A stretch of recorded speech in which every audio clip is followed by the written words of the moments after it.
Chapter 1. General Luaning, what should we do? The Marshal has resigned from his position to the Supreme Commander of the world government, Lord Gongu Kong. Furthermore, the military budget is decreasing year by year. We are on the verge of being unable to pay our soldiers. General Luaning, the Marshal has departed. You must not abandon the army, for it needs you.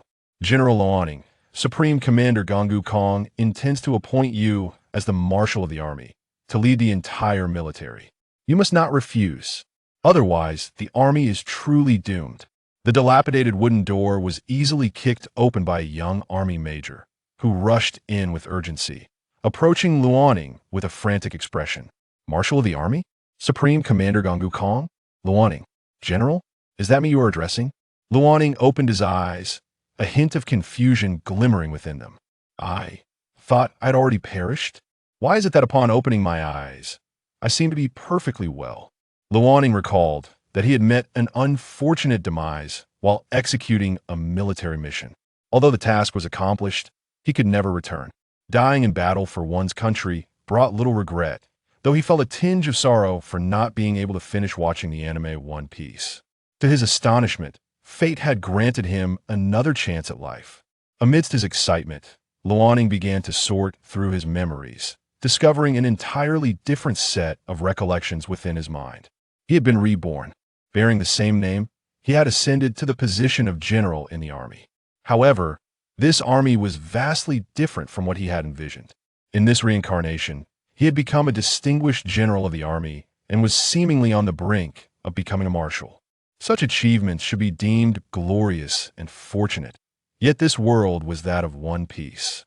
In a realm of One Piece, the Navy was extraordinarily powerful, teeming with formidable warriors and abundant resources. The army, it appeared, had scarcely made an appearance in this anime. Even if there were ground forces, they would likely be a contingent of the Navy and Marine Corps. Having reviewed his memories, Luaning realized that the army in the world of One Piece was indeed in dire straits. The Navy boasted 3 admirals, while the army was represented solely by General Luaning. The Navy was home to countless strong warriors and elite troops, whereas the Army's total strength scarcely exceeded 10,000, comprising not only the elite, but also the frail and sickly. In comparison, the disparity between the two forces was as stark as that between an ant and an elephant, utterly incomparable. This position of Marshal is not an easy one to hold. Observing the youthful, slender face of the young major before him, who had nonetheless attained the rank of Major General, one could only imagine the extent of the Army's weakness. The Army ought not to be in such a pitiful state. Luaning felt compelled to take action. After a moment's contemplation, he raised his gaze and addressed, Costa, that is your name, is it not? Yes, yes. I cannot believe General Luaning, no, Marshal, remembers my name. Costa blushed with excitement, unsure where to place his hands, nearly brought to tears by his elation. Marshal, the former Marshal has left. Please do not forsake us, the army. If you were to depart as well, then the army would truly be finished. In the world of pirates, strength reigns supreme. The former Luaning climbed from a mere soldier to the rank of general. He must possess formidable power. Of course, it paled in comparison to that of a Navy admiral, at most matching the strength of a base-level major. Costa, rest assured, I will not abandon the army. Please go summon all the troops. I have something to convey. Yes, Marshal. After Costa exited, Luaning let out a soft sigh, his eyes filled with resignation. The former Marshal had fled, leaving him as the current Marshal. Though he aspired to elevate the army in this world, the mess he faced was no easy task. Luaning chuckled bitterly, shaking his head. Yet, even so, the army should not be this weak. It must not remain so. As a time traveler, Luaning would not allow it. No matter how arduous the path to the army's resurgence, he would exhaust every effort to see it stand tall atop the world. He even contemplated overturning the control of the world government, casting the despicable celestial dragons into the abyss. Justice I shall define. What my heart desires is justice. Luaning slowly rose, approaching the window, gazing out at this world. The army, in my hands, shall surely flourish. Ding! Detection of hosts, unwavering conviction, the Supreme Army system has been activated. The supreme army system shall forge the world's strongest army. For the host, the army must not decline. It must stand at the pinnacle of the world. Due to the host's current status, a beginner's gift package has been tailored for you. Would the host like to open the beginner's gift package? Isn't that obvious? Open it. Congratulations, host. You have obtained 3 chances to draw rewards. Would the host like to proceed with the draw? Hurry, let's draw. Reborn into the world of One Piece, Luaning's thirst for power reached a terrifying level. Without strength, everything is mere talk.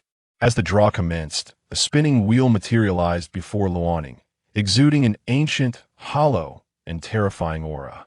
The wheel was divided into numerous segments, each corresponding to various rewards. White, green, blue, purple, red. Each color represented different reward strengths, with white being the weakest and red the strongest. Draw successful. You have obtained a blue reward, combat power equivalent to that of a Navy headquarters captain. Draw successful. Congratulations, you have acquired a blue reward, the body refinement technique, Dragon Elephant 9 Heavens. Draw successful. Congratulations, you have received a red reward. Suddenly, a red card appeared before Luaning, flipping open abruptly. Congratulations, host. You have obtained a red reward. Ancient Martial Tai Chi. Ancient Martial Tai Chi, an immensely powerful and profound martial art, capable of achieving effects such as using a mere 4 ounces to deflect 1,000 pounds, exhibiting remarkable finesse. With combat power equivalent to that of a Navy headquarters captain, the body refinement technique, Dragon Elephant 9 Heavens, and the final ancient martial Tai Chi, Luaning could not help but clench his fists, his eyes sparkling with excitement, feeling a terrifying power lurking deep within him. Clenching his fist, he thrust forward. His fist met the air, producing a series of thunderous roars, exuding an overwhelming might. This is the combat power of a Navy headquarters captain. I never imagined it to be so formidable. As Luaning reveled in his newfound power, he resisted the urge to find someone to test it against, closing his eyes to explore the rewards he had just received.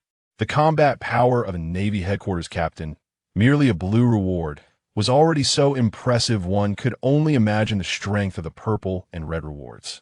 The blue reward, the body refinement technique, Dragon Elephant 9 Heavens, was not as simple as he initially thought. While the entry into this technique was straightforward, reaching a profound level was akin to scaling the heavens.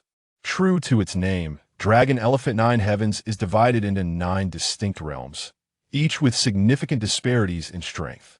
Advancing through each realm could yield terrifying power, granting extraordinary abilities. Reaching the final realm was said to bestow the legendary might of the dragon elephant. Naturally, this was unlike the strength of ordinary elephants or pythons.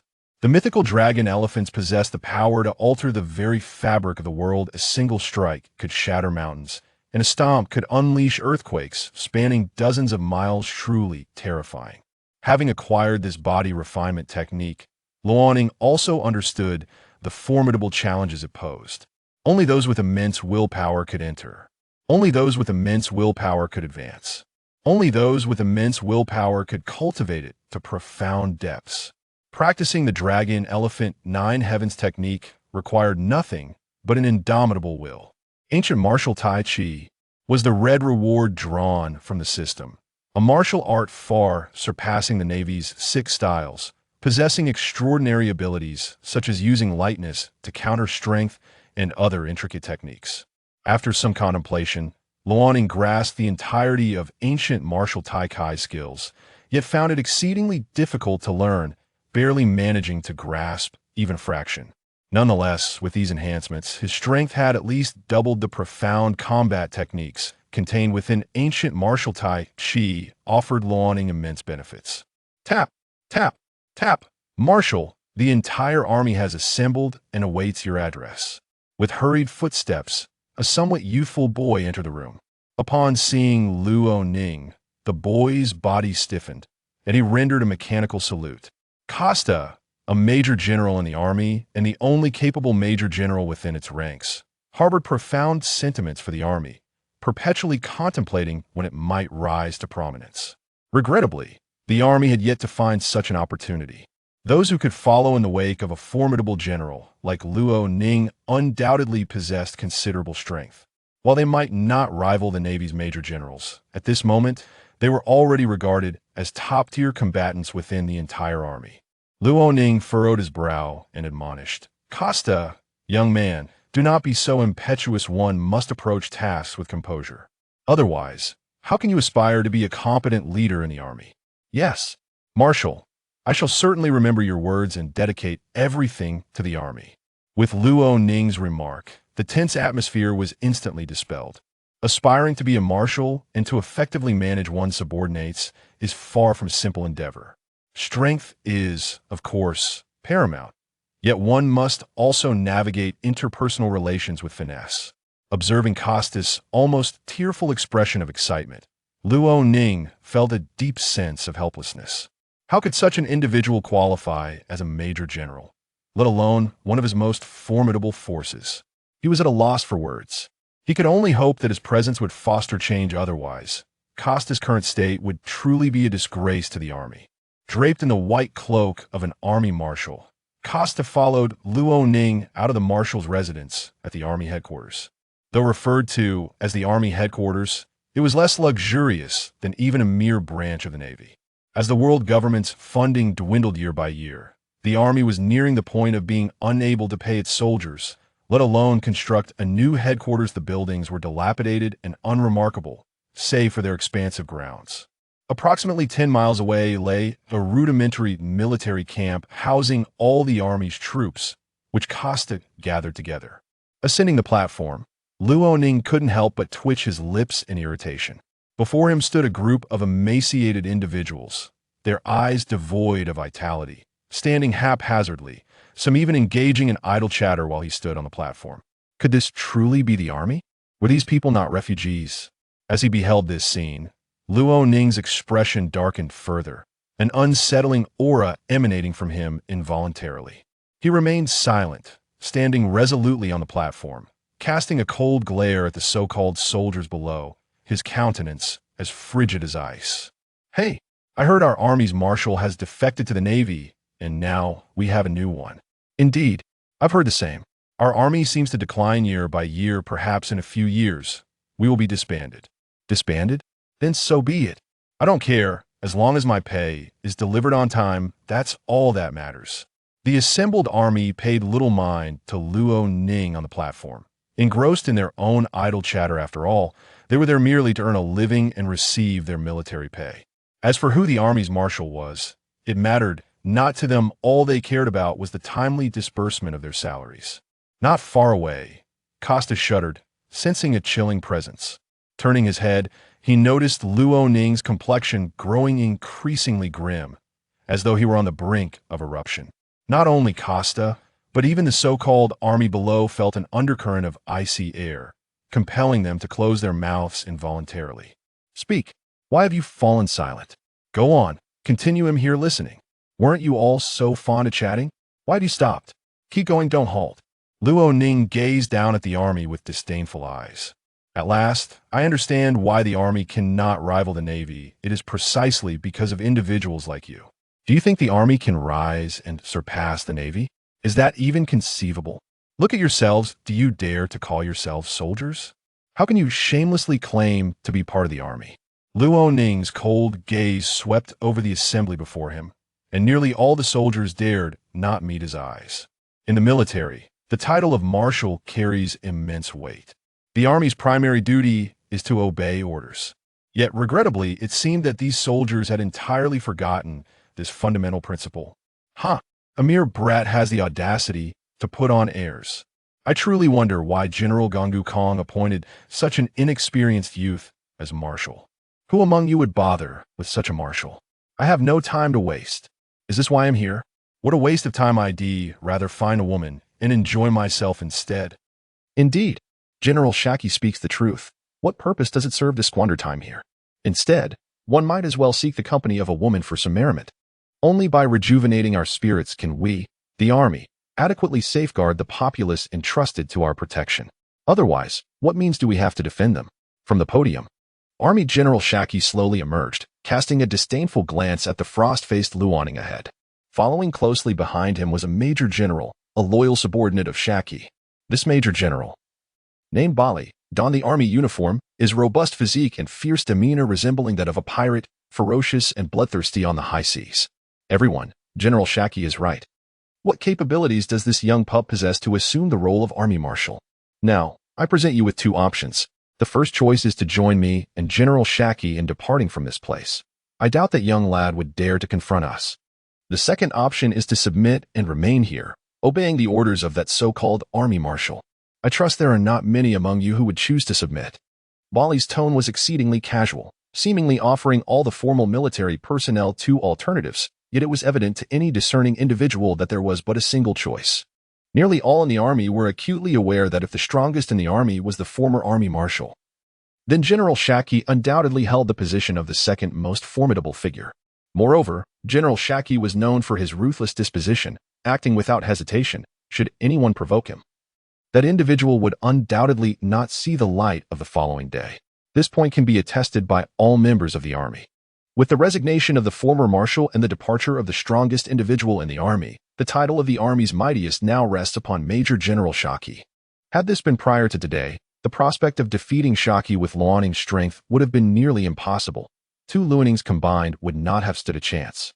However, Luaning's power has since multiplied beyond measure. Having received 2 blue rewards, Luaning's strength, alongside his mastery of the Dragon Elephant Ninefold Body Refining Technique, has surged dramatically. Not to mention the additional red reward. The red reward, Ancient Martial Tai Chi, is an exceptionally profound and intricate body technique. Without the requisite talent, no amount of effort or diligence would yield even a superficial understanding. Even having grasped the essential principles of Ancient Martial Tai Chi, Luaning has merely evolved it to an introductory stage, acquiring only the faintest glimpse of its depths. Thus, he has come to comprehend the immense difficulty inherent in this technique. In fact, he vaguely senses that the 3 forms of hockey from the world of One Piece, armament hockey, observation hockey, and conqueror's hockey may not rival the complexity of ancient martial Tai Chi combined. Time swiftly passes. 3 minutes have elapsed since Major Bai made his remarks. The hearts of all army personnel begin to waver. Soldiers are expected to regard obedience to orders as their paramount duty, and as members of the army, they should unconditionally execute the marshal's commands, no matter how peculiar they may be. Yet, Major Bai, as an officer under Major General Shaki, naturally conveys Shaki's sentiments. On one hand stands the army marshal, appointed by the steel-boned commander-in-chief representing the world government. On the other, the army's most formidable figure, the ruthlessly cunning Major General Shaki. This choice, it appears, is not as arduous as one might presume.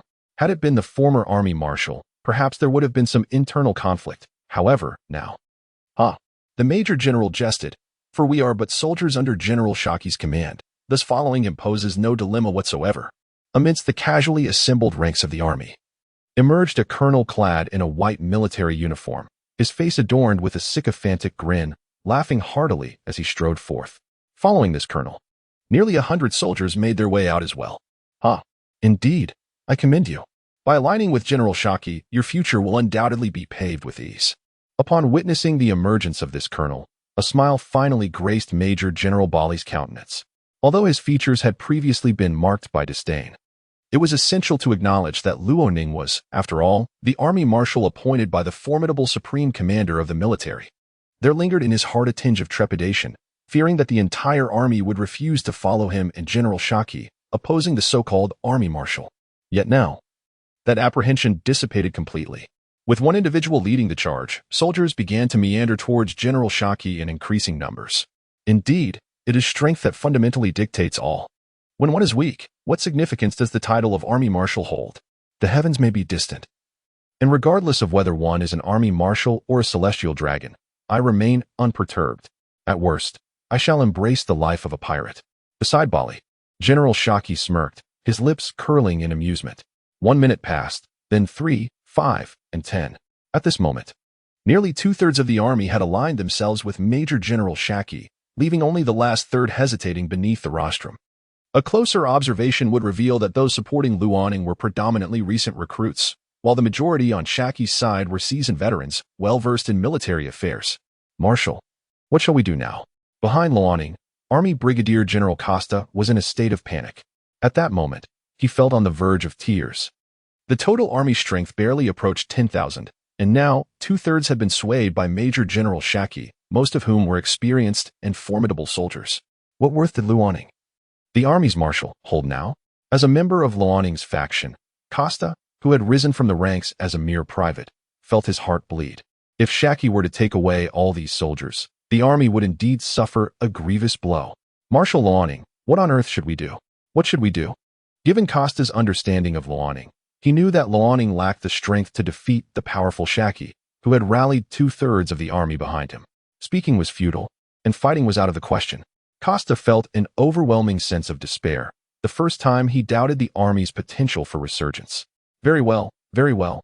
Luoning descended from the rostrum, his gaze deep and cold, surveying the remaining soldiers. He had not anticipated that only 1/3 of the army would remain. It seemed the army had rotted to its core, disregarding even its highest commander. In that case, let me be the one to excise this festering rot from the army.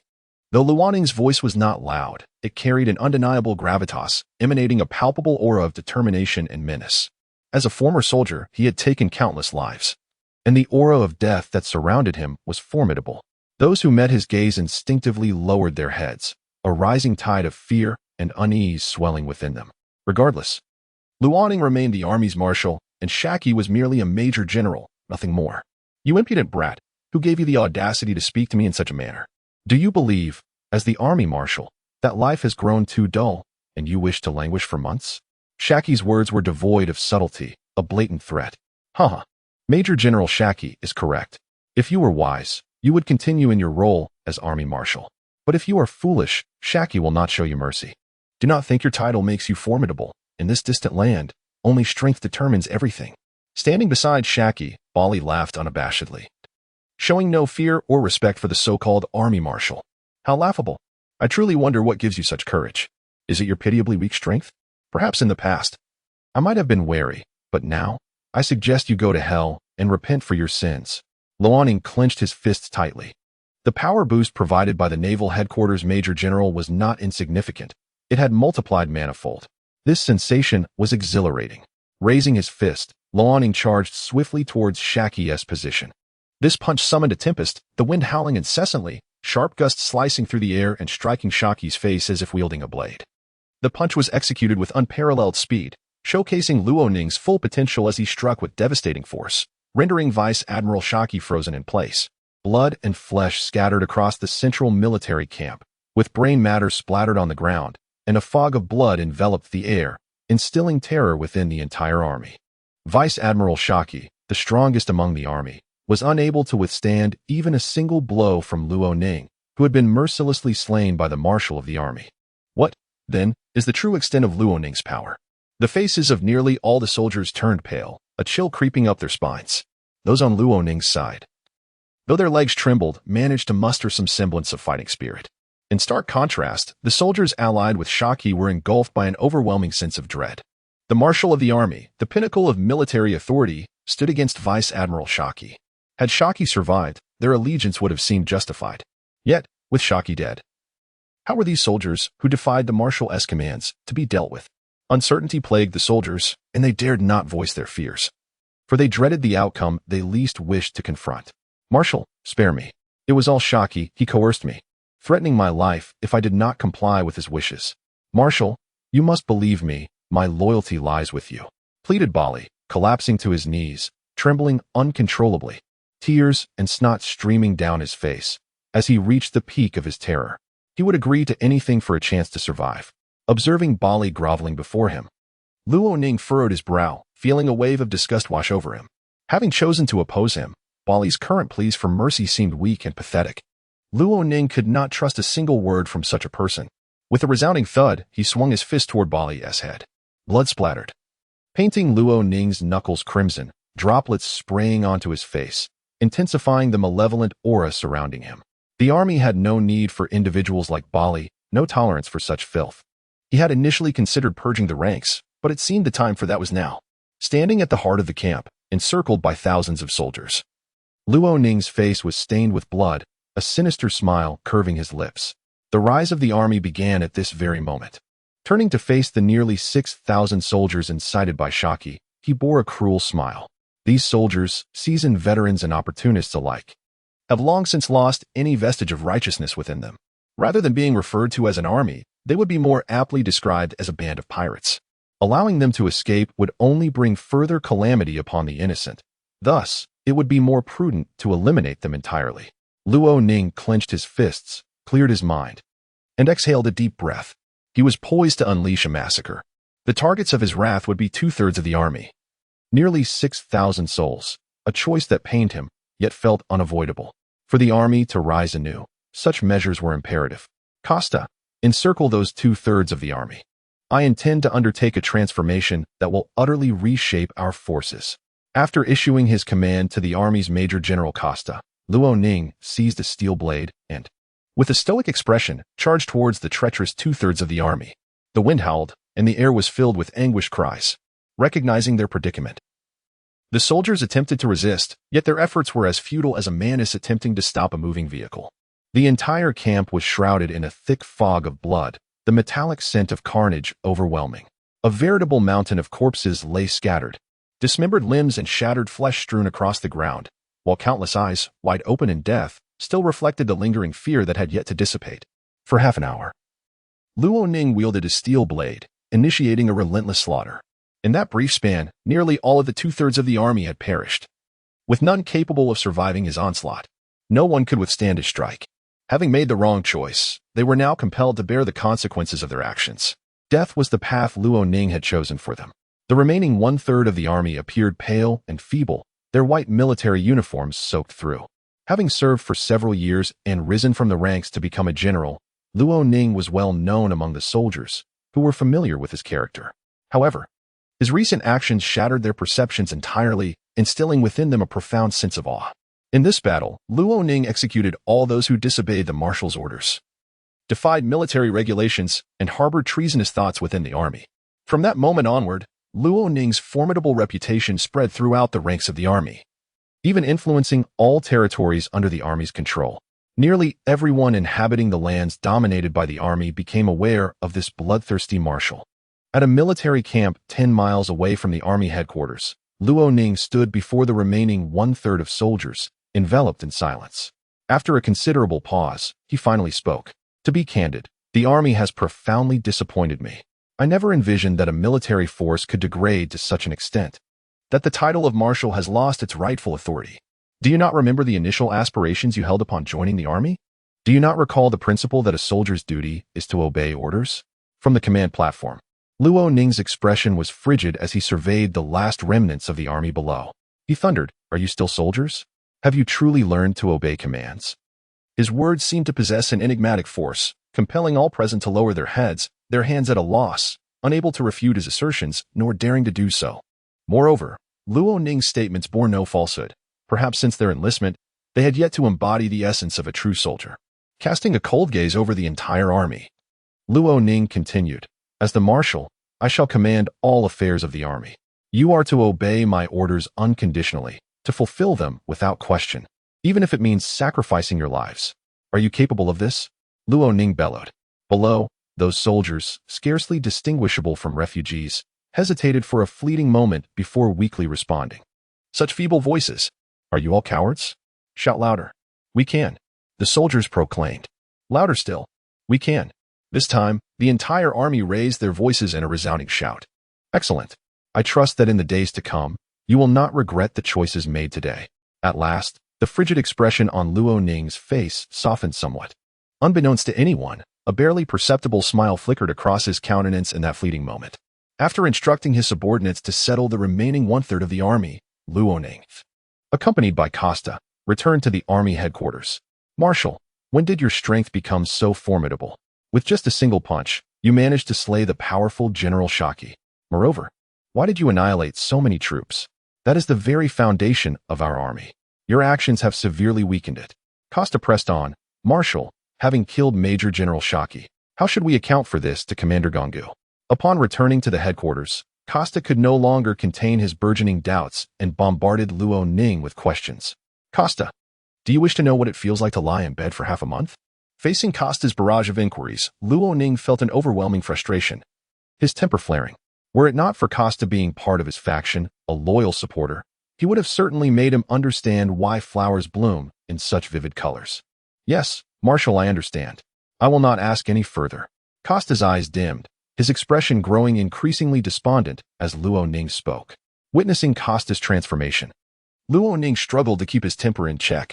When had he ever felt the need to explain himself to others? Yet today was an exception. Costa. Yes? Do you know where we are? The army headquarters? Costa cautiously replied. Indeed, this was the army headquarters, but it was also a blank zone, far removed from the center of the world government's dominion. Therefore, even if I were to kill Shaki, who would know in the short term? To take it a step further, even if the world government became aware, Shaki was already defying the orders of the army's marshal, preparing to rebel against the world government's rule. I have the right to eliminate him. Thus, Shaki's demise is of no consequence. Costa, do you understand now? Luo Ning settled into a chair, his hands clasped, his ebony eyes deep and inscrutable. The simple military uniform draped over him only added to his air of mystery. Marshal. But. There is no but. Now that I am the army marshal, my commands are absolute. No one can defy them. Do you comprehend? Luo Ning interrupted Costa. His icy gaze fixed, an aura of a formidable warrior, emerging from a sea of blood and corpses, suddenly emanating from him.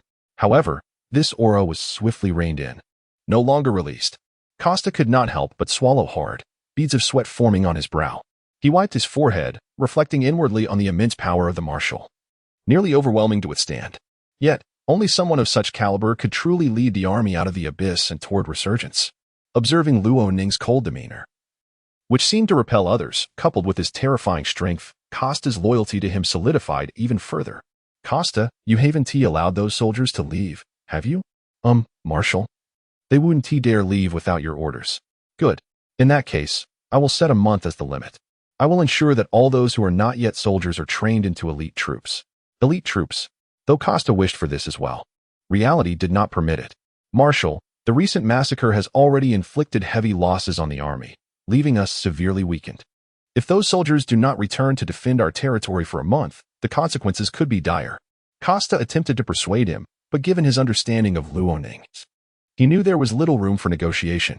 Let us go.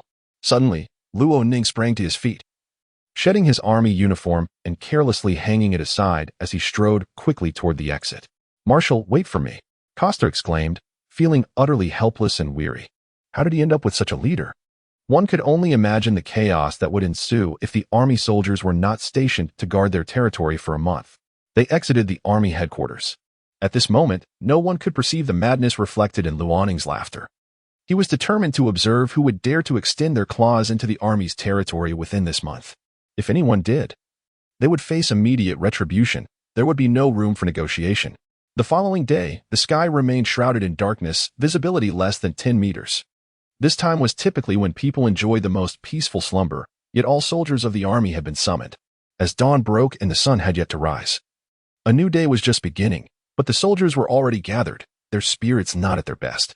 Some stood with eyes closed, others stifled yawns. Yet none dared to disregard the call.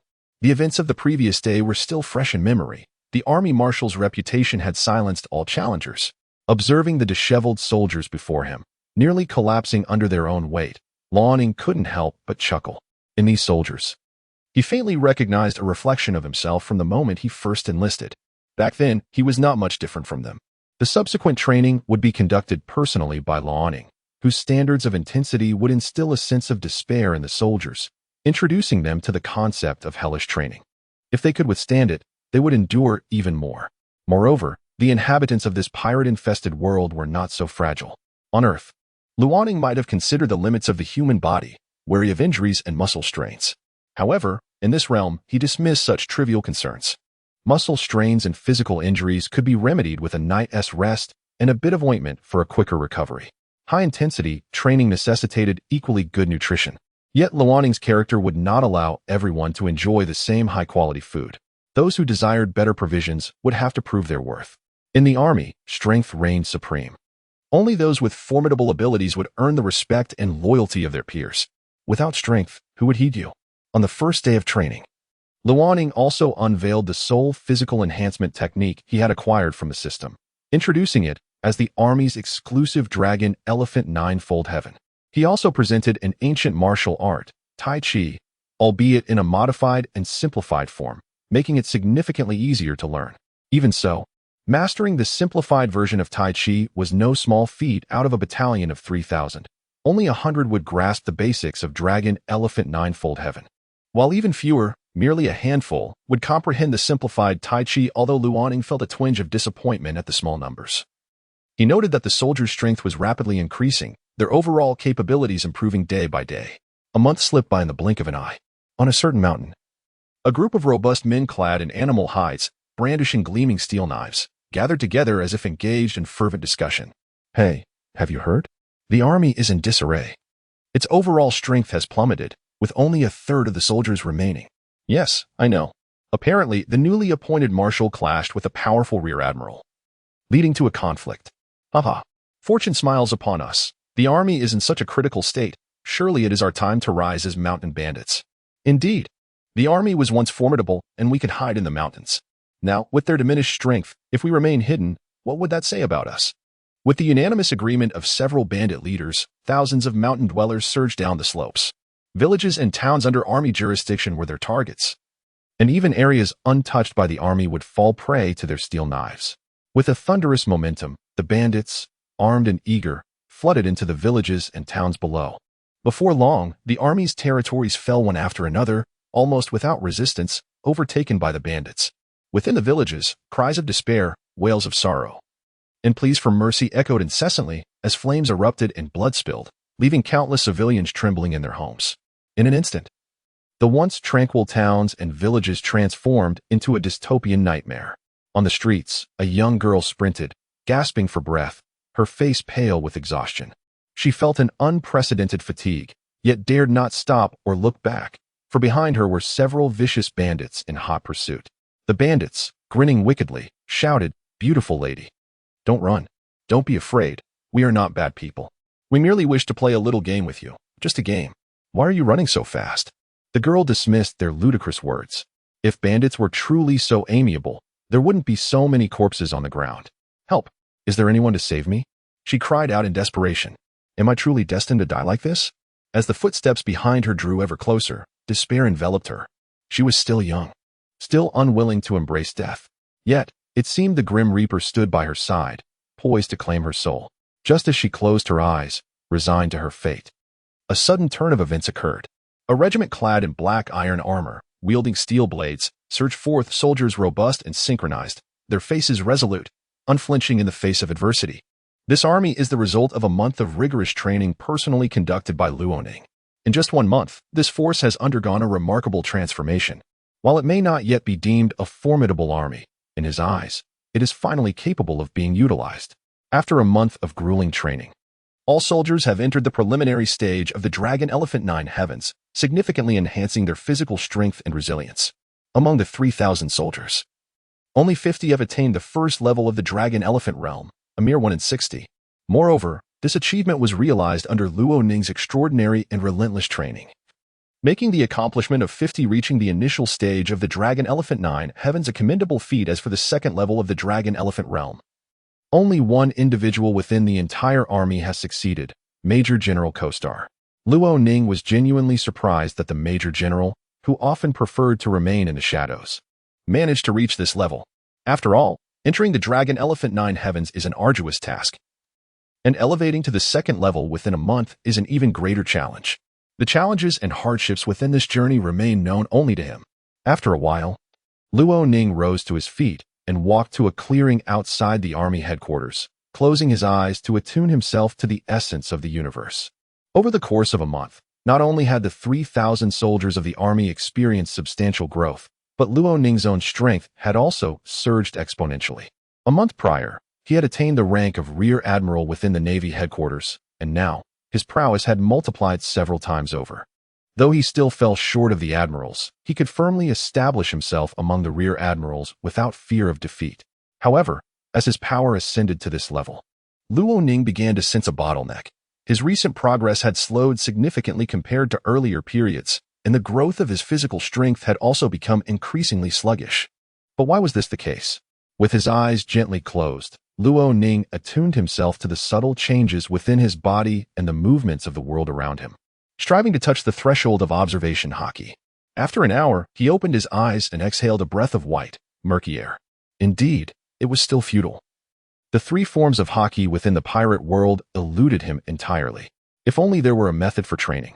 The ancient martial art of Tai Chi was a coveted red reward from the system, presenting immense difficulty, rivaling the collective challenge of the three haki forms, if not surpassing them altogether. Luo Ning's ability to embark on the study of ancient martial Tai Chi was largely due to the key learning points, methods, and the complete learning process left imprinted in his mind by the system. These advantages enabled Luo Ning to swiftly embark on the arduous journey of mastering the ancient martial art of Tai Chi. The system. How does one acquire the opportunity for a lottery draw? Has it malfunctioned? Luo Ning exclaimed, "What can I do? I find myself in possession of such a system. Yet I feel utterly helpless." Suddenly, the system chimed. Ding dong. Task initiated. Task details. Rescue Guina and alter her fate. Task duration. 1 week. Task reward. 1 lottery opportunity. The system continued. Task has been issued. Shutting down now. Beep beep beep. Luo Ning pondered, what am I to do? This system must be the most irresponsible of its kind. Despite his internal grievances, he found himself quite content with the reward presented by the system. With a single lottery opportunity, if fortune smiled upon him, securing a second red reward was not out of the realm of possibility. It is worth noting that red rewards are enigmatic entities, and even with the ancient martial art of Taiji, Luo Ning struggled to grasp its depths. The more he learned, the more he realized his own ignorance. Not only the red rewards of Taiji, but even the lesser blue rewards. Whether it be the strength of a vice admiral from the Navy headquarters or the body-enhancing technique of Dragon Elephant 9 Heavens, filled Luo Ning with immense satisfaction. Report. Marshal. 1 village has been reclaimed by the army. Understood. Before long, another soldier rushed in with urgency. Report. 3 villages have been reclaimed by the army. Noted. Marshal. 1 town has been reclaimed by the army. Marshal. 5 towns have been reclaimed by the army. Marshal. All territories have returned to army control. Marshal. All bandits have surrendered. How shall we proceed? Rapidly, information flowed in an orderly fashion from the front lines to the marshal's office at army headquarters. How to proceed? Luo Ning scoffed, then declared, since they chose the path of banditry, they must bear the consequences of their choices. Eliminate all the bandits. With a wave of his hand, his voice was chillingly resolute. As if the lives of these bandits were mere trifles, devoid of any hesitation. Marshal, but there are 100,000 bandits. Are you certain you wish to annihilate them all? Upon hearing Luo Ning's orders, the reporting soldier faltered, grappling with the weight of 100,000 living souls. Could they truly be extinguished so easily? Yet the soldier's hesitation bore no influence on Luo Ning's determination. 100,000 bandits, what of it? Those who become bandits are invariably ruthless and bloodthirsty. Who will die if these people do not? Inform Costa to eliminate all the bandits without exception. This is an order. Yes. The soldiers hastily withdrew, not daring to utter another word. Throughout the month of grueling training, all army soldiers comprehended that obedience to orders is the paramount duty of a soldier. Moreover, they stood before the fearsome Lanin, whose memory of the massacre from a month prior remained vividly etched in their minds. In stark contrast to the calm at army headquarters, the territories under army control were still embroiled in turmoil. Since Lanin had decimated 2/3 of their ranks, only 3,000 soldiers remained. In the past, facing tens of thousands of bandits would have yielded no chance of victory whatsoever. Yet now, these 3,000 soldiers could decisively vanquish the multitude of bandits with overwhelming force. Even effortlessly slaughter them. The place where the bandits were held was densely populated, a sight that instilled a certain dread, as their numbers had exceeded 100,000. Conversely, the army, with its mere 3,000 soldiers, was sufficient to instill fear in the hearts of those 100,000 bandits, rendering them unable to act rashly. Suddenly, a soldier on a black horse approached at great speed. The marshal commanded that all bandits be slain without leaving a single survivor. Even before he arrived, the soldier's voice echoed clearly in the ears of the 3,000 army soldiers. With the marshal's command, the soldiers promptly sprang into action. All army personnel raised their sharp steel blades, their expression stoic, as they advanced toward the throngs of bandits. Stop! Don't come any closer. I beg you, spare me. I promise I will never be a bandit again. Help, help. Is there anyone to save us? You are demons, stay away, please. As the army drew near, the bandits descended into a state of madness. The scene from moments prior played vividly in their minds. Those 3,000 army soldiers appeared as demons, possessing immense strength and robust physiques, capable of dispatching multiple bandits with a mere swing of their blades. The bandits could not fathom how, in just 1 month, the army had undergone such a transformation. Was it not said that the army was gravely weakened? Yet why had it now become like this? As the army advanced, their faces betrayed no emotion. A month of arduous training had endowed them with not only formidable strength but also a profound understanding of their duty as soldiers to obey orders. Furthermore, this was a command issued by the Marshal, a figure who instilled deep-seated fear within their souls. They dared not disobey, nor could they. Kill, kill, kill, kill. In an instant, blood splattered, severed limbs soared into the air before crashing heavily to the ground. The scene transformed into a hellish battleground, filled with screams, pleas for mercy, and cries of despair, with nothing able to halt the army's relentless slaughter. Since it was an order, they would execute it to the end, even at the cost of their own lives. Moreover, the complete annihilation of these bandits was a desire shared by all in the army. The bandits must be exterminated. In the territories controlled by the army, they would allow no bandit to remain. If one appeared, they would slay one. If two came, they would slay both. The army's reputation would spread through their actions. As the massacre concluded, the ground was stained red with blood, the sky seemingly tainted crimson, and the air thick with the sin of carnage. Not a single one of the 3,000 soldiers was harmed. Nearly every soldier had taken the lives of no fewer than 10 bandits, with the stronger ones claiming the lives of hundreds. It is said that the more one kills, the heavier the aura of bloodlust becomes. Lonin firmly believed that only through the experience of slaughter could the army truly transform into legitimate soldiers. Only by enduring the act of killing and feeling the warmth of blood could those 3,000 soldiers attain genuine growth, evolving into true soldiers, exemplary members of the army. At army headquarters, in the Marshal's office. Marshal, all the bandits have been completely exterminated. Very well, you may leave. After half an hour of slaughter, not a single bandit survived, and the 3,000 soldiers sustained no injuries. Furthermore, this massacre had facilitated a profound transformation among the soldiers, transitioning them from ordinary troops into elite fighters. The month of rigorous training had finally borne fruit. Although in Lonin's eyes, this outcome was still insufficient to satisfy her, it nonetheless signified that the previously weakened army had acquired a formidable contingent capable of combat and slaughter. Have all lost territories been reclaimed? Have 100,000 bandits been completely eradicated? Upon hearing this news, Costa remained enveloped in unending joy. He had never anticipated that merely through 1 month of training, such a powerful army could be forged, capable of rendering 100,000 bandits defenseless, even though those bandits lacked sufficient weaponry. Marshal, although the army has reclaimed all lost territories, there remains a concern. What concern? Lonin asked, puzzled. The army had recovered its lost ground and eliminated nearly all nearby bandits. Should this not be a cause for celebration? Why, then, did Costa wear such a troubled expression? Marshal, we are out of military funds. Since the establishment of the army, the world government had gradually reduced its military budget. In previous years, the army managed to endure.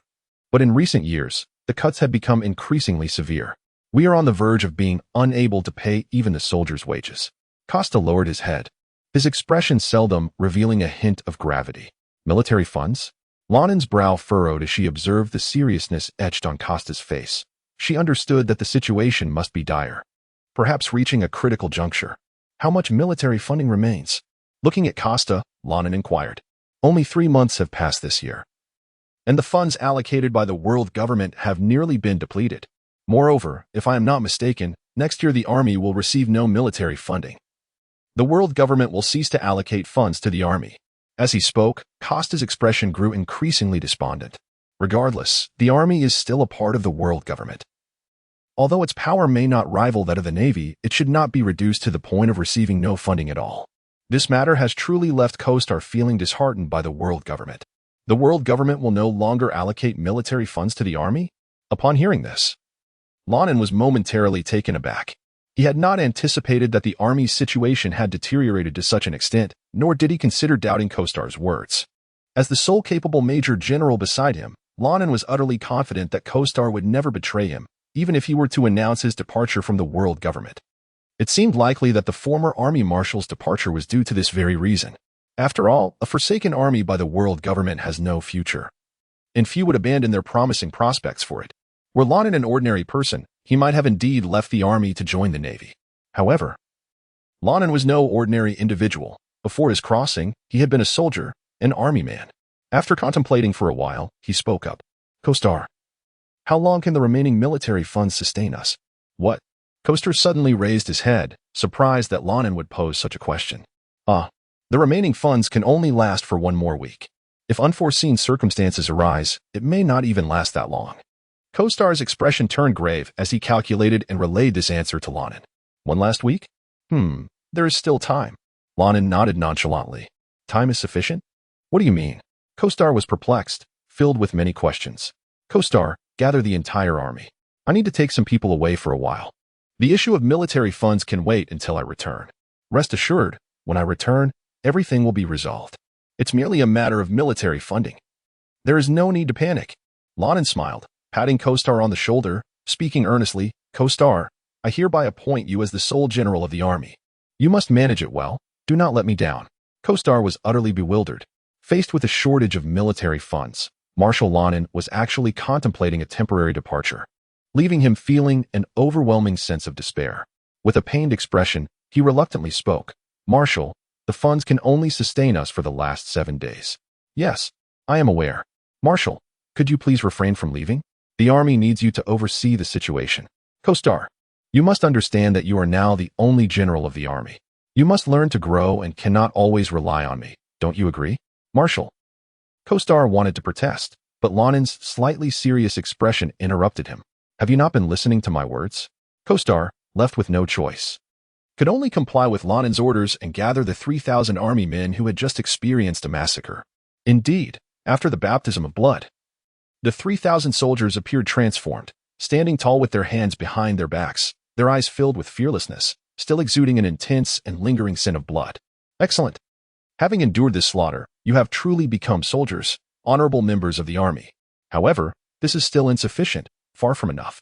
To become elite troops and protect those you care for, relying on such meager strength is nothing but a delusion." Observing the 3,000 soldiers before him, Lonin discerned a sense of pride in their eyes, a pride that illuminated his entire countenance. "Do you believe yourselves to be strong? Do you truly think that having slain thousands of bandits renders you invincible? Do not be foolish. This world is vast, and those stronger than you are countless. Just consider the Navy. Do you genuinely think you surpass them? If not, then retract your pride and hide it deep within until you possess the capital to display it." Lonin's words compelled the 3,000 soldiers to confront their true selves. Indeed, the world was vast, with countless strong individuals. Even the Navy could not be eclipsed. What grounds do they have for pride? With these thoughts in mind, all the soldiers of the army set aside their pride, approaching the forthcoming challenges with a serene disposition. Observing the transformation among the troops, Luo Ning refrained from further remarks, ultimately selecting 50 individuals, who then made their way towards the dock where the Army's vessels were stored, embarking on the quest to locate Guina. The system had issued its first mission, accompanied by the enticing opportunity for a reward draw, which Luo Ning was eager not to miss. The 100 individuals he selected were the most elite among the 3,000 soldiers, with 50 already having entered the first realm of Dragon Elephant, and 3 having mastered a simplified version of ancient martial Tai Chi. As for the remaining soldiers, although they had yet to reach the first realm of ancient martial Tai Chi, they were merely one step away. With these chosen individuals in tow, Luo Ning felt no apprehension regarding the army facing unforeseen dangers during his absence. The remaining nearly 3,000 troops were not to be underestimated, especially with General Costa, whom Luo Ning had recently promoted, stationed among them. Having successfully ascended to the second realm of Dragon Elephant, Costa's strength had undergone a dramatic transformation.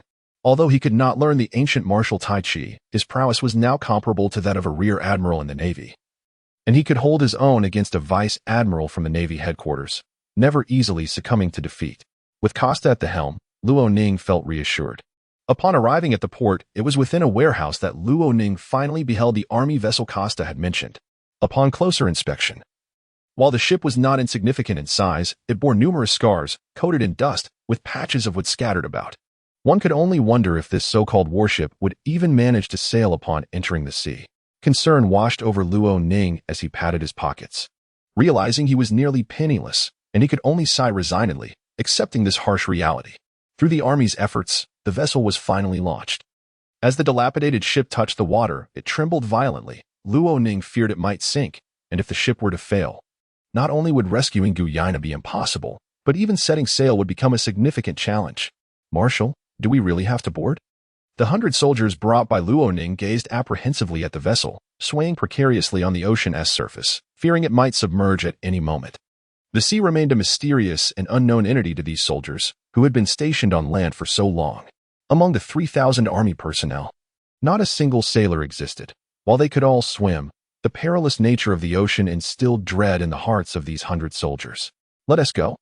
Luoning offered no option for debate, gathering his strength to easily leap aboard the ship. As the Marshal of the army, every action and word from Luoning commanded great respect, leaving the soldiers little choice but to follow him closely. Set sail, Luoning commanded. Soon, several soldiers boarded the rickety vessel, maneuvering it slowly into the depths of the sea. On board, Luoning engaged in intense training. Perspiration pouring down, his veins bulged on his forehead, presenting a fearsome visage. If memory served correctly, Guina should be located within the Xianyu village S1 Heart Dojo in the East Sea. However, Luoning was unaware of the precise location of Xianyu village. This situation left Luoning exceedingly vexed. Regardless of this, time was on his side, as it was merely the first day of a week. Where there is a will, there is a way. Fortune favors the bold. And what is lost may simply be fate's decree. Although the loss of a lottery opportunity was somewhat regrettable if a path could not be found, what more could be done? Thus, this warship, which had not set sail for many years, traversed the boundless ocean for an entire half-day. Due to the constraints of military funding, Luoning had not prepared much sustenance aboard. At most, he had stored some fresh water and a few provisions. As for other supplies, meat could always be procured from the sea. The vast ocean, although fraught with numerous perils, is also replete with an abundance of resources. For instance, capturing a single sea creature could easily satiate the hunger of 100 soldiers. Amidst this expanse, a colossal pirate ship drifts aimlessly, its journey slow and purposeless. The captain of this pirate ship is the notorious Sea Tiger, a formidable pirate of the West Sea, endowed with the powers of the tiger fruit. This fruit grants him the ability to partially transform his body into that of a tiger, endowing him with razor-sharp claws, remarkable agility, and heightened reflexes, all while significantly amplifying his physical strength. With a staggering bounty of 50 million, he is a terrifying presence. In the West Sea, a bounty of 50 million is the hallmark of a true titan among pirates, representing the zenith of piracy. Even the average naval officer would think twice before confronting the Sea Tiger pirate crew, for not all Navy personnel possess formidable strength. Thus, it is this very fear that allows the Sea Tiger pirate crew to dominate this maritime realm. On board the Sea Tiger's ship, a young pirate approached him, exclaiming with urgency, Captain, we have spotted a warship at sea. Should we turn around? A warship? Upon hearing his subordinate's words, Sea Tiger rubbed his eyes and gazed into the distance. Gradually, a weathered warship, battered and patched numerous times, came into view, swaying precariously upon the waves. With a swift motion, Sea Tiger struck the young pirate on the head with a resounding thud. Turn back? You must understand, I am Sea Tiger. I am the infamous pirate with a bounty of 50 million belly. Do you expect me to flee at the sight of a warship? Are you attempting to tarnish my reputation? Furthermore, did you not observe the state of that vessel? Its extensive damage suggests it has recently endured a fierce battle, and the Navy aboard must have suffered considerable losses. This presents the perfect opportunity for our Sea Tiger pirate crew to strike. As he spoke, Liahu burst into a hearty laugh. Ha! It seems my bounty is due for an increase. I wonder, how much can I raise it for destroying a warship and annihilating all the Navy personnel on board? 1 million? 5 million? Or perhaps 10 million? The more he pondered, the more exhilarated he became, his sun-kissed face gradually turning a deep crimson. You lot, set sail towards that warship at once. I can hardly wait to hear the screams of those Navy men and feel the warmth of their blood. Liahu trembled with excitement, retrieving a dark, spiked mace that measured a formidable 1.5 meters in length. Yes, Captain. Crew, our target lies ahead, the warship. Let us depart. Meanwhile, aboard the Army's warship, the soldiers remained blissfully unaware that they had become pawns for a band of pirates, exploited to elevate the pirates' fame and bounty. In a corner of the ship, 3 robust soldiers donned in army uniforms clandestinely observed Luoning's rigorous daily training regimen. Brother, look, the Marshal's strength has grown immensely, yet he continues to train relentlessly. What dedication! The youngest of the 3 exclaimed, his eyes brimming with fervent loyalty as he gazed at Luanning's tireless efforts. "You speak true, third brother. We have seen numerous marshals over the years, but I hold only admiration for Marshal Luanning. He alone possesses the right to command the army, to lead us forward," declared the eldest brother, his eyes alight with fervor, his loyalty to Luanning bordering on fanaticism. "Indeed, elder brother, second brother, you are both correct. I believe Marshal Luanning will undoubtedly lead our army to greatness, guiding us on a path to strength that may even surpass that of the Navy." The second brother, though more composed, exhibited loyalty as fervent as his siblings. "Yes, if the Marshal is working so hard, we too must not lag behind. We cannot hinder his progress. From now on, we shall double our training regimen, do we all agree?" "Elder brother, doubling the training load is merely a minor inconvenience. As long as we can follow the Marshal's lead, even if it means tripling our efforts, I have no objections. Indeed, what second brother says resonates with me. As long as we can accompany the Marshal and witness the army's rise, I will endure any hardship without complaint." In that corner of the warship, these three brothers quietly made a profoundly correct decision for their futures. Suddenly, a flustered soldier rushed to Luanning's side. "Marshal, we've spotted a pirate ship. Should we avoid it?" A month of grueling training had transformed the army's strength remarkably, instilling a newfound confidence within them. Yet, the warship they occupied was in a dire state, threatening to sink even in calm waters, let alone face off against pirates. Evade? Luanning squinted into the distance, where a massive pirate vessel loomed. Teeming with hundreds of pirates, an overwhelming force, their firepower utterly eclipsing that of Luanning's contingent. It is hardly surprising that the soldiers under his command harbor such thoughts. What a jest! Retreat? No, we shall advance at the swiftest pace, Luo-Ning commanded. Retreat? Turn back? It was deemed impossible. From the very moment they set sail, Luanning pondered whether they might encounter some ill-fated pirates upon the vast ocean. Little did he expect that merely half a day into their journey, they would indeed cross paths with such a misfortunate crew. It is your misfortune. Do not blame me, Luanning mused as he gazed upon the formidable pirate ship ahead. A colossal vessel that glided across the waters with an air of invincibility. Moreover, possessing such an impressive pirate ship on the high seas indicated that its owner was no ordinary brigand. One could only wonder, how much would the head of that pirate fetch? At the command of the Admiral, Luanning issued orders for full speed ahead. With that, the entire crew of the warship sprang into action, for they were well aware that a fierce battle awaited them. Among these 100 soldiers, each bears the stains of blood, their shoulders burdened with the weight of numerous lives. Upon them, Luanning can barely discern a semblance of elite warriors.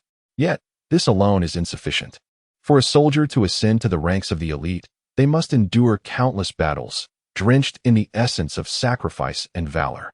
Only through such trials can an ordinary soldier metamorphose into an exceptional fighter. This time, Luo-Ning ventured into the sea partly to seek the whereabouts of Guina, aiming to fulfill the system's task and secure an opportunity for a draw. Additionally, Luo-Ning embarked on this journey with the intention of training his troops.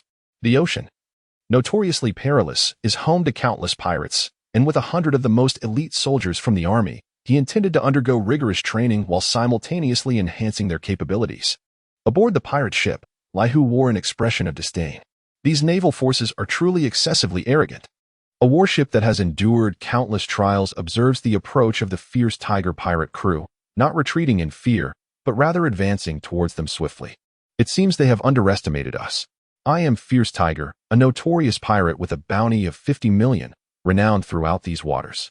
Surely, that group of naval officers is unaware of my reputation? Without further contemplation, Fierce Tiger shouted to his crew, "Lads, polish your weapons. Let this massacre serve as a lesson for the Navy, demonstrating the paramount importance of strength on the high seas." "Yes, Captain," came the chorus. "Rest assured, with our might. Exterminating these naval forces will be a simple task." Their boisterous laughter echoed. Let the slaughter reveal who truly reigns over these waters. The pirates reveled in their exuberance, blissfully ignorant of the monstrous adversaries they were about to confront. Thus, the two vessels swiftly closed the distance across the ocean. "Lads, kill," commanded the pirate Captain Fierce Tiger, and his crew leaped eagerly towards the naval ship commanded by Lonan. They even neglected to utilize their cannons, opting instead to overwhelm with sheer might. Indeed, while one side boasted hundreds, the other only a mere 100, suggesting a numerical advantage for the pirates. Yet, warfare is not merely a contest of numbers. True victory hinges upon strength. The army appeared flustered and disordered, but a closer inspection revealed a different narrative. Each soldier maintained a distance of no more than 3 meters, prepared to assemble instantly if the need arose. All troops, gather and prepare to engage. Lonin bellowed from the rear, his gaze fixed coldly on the hundreds of advancing pirates. Before his command had fully dissipated, the previously chaotic 100 soldiers swiftly formed a compact square formation. It may have seemed trivial, but only Lonin recognized the lethal intent lurking behind that formation. As pirates continuously boarded the naval vessel, Lonin refrained from intervening. He was biding his time. He awaited the moment when all pirates had boarded, at which point the hidden claws of the army would unleash, ruthlessly exterminating every last pirate without exception. At this moment, the army possessed considerable strength. Aboard the pirate ship, Liehu effortlessly leaped onto the military vessel while wielding a heavy wolf-toothed club weighing several dozen pounds.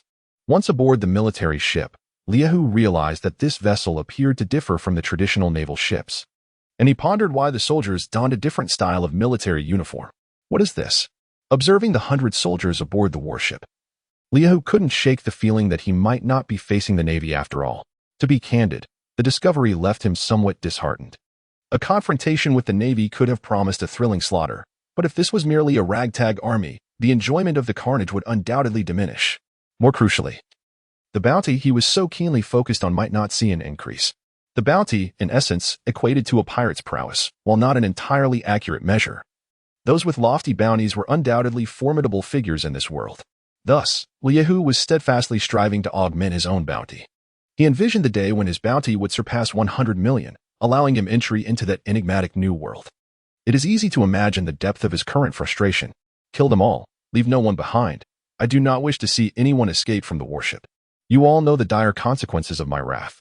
With his head slightly bowed and a somber expression, a faint aura of menace radiated from him. Captain, rest assured. We will leave not a single soul behind. We shall annihilate all enemies aboard the warship. At this moment, the pirates beside the fierce tiger became utterly serious, for they sensed that their captain was beginning to feel anger, the cause of which remained unknown to them. However, since the captain had given his orders, they resigned themselves to the misfortune that awaited those aboard the naval ship, who had dared to provoke their leader, a sovereign of these waters. Even the nearby navy dared not provoke this terrifying presence.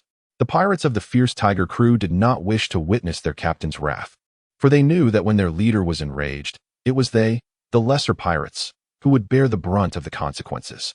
The battle was imminent. Countless pirates, wielding an array of bizarre weapons, charged from all directions towards the army, which had already formed ranks and prepared for the impending clash. The brutal slaughter commenced silently. As the battle raged on, the struggle between the army and the pirates appeared somewhat stalemated, even though this was merely one of the 4 seas, far from the New World. Nevertheless, the prowess of these pirates was on an entirely different level compared to the mountain bandits the army had previously encountered. Kill them all. Annihilate these scum. Within the army, a soldier shed his outer garment, revealing his imposing physique, his eyes wide as cymbals, emanating an intense aura of bloodlust. The soldier, known as the bloodthirsty tiger, was a notorious killer, yet he only targeted those deserving of death. He licked his lips with his tongue, gripping a deep black steel knife that glimmered ominously in the sunlight, a cruel smile gracing his face. It was known that just hours prior, the army had endured a massacre, with nearly every soldier having taken no fewer than 10 lives, while Tiger's count exceeded 100. Before such a bloodthirsty maniac, even the pirates, who had long terrorized the seas, felt a twinge of fear. Scum, meet your demise. Tiger broke away from the naval formation, leaping into the throngs of pirates, brandishing his gleaming steel knife as he embarked on a frenzied killing spree. Brother, the captain has lost control again. We must hurry and catch up.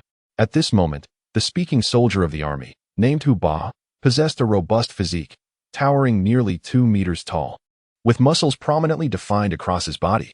He was the youngest of the 3 brothers. Alas, the eldest brother was indeed too impulsive. Having recklessly leaped into the throng of pirates to slaughter them, would it not be wiser to proceed with caution? Among the trio, Hu Xing appeared the most composed, his angular face betraying none of the explosive musculature of his siblings. Yet, should anyone underestimate him, they would undoubtedly pay a steep price. The 3 brothers, Hu Qi, Hu Ba, and Hu Kuang, ranked among the top 3 in strength among the 100 soldiers led by Luo Ning. They were the only ones in the army who had mastered a simplified version of ancient martial arts Tai Chi. Furthermore, They had cultivated the body-tempering technique. The Dragon Elephant 9 heavens, to the second level, just a step away from the third.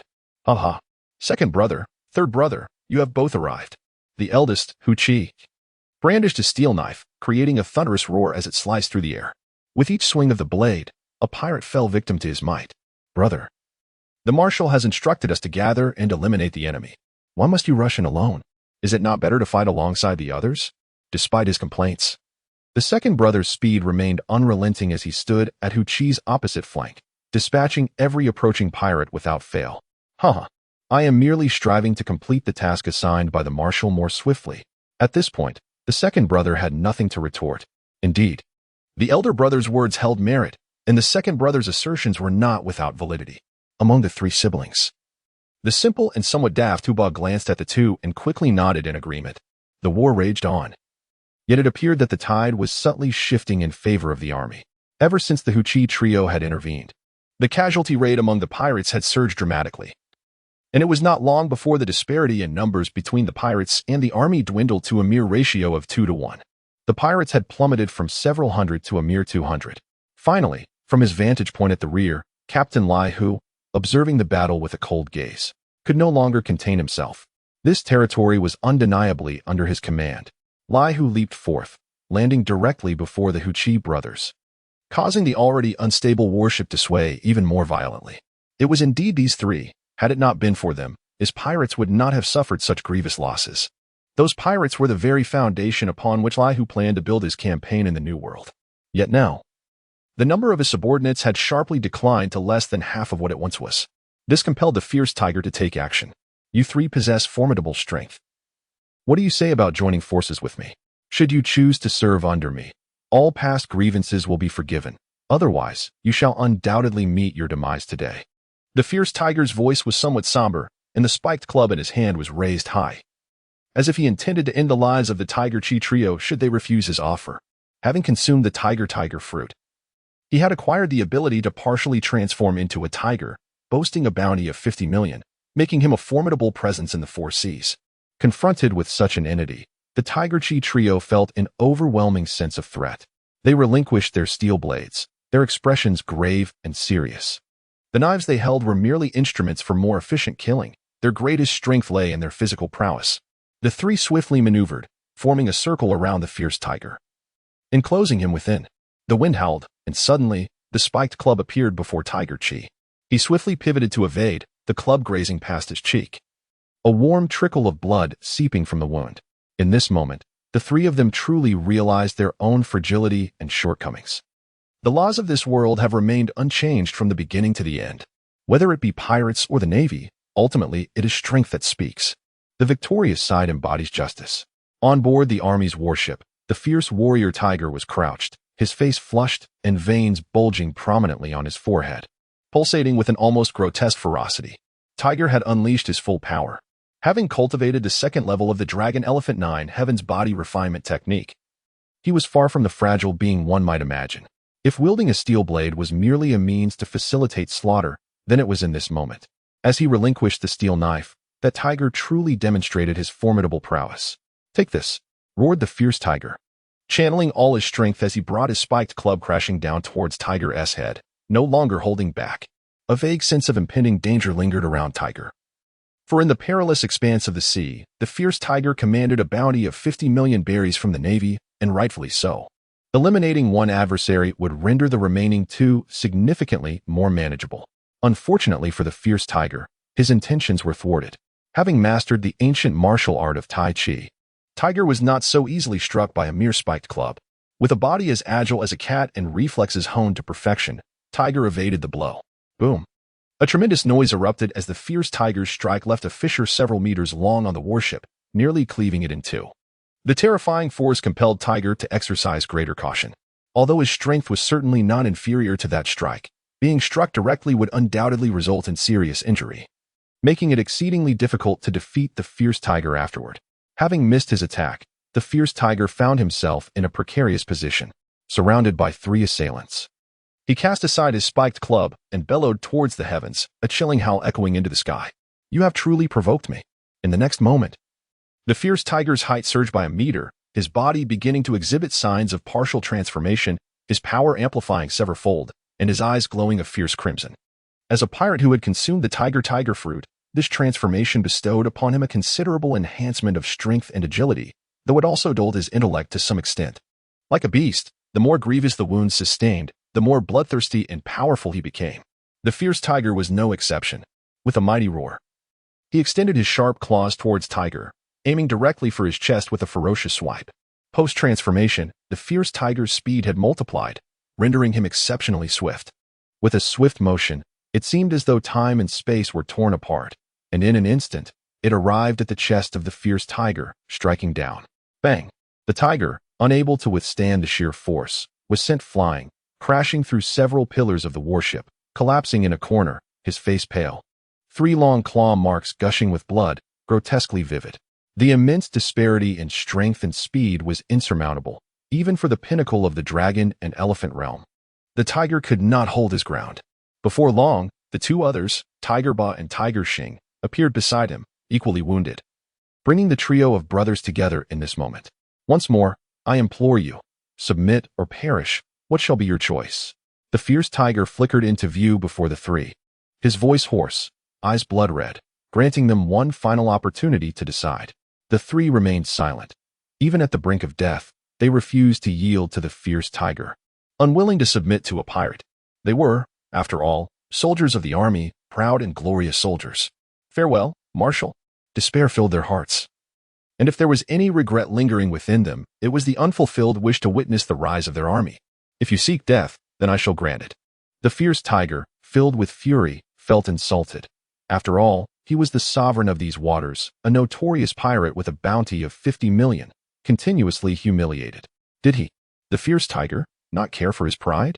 Despite being given opportunities, the 3 soldiers remained obstinate, as stubborn as stones in a cesspit, both foul and unyielding.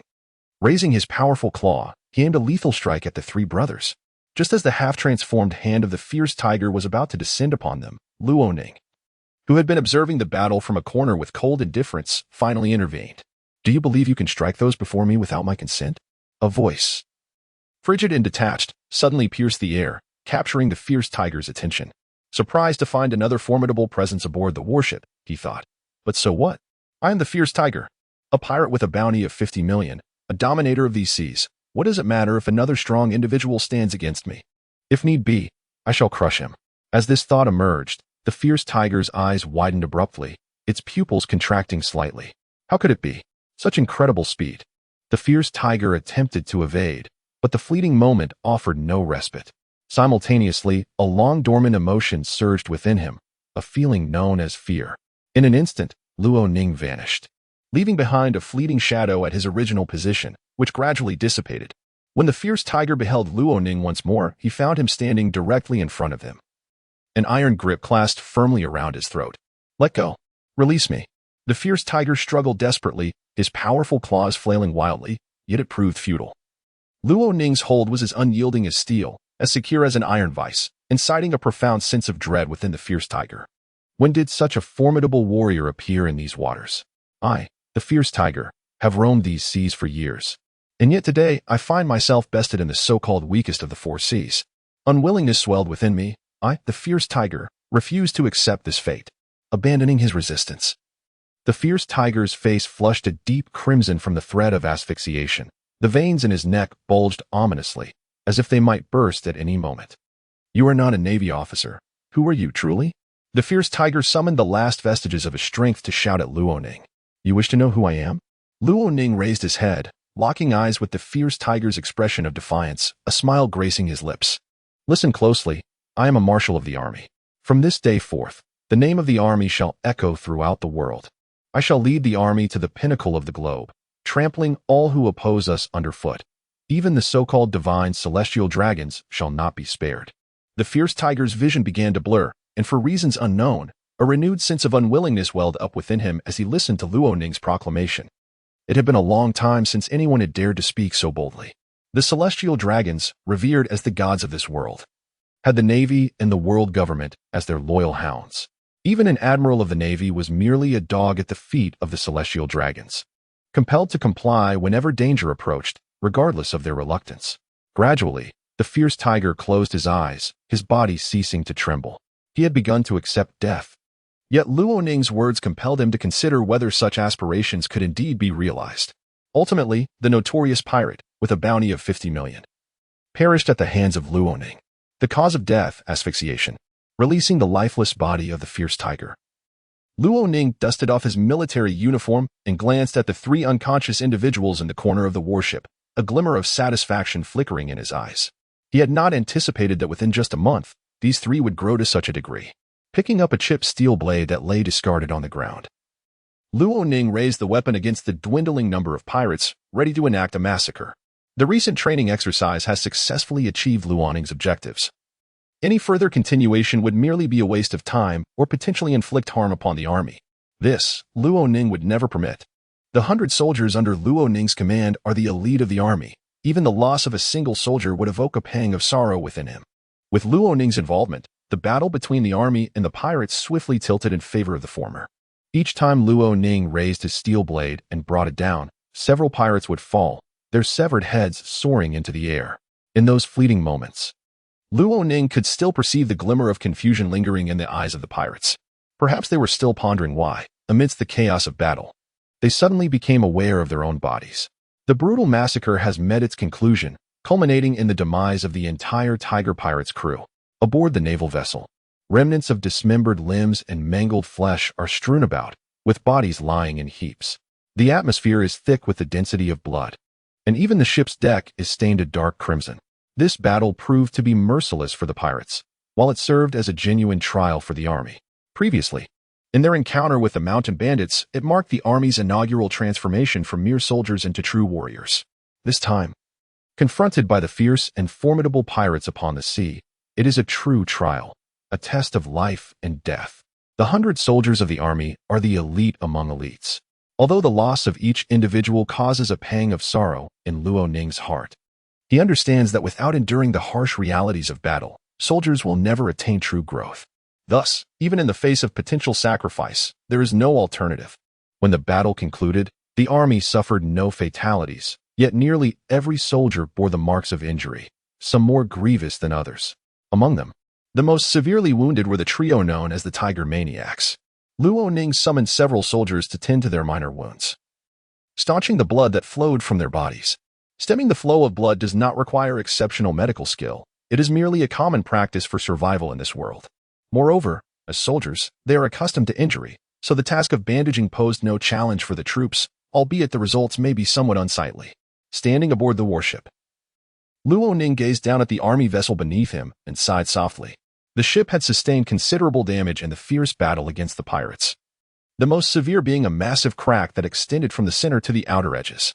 This fissure was the result of a full-force assault by the pirate known as the Fierce Tiger. It seemed the warship could no longer continue its voyage. However, there was a silver lining. The pirates had inadvertently provided him with a larger, more stable, and luxurious vessel. The destruction of the warship did not weigh heavily on Luo Ning's heart, for upon first sighting it, he had anticipated encounters with pirates while sailing the seas. At that moment, he thought, wouldn't it be an opportunity to change ships? Little did Luo Ning anticipate that within merely half a day, he would encounter a band of pirates, particularly the infamous Fierce Tiger, with a bounty of 50 million. Accompanied by his soldiers, Luo Ning boarded the pirate ship. Naturally, the head of the Fierce Tiger would not be spared. After all, it represented a bounty of 50 million berries, a sum that could not be squandered by an army facing financial constraints. After making some modifications to the pirate vessel and removing the pirate flag, Luo Ning resumed his journey across the vast ocean. Indeed, it was no exaggeration. The Fierce Tiger, worthy of his 50 million bounty, had amassed a fortune aboard his ship, boasting a staggering 100 million berries, not to mention the other treasures. They were well stocked with meat, fresh water, provisions, medicine, and fruits, eliminating the need for the army to dock at a port for resupply. The provisions aboard this pirate ship are sufficient to sustain the army for at least a week. After resolving the situation with the Fierce Tiger, the army continued to drift across the vast ocean, drawing ever closer to their destination, the heart of the dojo. Within the ship, Tiger Chi gradually regained consciousness. Upon waking, the first thing he did was glance around at his surroundings. Ah, both my second and third brothers are here. And I am still alive. What on earth transpired? Tiger Chi felt a dull ache in his head and a weakness in his body. accompanied by sharp pain radiating from his chest. What fool has bandaged me like this? He looked at the multitude of bandages wrapped around him, a sense of exasperation washing over him. I was merely injured in the chest. What was the meaning of wrapping me up like a mummy? After taking a moment to collect himself, Tiger Chi stepped out of the room and spotted Luo Ning fervently exercising on the deck. He approached and called out, "Marshal, how are you faring? Are you on the brink of death?" Marshal, such trivial injuries could never claim the life of Tiger Chi. Rest assured, after a night's rest, I shall be as vigorous as a dragon, capable of slaying 2 beasts with my bare hands. He clapped his chest, only to feel a twinge of pain as his wound slightly reopened, causing him to grimace. In Luo Ning's presence, he found it difficult to fully let go of his composure. "Well, as long as you're all right. You 3 brothers possess commendable strength. The army will rely on you in the future. Upon our return, I shall promote you. How does the rank of colonel sound?" "Colonel." Upon hearing those words, Tiger Chi's eyes widened in astonishment. He had never imagined that a mere soldier like himself would have the opportunity to ascend to such a rank. The bond of loyalty he shared with Luo Ning intensified his joy at this recognition. "Marshal, from this day forth, wherever you direct me, I, Tiger Chi, shall follow without hesitation. Your commands will be executed with unwavering dedication. Continue to strive. Our strength remains insufficient to truly lead the army to the pinnacle of this world. We must do much more." Luo Ning waved his hand and resumed his intense training. Having previously reached the pinnacle of the 4th layer of the body technique, Dragon Elephant, he was now on the brink of breaking through to the 5th layer. At the 4th layer, his strength was already formidable enough to contend with a Navy Admiral. Should he achieve the 5th layer, both his physical power and defense would see a significant enhancement, enabling him to engage in prolonged combat with an Admiral while maintaining confidence in his invincibility. However, without the extraordinary ability of armament hockey, Luo Ning was still unable to inflict true harm on a Navy Admiral. Following this fierce battle, he sensed that the barrier which had long plagued him was beginning to loosen ever so slightly. Seizing this opportunity, Luo Ning was determined to break through that barrier and advance to the 5th layer of Dragon Elephant, thereby significantly enhancing his strength once more. The world has become increasingly tumultuous, and as one's power escalates, Luo Ning grows ever more aware of his own insignificance. Even having transcended to the 5th tier and acquired the qualification to engage in battle with an Admiral of the Navy without facing defeat, it remains far from sufficient. In this world, there are numerous individuals whose strength surpasses that of an Admiral in the Navy. The Warlord, the Steelbone Fleet Admiral, the 4 Emperors of the New World, and the enigmatic leader of the Revolutionary Army, Dragon, along with various formidable beings lurking in the shadows of this world, instilled in Ronin a profound sense of crisis.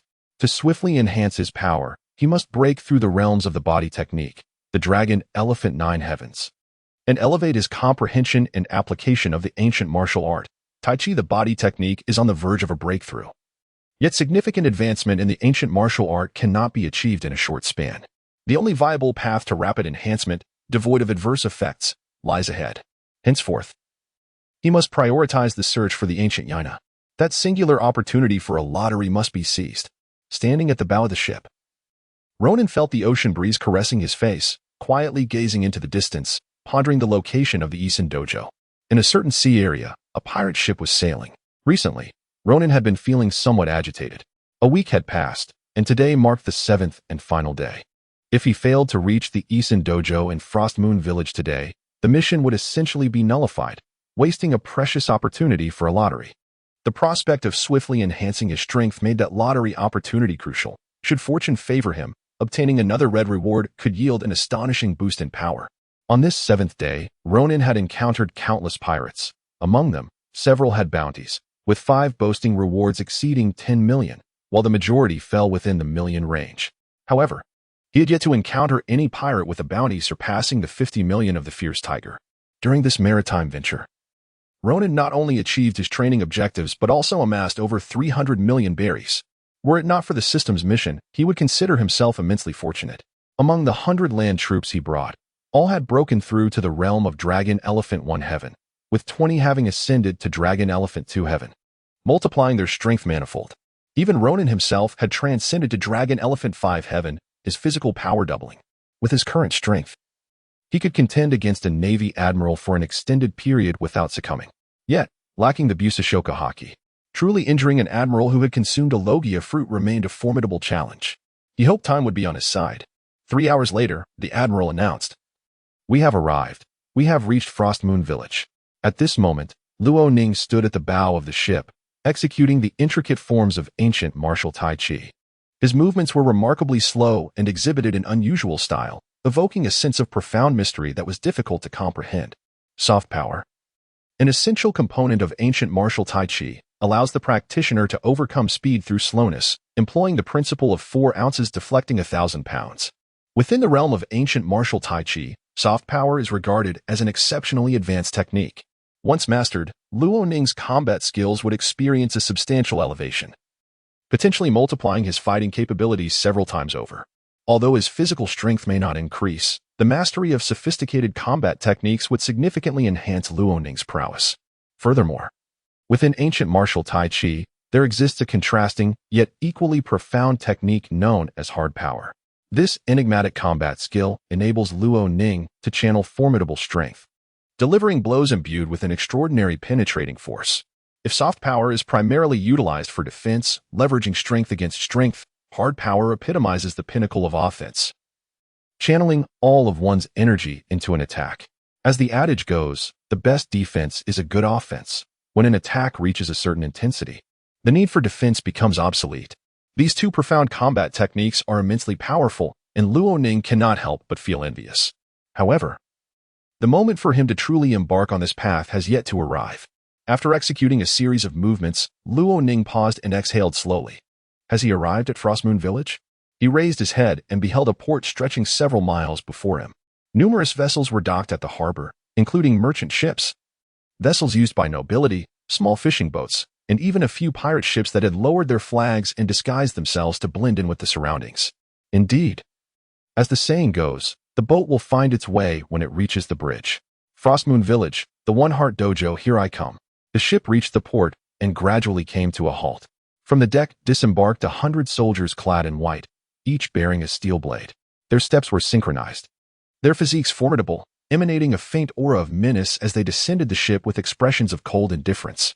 The sudden appearance of this 100 individuals drew the attention of others as they disembarked, yet the unmistakable aura of intimidation surrounding them deterred any immediate approach. At the forefront of the 100 soldiers strode a young man clad in a pristine white coat. His chiseled features bore an expressionless countenance, complemented by a cascade of raven-black hair. The coat concealed the iron-like muscles beneath, rendering them invisible to onlookers. Frosty Moon Village, One Heart Dojo, await my arrival. At this moment, Luo Ning finally exhaled a sigh of relief, his previously taut nerves easing slightly. After nearly 7 days of sailing across the vast sea, it would be disingenuous to claim indifference regarding the search for the Isen Dojo. After all, completing the task also granted a chance for a lottery draw. Even if he were to receive the most ordinary white reward from the system, Luo Ning believed it would still prove advantageous. His thirst for strength had been growing increasingly profound. After traversing a distance, he halted his steps, having settled the other soldiers he had brought along. He took only the 3 companions, Hu Qi, Hu Ba, and Hu Xing, and made his way toward a tavern to gather information. Visiting a tavern was undoubtedly the most prudent choice. Accompanied by Hu Qi, Hu Ba, and Hu Xing, Luo Ning entered a local tavern. The establishment was not extravagant, yet it was filled with patrons engaged in lively conversation, discussing everything from personal affairs to national issues, even daring to jest about the Navy, the world government, and the lofty celestial dragons. Hu Qi stepped forward and pushed open the tavern door, prompting Luo Ning to stride inside. As he scanned the room, his eyes suddenly brightened, and a smile graced his lips upon spotting an intriguing individual. "Old man, are you not bored sitting here alone, drowning your sorrows in drink?" Approaching, Luo Ning nonchalantly took a seat beside him. "Young lad, with so many people around, why do you choose to sit next to this old man?" From the moment Luo Ning entered the tavern, he had captured the attention of everyone present. The mere presence of the 3 companions behind him instilled a sense of fear. Among them, Hu Qi possessed the most imposing physique, exuding an explosive aura. His muscular arms were so robust they could rival the thighs of an average man. Hu Ba, despite appearing somewhat daft, was no less formidable, standing nearly 2.5 meters tall, and had he not slightly bowed his head upon entry, he might have collided with the tavern's ceiling. As for Hu Xing, while lacking the explosive musculature of Hu Qi and Hu Ba, he emanated a serpent-like presence that unsettled many. Compared to these 3, Luo Ning appeared rather unremarkable, devoid of any distinctive traits. However, no one dared to underestimate him, for it was evident to the discerning that these three regarded him with utmost respect. "I find you amusing, old man. Would you care for a drink?" Luo Ning inquired. "A drink sounds delightful." Upon arriving at the tavern, Luo Ning seemed to have momentarily shifted his focus from inquiring about the location of the Isin dojo to engaging in conversation with the old man. It was not so much a lack of interest as it was the allure of another matter that captivated his attention, keeping him in the tavern. "Care for a game of dice?" "Absolutely. If you wish to play, I shall gladly oblige." Thus, the two began a leisurely conversation, discussing a myriad of topics. When the discussion turned to the world government, the navy, and the celestial dragons, the old man's expression momentarily stiffened before he shook his head in resignation. If only the navy and the world government truly prioritized the welfare of the people. In my lifetime, I have witnessed far too much injustice. I hope that one day, I can wield my meager strength to eradicate all forms of inequality in this world. As the old man slowly opened his eyes, despite their cloudiness, Luo Ning could perceive the profound weariness within them, coupled with a flicker of compassion and an unyielding resolve. "Old man, your aspirations are lofty. Are you then considering joining the navy to rectify the injustices you have witnessed?" The old man pondered for a moment, then, with a hint of helplessness, shook his head, a look of confusion crossing his face. "Perhaps. The truth is, if there were a better option, I would not choose to join the navy. However, it remains the most formidable force in this world, and to eliminate all injustices with my limited power is still a distant dream." Having received a satisfying answer, Luo Ning finally stood and made his way toward the tavern exit. Halfway there, he turned back. "By the way, my name is Luo Ning. I still do not know yours. My name is Yishao. If fate allows, perhaps we shall meet again." The old man replied with a smile that illuminated his weathered face, clearly delighted by this unexpected encounter and conversation.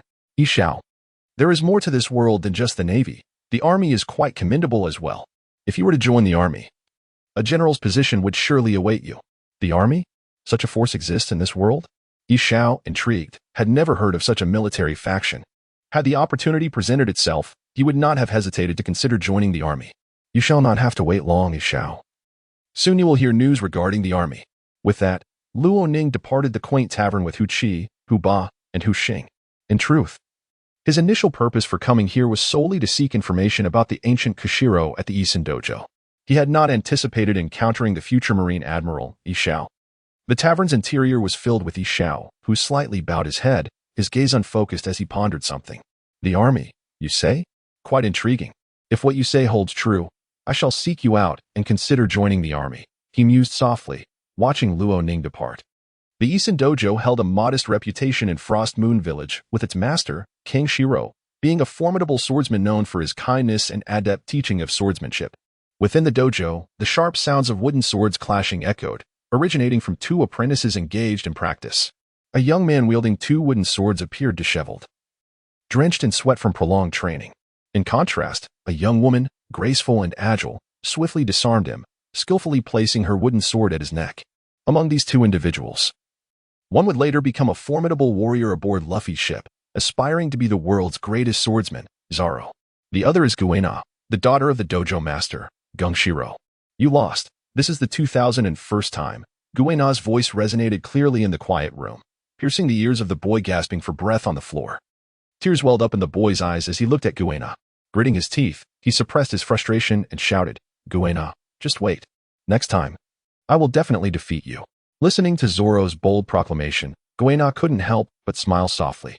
She then lowered her head, biting her lip, and gently rubbed her developing chest, tears glistening in her eyes. Despite being tightly bound, she could faintly sense the burden it brought, a potential fatal flaw in battle. "I have begun to develop. Perhaps within a year, Zoro, you will surpass me and grow ever stronger." Sitting on the ground, Zoro's face flushed. He had never witnessed such a scene and had never seen Guina cry. In his mind, Guina was immensely strong and powerful, yet this moment shattered his perception. "Why can't you become stronger too? In time, we could both become great swordsmen, the strongest in the way of the sword," Zoro exclaimed, bewildered by Guina's words. "You wouldn't understand. You just wouldn't understand," Guina replied, her expression filled with despair. After uttering those words, she ran to a secluded place, crying silently. She didn't wish to confide in anyone, nor did she want to weep in front of others. If it weren't for Zaro, she might never have voiced her feelings. Her father had always said that women could never become great swordsmen, never reach the pinnacle of the sword path. But why? Why can't women become great swordsmen? Ascend to the highest echelons of the sword path and claim the title of the world's greatest swordsman? Guina wiped the tears from her eyes, gazing at her body, and for the first time felt a twinge of disgust. Who claimed that women could not become great swordsmen, that they could not reach the summit of the sword path? Just as Guina reached her emotional breaking point, a somewhat languid voice entered her ears. From the corner, Luo Ning stepped forward, accompanied by his loyal followers, Hu Qi, Hu Ba, and Hu Xing. Who says women can never become great swordsmen, that they cannot reach the pinnacle of their craft? Luo Ning approached Guina, whose eyes brimmed with tears, and offered a warm smile. He admired Guina's resilience and diligence, especially after her father had proclaimed that women were inherently at a disadvantage and could never attain the title of the world's greatest swordsman. What must be done? Guina asked, wiping away the tears that had escaped her eyes, perplexed by this sudden stranger's inquiry.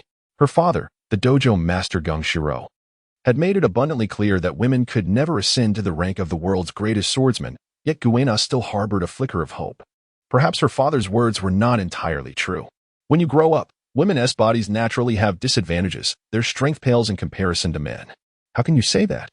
Guina retorted, her teeth clenched as she shouted at Luo Ning, using this outburst to vent her frustrations. She was the daughter of Gongshiro, yet her father had uttered such words. Why couldn't he phrase it more gently, or at least offer her a comforting lie? The disparity in strength and the natural disadvantages of your body do not define your potential. As long as you are not afraid of hardship, as long as you can persevere and possess a decent talent for the way of the sword, I can help you become a great swordsman. As for reaching the pinnacle of being the world's greatest swordsman, that is something you must achieve on your own. I cannot assist you with that. Luo Ning stepped closer, ruffling Guina's hair, feeling the softness of her tresses. The lingering hostility from the countless battles of the past week seemed to dissipate. In his previous life, Luo Ning had lamented Guina's untimely death, and this time, he would not allow her to perish so easily, not merely for the sake of completing a mission, but also for his own desires. I am not afraid of hardship. I can endure. Though I may not be a genius in the way of the sword, I possess some talent. Guina suddenly embraced Luo Ning, feeling a warmth radiating from this stranger who had just appeared, dispelling her earlier reservations. This was her chance. Perhaps her last opportunity. Ding dong. Congratulations, host. You have completed the task and earned a chance to draw a reward. Draw. Luo Ning did not pay attention to the drawing process. He merely continued to gently stroke Guina's silky hair, inhaling the faint fragrance of her presence. Feeling a calmness envelop him. Ding dong. Congratulations, host. You have received the complete inheritance of the purple reward, the infinite sword path. Note, this is the complete inheritance, not a forced infusion of sword knowledge. The purple reward, the infinite sword path, was indeed a delightful surprise, although it was not a red reward. The chances of drawing a red reward were exceedingly slim, and Luo Ning was more than satisfied with a purple reward. The infinite sword path, a formidable martial art reminiscent of the infinite sword master from League of Legends, would significantly enhance Luo Ning's strength. As the drawing concluded, a flood of profound insights into the way of the sword surged into Luo Ning's mind.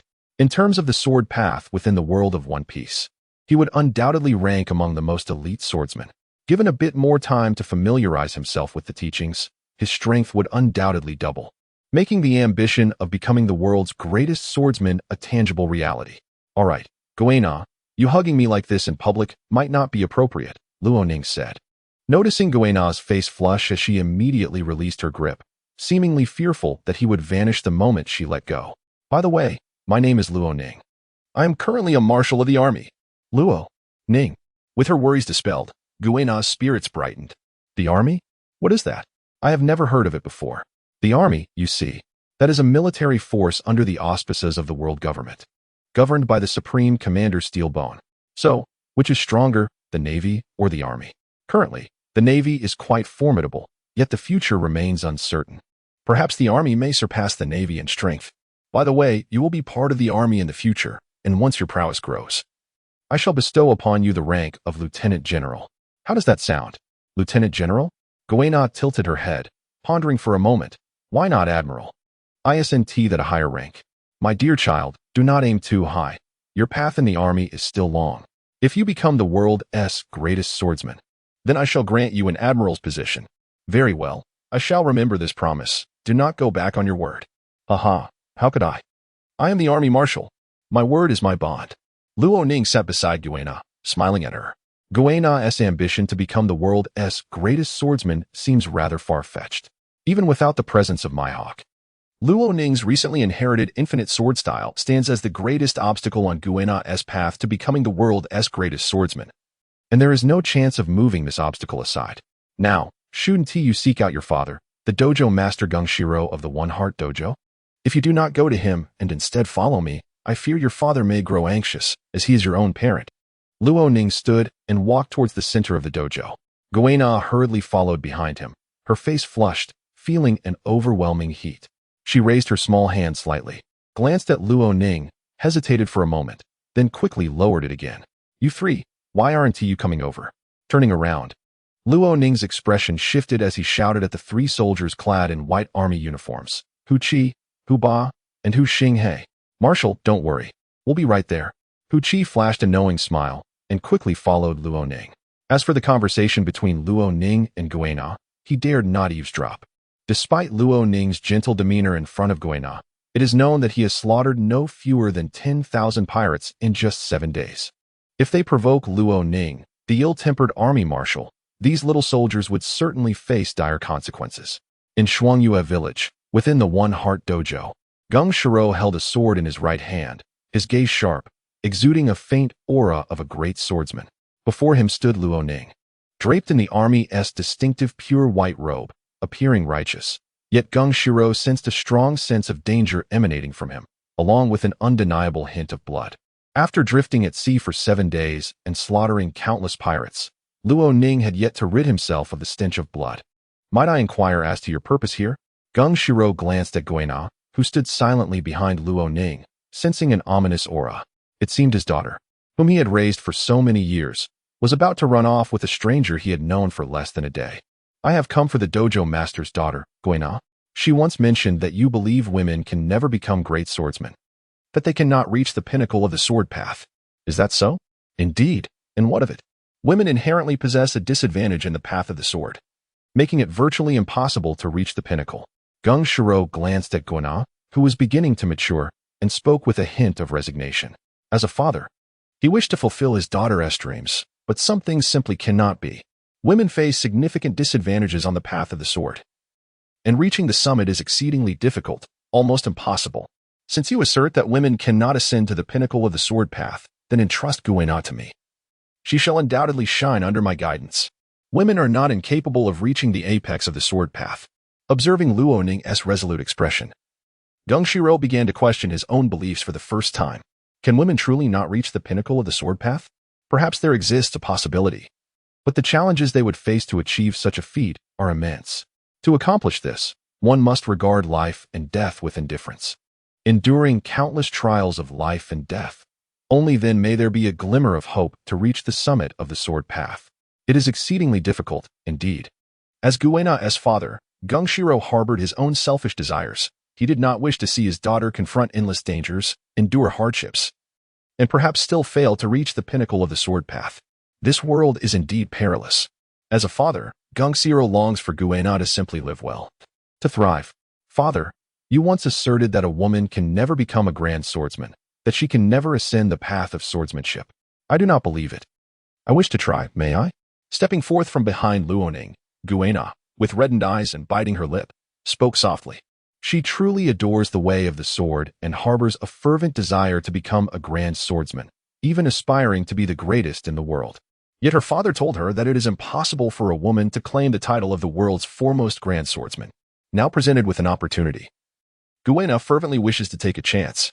Alas, the path of swordsmanship is fraught with peril, and the title of the world's greatest grand swordsman is fiercely contested by countless individuals. Have you truly made this decision?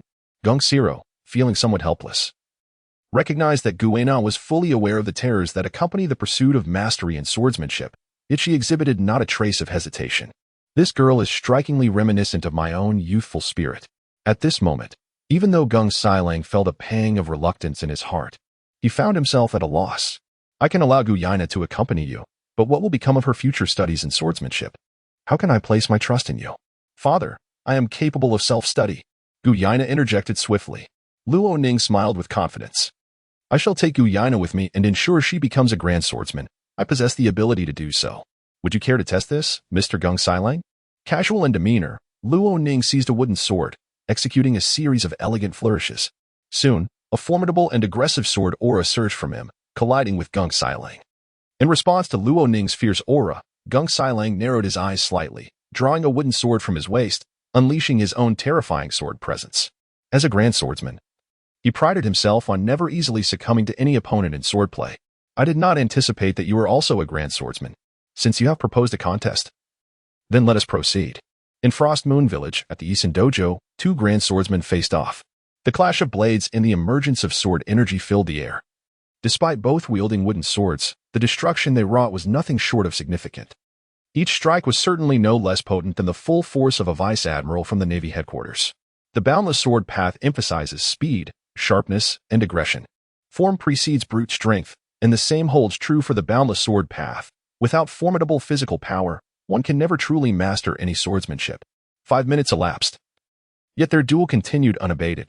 At this moment, standing nearby, Guina and her companions, Tiger Chi, Tiger Ba, and Tiger Xing, felt their hearts gradually numb. Before witnessing it firsthand, they could never have imagined what true strength entailed. As time progressed, the two gradually displayed their true capabilities. Now, a single blow from either Luoning or Gung Sailang could effortlessly slay a vice admiral of the Navy headquarters, leaving them completely defenseless. Luoning estimated that Gung Sailang's prowess was undoubtedly on par with a Navy admiral, possibly even surpassing that level. With the memories of his past life, Luoning sensed a vague connection between Gung Sailang and the Revolutionary Army, an organization aimed at overthrowing the world government. However, with Guina now intertwined with him, Luoning found joy in Gung Sailang's growing strength. The current army remained woefully inadequate, akin to a mere child when compared to the formidable accumulation of the Navy, rendering any comparison futile. In their duel of swordsmanship, Luoning slowly gained the upper hand, yet no matter how he attacked, Gung Sailang could effortlessly parry, suggesting that a decisive victor might not emerge anytime soon. This could not continue. Retreating a few steps, Luoning narrowed his eyes, fixating intently on Gung Sailang, who held his sword with one hand, a faint smile curling at the corners of his mouth. In truth, Luoning had not yet unleashed his true power. The infinite swordsmanship was far beyond what had been displayed. With his right hand gripping the sword, Luoning positioned the wooden blade in front of him, assuming a peculiar stance. His gaze solely locked onto Gung Sailang, dismissing all else. In that fleeting moment, an overwhelming surge of sword energy erupted from Luoning, a terrifying force that even the formidable Gung Sailang struggled to withstand. The air crackled with the intensity of his strike.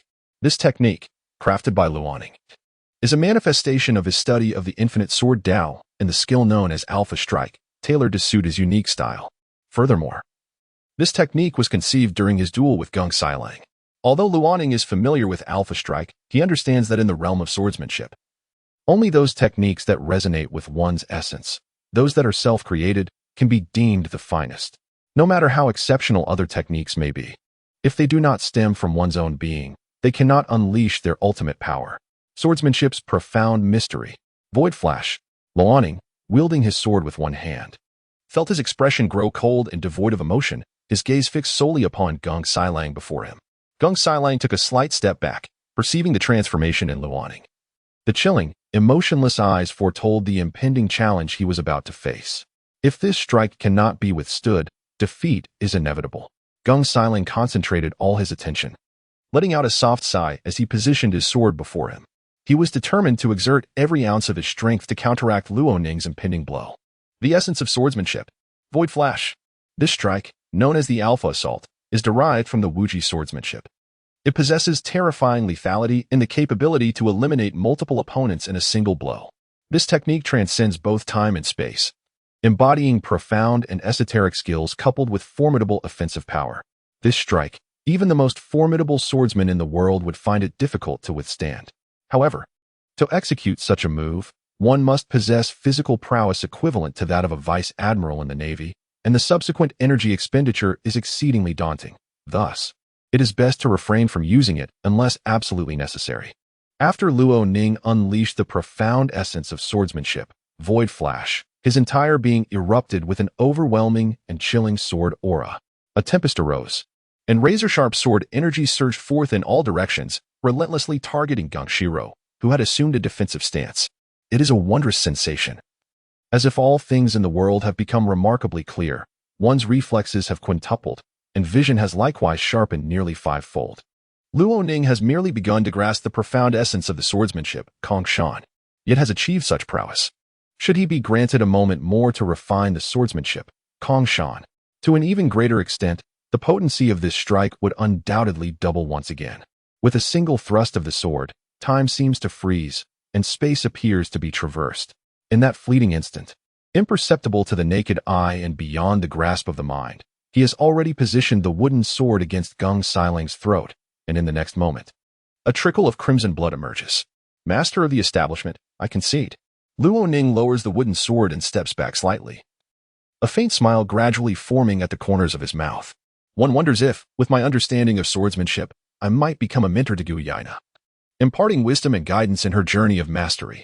At this moment, Gangshiro was still enraptured by the stunning sword strike of Luo Ning. Under the might of that blow, Gangshiro felt an overwhelming sense of insignificance. At that moment, he could only widen his eyes, utterly powerless, his body rendered immobile. Had Luo Ning harbored any murderous intent, he would have likely perished beneath that wooden sword. As a master swordsman, even a mere wooden sword could transform into a lethal weapon in his hands. That technique, did you create it? What is its name? Gangshiro refrained from answering Luo Ning's inquiry, for the answer had already revealed itself in that very moment, given Luo Ning's profound comprehension of the swordsmanship. Imparting the ancient Guina style posed no challenge. In fact, the results would likely surpass those of Gangshiro himself. Kong Shan, a self-invented sword technique that transcends the confines of space and time, wielding terrifying speed and lethality. Indeed, even a marine admiral would find it formidable. Kong Shan? What a splendid name.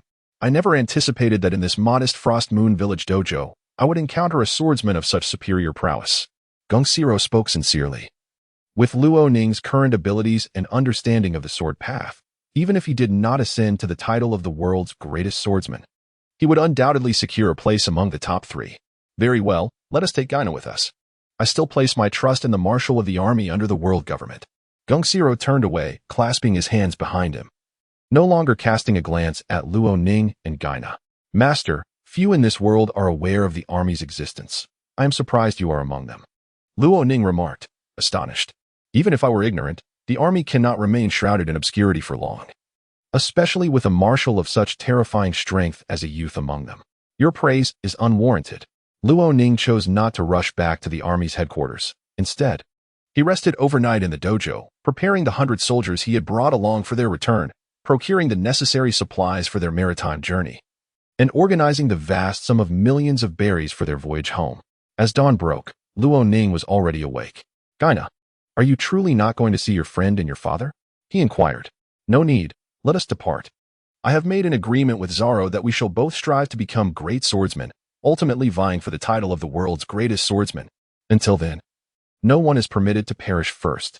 Guina's eyes reflected a fleeting sense of reluctance, but she swiftly cast aside such emotions, leaving only a resolute determination. I must ascend to the position of the world's greatest swordsman, regardless of the arduous path that lies ahead. Her father, Gangshiro, had once proclaimed that a woman could never attain the title of the world's greatest swordsman, nor even reach the realm of a great swordsman. However, Luo Ning had assured her that with perseverance, resilience against hardship, and a modicum of talent in the sword path, one could indeed become the world's greatest swordsman. For reasons unknown, she instinctively chose to place her faith in that unfamiliar man she had never before encountered. Perhaps it was the aura he exuded that enveloped Guina in a comforting embrace, or perhaps it was the warmth of his smile that touched her heart. Though this is the weakest of the 4 seas, the ocean remains boundless, stretching far beyond sight. Even with experience, navigating back from here requires a full 3 days. Previously, Luo Ning had planned to locate Guina and return to the army within 7 days, but it seems that he will exceed this time frame. Sitting at the bow of the commandeered pirate ship, he gazes towards the direction of the army headquarters, a trace of regret crossing his face. Costa, I have faith in you. You can resolve the military funding issue. Even if it cannot be resolved, sustaining for 3 days should pose no significant problem. Luo Ning possesses unwavering confidence in the army he has personally trained. They have undergone a remarkable transformation. Even a month without military funding would not have a considerable impact. Furthermore, with Costa's presence at the army headquarters, Luo Ning feels no anxiety whatsoever. Costa, empowered by the pinnacle of the dragon elephant's ninefold heaven, is formidable, rivaling the strength of a vice admiral in the Navy, though his experience is still somewhat lacking. This morning, Hu Qi, Hu Ba, and Hu Xing also achieved tremendous breakthroughs. Advancing from the pinnacle of the dragon elephant's second heaven to the third heaven, their physical strength and power multiplying several times over. This recent breakthrough has filled the three individuals with exhilaration. Their prowess, solely derived from their physical strength, is already sufficient to contend with the vice admirals of the Navy headquarters. Should they ascend to the realm of the dragon elephant fourth heaven, their physical might alone would grant them a significant advantage in battles against these vice admirals. Furthermore, if they were to attain the fifth heaven, even the admirals of the Navy headquarters would pose no threat. Coincidentally, at this moment, Luo Ning has just entered the early stage of the dragon elephant fifth heaven. When relying solely on physical strength against an admiral, the outcome would be uncertain. However, should he employ the ancient martial art of Taiji that he has comprehended, he would possess an undeniable advantage in combat against an admiral. Additionally, Luo Ning has now acquired the complete inheritance of the purple reward, the infinite sword Dao, through the system lottery, resulting in a remarkable surge in his strength and increase by more than tenfold. The infinite sword Dao is an extraordinarily formidable swordsmanship inheritance, endowed with terrifying offensive power and speed. The essence of swordsmanship, Void Flash. This profound essence was also comprehended within the boundaries of the infinite sword path, where one attains the deepest understanding, enabling the ability to transcend both time and space, directly manifesting before others to execute a singular, decisive strike. Even admirals of the Navy headquarters find it exceedingly challenging to resist such a sword technique. However, a significant drawback of this swordsmanship, known as the Void Flash, is its terrifying toll on stamina and its heavy reliance on physical fortitude. For Luo Ning, who has ascended to the fifth tier of the dragon elephant realm, the prospect of utilizing the sword technique of Void Flash repeatedly without limit is utterly implausible. Nevertheless, despite these constraints, Luo Ning feels an immense satisfaction. In a mere span of 7 days, he has experienced such a remarkable enhancement in his strength that he is pleasantly surprised and does not wish for more. Yet, it lingers in his mind whether he could defeat the 4 emperors of the New World or merely survive their onslaught. After all, there exists a considerable disparity in strength between the admirals of the Navy headquarters and the 4 emperors of the New World.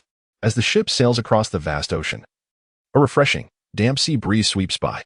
Luo Ning, previously, you told me that as long as one is undaunted by hardship, perseveres, and possesses talent, anyone has the opportunity to become the world's greatest swordsman. Is this truly the case? Guina approached the bow of the ship, biting her lip, and gazed at Luo Ning, who was staring ahead, and asked. Luo Ning could distinctly sense the tremor in Guina's voice. She appeared to be deeply fearful, fearing that Luo Ning's words might be a deception. Over the years, Guina has lived by her father's words. Women can never become the world's greatest swordsman, and even reaching the realm of a great swordsman is a formidable challenge. However, someone has now conveyed to her that this notion is erroneous, and this individual possesses a prowess in the way of the sword that surpasses that of her father, Gongshiro. Although Guina is inclined to believe this, a flicker of doubt still lingers in her heart. You can do it, trust me. Rising from the bow of the ship, Ronan turned to Guina, revealing a smile that he had rarely shown before. Upon seeing Ronan's expression, Guina felt a sense of relief envelop her. Now, I wish to learn the way of the sword from you. Ronan, your strength exceeds that of my father. I can hardly contain my eagerness to begin. Guina's face bore a serious demeanor, her gaze resolute. Guina, are you truly honest? Ronan inquired, looking intently at her. If you wish to learn my swordsmanship and aspire to become the world's greatest swordsman, the first step is to take me as your master. Master? No problem. I will take you as my master. Then you must also enlist in the army. Only then can I impart my sword techniques to you and guide you on the path to becoming a great swordsman.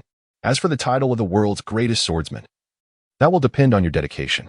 I genuinely wish to see whether you are the type who merely speaks of effort or the one who acts upon it. Guina puffed out her cheeks, glancing at Ronan, who wore a mischievous grin, and declared firmly, very well.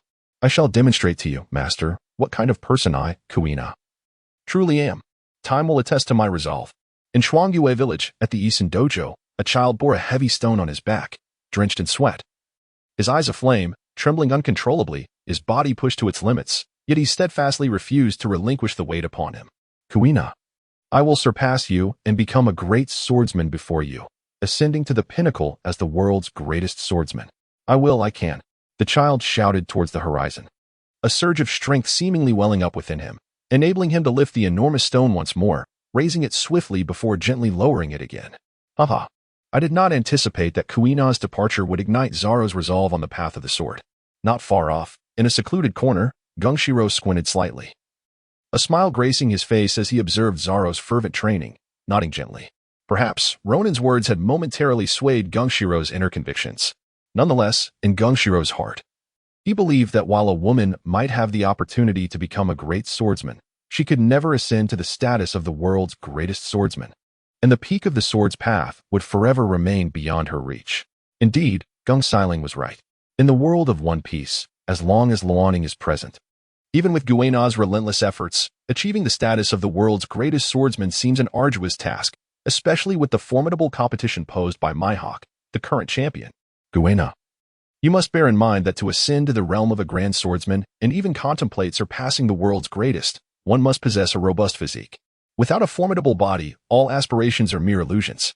Guina listened intently, noting the sudden shift in her master's demeanor, his gaze turning grave and piercing, causing her to feel a sense of unease. The reason your father believes that women cannot attain the pinnacle of swordsmanship is due to the inherent physical disadvantages they face.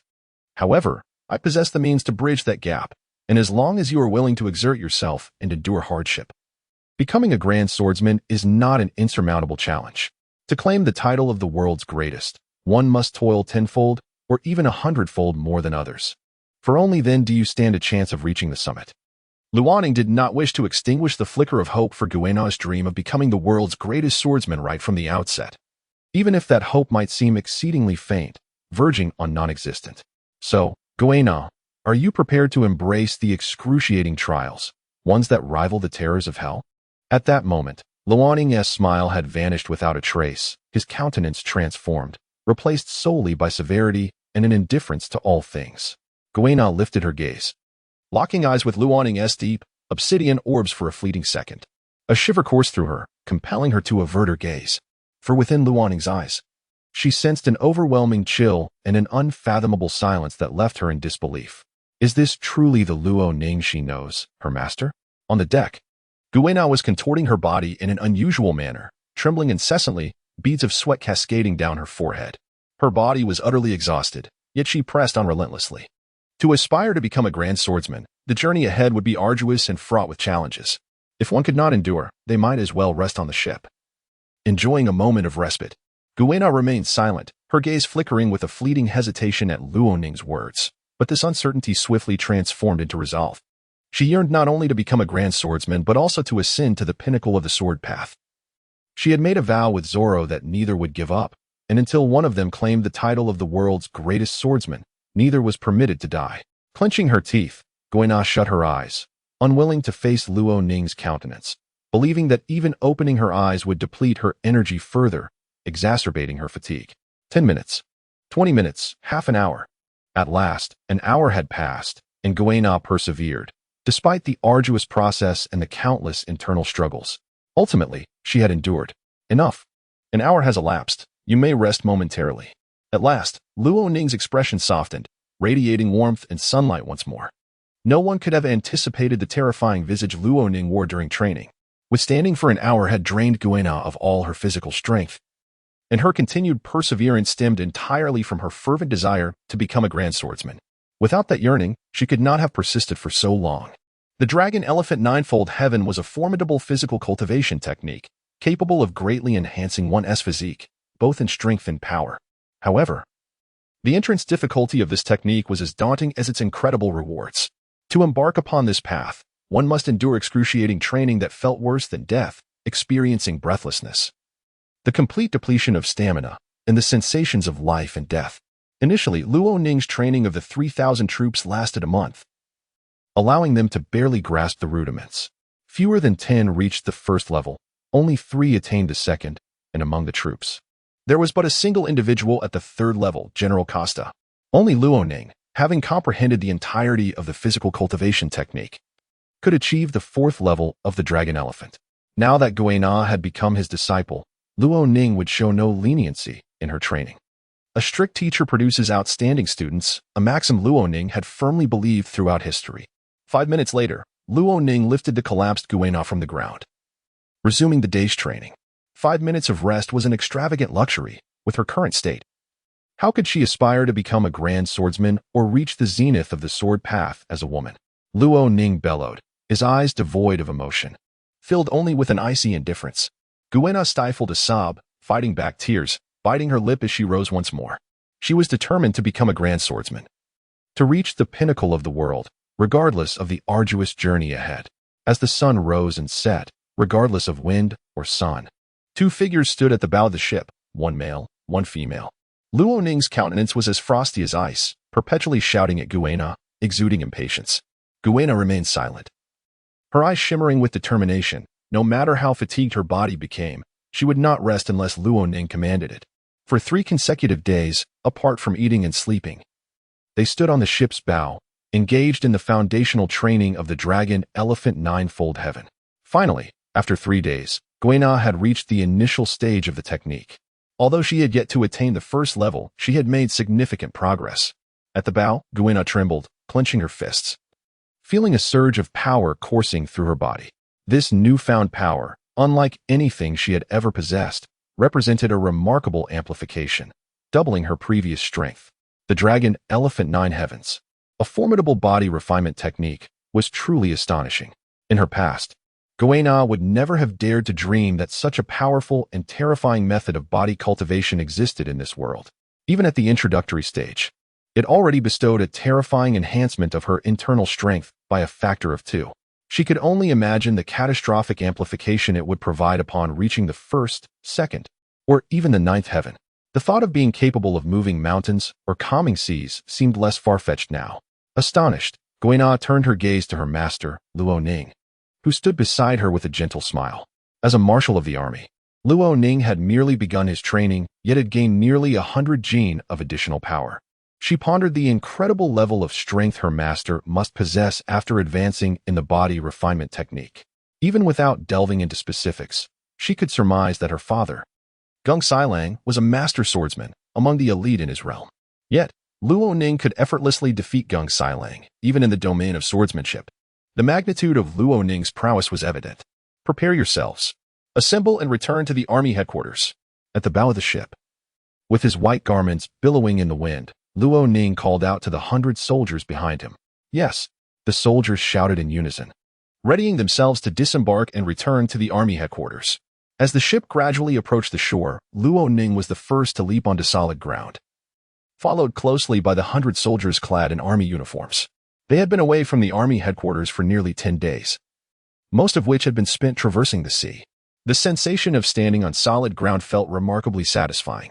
Regardless of his past or present, Luo Ning, as a soldier, belonged on land rather than upon the waves. Stand firm. Suddenly, a group of robust soldiers converged from all directions. Their eyes were sharp, and some wielded gleaming steel blades, while others carried finely crafted firearms. The number of soldiers swelled to several hundred. In stark contrast to Luo Ning's troops, these soldiers donned different military attire, showcasing a significant distinction. Listen up. We are the army, and this is our territory. Lay down your weapons as per protocol. A major, standing among the hundreds, stepped forward and shouted at Luo Ning and his men. The major sensed that neither Luo Ning nor his soldiers were opponents he could handle, yet his demeanor remained calm. He believed no one would dare disturb the peace on army grounds, recalling the recent defeat of the 10,000 bandits as a vivid reminder. Army. Upon hearing the term, Luo Ning surveyed the soldiers before him, a smile emerging on his lips as he nodded in satisfaction. Behind him, Guina remained perplexed. Wasn't her master Luo Ning the army marshal? Why did this group, claiming to be the army, dare to brandish weapons and confront the highest-ranking officer? Ha ha ha. Finally, the trio of Luo Ning's closest companions, Hu Qi, Hu Ba, and Hu Xing could no longer contain their laughter. It was indeed amusing that these soldiers failed to recognize the highest authority in the army, their Marshal Luo Ning. What are you laughing at? Let me tell you. Anyone who stirs trouble on our territory is doomed. The major, undeterred, stood firm. As a member of the army, he felt it was his duty to protect the ordinary people beneath their jurisdiction. Failure to do so would render his role meaningless. Haha, you little rascal. You've truly cracked me up. Do you know who stands before you?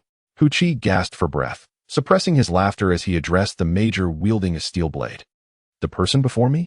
The major scrutinized the figure clad in the former army's white uniform, feeling a sense of familiarity, as if he had encountered him before. Suddenly, realization struck him, and his expression turned pale, beads of sweat forming on his forehead as panic surged within him. And Marshal, at that moment, the major comprehended that he had inadvertently confronted the supreme leader of the army, the infamous Marshal Luoning. He recalled the tale of the 10,000 bandits. Recognizing that Luoning had issued a command that none dared question, to eliminate every last one of them without exception. Although he understood the rationale behind the order, he lacked the courage and resolve to execute such a decree. The title of Killing God was henceforth associated with Marshal Luoning, resonating throughout the territories governed by the army. For those with guilty consciences, the sight of Marshal Luoning was a nightmare, yet for the common folk, he was their guardian. And Marshal, Luoning approached the major, placing a reassuring hand on his shoulder, silencing any further words. His face broke into a satisfied smile as he nodded at him. You are competent, very commendable. The army requires individuals like you. However, your strength is still lacking. Temporarily set aside your duties as a major and seek out General Costa. He will arrange for you to enter a training facility. After a month, you will emerge significantly stronger. Believe in yourself and strive diligently. After offering words of encouragement, Luoning led the 100 soldiers toward the heart of the army's domain, the army headquarters. The major, still reeling from a daze, was astounded that Marshal Luoning had spoken to him at all, let alone praised him. Did you all see that? The marshal spoke to me and encouraged me to do well, he exclaimed joyfully to the other soldiers nearby. The other soldiers nodded eagerly, their eyes brimming with envy. Upon returning to the army headquarters, it was evident that the place had undergone a remarkable transformation since Luoning's departure. Towering buildings had risen, adorned with lavish and exquisite decor. When Luoning first laid eyes on the army headquarters, he was utterly bewildered. Was this truly the army headquarters? The very same establishment that had once been financially destitute. Struggling to pay its army expenses? Bring General Costa to me, he commanded. A minute later, Costa rushed to Luoning's side. What is going on? Luoning inquired, gesturing towards the headquarters. Costa glanced at the 100 soldiers behind Luoning, all exuding a faint yet ominous aura, and quickly dismissed it from his mind. Marshal, after eliminating 100,000 bandits, we captured some stragglers. After some interrogation, we discovered the location of their treasure trove. When I went there with my soldiers, you won't believe what I found, an immense stash of gold and various rare treasures, worth billions in belly. With this wealth, I was able to refurbish the army headquarters and distribute the soldiers' salaries. Wasn't it said that you would return within 7 days? How is it that you've been gone for 10 days and left all the responsibilities to me? I am merely an army general. You are the marshal. Costa lamented before Luoning, tears streaming down his face. Had Luoning not been aware of Costa's formidable prowess, he would never have guessed that such a man could rival the vice admirals of the Navy headquarters. Enough, enough. See, I have returned. We are both army generals. Stop this lamentation, Luoning replied with exasperation. At present, Costa had become the most powerful figure in the army next to Luoning, perhaps even surpassing the vice admirals of the Navy headquarters. What could he do? Apart from Luoning, the army had to rely on Costa for support. Luoning sighed, recalling the encounter with the jovial uncle at the tavern in Frost Moon Village. If only that uncle could come and assist me. The army's elite strength would undoubtedly see a significant boost, alleviating much pressure. However, Luoning's hopes were unrealistic. Persuading the jovial uncle to join the army would not be an easy task. Upon returning to the army headquarters, Luoning resumed his management of nearly all military affairs. As for the bounty on the head of the fierce tiger, valued at 50 million belly, it had already been handed over to the Navy for cash shortly after Luoning left Frost Moon Village. 50 million belly was neither too much nor too little. It was sufficient for Luoning to undertake certain endeavors. At the intersection of the four seas, on an island at the very edge of the world government's dominion, the army headquarters was established. Hey, what do you think the marshal has summoned us for? One soldier questioned. I have no idea. But I heard it might be for training us to enhance our abilities so we can better serve the army and protect the ordinary citizens, another replied. Everyone, quiet down. The marshal is about to arrive, and if he is displeased, you all know the consequences, warned yet another soldier. Upon hearing the title marshal, all fell silent. The army marshal was a legendary figure, a harbinger of death who regarded the lives of 100,000 as trifling. This was common knowledge. Yet, instead of loaning, they awaited the arrival of the battle-hungry fanatic, Tiger Chi, a staunch ally of loaning. A group of little brats, stand at attention. If I catch anyone whispering or moving out of line, they'll soon learn the meaning of pain. At this moment, Chi had donned the new army uniform. A long black coat that exuded an air of subtlety and inconspicuousness. On the back of the coat, 2 large white characters read justice. Chi cast a sweeping gaze over the 500 individuals below, experiencing a wave of profound headache. Having commanded the elite troops trained in Luoning, Chi could only render one judgment on the 500 before him, utterly ineffectual. The disparity between these 500 individuals and the genuine elite forces trained by Luoning is indeed significant. Standing at the forefront, Chi vividly recalls the previous command issued by the Marshal. Chi, I shall establish a hellish training battalion, limited to 100 individuals per class. As a colonel in the army, it is high time for you to contribute to our forces. You shall be entrusted with the responsibility of this hellish training battalion. And I implore you not to let me down. Chi remembers the Marshal's words clearly. It is acceptable for him to oversee the hellish training battalion. Yet he cannot help but wonder, are these soldiers truly military personnel? This lack of military demeanor is quite disconcerting, and their strength seems rather inadequate. For this reason, Chi felt an overwhelming headache. However, since Luoning had already issued the command, it was imperative that the task be accomplished, no matter how daunting it may be. The Hell training camp, if successfully established, would undoubtedly produce the finest soldiers of the army in the future. Are you ready, young ones? To endure a training regimen more agonizing than death. Thus, the first Hell training camp was founded. Naturally, 500 participants were somewhat excessive, necessitating a process of elimination. Ultimately, retaining around 100 after the training would suffice. In the training grounds of the Hell training camp, anguished screams and wails echoed perpetually, a relentless chorus of suffering.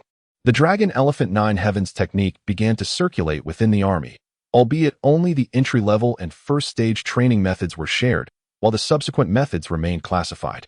Luoning was determined to prevent any practitioners of this formidable body refinement technique from being discovered within the Navy or the world government. As for the simplified version of the ancient martial art Tai Chi, it was exclusively disseminated within the Hell training camp.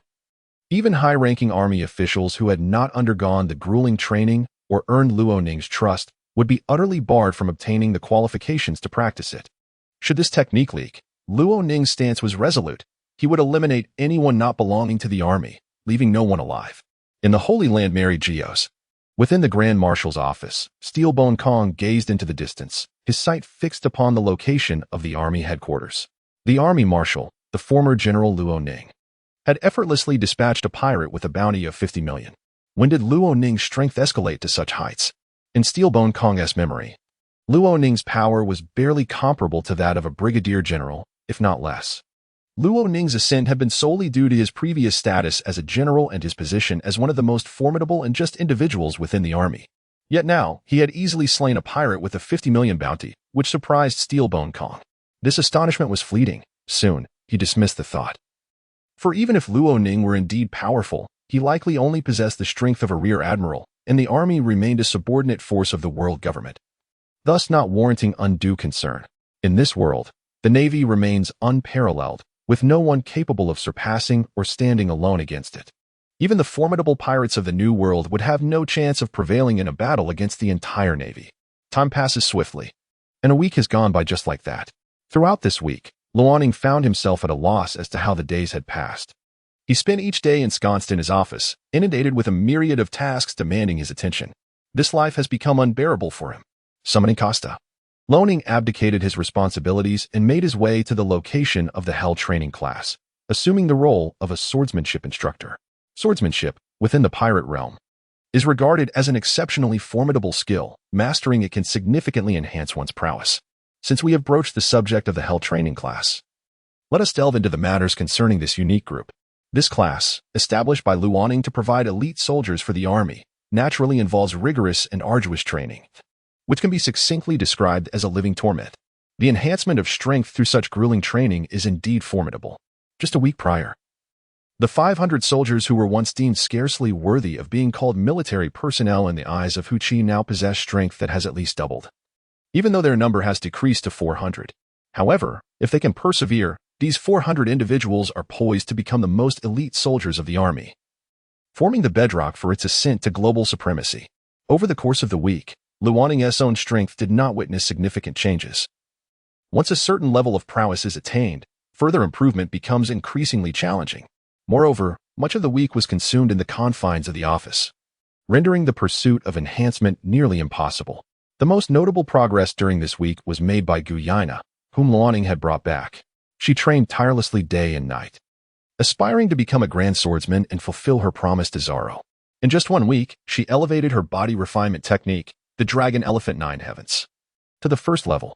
Her strength, speed, and physical resilience have all seen tremendous increases. Compared to a week ago, Guina's capabilities have multiplied tenfold. Furthermore, her comprehension of the swordsmanship has also improved significantly. The principles of swordsmanship share many commonalities, and as the heir of the boundless sword Tao, Luanning is more than capable of imparting his knowledge to Guina. In a certain street within the army's territory, the thoroughfare bustles with countless passers-by, but unlike before, the expressions of the common folk no longer reflect numbness and confusion. Instead, they bear a glimmer of hope, a hope for the future. Observing these individuals, a knowing smile graces Luanning's face. Water can both carry and capsize a boat. The world ought to adhere to this principle, where soldiers protect the civilians and civilians, in turn, join the military, creating a cyclical harmony. Luanning finds it perplexing how, in the world of pirates, the world government has managed to dominate for centuries, even to the extent of the Navy brazenly donning their guise while engaging in nefarious deeds. And those celestial dragons, who proclaim themselves as the sons of gods and rulers of the world, one cannot help but wonder how they will fare in a world governed by the strong once the Navy no longer shields them and the world government crumbles. Hu Xing and Hu Ba, what do you think of the common people now? Are they happy? Behind Luanning, the two glanced at the ordinary individuals passing by and replied without hesitation. Marshal, they must be very happy now. Standing upon the street, Luanning's eyes, dark and profound, meticulously observed the ebb and flow of pedestrians before shifting towards a location that housed an opulent estate. Perhaps their lives are better than before. Yet it remains insufficient, far from enough. Not enough, far from enough? Hu Xing and Hu Ba exchanged puzzled glances. But since the Marshal declared it insufficient, it must indeed be so. His words are never mistaken. Bandits have struck, and the nobility here has yet to be dealt with. How can the lives of the common folk improve under such circumstances? In the world of pirates, not a single noble can be deemed virtuous. Luanning spoke thusly, yet he casually entered a shop, a small estate owned by a local noble, which could be better described as a wealthy merchant than a true aristocrat. This is a rice shop, dedicated to selling rice for the common folk. As he approached, Luanning ran his hand over the rice within the shop. The grains were coarse, tinged with yellow, and even bore a faint musty odor. It was clear, even to the untrained eye, that the quality of this rice was abysmal. Excuse me, how much for this rice? From within the shop emerged a rotund, middle-aged proprietor, his face adorned with a sly grin and clad in extravagant attire. Ah, my friend, you must understand, our rice is the best and the cheapest in this small town. Just 1,000 bailey, and you can purchase a pound. Upon hearing this figure, Luanning's eyes widened in astonishment. He had anticipated a high price. Yet this was beyond his expectations. For an ordinary family, a monthly expenditure of 10,000 bailey sufficed. Yet here, a mere pound of rice commanded a staggering 1,000 bailey, a sheer exploitation. Owner, this is rather unscrupulous. Selling a pound of rice for 1,000 bailey? What gives you the audacity to do so? Are you not afraid of the army? This is their territory. Luanning took a few steps closer, his icy gaze fixed on the shopkeeper, an aura of malevolence emanating from him, a remnant of countless lives taken. This mere hint was sufficient to drain the color from the proprietor's face. The shopkeeper, noticing the two imposing figures, Hu Xing and Hu Ba, who had also moved forward with Luanning, felt a surge of panic. What are you doing? Don't be rash. This shop belongs to the Ross family. I am one of them. You must think carefully. Even the army must weigh their actions against the power of the Ross family, let alone a mere commoner like you. The Ross family?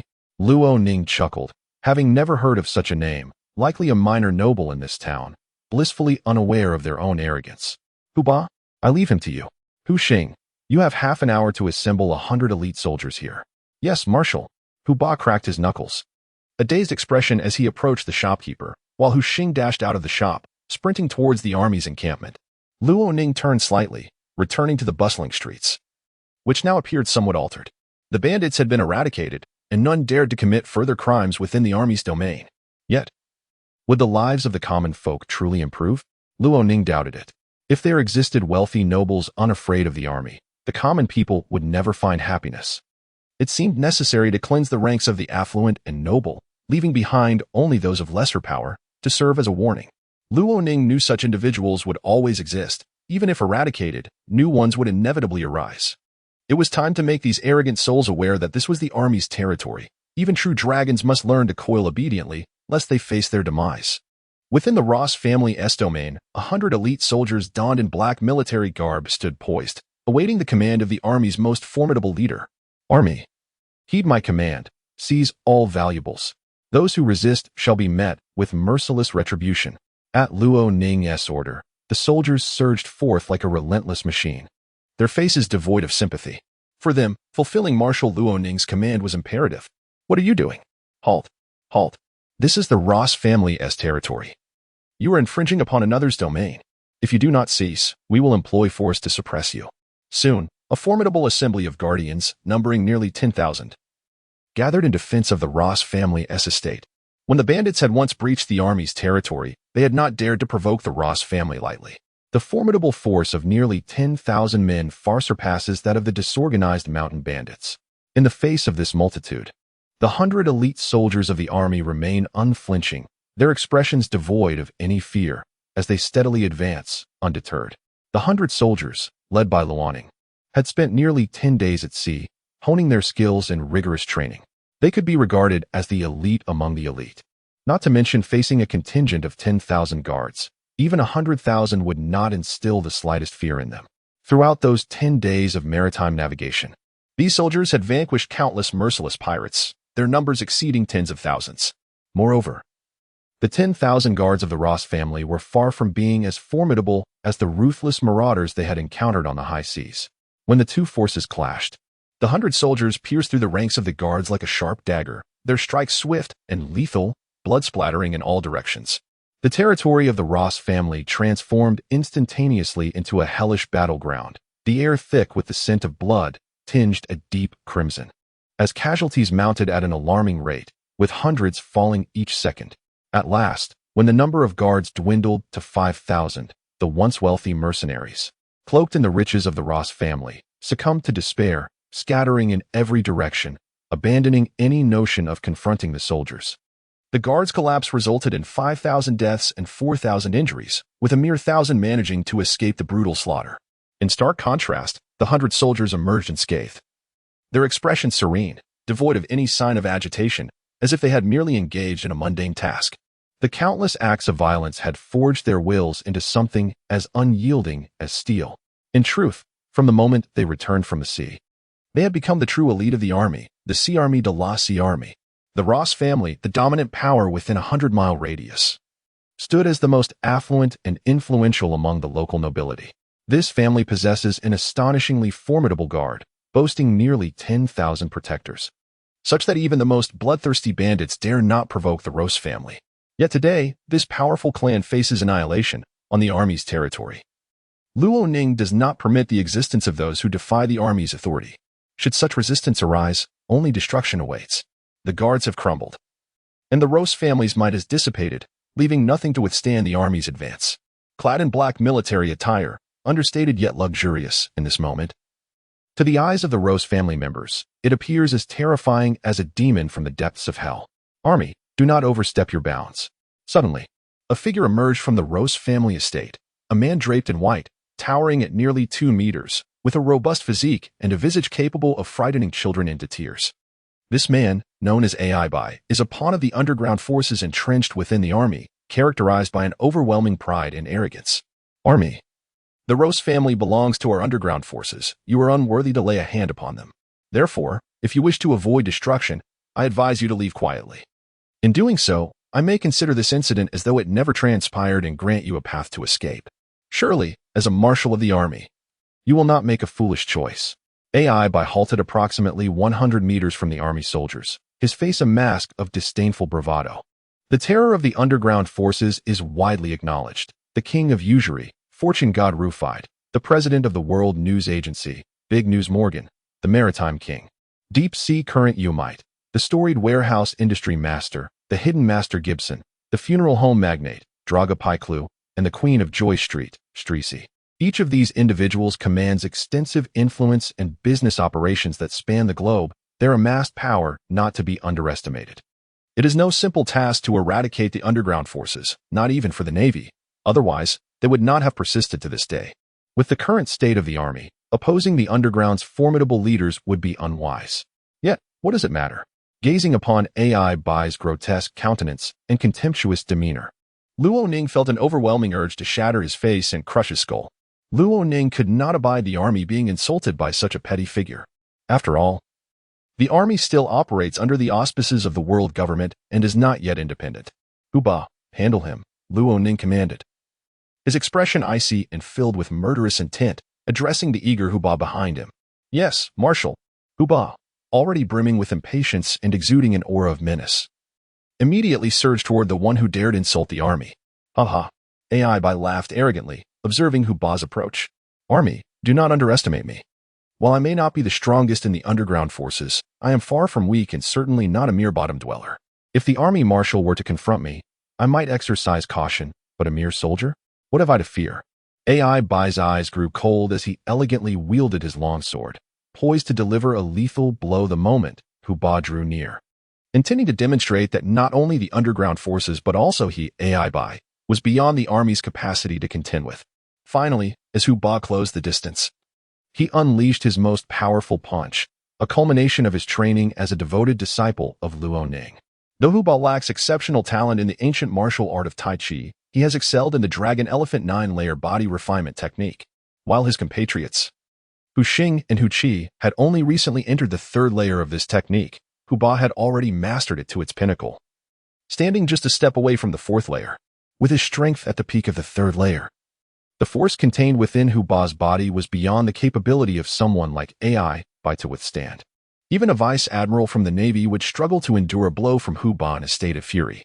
Should Huba break through to the fourth layer, no vice admiral would stand a chance against him. And if he were to reach the fifth layer, even an admiral would find it impossible to withstand his overwhelming might. As he drew nearer, Huba unleashed his fist. This behavior left AI Bai thoroughly perplexed. Huba halted his advance and launched an attack from nearly 10 meters away. Could such an assault truly be effective? Or could it be said that the army personnel are utterly foolish? Among these two concepts, AI Bai is more inclined towards the latter.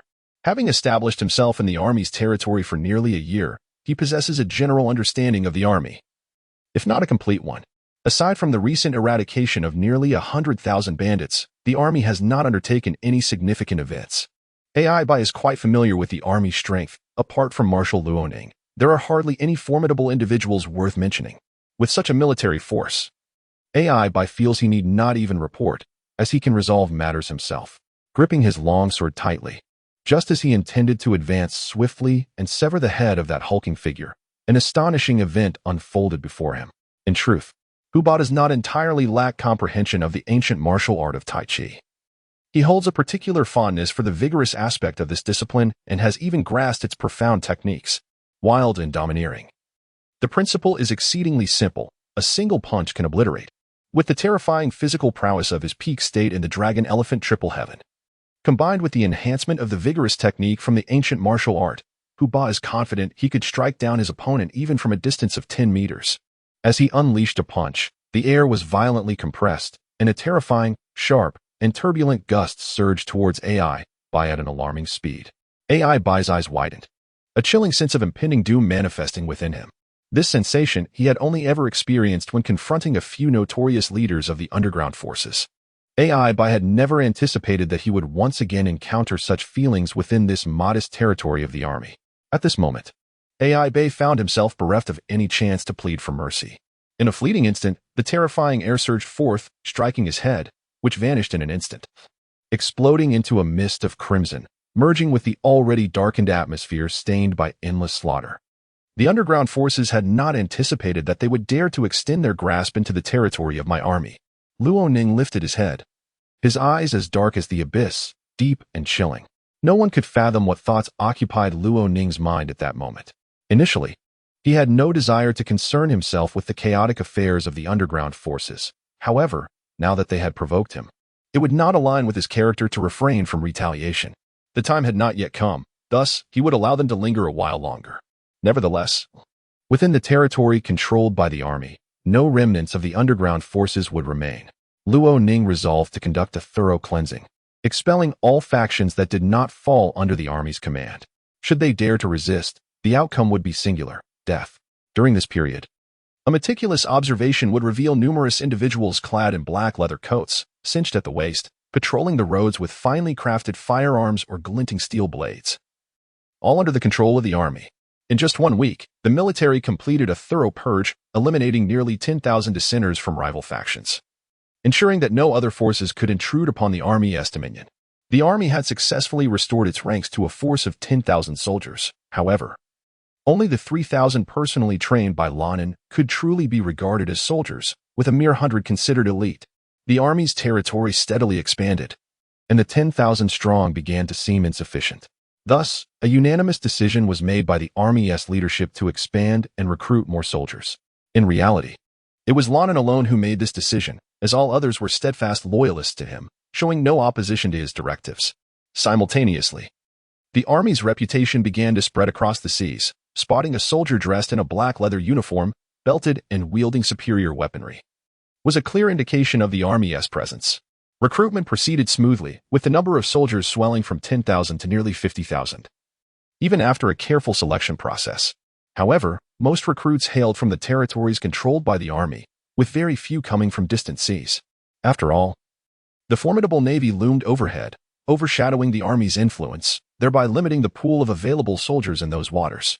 With the ranks filled to 50,000, Lanin concluded this extensive recruitment campaign, which had lasted nearly half a month, preparing to train the additional 40,000 into proper soldiers and to place them into a hellish training program to cultivate a cadre of elite fighters. With these 40,000 new recruits, the army would have ample time to assimilate them. Concurrently, Lanin established the 1st Battalion of Army Guards, comprising the 100 most formidable soldiers, seasoned by countless battles.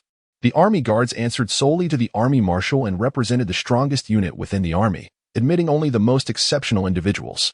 The inaugural cohort of Army Guards consisted of a mere 100, while the reserve unit in the hellish training program had only 400 participants remaining.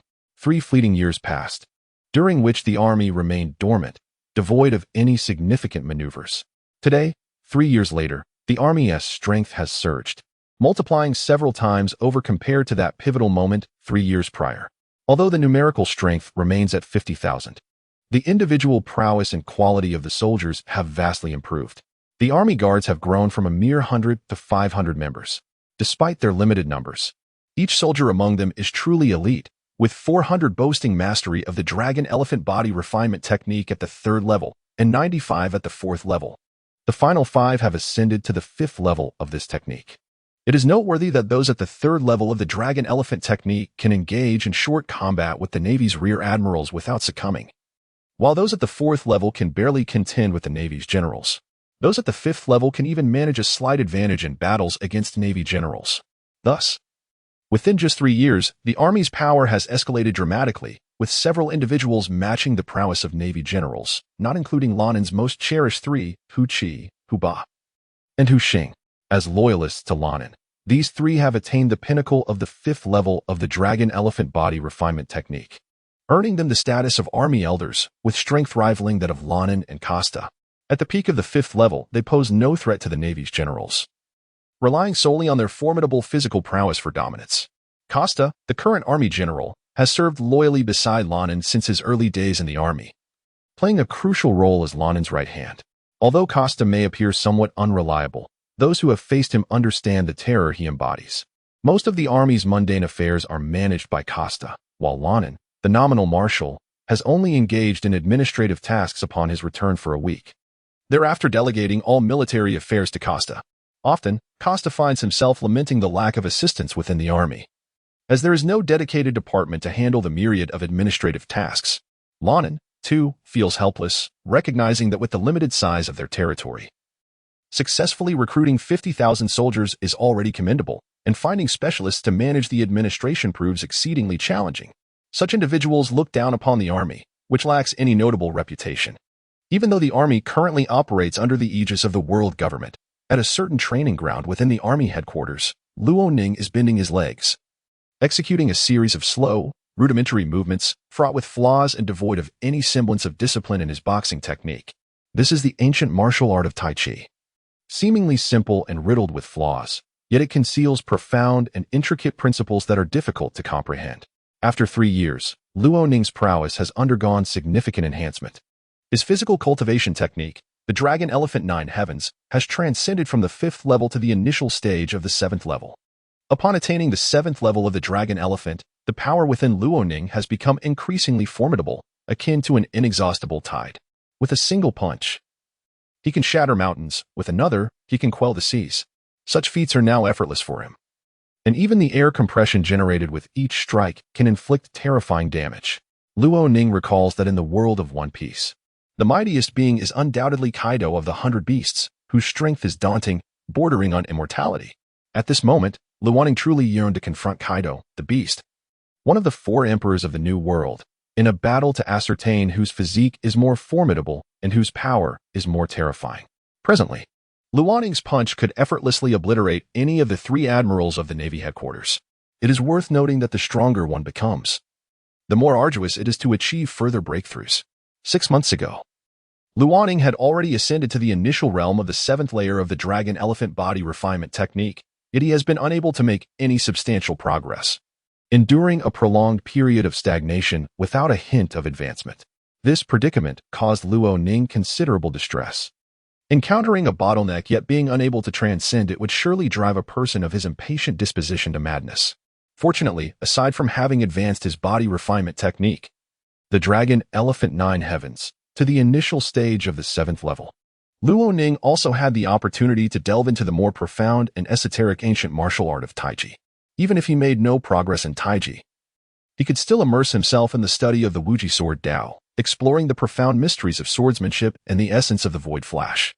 This profound essence has been refined by Luo Ning over 3 years, achieving a significant breakthrough in its power while substantially diminishing the energy required for its execution.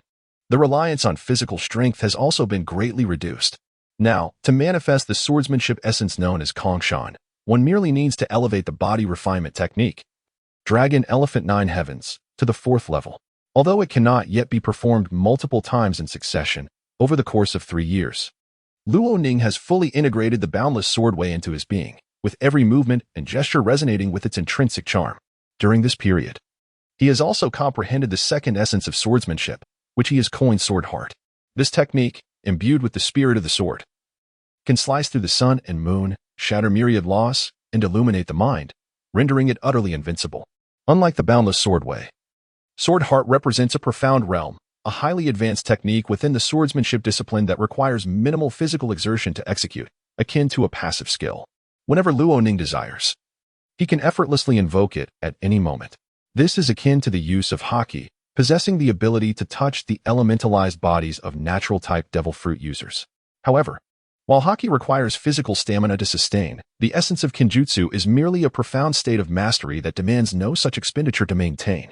At this moment, Luo Ning's strength is no less formidable than that of the 4 emperors of the New World. As for who would emerge victorious in a true clash with the 4 emperors, that remains uncertain. After 3 years of silence, it is nearly time for the army to make its presence felt. Luo Ning intends to ensure that all forces in this world are aware of the army's impending rise. He strides into the very heart of the army's headquarters, the Office of Military Affairs. At this moment, General Costa, the current commander of the army, sat laboriously in a chair, managing every aspect of military affairs. Every matter, whether significant or trivial, passed through his hands. After 3 years of diligent effort, the army's strength had multiplied many times over compared to 3 years ago. Now, it was becoming known throughout the world that the army existed alongside the navy. Suddenly, Costa lifted his head, trembling with excitement as he heard a familiar voice. "Marshal, are you suggesting to summon the troops? The army's territory requires substantial expansion, otherwise we shall be forgotten by the powers of this world." The expansion of the army's territory would commence from the weakest region, the 4 seas. Luo Ning turned to walk outside, then abruptly halted. Without the army's elite guard, is there truly no significant issue with rapidly expanding our territory? The elite guard, comprised of 500 men, was a meritocratic assembly where the capable rose and the incompetent fell. Each member possessed a physical cultivation level no less than the third heaven, with 1/5 at the fourth heaven, and 5 capable of contending with the admirals of the Navy at the fifth heaven. The elite guard answered solely to the army marshal, holding immense authority and status. Marshal, there is no problem. Costa appeared exceedingly exhilarated. 3 years prior, he had inquired of Luo Ning when the army could expand its territory, when it could officially rise, and when it could present itself before the major powers of the world. Now, that moment had finally arrived. In truth, Costa was most concerned about the territorial expansion. He was overjoyed at the prospect of no longer dealing with military administration. After 3 long years, had it not been for the imminent war due to territorial expansion, Costa might have forgotten he was still a general of the army, the sole prominent figure of the current military might. Exiting the army headquarters, Luo Ning made his way towards a particular military camp, the designated station for the elite guard. Hurry. Move. You must realize that you are the elite guard, the most formidable soldiers of the army. If you are surpassed by ordinary soldiers, prepare to be expelled from the elite guard and return to being mere foot soldiers. Even before arriving at the elite guard's encampment, Luo Ning could already hear the thunderous shouts echoing around a 10-mile radius. Hu Qi, still as fiery as ever, Luo Ning chuckled to himself. Gather the elite guard. It is time to undertake a task that should have been accomplished 3 years ago. Luo Ning vividly recalled the events surrounding the underground forces 3 years prior. At that time, the army was still too weak to withstand the storm, and thus he had endured. Now, however, with the army's strength having multiplied significantly, even capable of contesting with the mightiest navy under the world government, what was there to fear? Those who dare to offend the army shall be met with tenfold retribution. A minute later, a group clad in fiery red armor and wielding weapons as sharp and formidable as a great blade appeared before Luo Ning. From a distance, they resembled monstrous figures, exuding a chilling and intimidating aura born from the slaughter of countless adversaries. The equipment worn by the elite guard represented Luo Ning's greatest achievement over the past 3 years. The system had granted him but one task, yielding a single opportunity for a lottery. Ultimately, he acquired a purple reward, blood rock crystal Oregon. This ore was extraordinarily fearsome, as weapons forged from it could grow limitlessly. Provided they were nourished with blood and absorbed the terror felt by humans before death, these weapons could perpetually enhance themselves. The Supreme Great Blade was not the pinnacle of blood rock crystal's potential. Further enhancements were certainly within the realm of possibility. With 500 elite guards assembled, neither more nor less, Luo Ning felt confident that he could wreak havoc upon the underground forces of the Four Seas. It must be noted that each soldier within this elite guard was at least on par with a Navy major. Such an army emerged in the weakest regions of the Four Seas, where underground forces were deeply entrenched and formidable individuals abounded, having ruled for decades. Nevertheless, Luo Ning was capable of uprooting the entire underground power. Naturally, once the underground forces were entirely dismantled, the various enterprises they managed would seamlessly fall into the hands of the army. The revenue generated by these underground businesses was nothing short of staggering. Calculated on a monthly basis, Luo Ning firmly believed it would not be less than 1 billion. Such a sumptuous piece of flesh. Luo Ning would not relinquish it to others. In the East Sea, on a certain island, a colossal warship was advancing swiftly towards this direction. Its design was peculiar, markedly distinct from naval vessels or various pirate ships, predominantly clad in a fiery red hue, instantly recognizable. Indeed, this vessel bore the elite soldiers of the Army's Imperial Guard. 500 fearsome warriors, each a paragon of military prowess. The fiery red warship was forged by Luo Ning, utilizing the remaining bloodstone crystal or amalgamated with other robust and rare materials. The Army vessel, formidable in its construction, exhibits a terrifying resilience. Even when Lonin exerted his full strength to strike the ship, he could not obliterate it entirely, managing only to inflict localized deformation. It can be asserted that, in this realm, no other naval craft possesses a sturdiness that rivals this one. In addition to its durability, the vessel's sailing speed is remarkable, outpacing even naval ships by a factor of 5.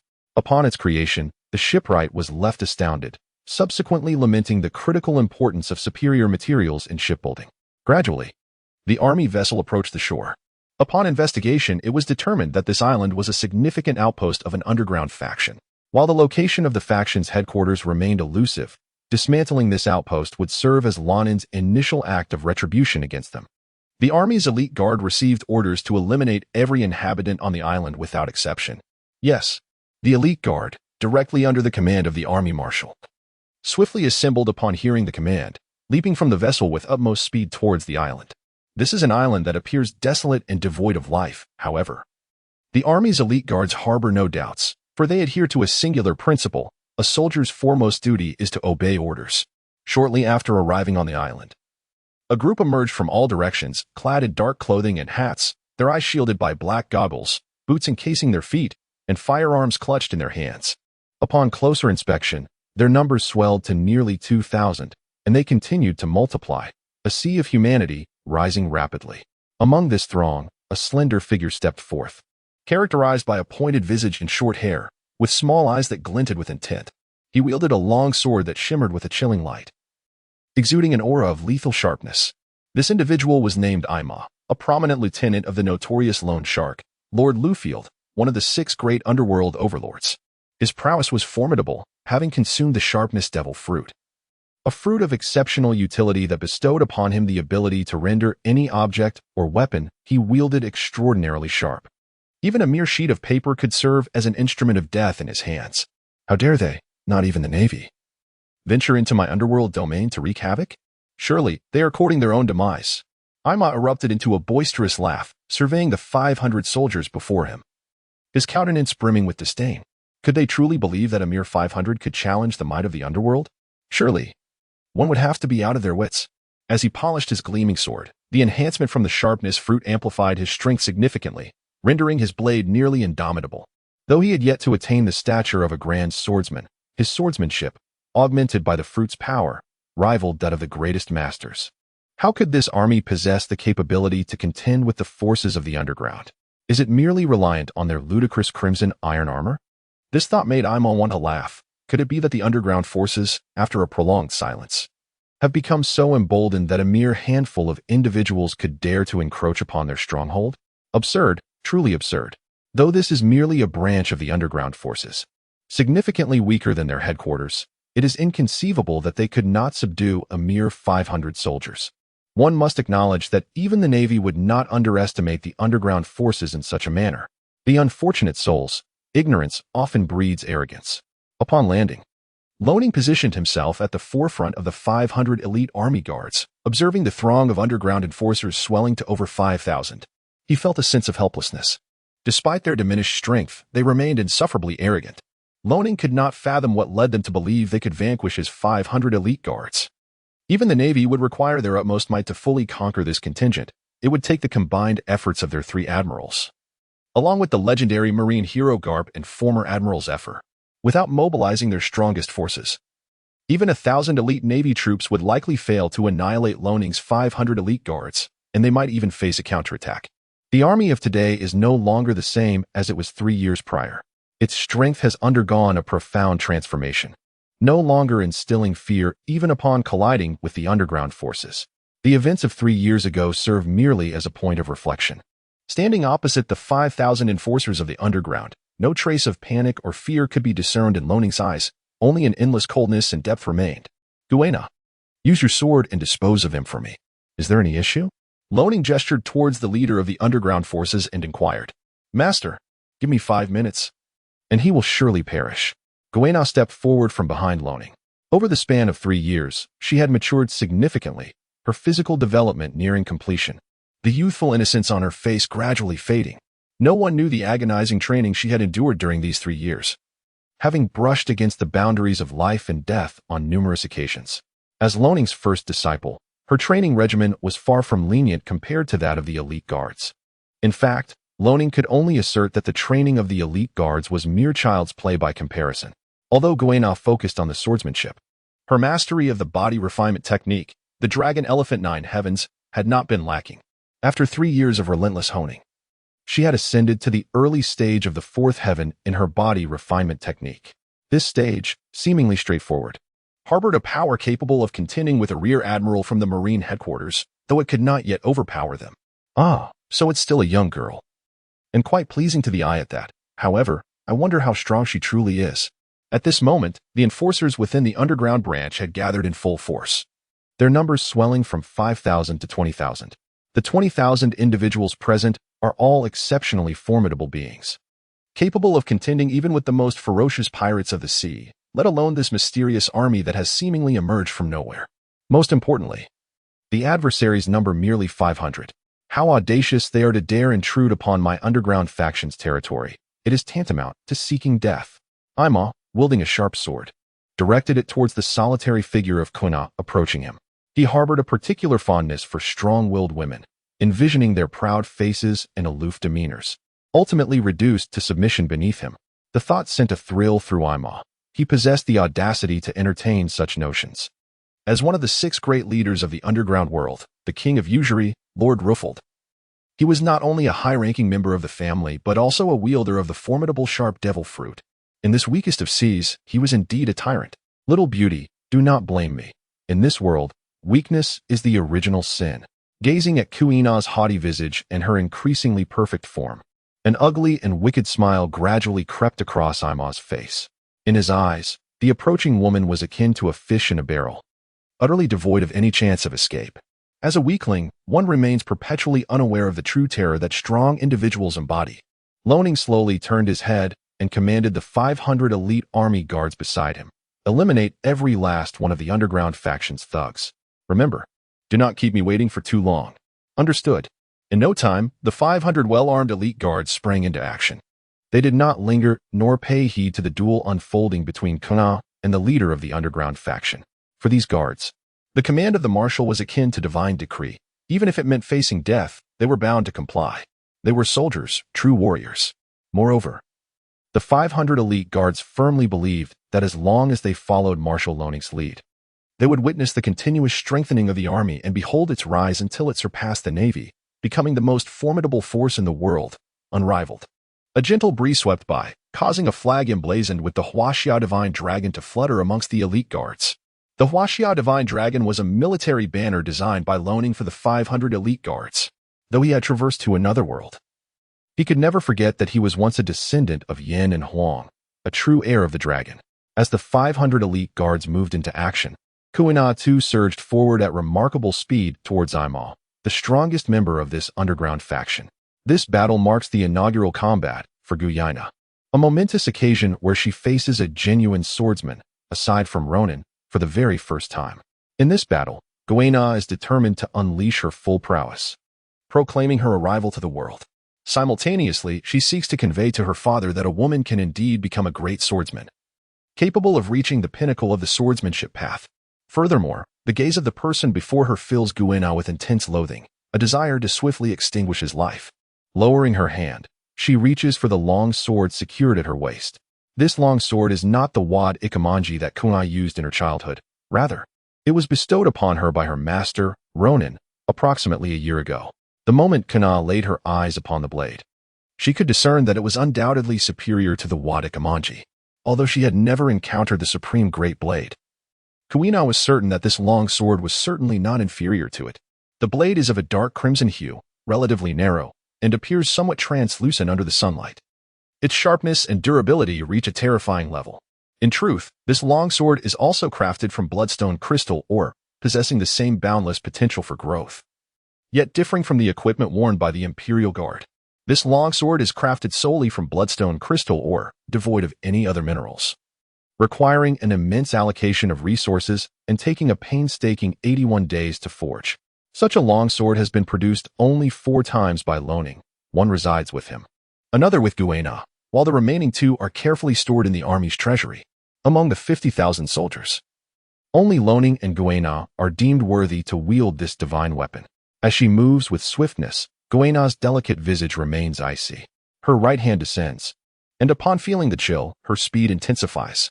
After 3 years of rigorous training, oscillating between life and death countless times, Guina's prowess has escalated dramatically.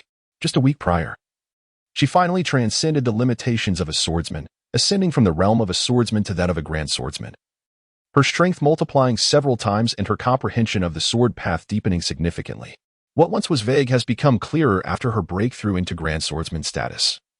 And Guina has gradually begun to grasp her master Loning's teachings. The essence of the sword path.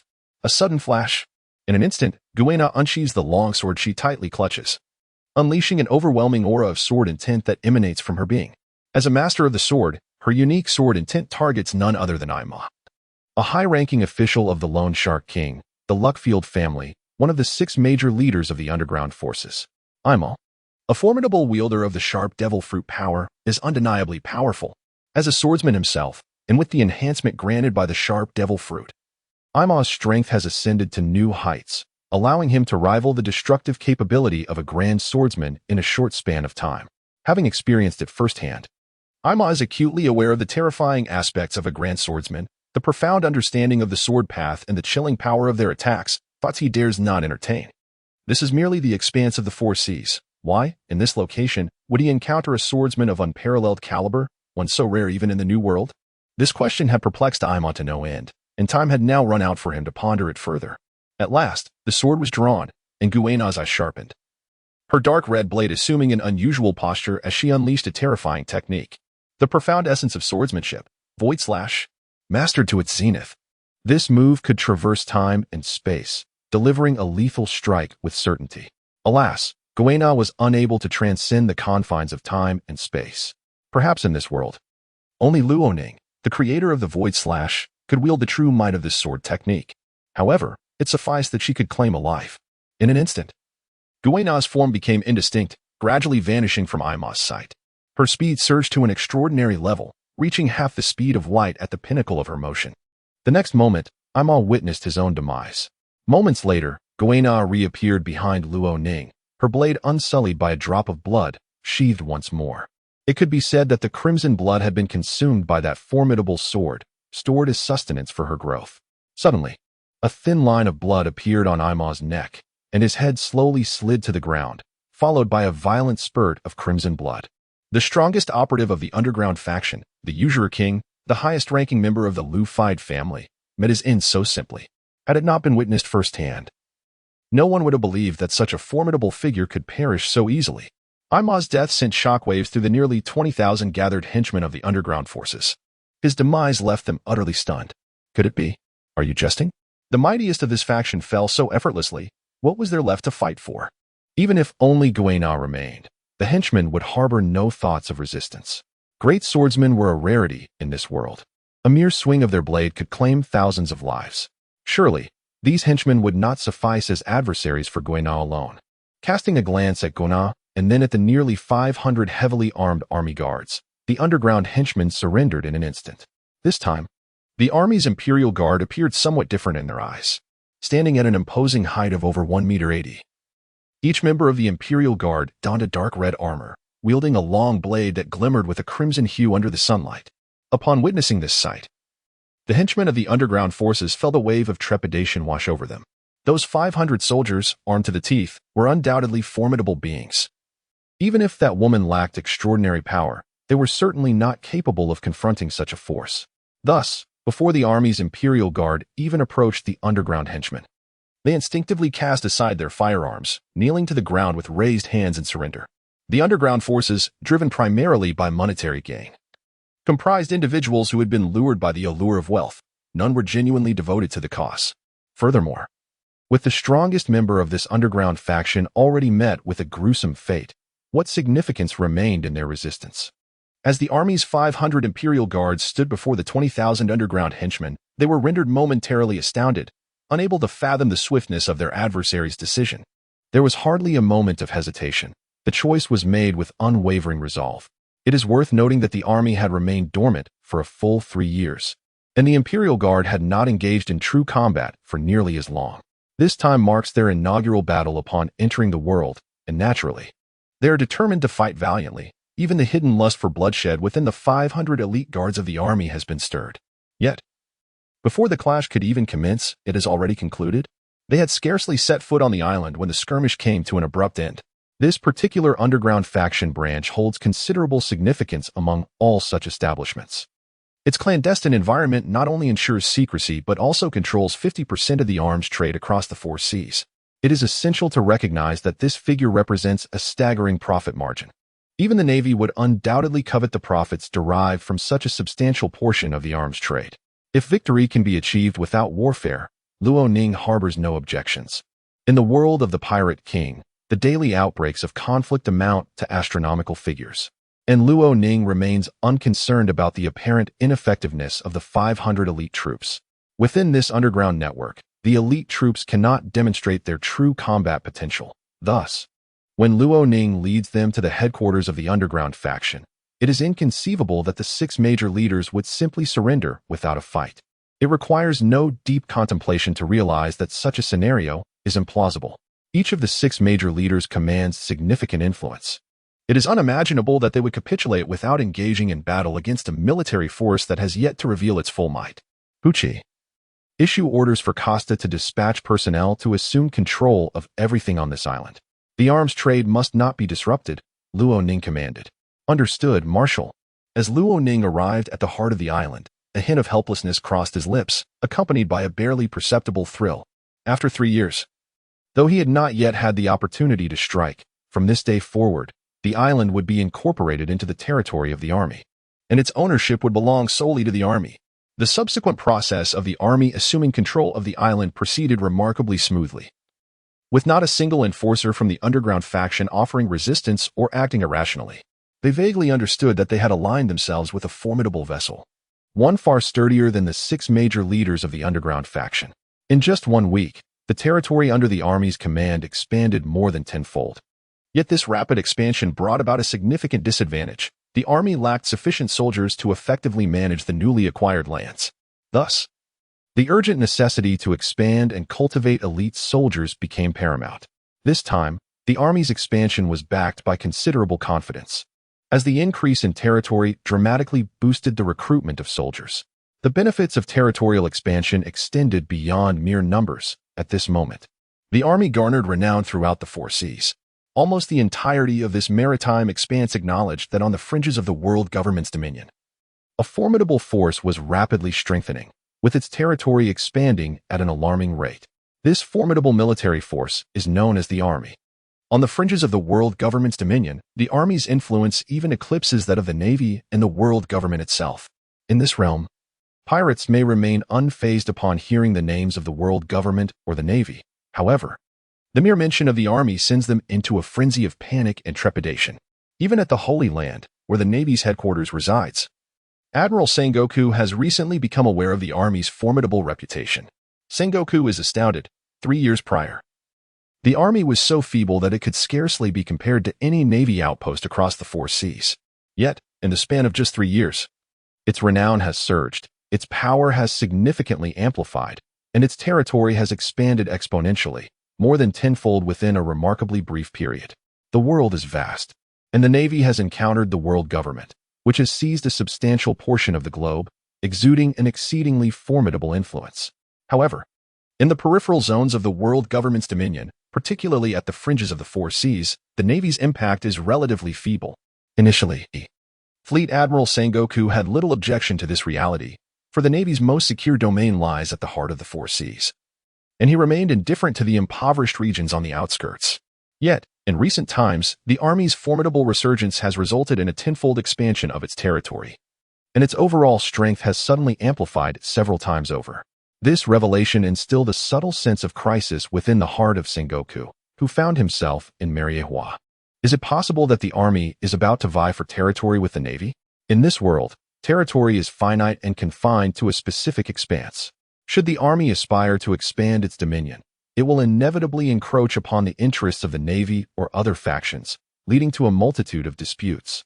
However, no matter how numerous these conflicts may be, once one's power reaches a level that instills fear, such issues become inconsequential, regardless of the location. A sufficiently formidable force can transgress any law, trampling all in its path.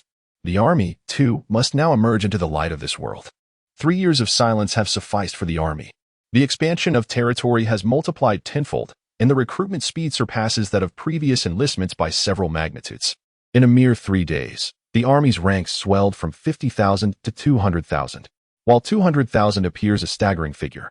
When evenly distributed across the Army's territory, soldiers would become exceedingly sparse. Nonetheless, this number has become, for the current Army, a somewhat adequate fulfillment of their ambitions. Additionally, the 2,000 enforcers within the underground faction remain unallocated, stationed in their original positions. They are now under the command of a new leader, a major from the army, accompanied by 500 soldiers overseeing the trade and arms dealings of the underground faction. On a mysterious island within the maritime expanse, the 6 formidable heads of the underground factions convene, seemingly deliberating a pressing matter. Recently, one of our underground factions dedicated to arms trade was dismantled by the army under the auspices of the world government. What do you propose we do about this situation? Morgan, the president of the World News Agency, addressed the 5 individuals beside him with a calm demeanor. As the head of the news agency, Morgan is acutely aware of the army's recent maneuvers, yet he did not anticipate their ability to locate and dismantle an underground faction. The underground network, controlled by these 6 titans, has amassed a terrifying level of power over decades. While it may not yet rival the Navy under the world government, it is certainly not a trifling entity to provoke lightly. Yet just days ago, a significant and operational arms trade division of this underground network was overtaken by an army scarcely known to the world. This matter is, for the underground forces, nothing short of a profound disgrace, a significant humiliation. How shall it be addressed? Upon hearing this question, the king of usury, god of fortune Lufield, revealed a faint sneer, his face trembling slightly with indignation. The army? A military force under the auspices of the world government? What of it? Since they have provoked our underground forces and even slain a senior member of my family, they must be annihilated. Otherwise, how can we maintain our dignity? It has been far too long since we have stood at the forefront of attention, and perhaps the world has forgotten our underground presence. To obliterate the army would serve as a stark reminder to the world that our underground forces are not to be trifled with. Upon hearing Lufield's words, the other magnates nodded in agreement. After all, the 6 great leaders of the underground forces are united in purpose. Only by completely eradicating the army can they ensure their enduring supremacy in this turbulent sea. Otherwise, they would be plagued daily by nuisances, which is utterly intolerable. Thus, with the unanimous consent of the 6 great leaders of the underground, their most formidable enforcers assembled to march on the army's headquarters. This event once again sent ripples through various factions. At the Navy headquarters in Marineford, Admiral Sengoku gazed at a newspaper in his hands, closing his eyes to ponder deeply. He contemplated whether the Navy should involve itself in this affair. Although the Army is ostensibly under the world government's command, it operates entirely independently, even funding itself. Thus, it is nearly severed from any ties to the world government, on the brink of complete autonomy, a fact known to very few. The underground forces wield immense influence across both the 4 seas and the New World, engaging in lucrative enterprises such as arms trading and human trafficking, always with their shadow present. Moreover, the strength of the underground forces cannot be underestimated. While they may not rival the Navy, falling short of even a third of its power, the Navy lacks the opportunity to eradicate them. In the New World, threats from the 4 emperors loom large, and countless merciless pirates roam the seas, necessitating the presence of Navy soldiers to maintain order. What capacity does the Navy possess to extinguish the underground forces? In this world, he is known as the strategic genius Sengoku, yet when confronted with this predicament, he finds himself at a loss for action. To pull one thread is to unravel the whole tapestry. Making a decision is indeed fraught with difficulty. After much deliberation, Sengoku resolved to dispatch Admiral Akiji, one of the 3 admirals, to assist the beleaguered army, striving to preserve its existence in this world. After all, the army still officially belongs to the world government. Thus, the Navy cannot turn a blind eye, even if sending Akiji were merely a token gesture. On the sea, a tall man draped in a white navy coat appeared languidly, yawning as he pedaled a bicycle. Yes, he was indeed riding a bicycle upon the ocean, though this was no ordinary cycle. It was constructed entirely of ice, gliding along a pathway of ice beneath it. Where, oh where, is the army headquarters? Akiji grumbled as he pedaled aimlessly, despite having received a vague indication of the army's location from Admiral Sengoku, finding it quite challenging to locate the headquarters. At this moment, Akiji suddenly recalled the words spoken to him by Admiral Sengoku. Akiji, the underground forces are mobilizing to assault the army. You should take a look. If you're inclined, lend a hand. If not, merely feign interest. As for the location of the army's headquarters, it lies on the fringes of the world government's dominion, at the confluence of the 4 seas. It was there that the army's headquarters resided. Initially, Akiji had acquiesced readily. But as he pedaled across the boundless ocean on his small bicycle, he realized he had overlooked something crucial. Where, indeed, was the army's headquarters? This question left Akiji feeling quite helpless. Yet, he felt compelled to obey Admiral Sengoku's orders. Thus, he could only laboriously search within this nebulous region for the potential whereabouts of the army's headquarters. Meanwhile, the 6 formidable leaders of the underground forces convened, amassing the most elite operatives from all their divisions, totaling a staggering 200,000, to forge a massive fleet heading towards the army's headquarters. This fleet boasts over 1,000 small combat vessels and nearly 100 large warships, casting a shadow over the sea and evoking terror. Faced with such a formidable and expansive fleet, even the Navy would suffer significant casualties, losing no fewer than 10,000 elite soldiers in an attempt to annihilate it. Furthermore, this assessment assumes that the Navy's senior combat forces remain intact. As for the Army, how amusing. In the eyes of the 6 major powers of the underground forces, deploying this colossal fleet against the feeble army is akin to using a sledgehammer to crack a nut. While it may seem wasteful, it serves to convey a clear message to all factions in this world. Any who dare to infringe upon the interests of the underground forces will be met with swift retribution. Indeed, this is precisely what they intend to do. In the Army headquarters, within the Marshal's office, an urgent message arrives. Marshal, the underground forces are preparing to assault our Army headquarters. News of this is spreading like wildfire across both the New World and the Four Seas. What should we do? Suddenly, the door bursts open, and Co-Star rushes in, his demeanor fraught with alarm. Witnessing Co-Star's distress, Loning feels a wave of helplessness wash over him. The Army today is no longer the same as when Loning first arrived. After a significant recruitment drive, the total number of soldiers has surged to 200,000. Even if not all can be deployed, there are still 50,000 combat-ready troops at his disposal, each having trained in the Dragon Elephant 9 Heaven's body refinement technique, boasting physical capabilities far superior to the average person. Indeed, they rival even the elite of the Navy. What qualifications do the thugs of the underground forces possess to contend with the Army's 50,000 elite? Moreover, in addition to these soldiers, Loning commands 500 elite Army Guards. The Army Guards are the Sea Army de la Sea Army. Even the weakest among them has elevated their body refinement technique to the 3rd heaven, able to stand toe-to-toe with a Navy Major. 95 mid-tier guards can hold their own against a Navy Rear Admiral, while the final 5 guards have reached the 5th heaven, capable of facing a Navy Admiral with confidence. With such an imposing contingent of elite Army Guards at his command, Loning harbors no fear of the underground forces. Even with 20,000 thugs and 1,000 small combat vessels alongside 100 large warships, what do these mean? It is essential to remember that in the world of One Piece, strength reigns supreme. No matter how vast their numbers, can they withstand Loning's sword energy? Can they endure his strikes? In the face of absolute power, all else is mere illusion. Cough, cough. Co-Star, you are now the sole general of the Army. Please be mindful of your demeanor. The Army has transformed from what it was a few years ago. We shall no longer be easy prey. Now, summon all 50,000 elite soldiers, and let us prepare to welcome this impending battle with calm resolve. Once this battle concludes, I believe the name of the Army will resound throughout these seas. This battle marks the Army's rise, proclaiming to the world that we have ascended. Listening to Loning's words, Co-Star's heart swells like a tempestuous sea, unable to find tranquility. Indeed, the Army of today is no longer the Army of yesteryears. It is powerful, immensely powerful. Marshal, I understand, Co-Star replies, bowing slightly before withdrawing. 200,000 is no small number. Loning gazes into the distance, peering through the window at the boundless ocean miles away. Perhaps you shall appear in that expanse. His gaze falls upon the entrance to the Army's territory.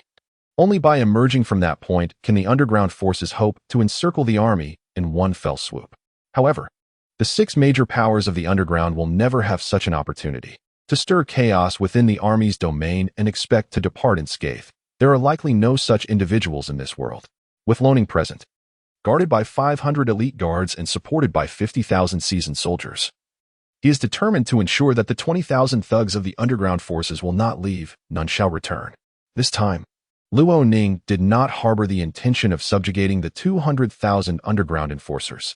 The 200,000 are distinctly different from the 20,000. After all, which enforcer among those brought by the 6 formidable leaders of the underground forces is not fiercely loyal? Moreover, this battle is crucial for Luo Ning, as it is intended to showcase the Army's might before all factions of the pirate world. Therefore, those 200,000 merciless enforcers must perish. A week has swiftly passed. Today, Luo Ning can acutely sense the palpable tension in the air. And even his elite contingent of 500 formidable army guards is beginning to feel the strain of this atmosphere. The underground forces, with their 200,000 cold-blooded and ruthless enforcers, will mark the army's inaugural confrontation with the world. In this battle, it is imperative not only to fight well but also to do so with elegance, thereby establishing the illustrious reputation of the army. It is essential to achieve a stature that rivals the formidable navy under the aegis of the world government. To accomplish this, Luoning felt that it was, in fact, not a daunting task. At the fringes of the world government's dominion, where the four seas converge, an overwhelmingly formidable fleet suddenly materialized in this barren expanse. The number of smaller combat vessels alone exceeded 1,000, while the fleet boasted no fewer than 100 large warships. Every vessel, regardless of size, within this fleet was cloaked in an ominous shade of black, a hue that seemed both profound and otherworldly, evoking a sense of dread akin to that of a ghostly apparition. Should anyone behold this sight, they would undoubtedly recognize it as the distinctive black warship synonymous with underground factions. A formidable fleet has emerged at the fringes of the world government's dominion. At the confluence of the four seas, should no unforeseen circumstances arise, it could effortlessly sweep aside all opposing forces with the slightest exertion. With a staggering complement of 200,000 personnel, the fleet sailed at a measured pace across the ocean, taking nearly a week to reach the very gates of the army's territory. Upon encircling the area, the underground faction formally declared war on the army. The battle was imminent. The perimeter established by the underground forces had taken shape, and as nearly 200,000 formidable operatives disembarked, armed with finely crafted firearms and gleaming steel blades glinting in the sunlight, they swiftly fanned out in all directions. Their objective was clear: to seize every inch of land belonging to the army at the utmost speed and to annihilate every soldier in their path. Their ambition was to eradicate the army from the pirate world entirely. P.S. Gratitude is extended to the esteemed Sangxiongxingchen for their generous donation of 100 Chidian coins. Under the leadership of the 6 prominent heads of the underground faction, all senior officials from their respective families have mobilized. This time, the underground forces have nearly exhausted all their strength from their stronghold, not merely to annihilate the army, but primarily to convey a message to other factions within the pirate world. The underground forces are not to be trifled with. While they may not rival the navy, their power is by no means trivial. Without any warning, the 200,000 henchmen dispatched by the underground forces launched a swift assault. The siege commenced. Marshal, the henchmen of the underground forces have begun their invasion of our territory. Shouldn't we initiate a counterattack? In the army headquarters, Marshal Luoning stood gazing into the distance, his dark and profound eyes reminiscent of stars against the night sky, contemplating the gateway to the army's domain. Is everything prepared?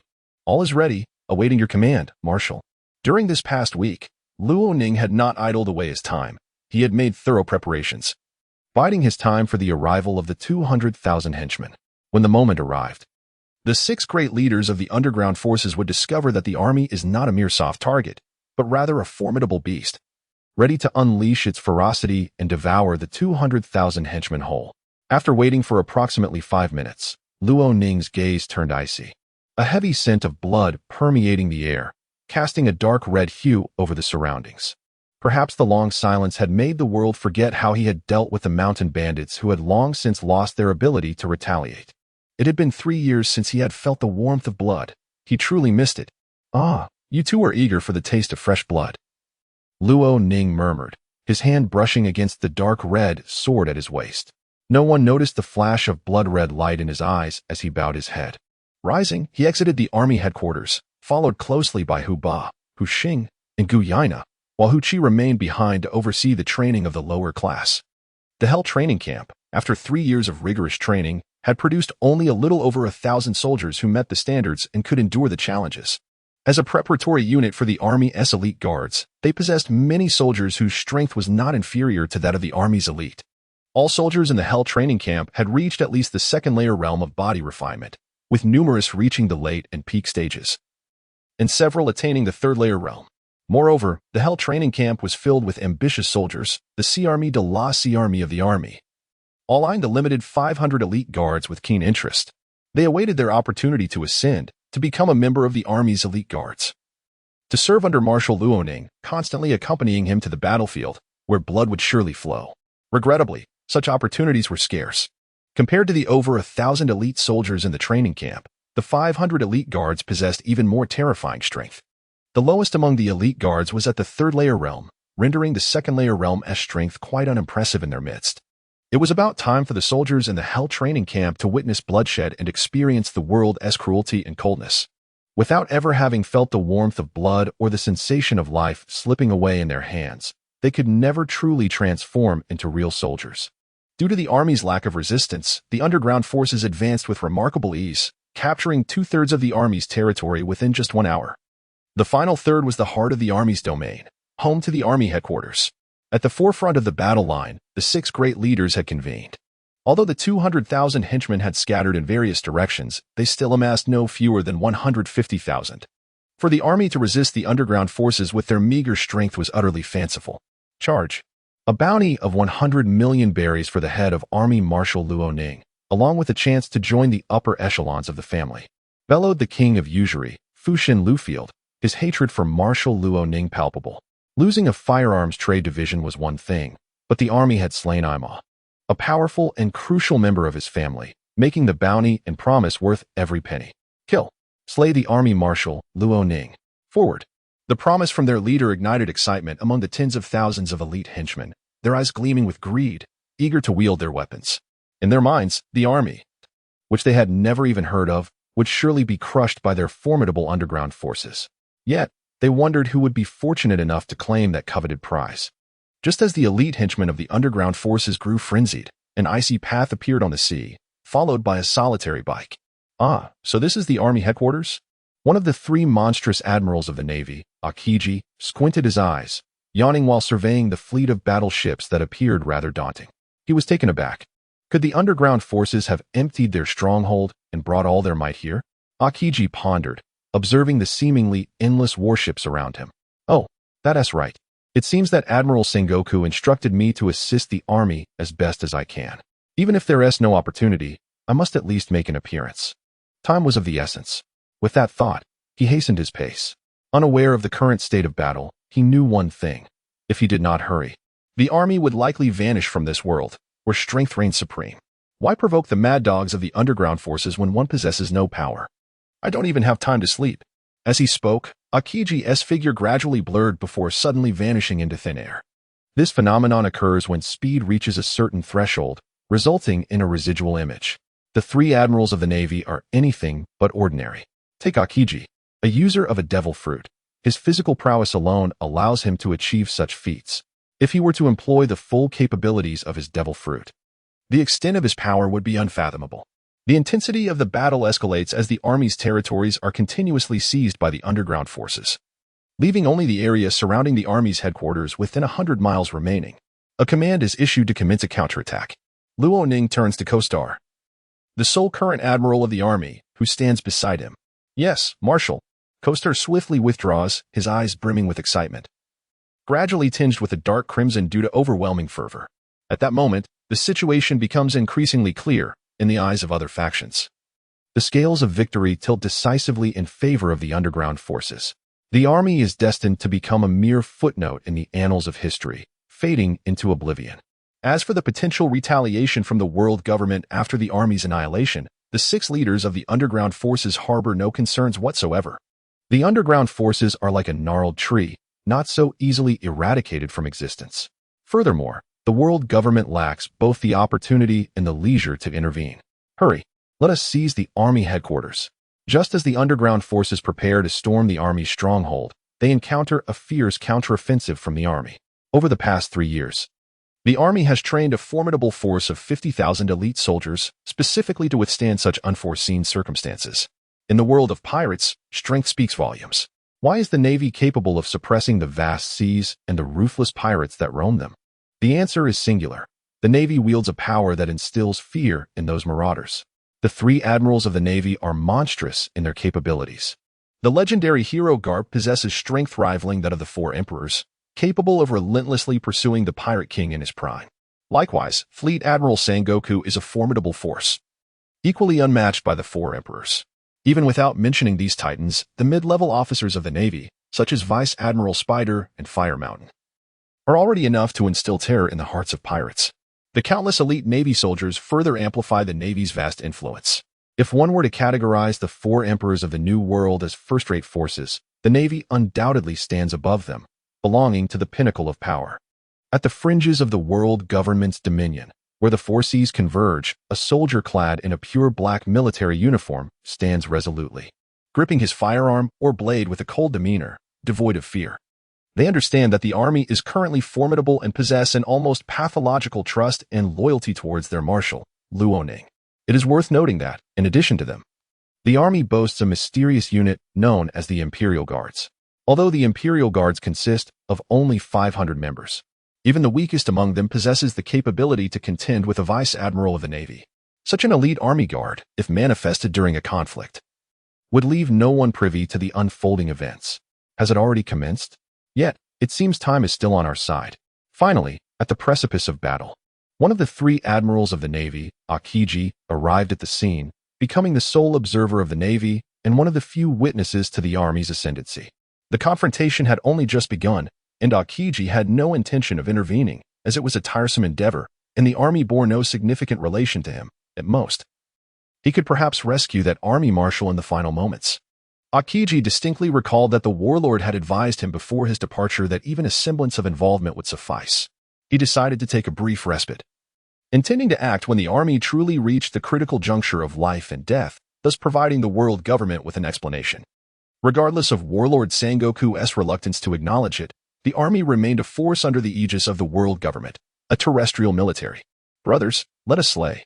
In an instant, 50,000 elite soldiers clashed with 150,000 operatives from the underground factions, and the grand battle had quietly unfurled its curtains. War is invariably brutal and merciless. No one would show mercy at this juncture, nor would anyone dare to retreat. For both the army soldiers and the elite operatives of the underground understood the stakes of this confrontation. A retreat would inevitably spell defeat. To lose, naturally, equates to death. In the world of pirates, two formidable forces have clashed in a comprehensive confrontation, reaching a point of no return. Victory grants the right to survive, while defeat leaves nothing behind. Crimson blood splatters everywhere, and dismembered limbs litter the ground. The earth is soaked in blood, and even the air is tinged with a dark red hue.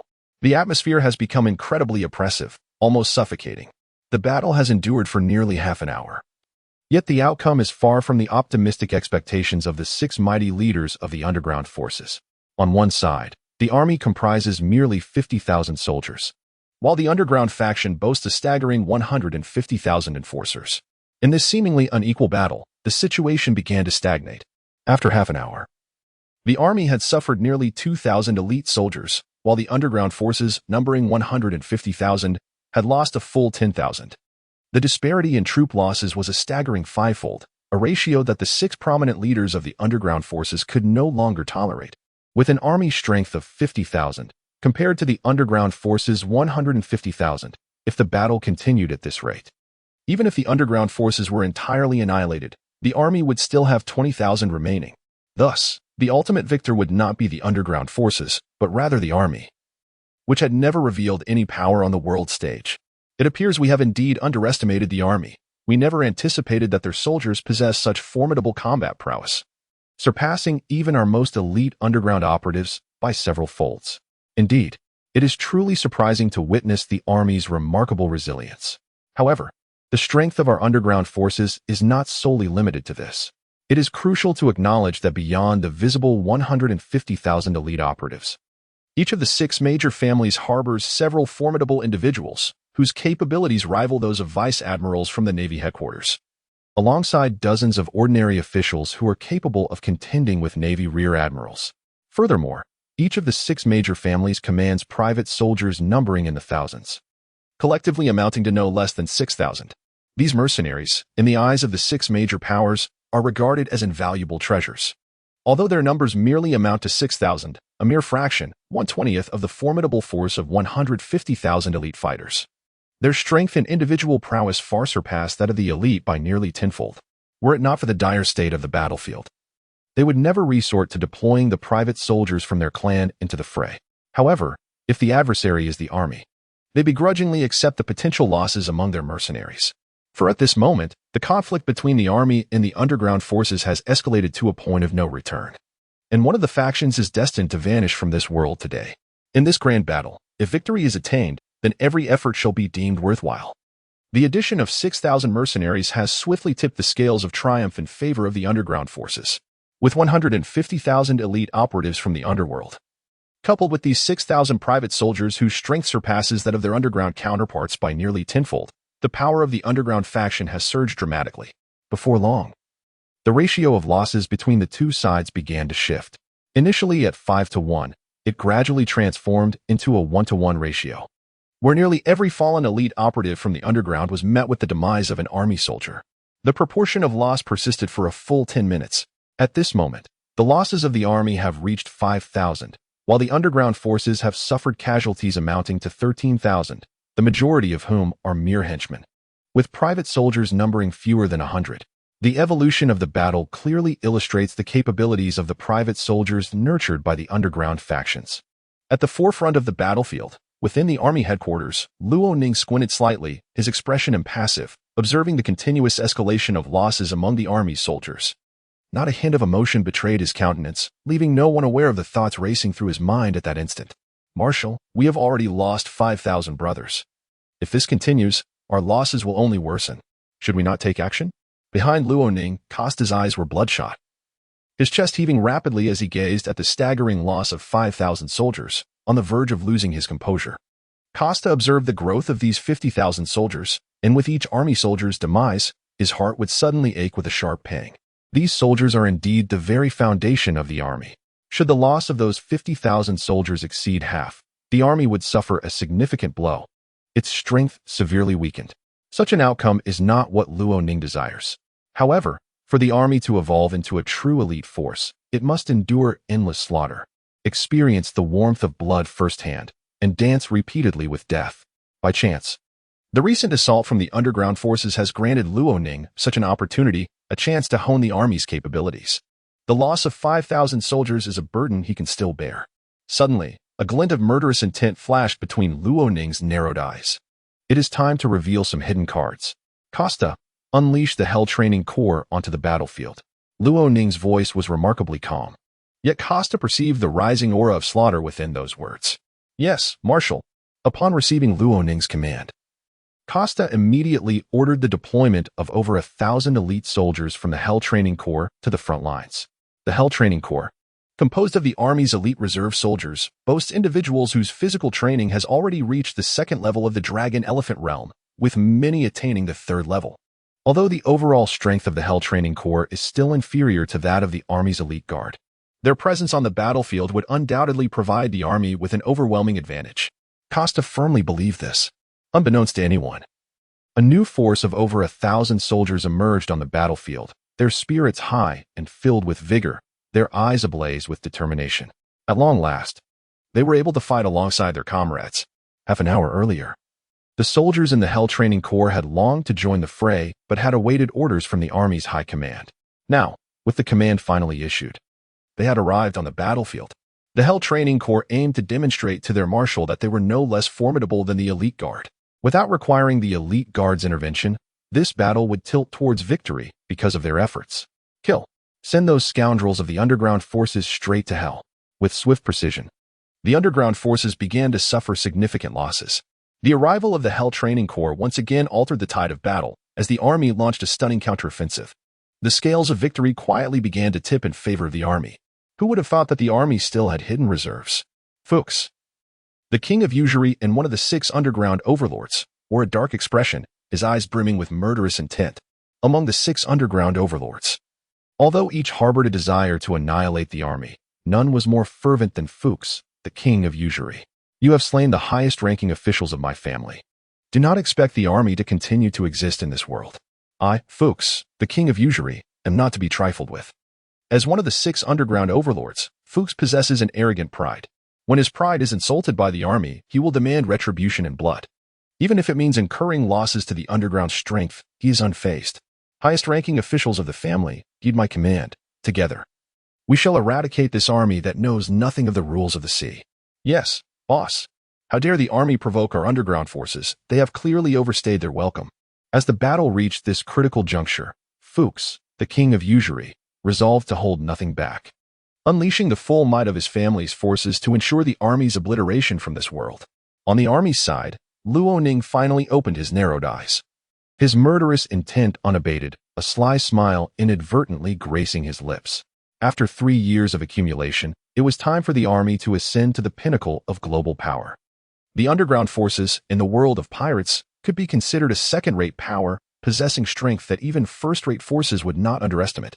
For the army to rise, it must first overcome this obstacle. Eliminating the underground forces is not only the first step in the army's ascension, but also a crucial move towards confronting the world's major powers. It is essential to recognize that the army at this moment is no longer the same as it was years ago. Furthermore, the army now enjoys the protective mantle of the forces under the world government, allowing it to operate without directly opposing the Navy or the world government for the time being. Rising to prominence could not be simpler. The timing, the terrain, and the sentiment of the people, all three are in the army's favor. If they do not rise, it would be an affront to the natural order. About a kilometer away on the battlefield, the languor that often adorned Qingji's face suddenly vanished, replaced by an air of seriousness and incredulity. The army's strength is capable of clashing with the mad dogs of the underground forces. While Qingji may not be intimately familiar with the army, he is acutely aware of the capabilities of the underground forces' mad dogs.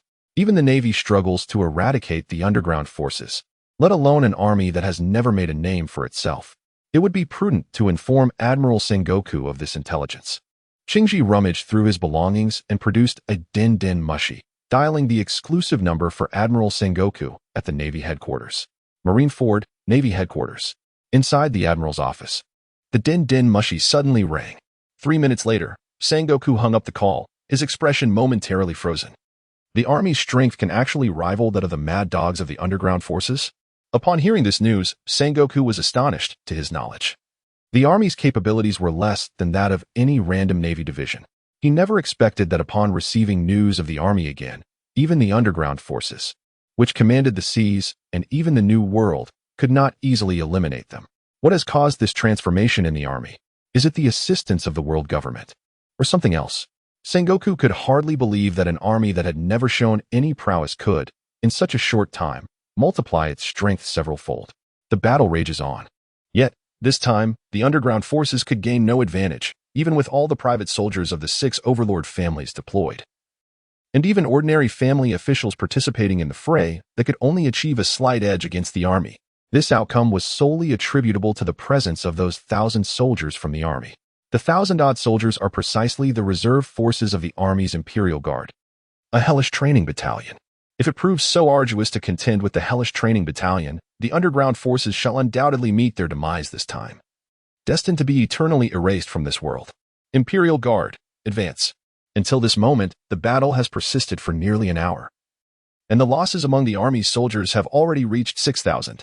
This number is sufficient, indeed enough to facilitate a profound transformation among the 50,000 soldiers, evolving them from mere army troops into truly elite warriors.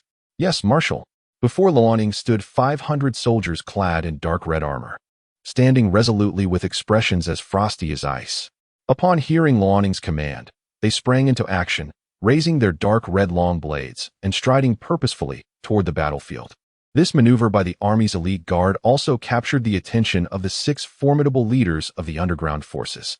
The sight of those draped in dark red armor, wielding sharp, crimson blades, moving with the fluidity of a dark red torrent, stirred an irresistible notion within the depths of one's heart. Could a mere 500 soldiers truly alter the course of events? Army, do you underestimate the might of our underground forces?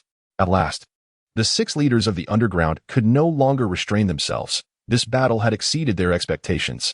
It was imperative to conclude swiftly, unleashing the full strength of the underground forces to obliterate the army in an instant. How could an army, one never before heard of, hope to stand against their underground prowess? At this moment, the highest-ranking officials of the 6 prominent families emerged, and even the leaders of these formidable factions finally joined the fray, having long operated in the shadows. While their strength may not surpass that of the admirals at the Navy headquarters, it certainly exceeds that of the vice-admirals. However, upon entering the battlefield and confronting the army's elite guards, they soon realized they were facing true monstrosities. The sheer power exhibited by these warriors rendered even the mightiest of the 6 families momentarily incapacitated, their hands trembling and palms bruised from a single blow. It is worth noting that among the army's elite guards, there are as many as 5 who have achieved the 5th level of physical refinement. And those who elevate their dragon elephant mastery to the 5th level can contend with the admirals of the Navy headquarters. The 5 elite army guards possess sufficient strength to overpower 5 formidable leaders of the underground forces. As for the 6th individual, he finds himself besieged by 10 army guards at the pinnacle of the 4th tier, facing a situation even more dire than the others. The army wields such terrifying power? On the periphery of the battlefield, Akiji's eyes were filled with astonishment. Previously, he believed that the army lacked the capability to resist the onslaught of the underground forces. However, the tide of battle has undergone such a dramatic transformation. Before arriving, Akiji had anticipated the scale of this grand conflict, yet reality has dealt him a staggering blow. Not only does the army not require his intervention, but they also managed to achieve a resounding victory over the entirety of the underground forces with an overwhelming display of strength. At this moment, the disparity in losses between the army and the underground forces has dramatically widened. As time progresses, the army has nearly achieved a state of 0 losses. The imperial guards of the army, having endured countless battles, each bear the weight of countless lives taken. The mere underground forces have yet to earn the attention of the imperial guards. In the eyes of the army's elite, perhaps only the mightiest naval forces and the formidable 4 emperors of the New World are deemed worthy adversaries. As for the underground forces, they have yet to attain such a status. This war, in truth, was declared over the moment the Imperial Guard of the army joined the fray. It was merely that the 6 titans of the underground forces had yet to realize this fact. The battle raged on for another half an hour, during which the once formidable numbers of the underground forces dwindled significantly. The atmosphere became saturated with bloodlust, and an overwhelming trend began to emerge. The underground forces, which had initially deployed 150,000 combatants, suffered devastating losses, leaving them with a mere 50,000. Similarly, the private soldiers dispatched by the 6 titans were reduced from 6,000 to a mere 1,000. Whether the elite fighters of the underground forces or the private soldiers trained by the titans, their morale was on the brink of collapse. Just half an hour prior, the underground forces had managed to hold their ground against the army. After all, Luo Ning had sent forth the Imperial Guard Reserve troops, known as the Hell Training Battalion. Though numbering only in the thousands, they easily overwhelmed the 6,000 private soldiers sent forth by the underground forces. However, with the arrival of the Imperial Guard on the battlefield, it was akin to introducing a tank into a melee fight. There was no capacity for resistance or chance of survival. Even the most fearless among them could only meet their demise beneath the blades of the Imperial Guard, accomplishing nothing in their struggle. With a relentless advance, the Imperial Guard, suffering no losses, shattered the ranks of the underground forces, rendering them a bloodbath. Each time an underground fighter or private soldier caught sight of the dark crimson armor, they instinctively recoiled, their hearts gripped by terror. The Imperial Guard showed no mercy nor any inclination for leniency. The underground forces suffered nearly 100,000 casualties, with over half of their army falling at the hands of the 500 Imperial Guardsmen. On the battlefield, these 500 soldiers, clad in dark crimson armor and wielding sharp blades, were reminiscent of demons from hell, drenched in the blood of their foes, instilling dread in all who beheld them. As this moment approached, the 6 titans began to sense something amiss. Yet, by this juncture, there was no turning back. Surrounded by nearly 50,000 elite soldiers of the army, the underground forces found themselves inescapably trapped. Thus, they could only fight to the death. The numbers were even, and the battle continued. Though they still resisted with great effort, the numerical advantage that once favored the underground forces had evaporated, signifying their imminent annihilation. The brutal war raged on, and the number of elite fighters among the underground forces plummeted to a historic low due to the army's relentless slaughter. 50,000, 40,000, 30,000, 20,000, 10,000. Half an hour later, the total strength of the underground forces dwindled to a mere 100, devoid of any elite fighters, leaving only the more formidable family private soldiers. At this juncture of the conflict, the underground forces had lost all will to fight. Gazing upon the battlefield, which resembled a scene from a hellish nightmare, and facing the monstrous might of the Imperial Guard, the 6 titans were engulfed by despair. Had they known of the army's terrifying strength, they would never have dared to march into the army's territory and declare war. Yet, there are no what-ifs in this harsh reality. In the blink of an eye, the underground forces, once a formidable presence across the seas and possessing a measure of influence in the New World, had become a relic of the past, their glory extinguished. Perhaps, in the next moment, the The underground forces would vanish entirely from this world. All of this shall become an undeniable reality, immutable in its essence. On the battlefield, the remaining soldiers have gradually withdrawn, while the hellish training camp encircles the arena of conflict. At this moment, the army was left with merely 500 elite guards on the battlefield.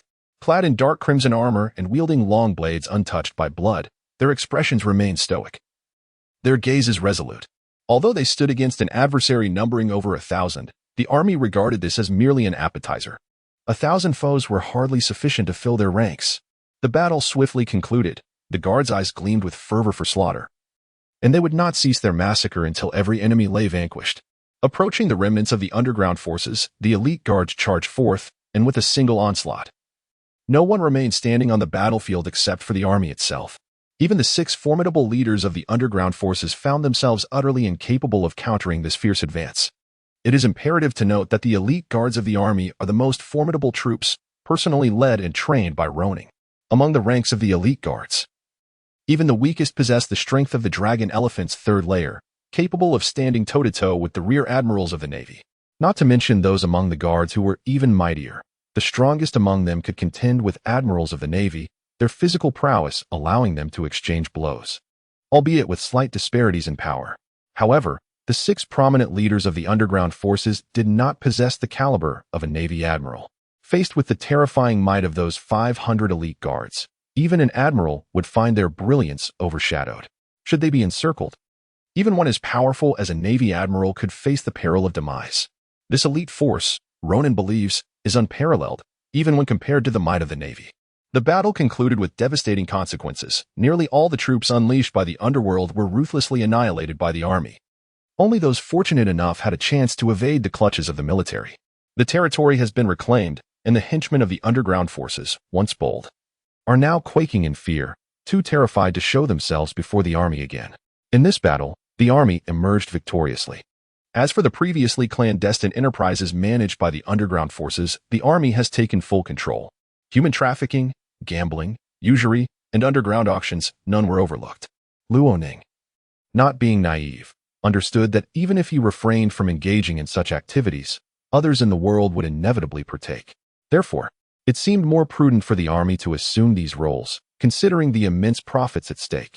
As for the potential emergence of other entities seeking to fill the void left by the underground forces, Luo Ning felt no aversion, and in fact, harbored some support for it. Merely relying on this singular victory was insufficient for the army to gain widespread renown. Only by demonstrating their formidable nature to other powers could the army truly ascend to the pinnacle of the world, even in the face of the Navy, which operates under the aegis of the world government. In truth, the army's rise was greatly facilitated by fortuitous circumstances, timing, geography, and the support of the people, all in perfect alignment. In the seas, one would expect the Navy's influence to be paramount, wielding formidable dominion. However, the army, being publicly acknowledged as a force under the world government, was afforded a protective shield. In the short term, or rather until Luo Ning fully severed ties with the world government's control, the Navy found itself unable to take action against the army. This was the advantage of timing. The army's headquarters is situated at the fringes of the world government's dominion, at the juncture of the 4 seas, rendering it difficult for either the Navy or the world government to intervene at will. Even if they desired to meddle, the army would enjoy a buffer period. This was the advantage of geography. Among the ranks of the army, a singular voice prevailed. Nearly all soldiers were fervently loyal to Luo Ning, a loyalty unmatched by the Navy. This matter concerns the harmony among people, timing, and geographical advantages. With the army fully equipped with these 3 elements, it would be a travesty for it not to rise. The battlefield was cleared, and a great fire was set to incinerate the mountains of corpses. While the inhabitants of the pirate world may possess robust physiques, it remains prudent to eliminate the bodies through burning. Once this was accomplished, Luo Ning entrusted the remaining tasks to the sole general of the current army, Kostar, and hastened away with Hu Qi, Hu Ba, Hu Xing, and Guina in a singular direction. If memory serves, one of the 3 monstrous admirals of the Navy, Akiji, had departed in this very direction. As he journeyed, Luo Ning reflected on Akiji's route of departure. In truth, he had noticed Akiji observing from the sidelines long before the battle commenced. Yet he had chosen not to highlight it at the time. Now that the conflict had concluded, how could Luo Ning, as the army's marshal, allow Akiji to exit so effortlessly? Furthermore, Luo Ning was eager to ascertain the current extent of his own strength, using Akiji, one of the Navy's formidable admirals, as a benchmark for his capabilities seemed rather fitting. Although Akiji's strength might appear somewhat lacking to Luo Ning in the context of the pirate world, he was undeniably among the elite. Should an opportunity arise, Luo Ning harbored a desire to engage one of the four emperors, the maritime overlords of the New World. In combat, he wished to gauge the true measure of his prowess. His physical refinement technique, the Dragon Elephant Ninefold Heaven, had reached the early stages of the 7th level, while the Infinite Sword Path had been fully inherited, along with the profound martial arts of ancient Taiji, all of which had amalgamated. Thus, Luo Ning found it impossible to estimate his own strength accurately. He could only surmise that he was several times stronger than the admirals of the Navy, perhaps even superior to the four emperors of the New World. In the wake of the world government's feeble dominion, Akiji was hastily fleeing the territory of the army. The army, indeed, was a formidable force. Recalling the dark red armored battalion of 500 he had just witnessed left Akiji utterly astounded. He had never anticipated the army would possess such a terrifyingly powerful cohort, though the battalion comprised merely 500 soldiers. Akiji surmised that even the weakest among them would not fall short of the Navy's rear admirals. The strongest among those 500 could contend with a Navy admiral in battle, should he find himself encircled by that battalion. Even a powerhouse like Akiji would find it challenging to escape unscathed. At this moment, it was evident that quantitative changes could indeed lead to qualitative transformations. It was best for him to vacate the Army's domain and return to the Navy headquarters to report this matter to Admiral Sengoku. A reassessment of the Army's strength appeared to be in order. As Akiji pondered with his head slightly lowered, he failed to notice several individuals materializing beside him. Why was Akiji, one of the 3 admirals of the Navy, in such haste to depart from the Army headquarters? At that moment, Luo Ning emerged, flanked by Hu Qi, Hu Ba, Hu Xing, and Guina. Marshal Luo Ning. Akiji was momentarily taken aback. It has indeed been a long time. Blocked from his path, Akiji's expression shifted slightly, but he remained unperturbed, regardless of his status as one of the 3 admirals or his monstrous-level strength. Coupled with the exceptional abilities of his Logia-type devil fruit, Akiji held no fear of the army. If he could not win, it did not mean he could not escape. Indeed, it has been a while. Why such a swift departure from my army headquarters? Would you not linger a moment longer? The two exchanged smiles, engaging in a friendly conversation. In truth, Luo Ning had only met Akiji once before, at a time when he was not even a general of the army. If memory serves, Luo Ning recalled that his decision to join the army was influenced by Akiji. Otherwise, he might have ended up as an ordinary Navy officer, and consequently, the tale of Luo Ning becoming the Marshal of the army would not have unfolded. Akiji, would you consider leaving the Navy to join the army? Luo Ning held a certain fondness for Akiji, stemming from the original owner's memories and his own sentiments. Joining the army? Perhaps not. Remaining in the Navy is rather agreeable. Even though Akiji had witnessed the Army's displayed strength, the Navy still belonged to the ranks of the world's top powers. Both the Army and the Navy were under the banner of the world government. Departing from the Navy to join the Army was not a sagacious choice. Moreover, Akiji had his own aspirations. If possible, he wished to ascend to the position of Admiral within the Navy, striving to alleviate the suffering present in the world. Alas, such a dream seemed difficult for Akiji to realize. Do not rush to a decision. Have you forgotten the O'Hara incident? The Navy is, at best, merely a lapdog of the world government. Can you not see that clearly? Before Luo Ning could finish, the surrounding temperature plummeted by several degrees, and frost began to form on the ground. Luo Ning, I do not wish to discuss this matter further. Akiji slowly raised his head, his emotions visibly stirred, partially obscured by a layer of ice, while a flicker of anger ignited in his eyes. The O'Hara incident remained a sharp thorn in Akiji's heart. However, as a member of the Navy, there were times when he was compelled to act against his will. He had personally executed his former comrade, a rear admiral, and led the Navy to slaughter the defenseless residents of O'Hara. Is the Navy not synonymous with justice?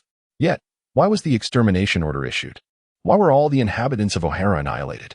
Luo Ning, let me witness the extent of your strength after all these years.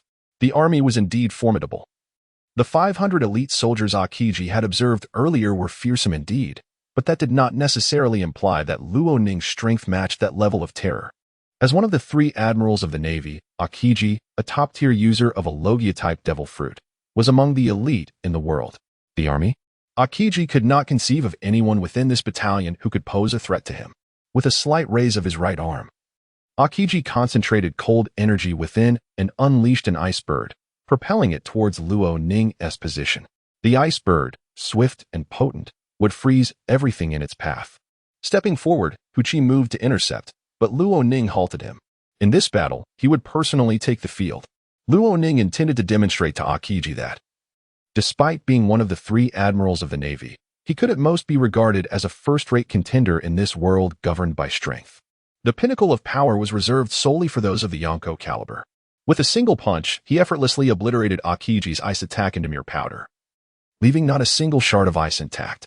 He extended his right hand, feeling the dark crimson blade at his waist. Allow me to show you what a true powerhouse embodies. The strength of the army had already reached a level that rivaled that of the Navy. The moment Luo Ning grasped the sword at his side, a fierce aura of swordsmanship erupted from him. Its terror palpable enough to instill a profound sense of crisis within Akiji himself. Having received the complete inheritance of the Wuji sword Dao and spending 3 long years engraving it into his very being, Luo Ning's mastery of swordsmanship had multiplied exponentially. The essence of the sword path, Void Flash. In a gesture of respect towards Akiji, Luo Ning unleashed his most formidable and terrifying attack. This is a sword capable of traversing time and space, reaching any conceivable location. In the face of an overwhelming crisis, Chengji could no longer maintain his composure. He crouched down, placing his palm upon the ground, his eyes radiating an icy coldness as he slowly exhaled a breath of frigid air. The Ice Age. In an instant, the surrounding temperature plummeted, and countless blocks of ice materialized abruptly, sealing everything in an overwhelming embrace of frost. This strike represents the most formidable blow of Akiji. Should it fail, defeat is inevitable. In the aftermath of the Ice Age, an eerie silence enveloped the surroundings, leaving Akiji alone with the sound of his own hurried breaths. The landscape, visibly cloaked in a thick layer of ice and snow, extended for miles around. Meanwhile, the figure of Luo Ning seemed to vanish entirely from existence. As Akiji surveyed his surroundings, a bittersweet smile inexplicably graced his lips. I have triumphed. Yet, why does this victory elicit no joy within me? In this Ice Age, Akiji's most powerful strike draws upon immense stamina, amplifying its terrifying potency in direct correlation to the energy expended. After this strike, Akiji was already panting heavily, barely able to remain standing, a testament to the tremendous power of the blow. Did I win? Yet, why does this victory elude me of any joy? Akiji lowered his head slightly, a flicker of despondence gleaming in his eyes. Akiji, do not let arrogance cloud your judgment. Do you truly believe you can defeat me merely with the Ice Age? Suddenly, the voice of Luo Ning resonated from all directions, its origin indeterminate. In truth, the moment Akiji unleashed his full-force Ice Age, Luo Ning had already entered the profound realm of Sword Dao, Void Flash. The Sword Dao, Void Flash is an exceptionally formidable sword technique, and when mastered to its utmost depths, it enables one to transcend the constraints of time and space. This signifies that once one enters the profound realm of the Sword Dao, specifically the state of Void Flash, Luo Ning becomes impervious to selection, wielding an unparalleled offensive prowess and an incomprehensible swiftness. Even the speed of light pales in comparison to a mere fraction of Luo Ning's capabilities in this state. It is crucial to recognize that even light cannot transcend the dual constraints of time and space. Simultaneously, the trio of Hu Qi, Hu Ba, and Hu Xing, who had been frozen in place, broke free from their icy prison. Even Luo Ning's disciple, Guina, managed to escape with the assistance of the 3. Hu Qi, Hu Ba, and Hu Xing had all achieved the pinnacle of the 5th stage in body refinement, allowing them to contend with the 3 admirals of the Navy headquarters solely through their physical might. Their formidable physiques and surging vitality, coupled with the fact that the Ice Age attack primarily targeted others and not them, made their escape from the ice a trivial feat as for Guina. Although her body refinement had reached the 4th stage of the Dragon Elephant technique, leaving her just a realm short of the 5th, the disparity with the 9th stage of this technique is profound. The further one progresses, the more pronounced the differences become, akin to the chasm between heaven and earth. Indeed, after reaching the 7th stage, the disparities between minor realms are marked by extraordinarily terrifying enhancements in both physique and power. What? How could this be? A sudden tremor coursed through Akiji's heart. As one of the 3 admirals of the Navy headquarters, who had consumed a Logia-type devil fruit, his strength was undeniably monstrous. However, Akiji could not fathom that his immense effort in unleashing the Ice Age failed to even graze the hem of Luo Ning's attire. Years prior, Luo Ning, whose strength was inferior to that of a Navy lieutenant, now erupted with such formidable power. To think that he could even disregard the Ice Age. At the instant he heard the sound, Akiji instinctively retreated, attempting to unleash his most potent attack, Ice Age, once more, but the opportunity had slipped away. Under the terrifying sword technique of Void Flash, Luo Ning transcended the constraints of time and space, traversing dimensions to stand before Akiji. With his right hand gripping the sword, he faced Akiji, the dark red blade poised ominously against his vulnerable neck. The sword's sharpness was such that it had already inflicted a visible wound upon Akiji's skin, causing blood to seep forth without making contact. When did he appear before me? Akiji's body stiffened, paralyzed by fear, acutely aware of the terrifying sharpness of the sword resting against his throat. Even without contact, he felt the fierce and cutting aura emanating from the blade, capable of slicing through his skin and leaving a ghastly mark. Blood flowed profusely, yet it was absorbed by the sword in Luo Ning's grasp. This sword, known as Sha, forged from blood rock crystal, possessed a sharpness and resilience surpassing that of the famed Supreme Blade, along with the terrifying potential for infinite growth. However, it could only be wielded by a master of the sword. Misuse would result in dire consequences. It could truly be said that this sword holds the title of the finest in the pirate world. Admiral Luo Ning, your concealment runs deep, Akiji remarked with a bittersweet smile, his expression growing somewhat languid. Unable to defeat him or escape, he pondered the futility of resistance, realizing that surrender would be far less burdensome. Moreover, he mused that he might not necessarily meet his demise today. One strike could topple one of the 3 admirals of the Navy. Your current strength could perhaps rival even the 4 emperors of the New World. Flattery, Luo Ning replied, sheathing the dark red sword back at his waist, a gentle smile returning to his face, reminiscent of a refreshing spring breeze. At this moment, Luo Ning appeared as a different person compared to the instant he drew his sword. If Akiji had not witnessed it with his own eyes, he would never have believed that such a stark contrast in demeanor could belong to the same individual. So what do you say? Is my previous proposition still valid? Are you considering it? Luo Ning inquired. Well, about that matter, let's discuss it later. That sword strike of yours really inflicted quite a wound on me, Akiji replied, gingerly touching the ghastly injury on his neck, feeling a shiver of apprehension. Had the wound been any deeper, he might have perished right there. Now, shouldn't you treat me well? Akiji ambled closer, adopting a nonchalant expression, yawning as he casually draped an arm over Luo Ning's shoulder, as if their earlier confrontation had never occurred. All right, fine. Luo Ning glanced at Akiji, a slight frown creasing his brow as he regarded the arm resting on his shoulder and Akiji's boisterous demeanor, feeling an inexplicable sense of disdain. Hey, what kind of look is that? You should remember that your rise to the rank of Army Marshal is partly due to my contributions. Akiji shot a glance at Luo Ning, sensing a hint of disapproval in his expression. No, it must be my overthinking. After all, I played a significant role in your ascent to the position of Army Marshal. Akiji reassured himself silently while continuing to chat casually with Luo Ning. Encountering a kindred spirit from years past was indeed a delightful occurrence, even though their previous encounter had been brief. Now, what harm could there be in getting to know each other better? Luo Ning, as the Army Marshal, you must be quite wealthy, right? How about I stay here a few more days? Akiji suggested. No way. Don't be like that. As the Army Marshal, shouldn't you extend hospitality to an old friend you haven't seen in years? Akiji replied with a sense of familiarity. In reality, Akiji was somewhat reticent. Yet exceptions arose when he encountered like-minded individuals, prompting him to become more talkative and at ease. With the war concluded, the Army's reputation soared. The world government, the Navy, and even the pirates of the New World were all aware of the formidable and ascendant army present in this region. The underground enterprises had been wholly absorbed by the Army. Despite some minor incidents, the overall outcome remained favorable. Anyone daring to intervene found themselves swiftly dealt with by Luo Ning. One comes, one is slain. Two come, two are slain. With numerous eliminations.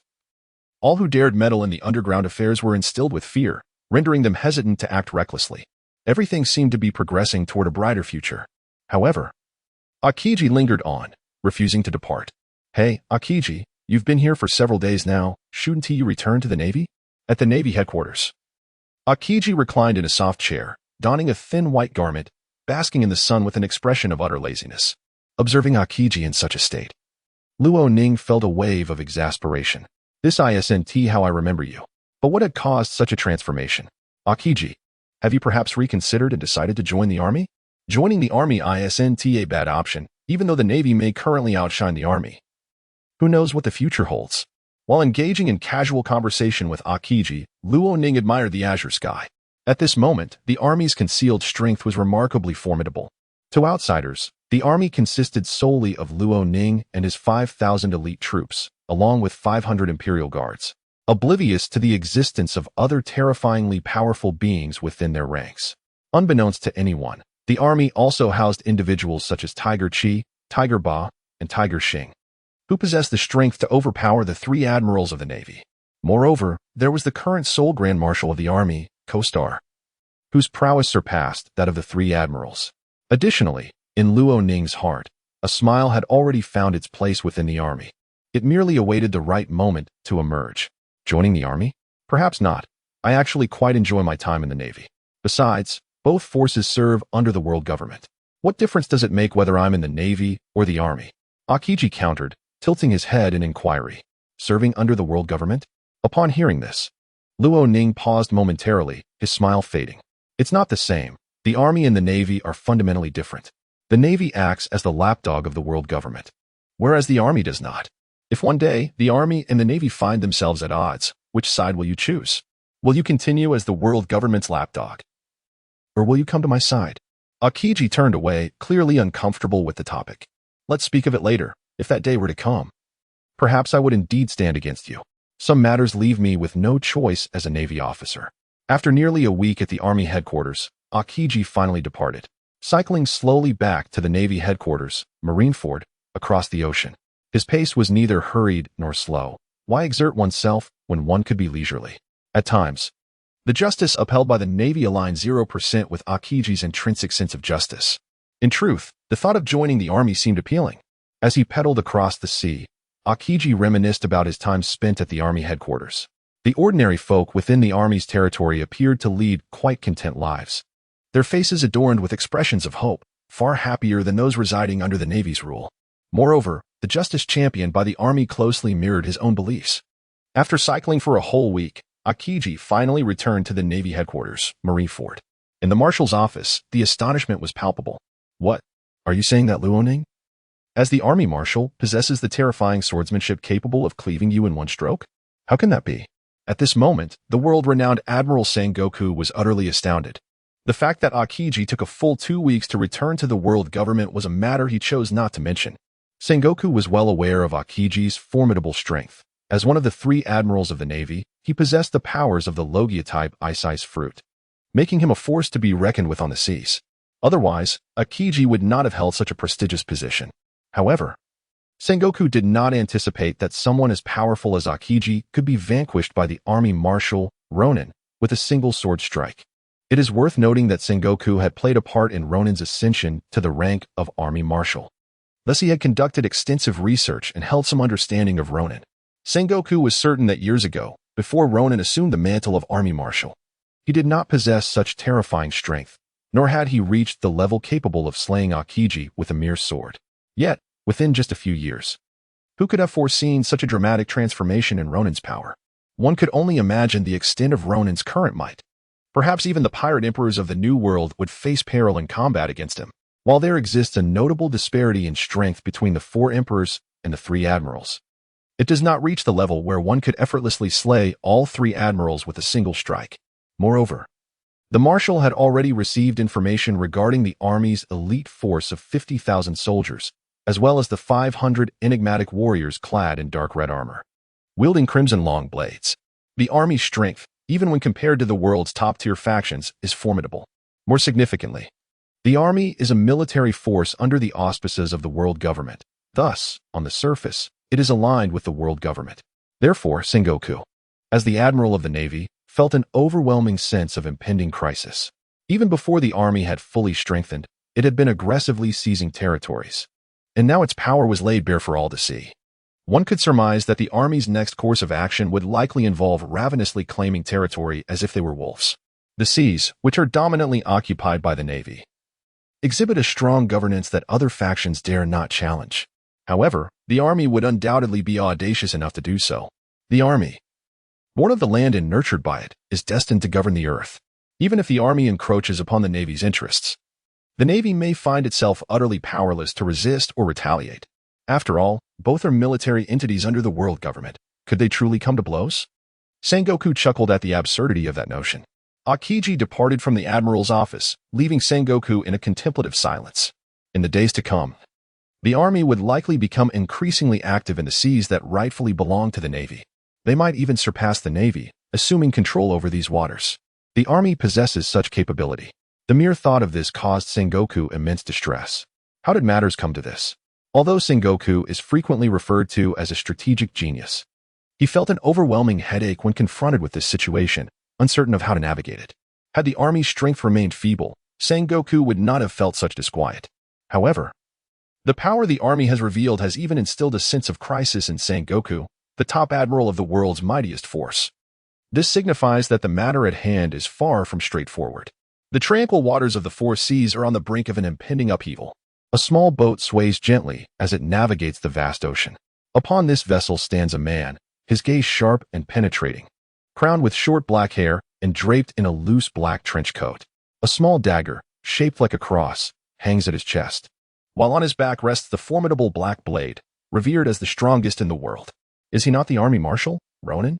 Or perhaps the one who could fell one of the 3 marine admirals with a single sword strike, the blue pheasant? Suddenly, the usually stoic Mihawk breaks into a knowing smile, astonished to discover a swordsman of such caliber in the weakest of the 4 seas. It has been ages since I encountered a worthy opponent on the path of the sword. Ronin, I yearn to engage you in combat and discern just how far you have traveled on this swordsmanship journey. Being the individual labeled by the world government as capable of defeating the 3 marine admirals with a single blow, Mihawk reaches back to caress the black blade. Acknowledged as the world's finest, and a flicker of loneliness crosses his face. Standing atop the pinnacle of swordsmanship, the absence of rivals can be profoundly isolating. Meanwhile, at the Navy headquarters, Ronin peruses a newspaper detailing significant events from around the globe. The report heralds Army Marshal Ronin, possessing the terrifying prowess to vanquish 3 marine admirals with a single strike. Ronin feels a sense of resignation. He never anticipated that he would one day grace the pages of the newspaper. Now, his visage is laid bare before all in this pirate-infested world.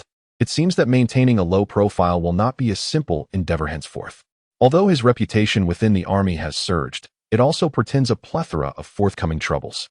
Nevertheless, he resolves to set such thoughts aside for the moment, focusing instead on expansion and the acquisition of underground enterprises, striving to elevate the army swiftly within this realm. Just as Ronin contemplates the army's future, an unwelcome complication approaches. The world-renowned swordsman, Dracul Mihawk, has begun to fixate on Ronin. Soon, he shall come knocking. Guina, your speed of execution has slackened, and your stance is misaligned. At this rate, you stand little chance, not just against the world's greatest swordsman, but even against novice masters. He observes, standing by as Guina practices her sword techniques, pointing out her flaws as they arise. With a sword in hand, Guina grits her teeth, silently continuing to wield the techniques Ronin has imparted, infused with her own nascent understanding. Having practiced for over 6 hours, she presses on despite fatigue, drenched in sweat, and struggling to breathe. Witnessing her determination stirs Ronin's heart, yet he knows that a lenient approach would not serve her well. Ronin recalls Guina's aspiration to become the world's greatest swordsman, given the inherent physical disadvantages women face compared to men.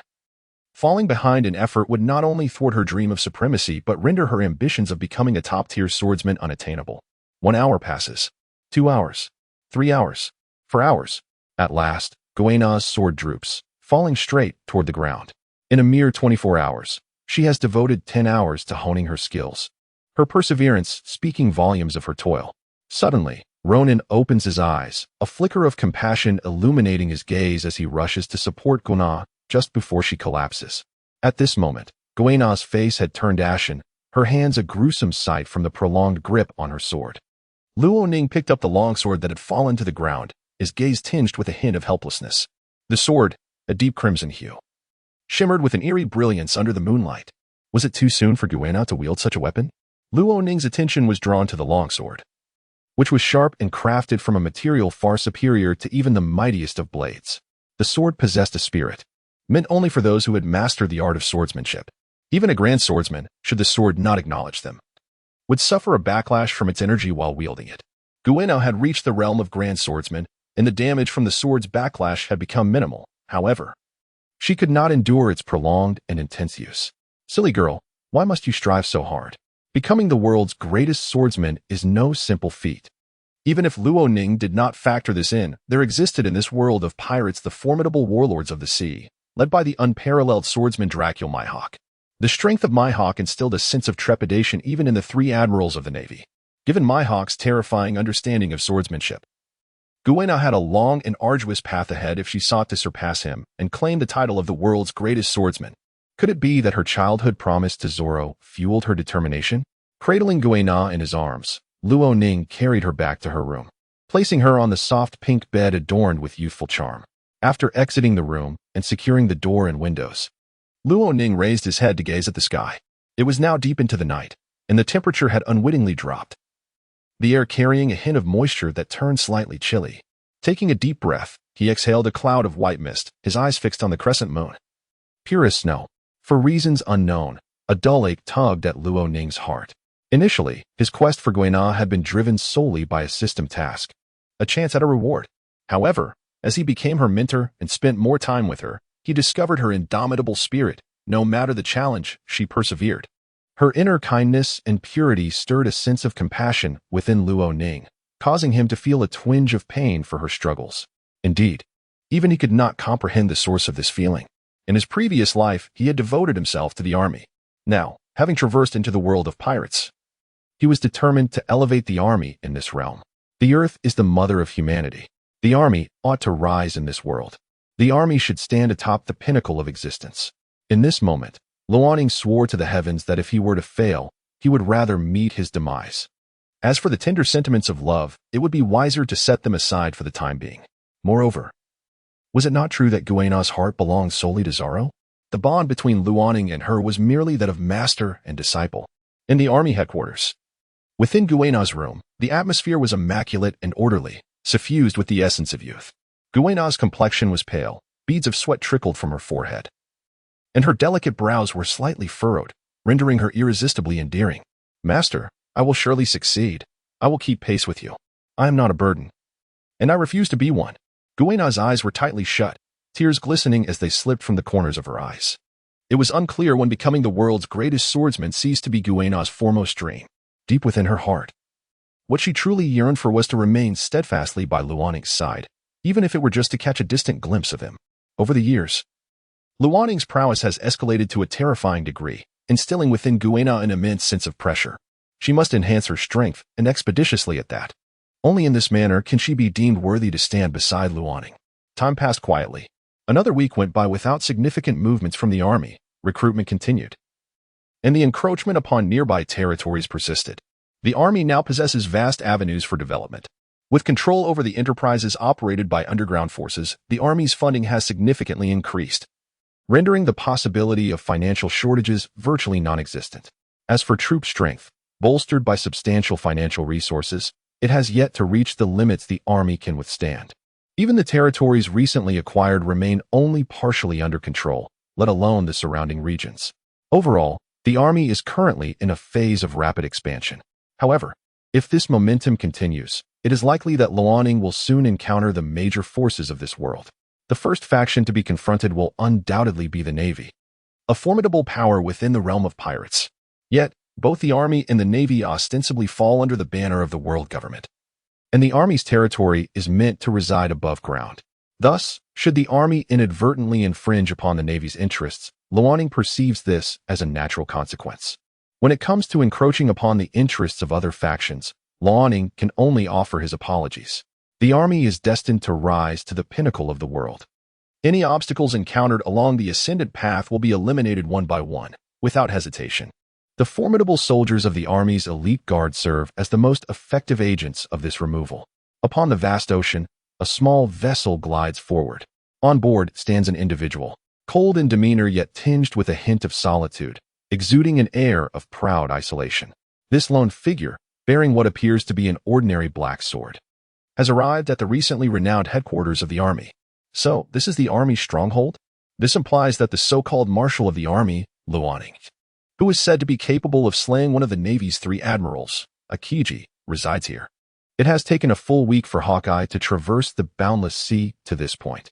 As the world's foremost swordsman, possessing unparalleled swordsmanship, he stands invincible at the apex of the world. This sensation may appear quite pleasant at first glance, yet only the eagle eye comprehends the underlying discomfort it harbors. Standing at the pinnacle, enveloped in an unparalleled solitude, who truly understands this feeling? In the realm of swordsmanship, without formidable adversaries, how can one continue to advance and grow? Indeed, this sentiment has stirred a hint of arrogance within the heart of the eagle eye. Is it conceivable that there are no rivals in the path of the sword? Over the years, the eagle eye has relentlessly challenged the greatest swordsmen across the lands. Lamentably, none have managed to defeat him in the art of the sword. Even those few who could withstand 100 of his strikes are exceedingly rare. Therefore, upon glimpsing the reports of Marshal Lanin's achievements in the newspapers, the eagle eye, situated in the New World, swiftly embarked on a small vessel towards the fringes of the world government's dominion, to the confluence of the 4 seas. This place, the army headquarters, is a realm of terrifying repute. He is here solely for a battle, a pinnacle confrontation in the realm of swordsmanship. The eagle eye yearns to witness the true prowess of Lanin, the one rumored to wield a sword capable of vanquishing the 3 admirals of the Navy. He hopes that this time, he shall not be met with disappointment. As he proceeded, the eagle eye arrived at the entrance of the army headquarters. This bastion conceals numerous formidable yet unknown powers, not to mention the over 1,000 fierce soldiers from the Hell training camp. Even the 500 terrifyingly formidable army guards are sufficient to pose a significant challenge to the eagle eye. Moreover, there are the likes of Hu Qi, Hu Ba, and Hu Xing, 3 individuals who rival even the 3 admirals of the Navy and possess a slight advantage in combat. In addition, the army boasts one individual of even greater strength, second only to Lanin himself, General Costa. Costa possesses an astonishing physical prowess, having attained the mid-stage of the 6th layer of the dragon elephant body refinement technique. It is noteworthy that reaching the 5th layer of this technique allows one to contend with the 3 admirals of the Navy, while the pinnacle of the 5th layer can secure an advantage in combat against them. With Costa at the mid-stage of the 6th layer and body refinement, his terrifying strength is beyond question. Just as the eagle eye took his first step through the gates of the army headquarters, he sensed an overwhelming aura of danger approaching him. In an instant, hundreds of army guards, clad in dark red armor and wielding long swords emanating a sinister crimson glow, striking enough to instill a sense of caution even in the eagle eye, closed in around him. Their movements were synchronized, exuding a fierce energy, their forms steadfast like the mighty Mount Tai. Among these 500 army guards, the weakest possesses the rank of rear admiral in the Navy, while the strongest can rival even the 3 admirals of the Navy. Soon, Hawkeye found himself encircled like a solitary bird in a cage, utterly unable to escape. He had not anticipated such a formidable force within the army. The underground factions had indeed met their match. Confronted by the 500 fearsome army guards, Hawkeye's eyes suddenly sharpened with unparalleled intensity, and he discreetly drew forth the blade from his back. Against these 500 army guards, should Hawkeye not exert his utmost effort? This time, he truly had no chance of escaping the army headquarters. It was imperative to give it his all. It had been a long time since he had experienced such a crisis. He hoped that this time he might achieve a breakthrough in his swordsmanship. One side consisted of 500 elite army guards, while the other had only Hawkeye. Although Hawkeye was regarded as the world's greatest swordsman, within the luxurious encirclement of the 500 elite guards, lacking genuine skill would result in him being reduced to mere pulp in an instant. Thus, a battle devoid of any notion of fairness commenced. Half an hour later, the fierce combat continued, but Hawkeye appeared utterly disheveled, covered in wounds, with more than 10 bleeding injuries marring his body. The elite guards suffered only minor injuries, with no significant losses to speak of. After all, besides their considerable strength, their armor and longswords were forged from the rare blood rock crystal, granting them unparalleled defense and offensive capabilities considered among the finest in the pirate world. Most crucially, these armaments possessed an almost limitless capacity for growth, capable of eventually surpassing even the most formidable supreme blades. After half an hour of intense fighting, coupled with the grotesque wounds that continued to bleed profusely, Hawkeye felt waves of dizziness wash over him. Unless a miracle occurred, he would surely be defeated within the hour. Who would have thought that such a terrifying army would emerge from the army headquarters? Observing the 500 unscathed guards surrounding him, Hawkeye suddenly felt a twinge of absurdity. Initially, He had believed that his exceptional abilities, profound understanding of swordsmanship, and the title of one of the 7 warlords of the sea would ensure his safety in this visit to the army headquarters. Alas, he had miscalculated. In the pirate world, strength ultimately dictated everything. Even though Hawkeye was recognized as the world's greatest swordsman and one of the 7 warlords, the army remained unafraid. The substantial strength they had already demonstrated was their greatest assurance. The sun shone brightly as Hawkeye lifted his gaze to the azure sky, squinting slightly. Perhaps there would be no further existence of Hawkeye in the future. Raising his black blade, Knight, he realized that if he could not escape this battle, he might truly vanish from this world. Consequently, the title of the world's greatest swordsman would change hands. In any case, it would no longer concern Hawkeye. Just as he prepared himself for a final stand, the 500 elite guards surrounding him gradually parted to create a passage. A young man, inscrutable to Hawkeye, stepped through. Behind him trailed 4 companions, Hu Chi, Hu Ba, and Hu Xing, the 3 personal guards of Luo Ning, who followed him wherever he went. Additionally, standing behind Luo Ning was Guina. As Guina observed the beleaguered Hawkeye, her small hands involuntarily clenched tighter. Before her stood the world's greatest swordsman, Dracul Mihawk, a figure known for his terrifying swordsmanship. Dracul Mihawk, who bestowed upon you the audacity to freely enter my army headquarters. Luo Ning's expression was icy as he crossed his arms, regarding Hawkeye as if he were a mere jest. You, who cannot even overcome my 500 elite guards, are truly a failure as the world's greatest swordsman. Hawkeye's countenance turned pale, blood seeping from various wounds on his body, beads of sweat trickling down his forehead. After enduring a 30-minute onslaught from the 500 elite guards, he was on the brink of collapse. Yet, as long as his spirit remained unbroken and he held his breath, he could not yield. Luo Ning, I challenge you. I shall wager my title of the world's greatest swordsman with my supreme blade, Black Blade Knight. Will you accept? Hawkeye ceased his labored breathing, forcefully swallowing the blood threatening to escape his throat, fixing his keen, eagle-like gaze upon Luo Ning as he issued a challenge for a pinnacle duel in the realm of swordsmanship. You dare to challenge me? What qualifications do you possess to confront me, when you could not even defeat my 500 elite guards? Luo Ning's eyes were filled with disdain. To him, the titles of the 7 warlords and the world's greatest swordsman were nothing more than the claims of someone who could not even triumph over his elite guards, rendering him unworthy of a challenge. While Luo Ning dismissed Hawkeye, Guina took action. After much hesitation, she gritted her teeth, drew her dark red longsword from her waist, and charged toward Hawkeye. As the world's greatest swordsman and one of the 7 warlords, Hawkeye's influence on Guina was profound. This title of the world's greatest swordsman should not belong to you. Only my master deserves that title, and you, Hawkeye, are unworthy. With determination in her eyes, Guina advanced without hesitation, even in the presence of an esteemed elder renowned for his profound swordsmanship. In addition to defeating Hawkeye, she sought to proclaim to the world that the true title of the world's greatest swordsman did not belong to Hawkeye, but to her master, the Marshal of the army, Luo Ning. In the blink of an eye, Guina found herself before Hawkeye, her dark red longsword shimmering with an eerie light, exuding a somewhat youthful aura of sword intent. Not yet fully honed. If you wish to challenge my master, you must first defeat me. Is that so? You are Luo Ning's disciple? Hawkeye narrowed his eyes, observing Guina, who wielded a dark red longsword and emanated a nascent sword intent. He then sheathed his supreme blade, Black Blade Knight, and drew a small cross-shaped sword from his chest.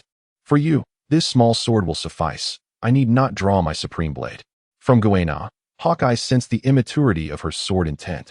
Assessing that she had just stepped into the realm of great swordsmen, her foundation still shaky. Against such an opponent, he deemed his small sword more than adequate, without requiring the use of his supreme blade. Noticing Hawkeye's actions, Guina's grip on her dark red longsword tightened. Did he truly look down upon her? To not even wield his longsword against her, was her strength truly so insignificant?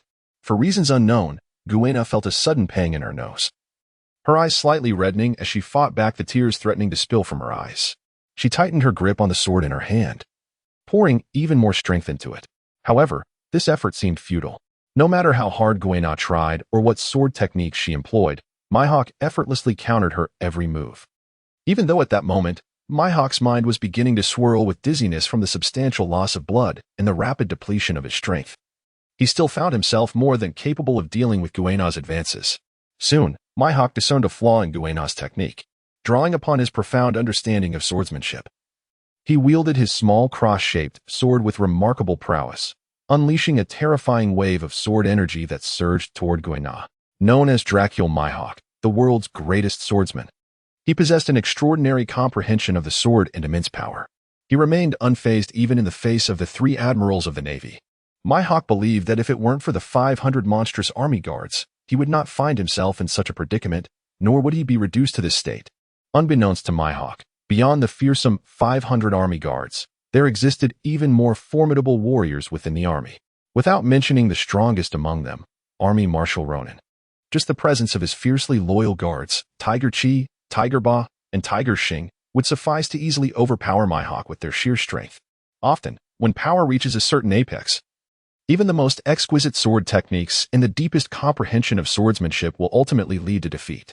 In the Navy, there are individuals of this caliber, notably the Navy hero, Garp. With his terrifying physique and the strength to shake mountains and calm seas, he could chase the Pirate King across the world. This serves as the finest example. Even if the formidable trio of Tiger Chi, Tiger Ba, and Tiger Xing refrains from intervening, there exists within the army a more terrifying powerhouse. This is none other than the current sole general of the army, Costa, a formidable entity who has seldom revealed his prowess and remains overlooked by the world. Should Costa choose to act, the eagle eye may not withstand even 3 exchanges.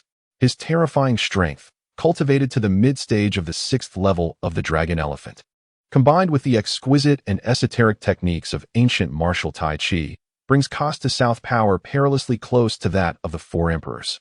It can be asserted that the army, under present circumstances, harbors no fear of provoking any of the 4 emperors from the New World. After all, the world's most elite force, the Navy, at this moment, poses no threat to the army commanded by Luoning.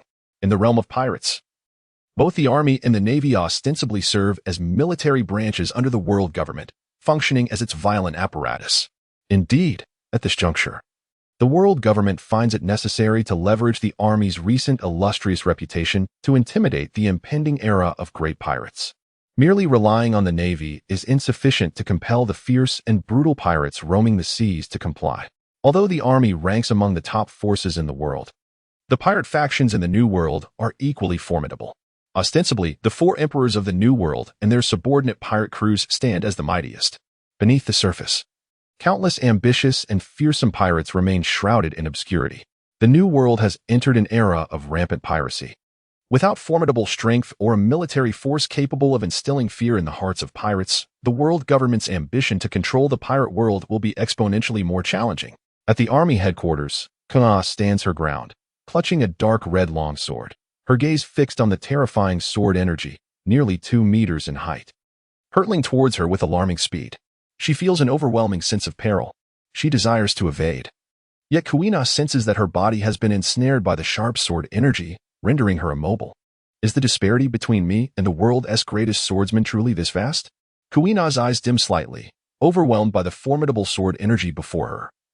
Devoid of even the capacity to escape, it is indeed a profound failure. In truth, Guina does not perceive her actions as impulsive. After nearly half an hour of combat with 500 elite army guards, Eagle Eye has nearly exhausted his stamina, rendered virtually incapable of a counterattack. At this moment, Hawkeye truly appeared to be in a state of disarray. However, Guina had not anticipated that even in such a diminished state of power, Hawkeye could still effortlessly unleash a blade of sword energy, rendering her utterly defenseless. In this moment, Guina felt an overwhelming wave of despair. The chasm between her and the renowned swordsman, Hawkeye, was insurmountably vast. Master, after nearly 3 years of relentless training, dedicating day and night to perfecting my swordsmanship, my abilities still fall short of your remarkable prowess. I feel utterly useless. Slowly, Guina closed her eyes, surrendering to the inevitable. In truth, she did not wish to succumb. Yet in the face of the formidable sword aura emanating from Hawkeye, she found herself powerless. Guina yearned for a different outcome, but it seemed that all hope for survival had vanished. She pondered whether, after her demise, she would hold even the tiniest place in her master's heart. Not a grand space, merely a minuscule corner would suffice. In the depths of her despair, a faint, sorrowful smile appeared on Guina's face. Master, it has been a true blessing to have crossed paths with you. At that moment, Guina seemed to grasp her true feelings. Understanding why she relentlessly pursued the title of the world's greatest swordsman, She realized the reason behind her desire to follow in her master's footsteps and comprehended why she endured 3 grueling years of torturous training. All of it was merely to stand beside her master, the esteemed Ronin, even if only for a fleeting glance. However, events did not unfold as Guina had envisioned in her mind. Hawkeye, you wish to wager the title of the world's greatest swordsman to challenge me? I shall indulge your ambition. Ronin's voice was icy, his expression frigid, and his dark eyes fixed intently on Hawkeye, brimming with a chilling aura of menace. Combat and casualties were an inevitable consequence. This point, Ronin can accept. However, when it comes to Guina, he absolutely cannot allow it. Not only is Guina his disciple, but his fondness for her also forbids anyone from causing her harm. Even if others label Ronin as overly protective, he would accept that. So what if he is protective? I, Ronin, am indeed protective. What of it? After all, as long as one is under my care, if you harbor any murderous intent and act upon it, you must be prepared to face the wrath of the entire army. At this moment, the army is not to be trifled with. Recently, the army has eliminated underground forces from this world, serving as the most compelling evidence of their might. Eagle Eye, draw forth the dark blade, Knight, from your back. I shall unveil to you the true terror that lies within the path of the sword. In my eyes, your so-called swordsmanship is nothing more than the frivolous antics of a child. Luo Ning scoffed coldly, his eyes narrowing, as his obsidian gaze fixated on Eagle Eye, a surge of fury already igniting within his heart. This flame must be extinguished with blood. Luo Ning, have you finally succumbed to the desire to take action? Hawkeye deftly sheathed the small cross-shaped sword he held and drew the black blade named Knight from his back. In truth, his body was on the verge of collapse at that moment, yet the unwavering conviction in his heart propelled him forward. Grasping the black blade, Hawkeye's complexion was ghastly pale, but it could not obscure the flicker of excitement in his eyes. Luo Ning, I have heard that with a single stroke, you can fell the 3 great admirals. Today, let me, Hawkeye Dracul Myhawk, test your prowess in the art of swordsmanship. In this battle, I shall wager the immense honor of being the world's greatest swordsman. Should I prevail, I shall remain the strongest in the realm of swordsmanship, standing atop the pinnacle of the world. If you emerge victorious, you will become the new greatest swordsman. What harm is there in my demise? With the supreme great blade, one of the 12 works, the black sword Knight in hand, Hawkeye's visage radiated an expression of fearless resolve. As the world's foremost swordsman, he possessed a pride of his own. He firmly believed that he stood at the apex of swordsmanship, and no one could easily defeat him, not even the so-called General Luo Ning, who could supposedly slay the 3 admirals of the Navy with a single sword strike. Unafraid of death? Hawkeye, you are indeed intriguing. Luo Ning surged forward, cradling Guina tightly in his left arm. As he felt her supple form, he slowly drew forth the long sword, emanating a faint dark red glow that was sheathed at his waist. The long sword, named Shah, was of a dark crimson hue, forged from the rare blood rock crystal ore, a material not found in the world of pirates, just like the sword wielded by Guina.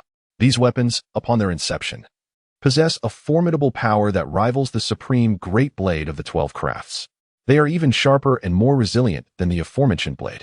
Most terrifyingly, weapons forged from bloodstone crystal or are capable of limitless growth, as long as they are nourished with blood and absorb the myriad emotions of their foes before death. These weapons can undergo a sublime transformation, rendering them even more fearsome. The long sword, when drawn, boasts a length of approximately 1 meter and 20 centimeters, emanating an eerie dark red luminescence. This color, akin to the fresh blood that flows from a human body, evokes an unsettling chill. At the moment of drawing his longsword, a formidable and somewhat terrifying aura of swordsmanship erupted fiercely from Luo Ning. This formidable sword intent can only be possessed by a master swordsman of the highest caliber. Even Hawkeye, a man renowned as the greatest swordsman in the world, was taken aback by the sword intent emanating from Luo Ning. He had never imagined that anyone in this world could possess a mastery of the sword that surpassed his own, a skill so profound and fearsome.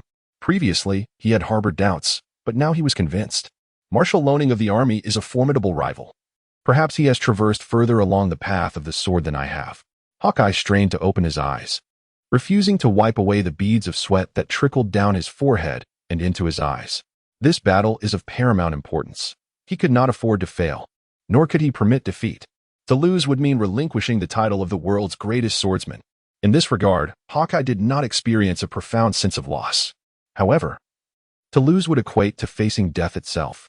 In this battle, he must not falter, for he seems to perceive an unknown lineage of swordsmanship, one that boasts immense power. Who could it be? Guina opened her eyes, feeling herself cradled in someone's warm and reassuring embrace.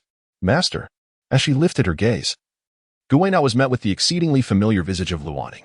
Instantly, her cheeks flushed lightly, her heart raced fervently, and she found herself flustered, at a loss for what to do. At this moment, Luoning's visage was frigid, grasping a dark crimson longsword. His gaze was imbued with a subtle yet palpable killing intent, while an overwhelming and terrifying aura of unstoppable swordsmanship emanated from his entire being. At this moment, Guina realized the terrifying prowess possessed by his master, the army Marshal in the realm of swordsmanship. Perhaps even the renowned world's greatest swordsman, Hawkeye, would find himself utterly vanquished in a contest of skill against his master. Drawing his long sword, Lonin unleashed a formidable sword intent that effortlessly dissipated the sword aura previously unleashed by Hawkeye, rendering it powerless before it could even approach within 100 meters. As it vanished from existence, opposite him, Hawkeye stood on high alert, acutely sensing the increasingly potent and fearsome sword intent emanating from Lonin. At the moment Lonin drew his sword, Hawkeye had felt a glimmer of hope to counterbalance the threat. Now he could only perceive an overwhelming terror akin to standing on the precipice of an abyss. This sensation rendered Hawkeye profoundly uneasy, even stirring a sense of despair deep within him for the first time. He had never anticipated that as the world's foremost swordsman, he would experience such an intense sense of crisis in the presence of others. It appeared that he had no choice but to summon his full strength. In this dire moment, confronted by such a terrifying adversary, Hawkeye could no longer afford to be casual. Grasping the black blade, Knight, he slowly closed his eyes. Then, exhaling a breath of murky air, he suddenly opened his eyes wide, his gaze as piercing as that of an eagle, fixating intently on Lonin, while an even more formidable sword aura surged from his being. Armament Haki. After invoking this ability, Hawkeye seemed to wane slightly in strength. However, the black blade in his hand was enveloped in darkness, granting his weapon, Knight, even greater potency. Armament Haki is an extraordinarily remarkable ability, capable of enveloping the body or the weapon used, significantly enhancing both offensive and defensive capabilities. Within the Four Seas, few possess this technique, even in the New World. Those who can wield Armament Haki are scarce. Even Lonin, as a fleet admiral, does not command any of the three unique forms of Haki exclusive to the pirate world, let alone any one of them. Armament Haki, indeed, is a wondrous and powerful ability. Lonin narrowed his eyes slightly, the coldness within them unwavering. So what if Hawkeye could wield Armament Haki? In this diminished state, Hawkeye's strength is estimated to have waned to merely half. How could Lonin possibly be defeated? Even in his prime, achieving victory against Hawkeye would remain a trivial endeavor for Lonin, having fully inherited the boundless teachings of the Sword Tao. Lonin's comprehension and insight into the art of the sword far surpassed those of Hawkeye. The essence of the Sword Tao, known as Void Flash, is beyond what Hawkeye can withstand. It is crucial to understand that Void Flash possesses unparalleled speed, one that even the speed of light cannot rival. Mastering the depths of this sword technique grants the ability to transcend the constraints of time and space, allowing one to instantaneously appear before the enemy. As the creator of the sword technique Void Flash, Lonin naturally possesses such extraordinary capabilities. Releasing Guina from his embrace, Lonin strides forward, sword in hand, directing his focus solely on the Hawkeye before him. The battle has become inevitable. Whether it is Eagle Eye or Luoning, they can only press on. As the black blade dances, it seems as though the very fabric of space is on the verge of shattering. A series of terrifying sword energies are unleashed by Eagle Eye, hurtling toward Luoning. In an instant, Eagle Eye has unleashed 100 strikes, accompanied by nearly 100 sword energies, each several meters long. Without even lifting his head, Luoning merely waved his dark red long sword a few times. The menacing sword energies that surged toward him vanished from this world without a trace, as if they had never existed. Luoning's prowess has once again made Eagle Eye acutely aware of the formidable chasm that lies between them. The disparity was as vast as the gulf between heaven and earth. As the black blade danced through the air, Eagle Eye witnessed, with his own eyes, the formidable sword energy he unleashed being effortlessly erased from existence by Luoning. This realization intensified the awe that surged within him. Although at that moment, Eagle Eye's strength had significantly waned from its zenith, and blood continued to seep from his body, leading to a considerable depletion of his stamina. He remained undeterred in his confidence. His mastery of the sword was undeniably on par with any adversary. However, he had miscalculated. The sword energy he had exerted with all his might was effortlessly parried by Luo Ning, who faced it without any visible strain. It was worth noting that even a vice admiral from the Navy headquarters would have to pay a considerable price to withstand such a barrage of sword energy.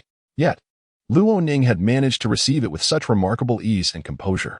This situation, aside from leaving Hawkeye utterly astounded, ignited an unparalleled fervor within his spirit. Having long resided at the pinnacle of the swordsmanship path, Hawkeye found himself beset by an insatiable yearning for a true adversary capable of instilling a sense of existential peril. Only through such encounters could he continue to make breakthroughs in the realm of swordsmanship. The delicate dance between life and death invariably offers profound revelations. Luo Ning, I can see that your strength is formidable. However, if you wish to defeat me, I suggest you approach this with utmost seriousness. Today, I, Hawkeye, remain the universally acknowledged foremost swordsman in the world. With a resounding cry, Hawkeye grasped the unparalleled great blade, the Black Blade, Knight, firmly against his chest. Channeling the entirety of his energy and comprehension of the swordsmanship path, he unleashed a terrifying sword aura that stretched nearly 5 meters. This sword energy, unleashed by Eagle Eye in a fit of rage, embodies his profound comprehension of the way of the sword and his personal enlightenment, possessing immense power. The sword energy surged forth with immense terror, hurtling towards Luo Ning at an astonishing velocity, as if possessing the power to cleave through the very fabric of existence. Surpassing even the speed of light, this strike from Eagle Eye bore an offensive might comparable to that of the 4 emperors of the New World. Indeed, Eagle Eye, your prowess is not inferior to that of the 3 admirals of the Navy. It is no wonder you have stood at the pinnacle of the swordsmanship path until now. As Luo Ning beheld the colossal sword energy that seemed capable of shattering all, a cold smile spread across his face. With his right hand grasping a dark crimson longsword, he nonchalantly swung it towards the towering sword energy that reached nearly 5 meters in height. Yet, this seemingly casual strike from Luo Ning effortlessly obliterated the sword energy unleashed by Eagle Eye, rendering it fragmented and unable to sustain itself, dissipating into the air. Eagle Eye, having chosen to come here and invade the army's headquarters, you must accept the consequences that follow. As his words echoed, the sword intent surrounding Luo Ning appeared to suddenly dissipate, leaving Eagle Eye devoid of any sensation of swordsmanship. However, in the next instant, an ancient, fierce, and relentless sword aura erupted from Luo Ning. Eagle Eye, remember this. My swordsmanship is known as the infinite sword path, the very style destined to defeat you. Slowly, Luo Ning lifted the dark crimson longsword, his onyx eyes becoming unfathomably deep and chilling, as if filled with the might to annihilate the heavens and earth. Swordsmanship's profound essence. Void flash. The longsword gleamed with sharpness as Luo Ning held it before him in an oddly menacing posture that exuded an overwhelming sense of threat. With a single stroke, he unleashed his attack. In an instant, the sword strike transcended the constraints of time and space, arriving before Eagle Eye. Without a moment's hesitation, Luo Ning brought the longsword down fiercely towards Eagle Eye's chest. Time seemed to freeze. As he stared at the sword-wielding Luo Ning, Eagle Eye's pupils dilated sharply, a profound sense of impending doom incessantly warning him. Yet, Eagle Eye found himself with no opportunity to evade. At this moment, Hawkeye could only employ his armament haki to bolster the defense of his chest. He was baffled as to why Luo Ning, who had initially been over 10 meters away, could suddenly appear before him without any warning. In the next instant, an excruciating pain pierced through Hawkeye's mind. Beneath Luo Ning's strike, a terrifying and visibly gruesome wound manifested on Hawkeye's chest. Blood gushed forth, and his body was propelled backward by an immense force. Have I lost? Hawkeye extended his hand to touch the blood flowing profusely from his chest, as well as the shocking injury. Ultimately, he succumbed to unconsciousness. Casting a glance at Hawkeye, who lay 100 meters away, Luo Ning's eyes remained icy. He wiped the blood staining his cheek, and a barely perceptible smile gradually emerged on his face. The formidable beings in this world have truly not disappointed me. Merely Hawkeye, one of the warlords of the sea, possesses such combat prowess at this moment. Luo Ning's anticipation for the 4 emperors of the New World intensified. I wonder if they are capable of withstanding my self-created sword technique. The profound art of the sword, Kong Shan.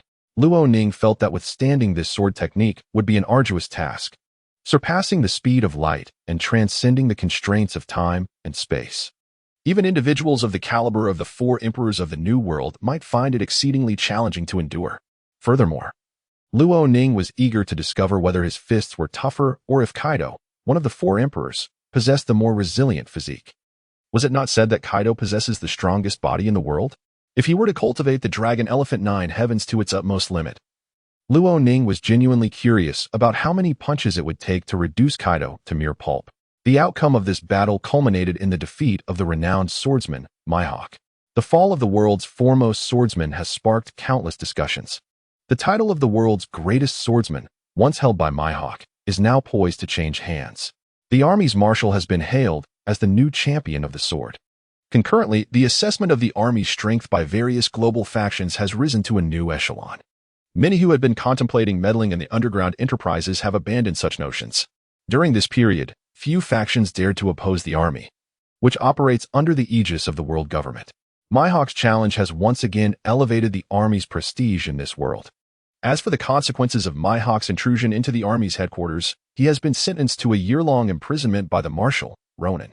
Who would have imagined that the former title holder of the world's greatest swordsman would now find himself confined within the army's formidable prison? The security of this prison is exceedingly stringent. The warden possesses strength rivaling that of the army's sole admiral, co-star. Ronin remains uncertain about the exact capabilities of the warden's security forces, but it is known that their numbers are approximately 500, consistent with the army's elite guards. The prowess of the prison guards, while perhaps not matching that of the elite, is still formidable, especially since a significant portion of them have been selected from the Hell Training Corps. The strength of the prison security forces is thus self-evident. Foolish girl. Why are you still standing there? Let us go. Ronin approached Guina with a smile reminiscent of a kind neighbor, gently ruffling her adorable hair. Guina bit her lip, glanced up at Ronin, and felt her cheeks flush once more. What is the matter? Are you feeling weak after Mihawk's defeat? In truth, given Mihawk's prowess, it is entirely natural to lose to him in the art of the sword. The strength he possesses is anything but simple. Observing Guina's demeanor, Ronin chuckled softly. Oh, you silly girl. With ease, Ronin took her small hand, leading her toward the marshal's residence within the army's headquarters. Guina, with her head bowed, was led along. Dazed yet again. Though this was not her first experience, she still felt her entire being warm, her face a delightful shade of crimson, despite her current appearance. After being bested by Mihawk, Guina has intensified her daily training regimen. Throughout the 24 hours, she has utilized nearly every available moment, even sacrificing a significant portion of her physical training time to hone her swordsmanship relentlessly. Her aspiration is to ascend rapidly to the pinnacle of the sword's path. Ever since her encounter with Mihawk, Guina has been resolute in avoiding such feelings of helplessness, despair, and confusion, which she has grown weary of enduring. Meanwhile, the army headquarters remains tranquil, continuing with its usual plans. Recruitment efforts are ongoing, and the army's strength has yet to reach its limit. The encroachment upon territories has not ceased, as the seas still harbor many unclaimed lands awaiting the army's acquisition. The absorption of underground forces is nearing completion, with only a few scattered operations yet to be consolidated, while the primary revenue streams are firmly under the army's control. At this juncture, the army is incessantly growing in strength at a terrifying pace, a velocity incomprehensible to all in the world of pirates. Even Luo Ning has never faltered in his pursuit of power. In the realm of swordsmanship, Luo Ning has inscribed the entirety of the ultimate sword Tao into his consciousness, effortlessly executing every technique and form. The profound essence of swordsmanship, the Kei-san, has been cultivated to its utmost depths, allowing him to transcend the laws of time and space. As for another recent insight into the swordsmanship, the sword heart, Luo Ning has yet to fully comprehend its intricacies. This profound principle is akin to a realm where neither physical nor mental exertion is required, yet its efficacy is extraordinary. Its effects bear resemblance to the armament haki, albeit it pertains specifically to the art of the sword heart, possessing the ability to strike an elemental body solely through the armament haki. It lacks the defensive augmentation that the latter provides. In contrast to the effects of armament haki, this principle enhances the offensive power of sword energy, with the potency of the augmentation intensifying as one's understanding deepens. At the pinnacle of comprehension, one might even attain the capability to extinguish the sun and the moon with a single stroke. These matters remain uncertain, mere conjectures of Luoning. The army headquarters stands at the fringes of the world government's dominion, where the seas converge. In this world, light and darkness coexist, as has always been the case. The army, too, has its shadows concealed from sight. This encompasses the Blood Moon Purgatory, a place where various criminals are imprisoned. Located 1,000 meters beneath the army headquarters, Blood Moon Purgatory is shrouded in darkness, eerily silent, and imbued with an overwhelming sense of dread. It is a site that, under the army's capabilities, could never have been constructed. In truth, this vast prison was a reward Luoning received 2 years prior after completing a mission, utilizing a lottery opportunity granted by the system. It was a red reward, and Luoning had been quite pleased at the time. However, upon reflection, he realized this reward was more akin to a divine trap. While the acquisition of such a formidable prison might yield significant benefits for the army as a whole, to Luoning it was utterly useless. The atmosphere of that place felt chilling, and he had no desire to visit unless absolutely necessary. Once someone entered Blood Moon Purgatory without the consent of the army's high command, they would never emerge again. It could genuinely be described as a hell on earth. Even the Navy's deep-sea prison, Impel Down, pales in comparison to the horrors of Blood Moon Purgatory, situated beneath the army headquarters. After much hesitation within the Marshal's office, Luoning resolved to visit Blood Moon Purgatory today. As he exited the office, he walked in a mysterious direction. Followed closely by his loyal guards, Hu Qi, Hu Ba, and Hu Xing, their brows furrowed in apprehension, as if anticipating some terrifying event. "I am going to Blood Moon Purgatory. Will you accompany me?" Luoning paused and softly inquired of his companions. Upon hearing those 4 words, a bitter expression crossed their faces. "Marshal, I must attend to certain urgent matters. I will return shortly." Hu Xing was the first to excuse himself, as the personal guard of Marshal Luoning. He should have remained close. However, the mention of Blood Moon Purgatory caused him to reconsider. "Marshal, I just remembered some important tasks in the Hell training camp that require my attention. I must handle them immediately and will return swiftly." Hu Qi also found an excuse and hurriedly departed from this place of misfortune. "Marshal, I. Hu Ba stammered, his face flushed with anxiety. Unable to formulate an excuse, he stood there awkwardly, wanting to leave but unsure how to articulate it. "Never mind, I shall go alone. Hu Ba, you wait here for me. I will return once I complete my tasks. This is the army headquarters, and with my strength, you need not shadow me constantly." Luoning turned, patting Hu Ba's shoulder, his expression reflecting a clear sense of resignation. As for Guina, she was still engrossed in her fervent sword training, thus not accompanying Luoning. Since her defeat by Hawkeye, this young girl seemed to have been spurred into action, becoming even more diligent in her cultivation of swordsmanship. Remarkably, after her loss, Guina stabilized her recently shaky breakthrough into the realm of the great swordsman. Her sword intent grew increasingly formidable, her techniques more exquisite. In her journey along the path of the sword, Guina had made significant strides in her capabilities. Following this breakthrough, however, the prospect of achieving another in a short span would pose an exponentially greater challenge, rendering it almost impossible. Blood Moon Purgatory is an enigmatic domain, situated 1,000 meters beneath the army headquarters. Aside from the prison's guarding troops, other army soldiers regard it with a fear akin to that of specters. It is said that this place harbors great terror. Even in the face of the world's most formidable navy, army soldiers do not experience such trepidation. Yet, this place is referred to by the army soldiers as a true hell on earth, a realm more dreadful than hell itself. Deep within the army headquarters, a grand door stands 1,000 meters below ground, forged from mysterious materials, radiating an ethereal white glow, exuding an aura of despairing terror. Even at the pinnacle of the Dragon Elephant's 7th heaven realm, Luoning found that when he struck this iron door with all his might, it remained utterly unmoved, impervious to any damage. It is worth noting that Luoning's full-strength punch, infused with the terrifying power of the Dragon Elephant's 7th heaven, would pose a challenge even for the 3 admirals of the Navy headquarters. Before the luminous door stood 2 soldiers from the Blood Moon Purgatory's guarding force. The elite nature of this guarding troop rivals that of the Army's Imperial Guards, with many of its members selected from the Hell training camp, showcasing an alarming level of prowess. Although it pains him, the Great Prison is undeniably essential to the Army, necessitating a formidable guarding force to maintain order. Regardless of Luoning's sentiments, he had no choice but to accept this reality. "Marshal," the soldiers at the entrance greeted without expression, their heads bowed slightly. "Yes, open the door. I wish to enter Blood Moon Purgatory."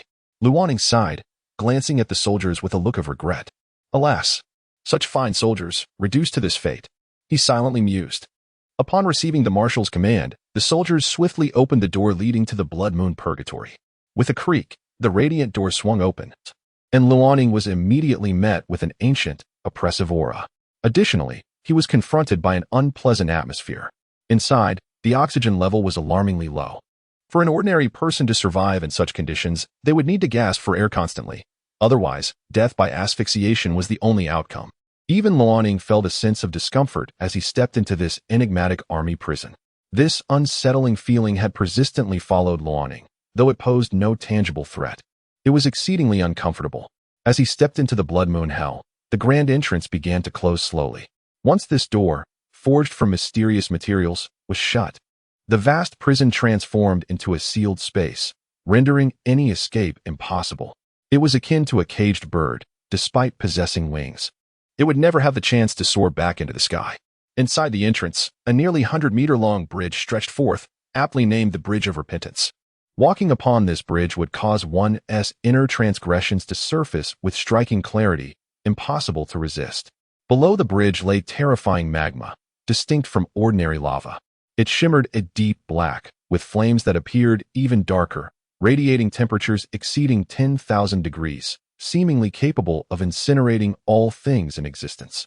It was said that those burdened with great sins would not even be able to traverse this bridge, plummeting into the magma below, vanishing from existence, flesh and blood obliterated. As Luoning walked upon the bridge, he felt a faint heat radiating upwards. Simultaneously, his mind was besieged by vivid illusions, akin to a hellish battlefield, where even deities would tremble in fear. Luoning exhaled slowly, relaxing his spirit, and proceeded forward with a gaze devoid of any glimmer, steadfastly advancing ahead. After traversing the 100-meter-long Bridge of Repentance, Luoning had truly entered the headquarters prison, a mysterious realm known as the Blood Moon Hell. Alas, this sensation was indeed agonizing.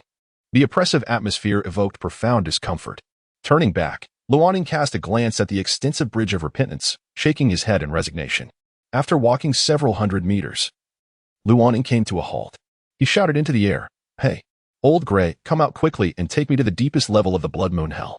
The Old Gray Luoning referred to as the warden of this vast prison, a figure of considerable strength, ranking among the top 3 in the army. However, this information was based on Luoning's assessments from 2 years prior. He remained uncertain of the true capabilities of this enigmatic warden after such a duration. Old Gray, hurry up and show yourself." Just as Luoning called out, a figure suddenly appeared not far away. "Marshal, why are you shouting so loudly?" The old man's ears are about to be deafened. The warden, Old Gray, approached Luoning, his slightly clouded eyes squinting, and he wore what he believed to be his most amicable smile. Observing this expression, Luoning refrained from commentary. Perhaps in Old Gray's heart, this was the utmost goodwill he could muster. It was worth noting that Old Gray held an immense and terrifying prestige within this prison, his hands stained with countless bloodshed. Here, even Luoning's title as a marshal paled in comparison to Old Gray's reputation. Gazing at Old Gray, Luoning narrowed his eyes slightly. Alas, Old Gray's strength had grown even more formidable. Even he found it somewhat difficult to see through him. Luoning mused silently. Ever since he had imparted the dragon elephant ninefold heaven and the ancient Marshal Tai Chi to Old Gray, who had been appointed as the warden, the latter's strength had escalated dramatically, perhaps even surpassing Luoning's own progress. Despite Old Gray's current appearance, slightly hunched and resembling an ordinary frail old man, his body concealed a terrifying power beneath its frail exterior.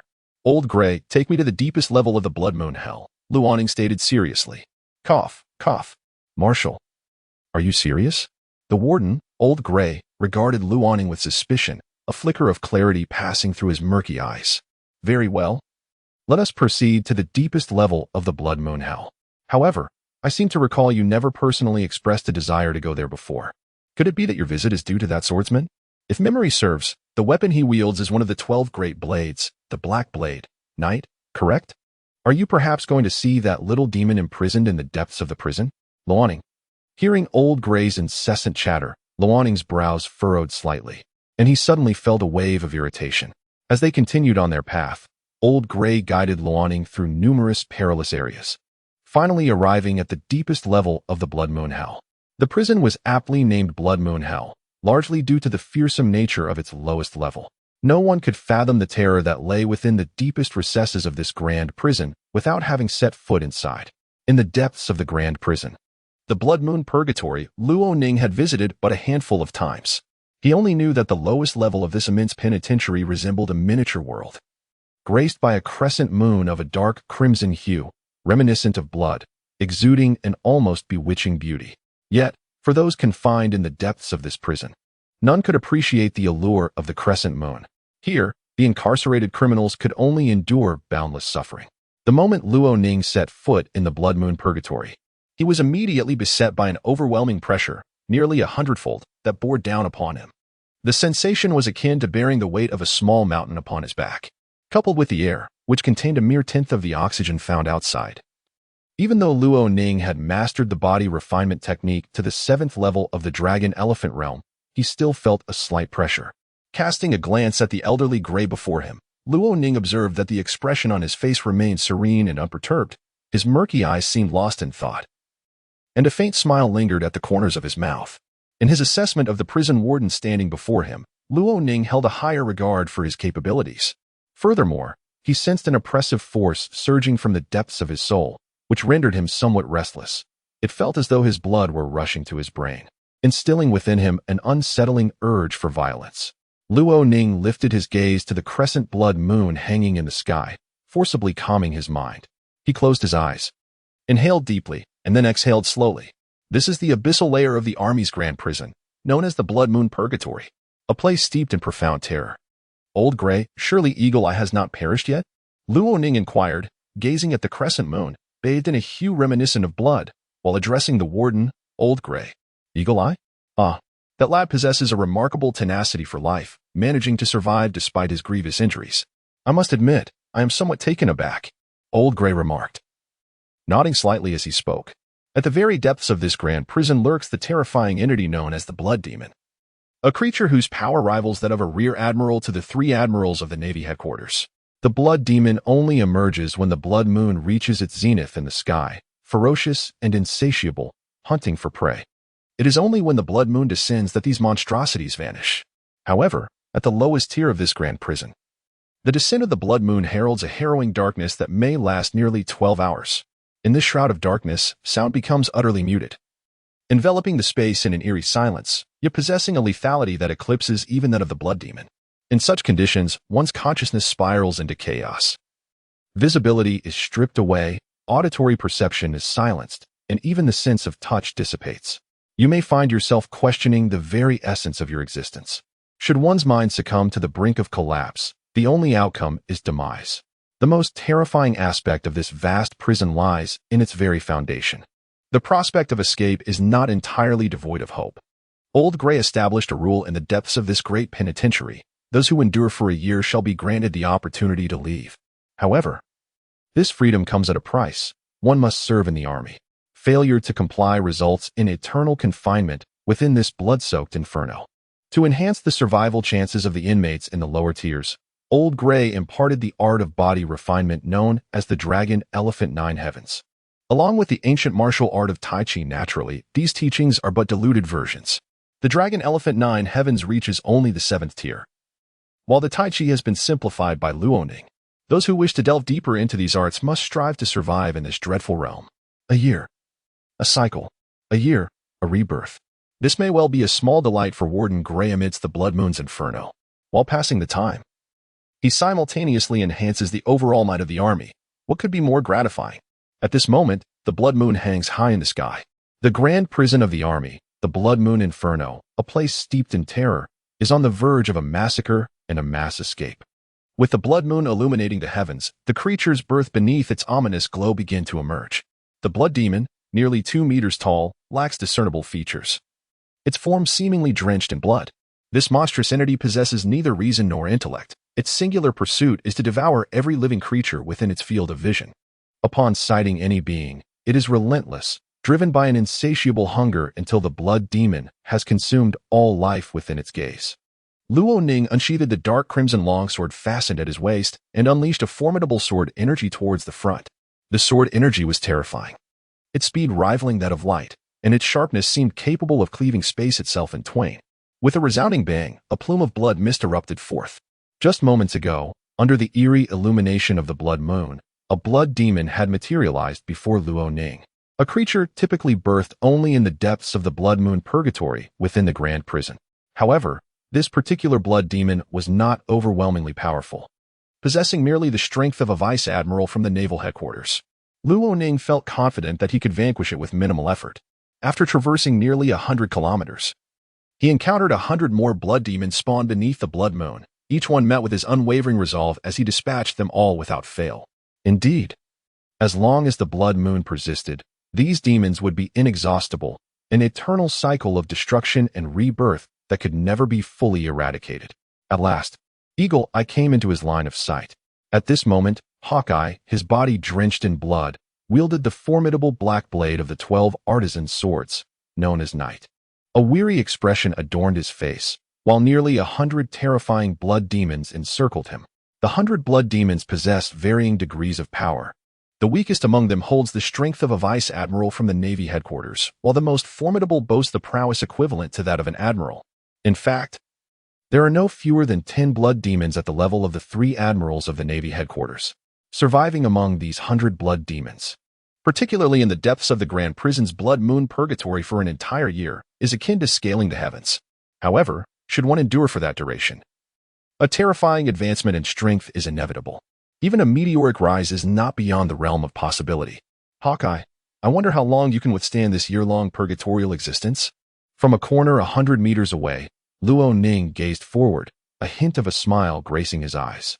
Old Gray, how many prisoners are there in this year's blood moon purgatory? Luo Ning inquired, observing the disheveled Hawkeye and turning to the prison elder, Gray. This year's prisoners? Old Gray closed his eyes, pondering for a moment before providing a rather vague response. This year, there are likely over 500 prisoners in the depths of this grand prison. However, I wonder how many will remain after this cycle concludes. Old Gray's gaze fell upon Hawkeye, and a smile, far from flattering, creased his weathered face. That lad, I believe, should be able to survive until the end, enduring the year-long cycle of the blood moon purgatory in this grand prison. Marshal, when that time comes, I shall have the privilege of selecting 5 individuals. Old Gray squinted, eyeing the perilous state of Hawkeye and then glancing at the increasingly grim-faced Luo Ning, as if a thought crossed his mind. Well, let that lad be reserved for the Marshal. After all, I am not greedy. Old Gray nodded, seemingly satisfied with his allocation. Not greedy?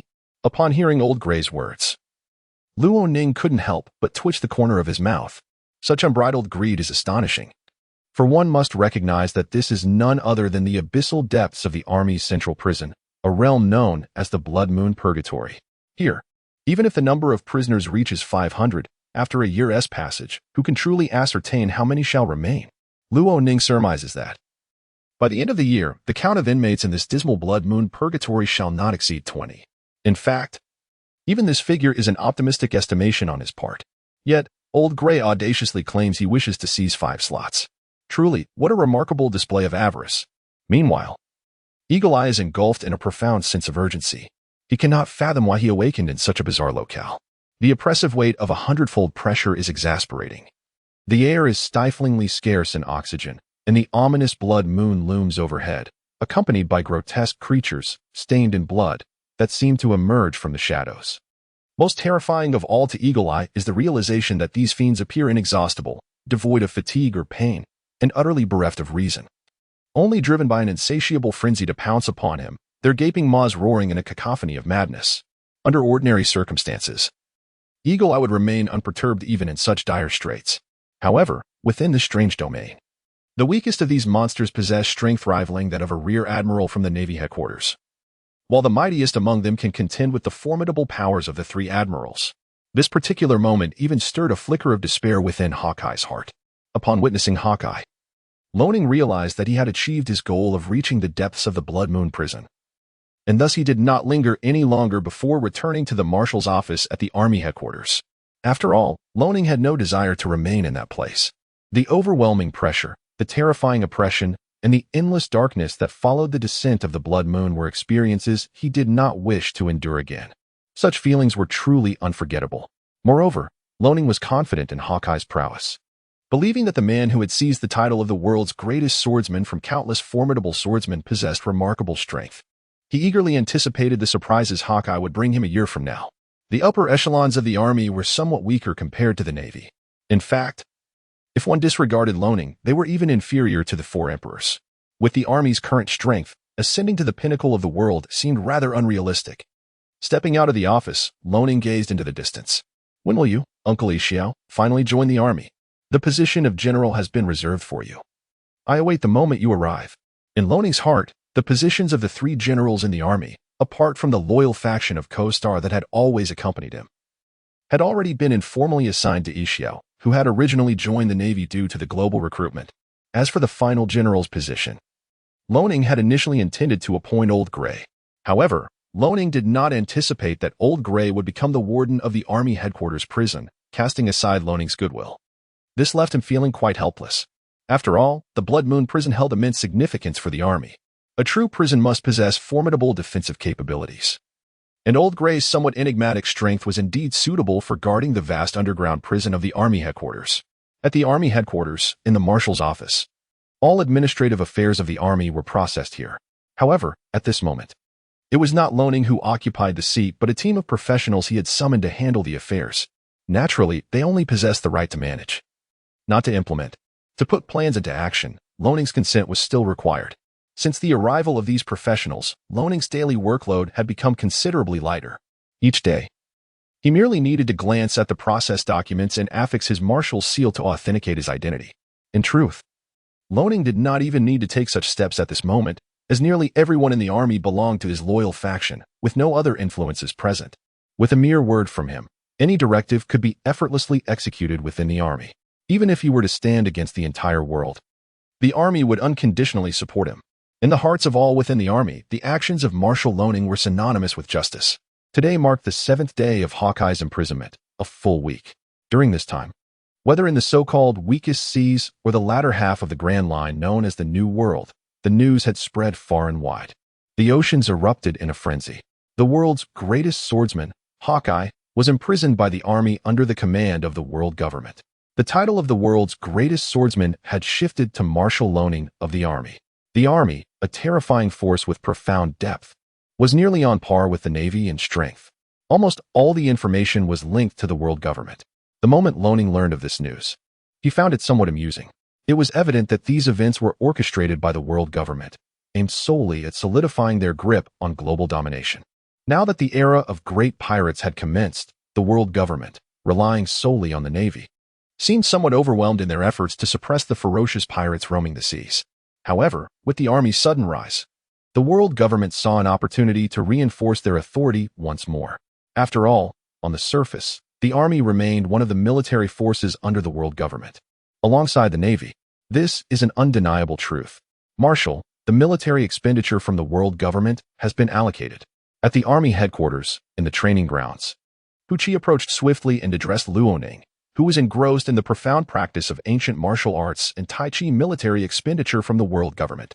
Upon hearing this, a chilling smile emerged on Luoning's face, prompting him to pause his study of the intricate ancient martial arts. After all, the mysteries of Tai Chi are unfathomable, rendering any sense of urgency futile. They are finally willing to provide military funds? A few years ago, I recall that the world government was far less generous. Now, witnessing the rise of the army, they seek to curry favor with us through monetary means? Truly a delusion. Casting a glance at Chi, Luoning inquired, how much military expenditure has the world government allocated? 100 million belly, 200 million belly, or perhaps 500 million belly. Upon hearing Luoning's question, Chi's expression darkened, veins bulging prominently on his forehead. Marshal, the military funds issued by the world government amount to a mere 1 billion belly. Even though Luoning had steeled himself for the news, he remained momentarily stunned upon hearing Chi's words. 1 billion belly? The world government is indeed exceedingly generous. 1 billion belly? Is the world government attempting to dismiss us like beggars? Or do they intend to humiliate our army with this paltry sum? Even without this 1 billion belly, the underground forces that the army oversees are already capable of self-sufficiency. In fact, monthly profits can reach several hundred million belly, and in favorable conditions, could even soar to over 1 billion. This is no exaggeration. 1 billion berries, seemingly a vast sum, appears to be an enormous fortune, yet in reality, it is rather modest. For instance, merely the fishman Arlong from the East Sea, by casually collecting fees from a few villages, manages to amass hundreds of millions of berries each year. The 1 billion berries allocated by the world government for the army's military expenses raises the question of who they are attempting to placate. In this regard, Ronin feels a profound disdain. During the army's period of decline, the world government turned a blind eye to its plight, even going so far as to reduce its military funding to zero. Now, however, as the army rises to prominence with formidable strength, even the world's greatest swordsman, Mihawk, finds himself firmly imprisoned by the army. At this juncture, does the world government truly wish to mend its relationship with the army? Does the world government not realize that it may be a tad too late? Even if they aspire to reconcile, they should not attempt to placate the army with a mere paltry sum of 1 billion berries.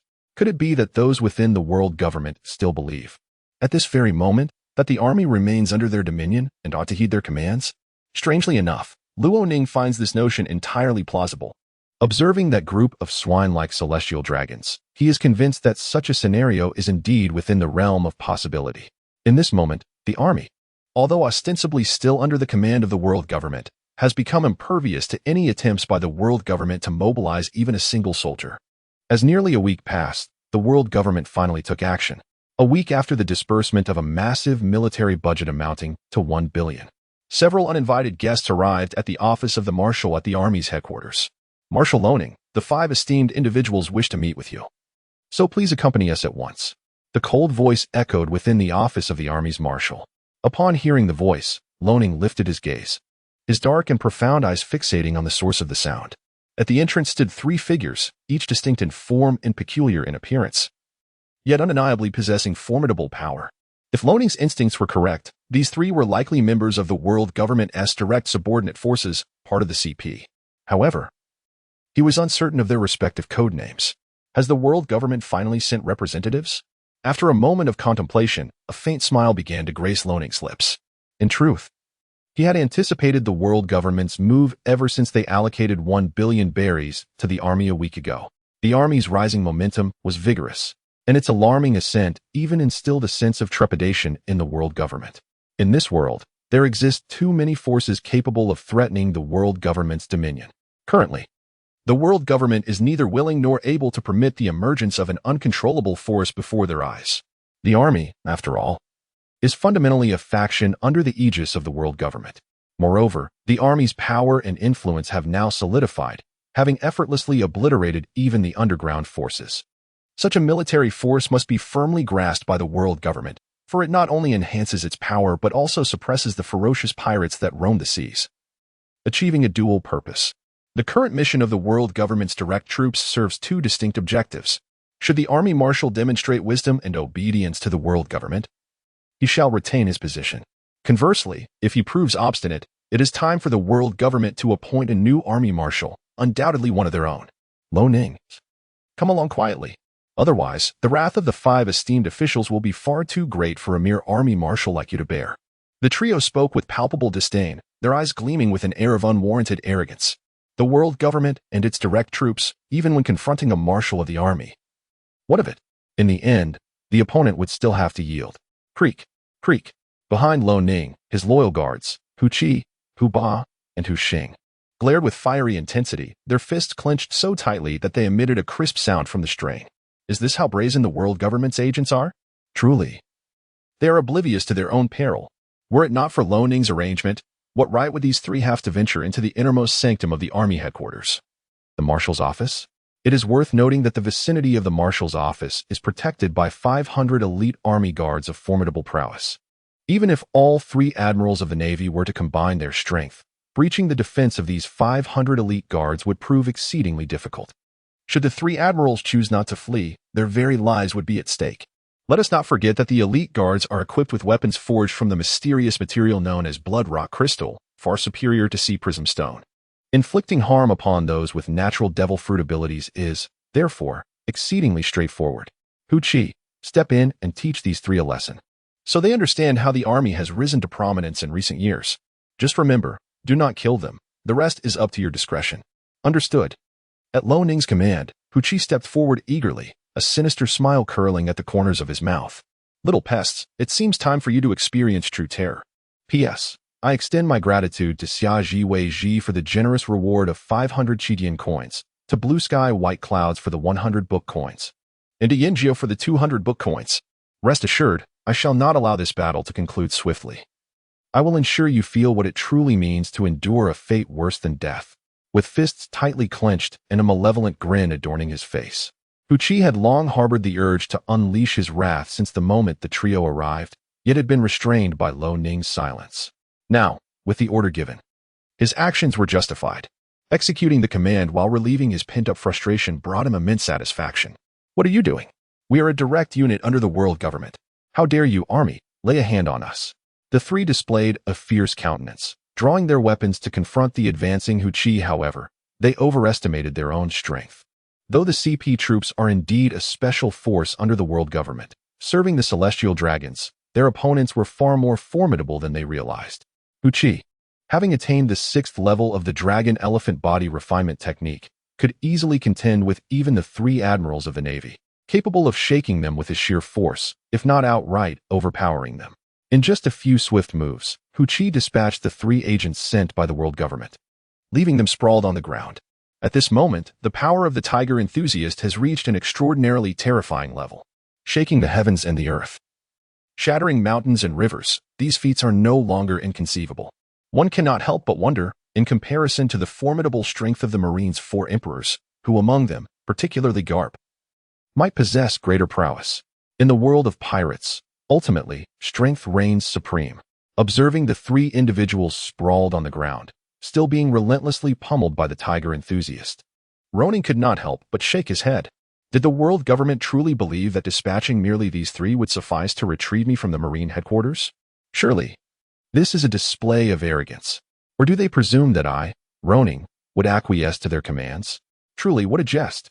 Only when the trio sent by the world government was rendered barely conscious did the tiger enthusiast cease his brutal assault, retreating behind Ronin.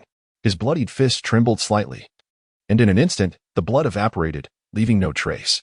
World government, I am genuinely intrigued to see what schemes you intend to employ.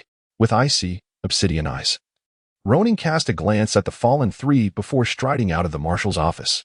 Tiger enthusiast, assemble the Marines' elite guards.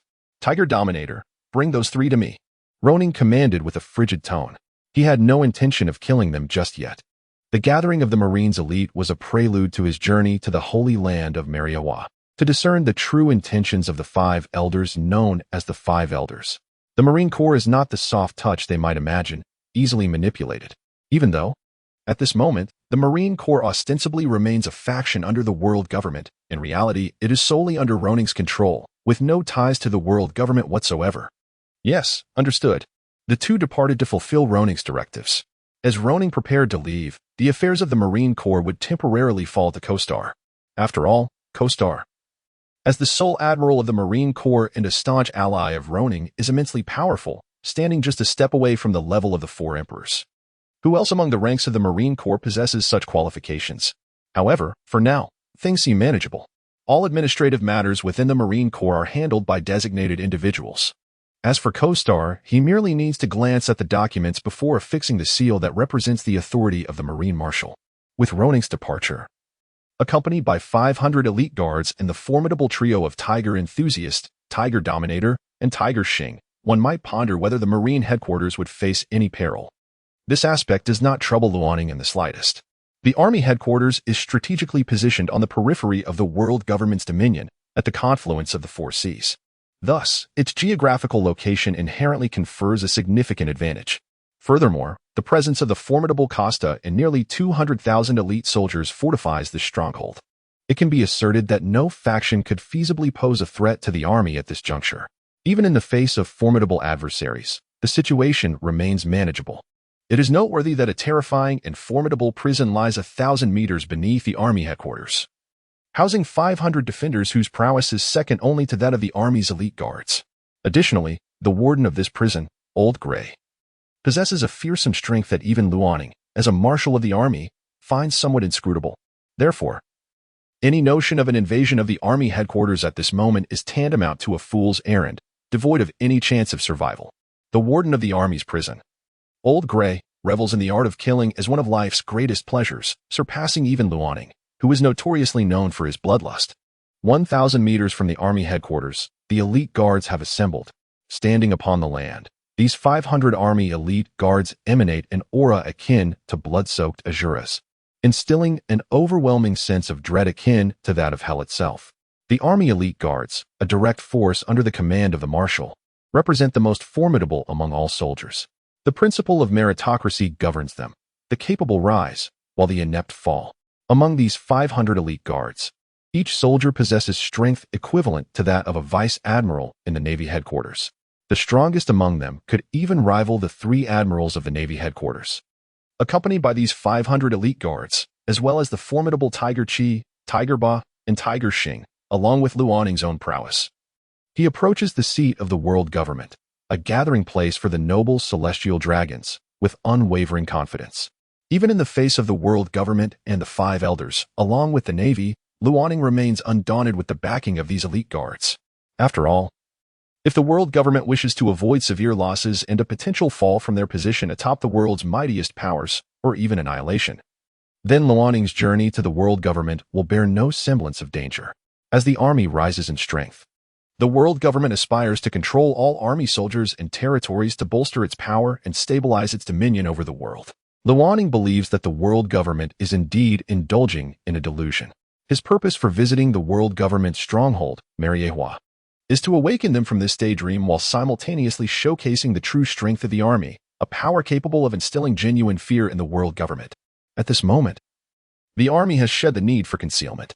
Even without the title of the world government's military, the army stands unafraid of any force in this world. Have you prepared the army's warships for me? Luoning inquired of Hu Xing, after gathering 500 elite soldiers. Marshal, they are ready. Hu Xing replied, bowing slightly. It is the Marshal's dedicated warship, impervious to the tempests of the sea and the terrors of the ocean, endowed with a unique anti-magic effect. Good. Well done. Luoning expressed his satisfaction with Hu Xing's response. The anti-magic effect he referenced is akin to the rare and potent sea stone effect unique to the world of pirates. Perhaps even more formidable.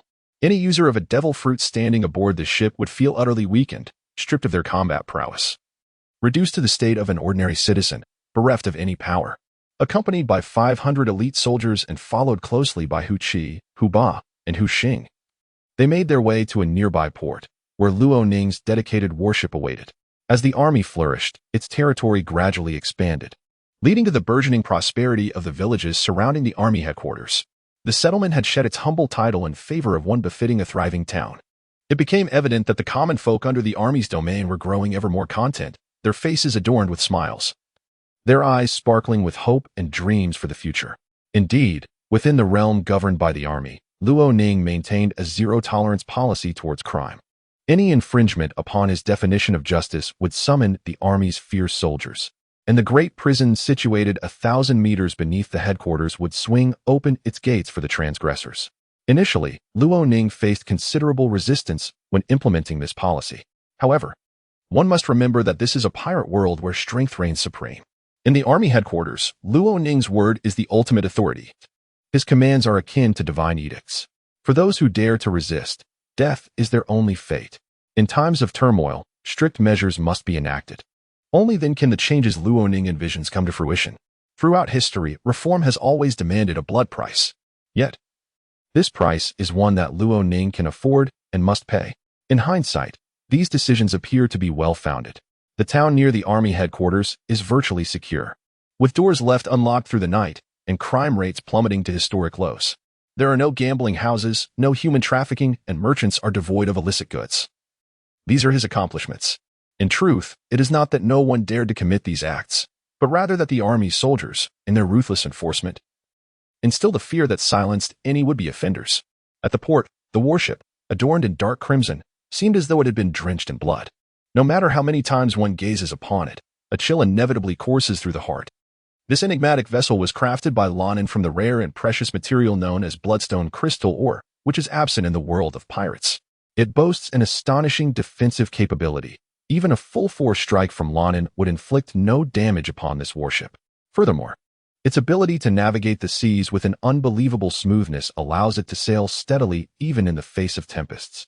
When this warship was newly constructed, Lonin felt an overwhelming astonishment, never having anticipated that he would possess a vessel with such formidable attributes. However, upon reflection, He surmised that the majority of this exceptional performance could be attributed to the mysterious material, bloodstone crystal ore, as nearly all the components of this warship were composed of it. This is the warship employed by Marshal Luaning. The Marshal is fully prepared. I wonder when we shall set sail? Beside Luaning, Huxing inquired respectfully. Is everything ready? Luaning glanced at the specialized warship that had already been launched, then cast a look back at the army headquarters behind him. He couldn't shake the feeling that something was amiss, a sense of emptiness lingering in his heart. Since all preparations are complete, let us embark. It is time for the world government to understand that the army is not a soft persimmon they can easily squeeze. With a slight gathering of energy, Luaning leaped onto the warship, directing his gaze towards Mary Geos, the so-called Holy Land of the New World. A hint of disdain gradually surfacing in his eyes. World government, celestial dragons, navy, and the five elders. Your days of ease are numbered. As his words fell, a cold smile flickered across Luaning's face. Guards, heed my command. Set sail. The Marshal ordered, and soon the dark red warship began its journey across the boundless sea. Suddenly, a youthful figure dashed towards them at an alarming speed. Luaning turned to look, and a familiar silhouette came into view. Guina, what is she doing here? In truth, Luaning had anticipated this. Given Guina's recent obsession with the way of the sword, he had chosen not to bring her along. After all, this journey would consume considerable time and carry its share of dangers. Therefore, not taking Guina was a well-considered decision. Upon seeing Guina, the 500 army guards discreetly slowed the warship's speed. Guina was well known among these 500 elite guards. Simply put, as the sole apprentice of Marshal Luaning. They dared not to provoke this young lady lightly. Furthermore, there seemed to be recent whispers within the army suggesting that their relationship might be somewhat ambiguous. This realization made the 500 elite guards even more hesitant to offend Guina. They rushed aboard the warship in one swift motion. Once on board, Guina immediately lunged towards Luaning, embracing him tightly. Master, why didn't you take me with you? Master, why didn't you take me with you? Guina bit her lip, her cheeks flushed from the sprint, her little hands gripping Luaning with increasing strength. Feeling Guina in his arms, Luaning wore a helpless expression, unsure of where to place his awkward hands. Hearing her soft sobs, he became increasingly flustered, though adept at taking lives. He was at a loss when it came to comforting someone. With no other option, he gently wrapped his arms around Guina, quietly savoring her developing yet still somewhat innocent form. Inhaling her delicate fragrance, Luaning's panicked heart gradually found tranquility. Guina, I was wrong this time. From now on, wherever I go, I will take you with me. All right? Yes, yes. Guina closed her eyes. A hint of happiness flickering at the corners of her eyes as she greedily relished the comfort of the moment. Luaning, holding Guina, felt no need to explain, for he understood it was unnecessary. Years of companionship had deepened their bond to a point of natural understanding, whether as mentor and disciple or something more profound. As he basked in the warmth of the moment, a smile gradually appeared on Luaning's face. Hey, what a silly girl. I'm heading to the headquarters of the world government. The holy land of Marwa. Aren't you afraid? He asked with a laugh. Not afraid. As long as Master is with me, I'm not afraid. Guina squinted her eyes, her face beaming with joy, seemingly fearless with Luaning by her side. Silly girl, that is the world government, the institution that rules this world. Aren't you scared at all? Luaning feigned exaggeration. Humph. The world government. So what? Our army is not weak either. Even if we were to battle them, we wouldn't be intimidated. If we can't win, then we'll just die fighting. Guina lifted her proud little head, her captivating eyes sparkling, smiling at Luaning. With a swift motion, Luaning playfully tapped her on the head. As my disciple, you must understand the importance of respecting your teacher. How can a disciple speak to their master like that? Only then did Luaning release Guina, observing her flushed and delicate face, along with her gradually maturing yet still youthful form, causing him to swallow hard. Well, if you choose to follow me, then remember, do not cause trouble, understood? Feigning indifference. Luaning turned slightly to ease the awkward atmosphere. I understand, Master. I promise I won't trouble you. I'll be very obedient. You can rest easy. Guina, undeterred by Luaning's gaze, felt a sense of pride and a little joy within her heart. After resolving this small interlude, the warship designated for Luaning finally began its slow journey towards the sea. As they sailed, the speed increased, but the ship's velocity would eventually hit a limit. And with the vastness of the ocean ahead, it would still take some time to reach the world government's headquarters, the holy land of Marwa. Master, the sky is so blue. Master, look over there. That fish looks so big. Master, Master. Why is our warship dark red, as if stained with blood? On board. Loaning listened to Guina's incessant chatter, his eyes twitching in exasperation. Had my decision been a mistake? I should have been more ruthless and left this silly girl at the army headquarters instead of bringing her along. Standing at the ship's bow, Loaning gazed into the distance, his expression one of disillusionment. He had initially intended to reflect on martial arts during the voyage, hoping to enhance his skills during this time. However, he found himself so vexed that he lost interest in self-improvement. Master, master, master, master, master, look ahead. Is that a pirate ship? Used to Guina's incessant chatter, Loaning felt a twinge of surprise at her sudden serious inquiry. A pirate ship? Squinting at the direction Guina was pointing, he soon spotted a vessel flying a skull and crossbones flag. It was noteworthy that they were still within the vicinity of the army headquarters and had encountered a pirate ship so brazenly sailing the seas. After observing for a while, a thought crossed Loaning's mind. Shouldn't the army establish a dedicated naval force? This question has been a persistent contemplation for Loaning, initially stirred by a certain inclination. Upon witnessing the pirate ship before him, Loaning's resolve was further solidified. Should the formation of such a unit be realized, it would be aptly named the Maritime Special Operations Force of the Army. The name appears to be quite commendable. Not only did Loaning spot the pirate ship before him, but that very vessel had also taken notice of Loaning's striking crimson warship. Captain, there's a ship ahead. It seems to be a warship. How should we proceed? Should we navigate around it? A crew member addressed the captain of the pirate ship. A warship? The captain glanced forward at the report from his subordinate. Indeed, there is a ship, but whether it is truly a warship remains to be seen. Even if it is likely just a vessel belonging to some obscure military force. It is not the Navy, so what is there to fear? Moreover, we are acting on behalf of Sir Don Quixote da Flamingo, one of the 7 warlords of the sea. In other words, we have the formidable da Flamingo backing us. Even if we encounter the Navy, we shall not cower.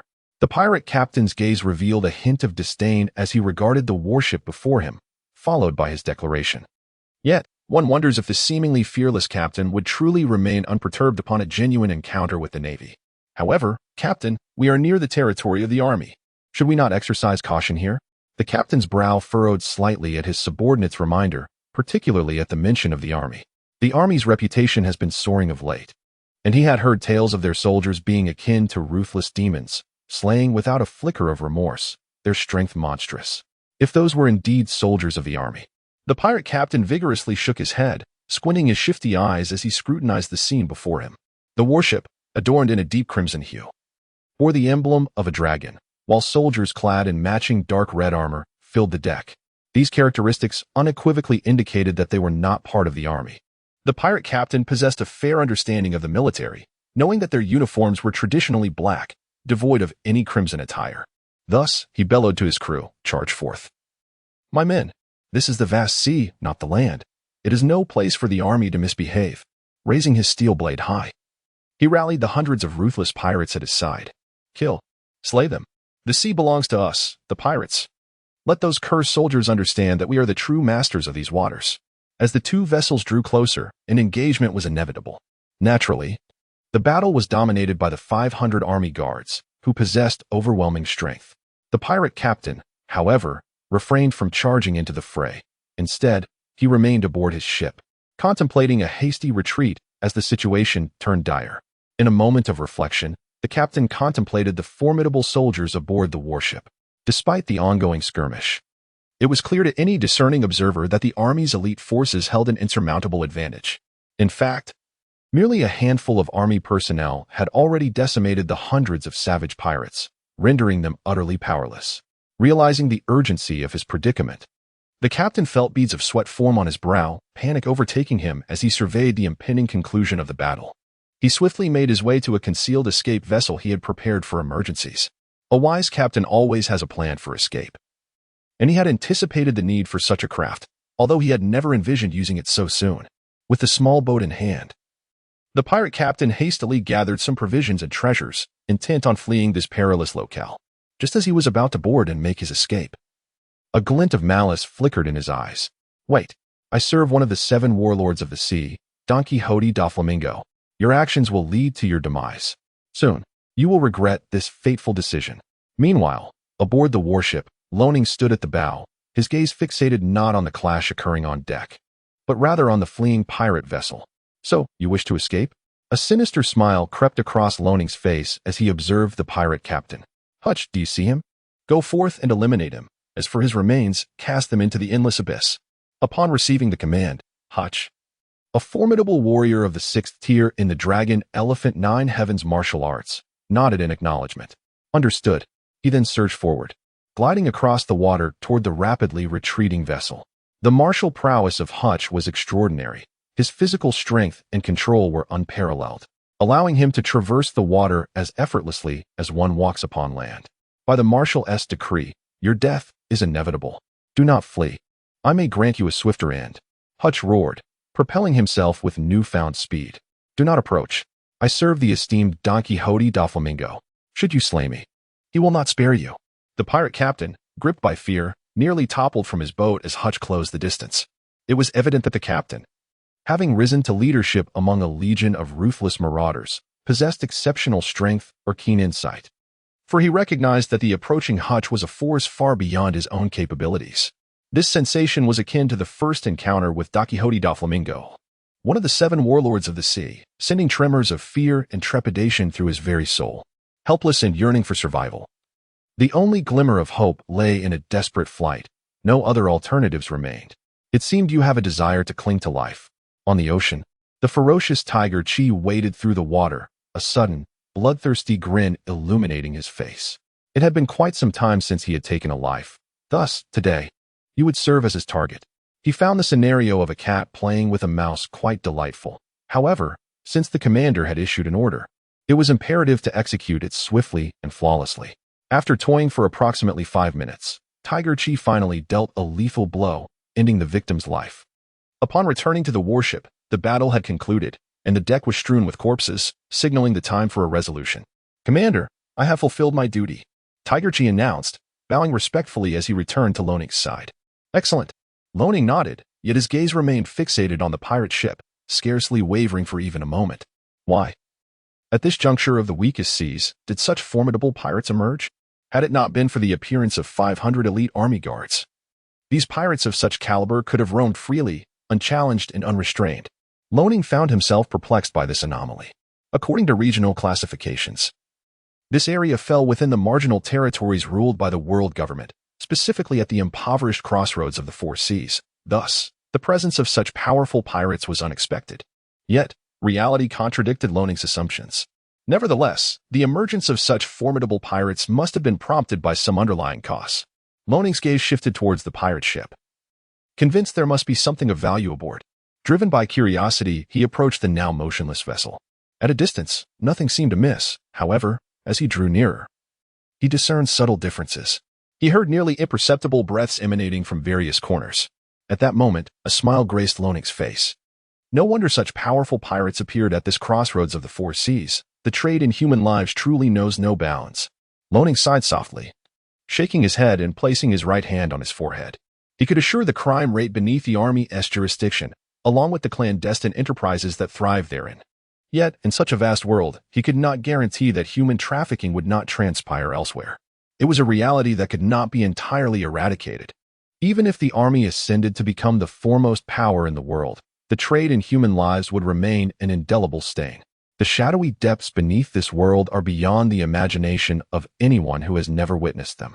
Accompanied by Hu Qi, Hu Xing, Hu Ba, and Guina, they stepped aboard the ship. It was only at this moment that the true nature of the pirate vessel revealed itself to Luo Ning.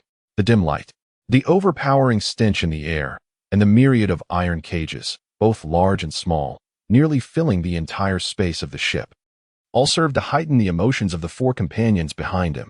Master, why? Why is it like this? Why are so many people imprisoned in cages? Did they commit a crime? Guina raised her head, her eyes reflecting confusion and a hint of bewilderment. For her, what she beheld was nothing short of a profound shock to her very soul. Having spent so long on land, her mind was occupied solely with the path of swordsmanship and her master Luoning.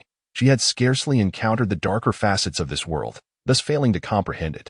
She could not fathom why so many seemingly harmless individuals, some even with children, were confined in cages. Naturally, she was oblivious to the chilling and brutal reality that lurked beneath the surface of this seemingly beautiful world. Luo Ning gently ruffled Guina's hair, feeling the softness beneath his palm, and a gradual smile graced his face. They're not at fault. The true culprits are those who trample upon the laws of the world for a mere scrap of profit, he reassured her. My dear child, the cruelty of this world is far beyond your imagination. Human trafficking is but a commonplace occurrence. The more heinous acts you have not witnessed do not mean they do not exist. Listening to Luo Ning's words, Guina found herself momentarily lost in thought, her gaze becoming increasingly vacant. For her, the revelations he shared were sufficient to instigate a significant shift in her worldview. Silly girl, this world is vast. Just know that there are matters beyond your concern. You need not worry about them. As for everything else, what good does it do to fret over so much? Indeed, they were soldiers, a genuine army. Yet, their duty was to protect the ordinary citizens beneath their jurisdiction from harm. Speaking to the bewildered Guina, Luo Ning imparted his philosophies. Yes, I understand now. Guina finally smiled, throwing herself into Luo Ning's embrace, her eyes tightly shut, her slender hands clasping him firmly. Feeling the warmth and softness of her presence, Luo Ning felt a sense of helplessness, gradually placing his hands on her head and back, gently caressing her. He was uncertain when it began, but Guina's courage had slowly grown, although she still blushed at times. She now dared to undertake many things she once shied away from. Meanwhile, the three companions, Hu Qi, Hu Ba, and Hu Xing, conscientiously turned their heads away and distanced themselves by nearly 5 meters. After approximately 3 minutes, the two finally parted. At this moment, Guina's delicate little face flushed with a faint crimson hue, her gaze slightly evasive, rendering her utterly endearing. The atmosphere did not linger for long. As Luo Ning ventured deeper into the pirate ship, frankly speaking, he harbored no desire for any occurrences in such circumstances. Moreover, the timing was far from appropriate. Help! Help! Is anyone there to rescue us? Please, let me out. I do not wish to remain here, nor do I want to be sold into slavery. As Luo Ning stepped into the confines of the pirate vessel, the sound of footsteps resonated with piercing clarity within the tranquil surroundings. It appeared that there were indeed quite a number of individuals aboard. From a distance, he gained a clearer understanding of the unfortunate souls condemned to servitude on the ship. There were no elders or women in sight. The majority were robust young men, accompanied by a few youthful and beautiful maidens, as well as several children. Hu Qi summoned some people to come over and demolish these iron cages, freeing the captives. Luo Ning commanded to the imposing figure behind him. Yes, Commander.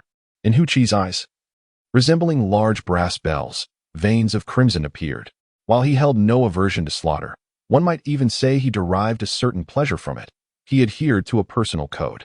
He did not slay the innocent, nor the common folk, and certainly not the weak. His penchant for bloodshed stemmed from targeting those deserving of their fate, individuals who had crossed Luo Ning's threshold of justice. These individuals, even if slain, would not bear any psychological burden. For the tiger enthusiast, Luo Ning's words embody justice, absolute justice. This is a principle that Hu has gleaned after following Luo Ning for many years. Without much delay, Hu Qi arrived aboard the pirate ship with nearly 100 army guards, swiftly shattering all the iron cages within the ship and liberating the captives. The process did not endure for long. The iron cages, forged from steel, were forcefully breached by the army's elite guards, who swiftly liberated each individual confined within. From his shadowy vantage point, Luo Ning could not discern the scene clearly. It was only after the slaves were freed that Luo Ning truly comprehended the abject misery endured by those imprisoned within the iron confines. Gaunt and emaciated, even the once robust young men appeared strikingly frail. It was evident that, had he not intervened to open the iron cage and rescue them, they would scarcely survive a single day unassisted. This action, it is presumed, is orchestrated by the band of pirates to ensure that the enslaved individuals remain obedient, devoid of the strength to shout or flee. As they emerged from their iron cages, the shackled souls aboard the ship appeared exceedingly apprehensive, each bowing their heads, their faces still etched with traces of terror. After all, as slaves in this world, they occupy the lowest stratum of society. Even if all the slaves within a town were to be slaughtered, their masters would incur no blame whatsoever. The only requisite is to tidy the scene, ensuring no disturbance to others. All slaves were herded together by the army's elite guards, halting approximately 3 meters from Loning. In the face of this spectacle, none dared to utter a word. They all averted their gazes, not even daring to draw a breath, for they were oblivious to the dire circumstances that awaited them. Their previous cries for help had merely been instinctive reactions. Now, Having crawled out of their cages, they found themselves in a plight even worse than before. The reality of their enslavement was indisputable, and despite their reluctance, they had no options left. Their backs bore the indelible mark of disgrace, a slave brand that would accompany them throughout their lives with no means of erasure. At least, for now, this was their grim reality. Arrangements were made to incorporate the able-bodied into the army, while the young women were to be assigned roles. As for the children, they would be nurtured for future purposes. Yes, Marshal. By the way, leave that little boy for me. Loning's eyes narrowed slightly as he pointed toward the curious young boy before him. Yes, Marshal. The elite guards of the army shouted in unison, commencing the organization of those who had already become slaves. In doing so, Luo Ning contemplated providing them with a fresh start in life. As for the little boy, Luo Ning found him exceedingly intriguing, while everyone else lowered their heads. Appearing tense and apprehensive, the little boy held his head high, his gaze devoid of any fear. Furthermore, within his eyes, Luo Ning discerned an overwhelming malevolence, as well as an abyss of profound stillness. These circumstances piqued Luo Ning's curiosity. The setting is the Holy Land of Mariehua, the seat of the world government. Has everything been arranged? In a conference chamber at the world government headquarters, 5 individuals convened. Among them was an elderly man clad in a white robe, sporting a bald head, transparent glasses, and a wispy mustache, who inquired, "It has been arranged. Such trivial matters should pose no challenge. If we cannot handle these, how can the world government maintain dominion over this world?" Another elder responded, "Indeed, while the army has gained considerable repute of late, it remains under the aegis of the world government.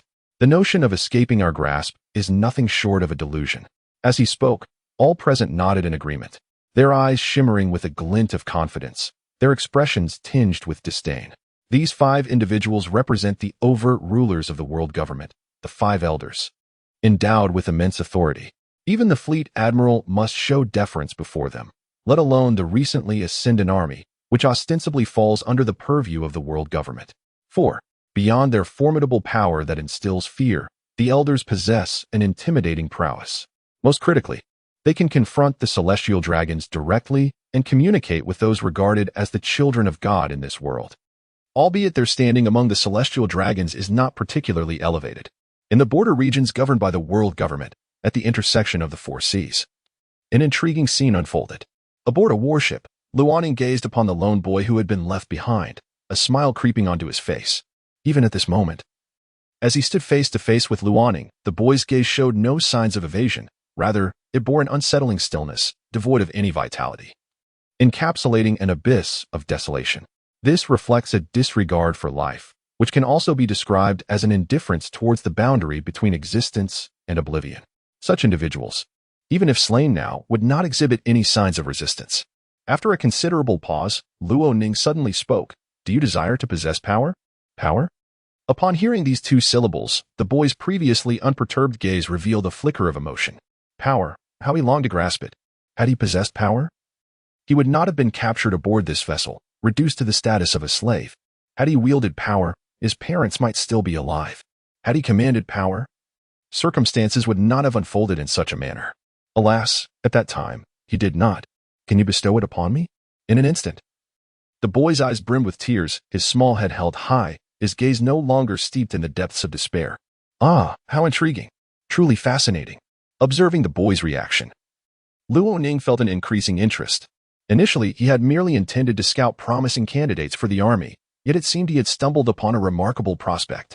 Individuals of this ilk, possessing an insatiable thirst for strength, often culminate their journey as true warriors, provided they do not succumb prematurely during their growth. The task has been entrusted to you, Hu Qi. Remember to train him thoroughly. If he does not perish from it, then train him even harder. Luo Ning turned his head, slowly making his way towards the bow of the ship, disregarding the young boy and his inquiries. "Yes, Marshal." Hu Qi approached the boy from behind Luo Ning, though he remained unaware of the Marshal's intentions. Nevertheless, as it was the Marshal's command, for Hu Qi, it was akin to destiny, an order to be executed unconditionally. A soldier's duty, after all, is to carry out commands. He, Hu Qi, was no exception. "Listen here, brat.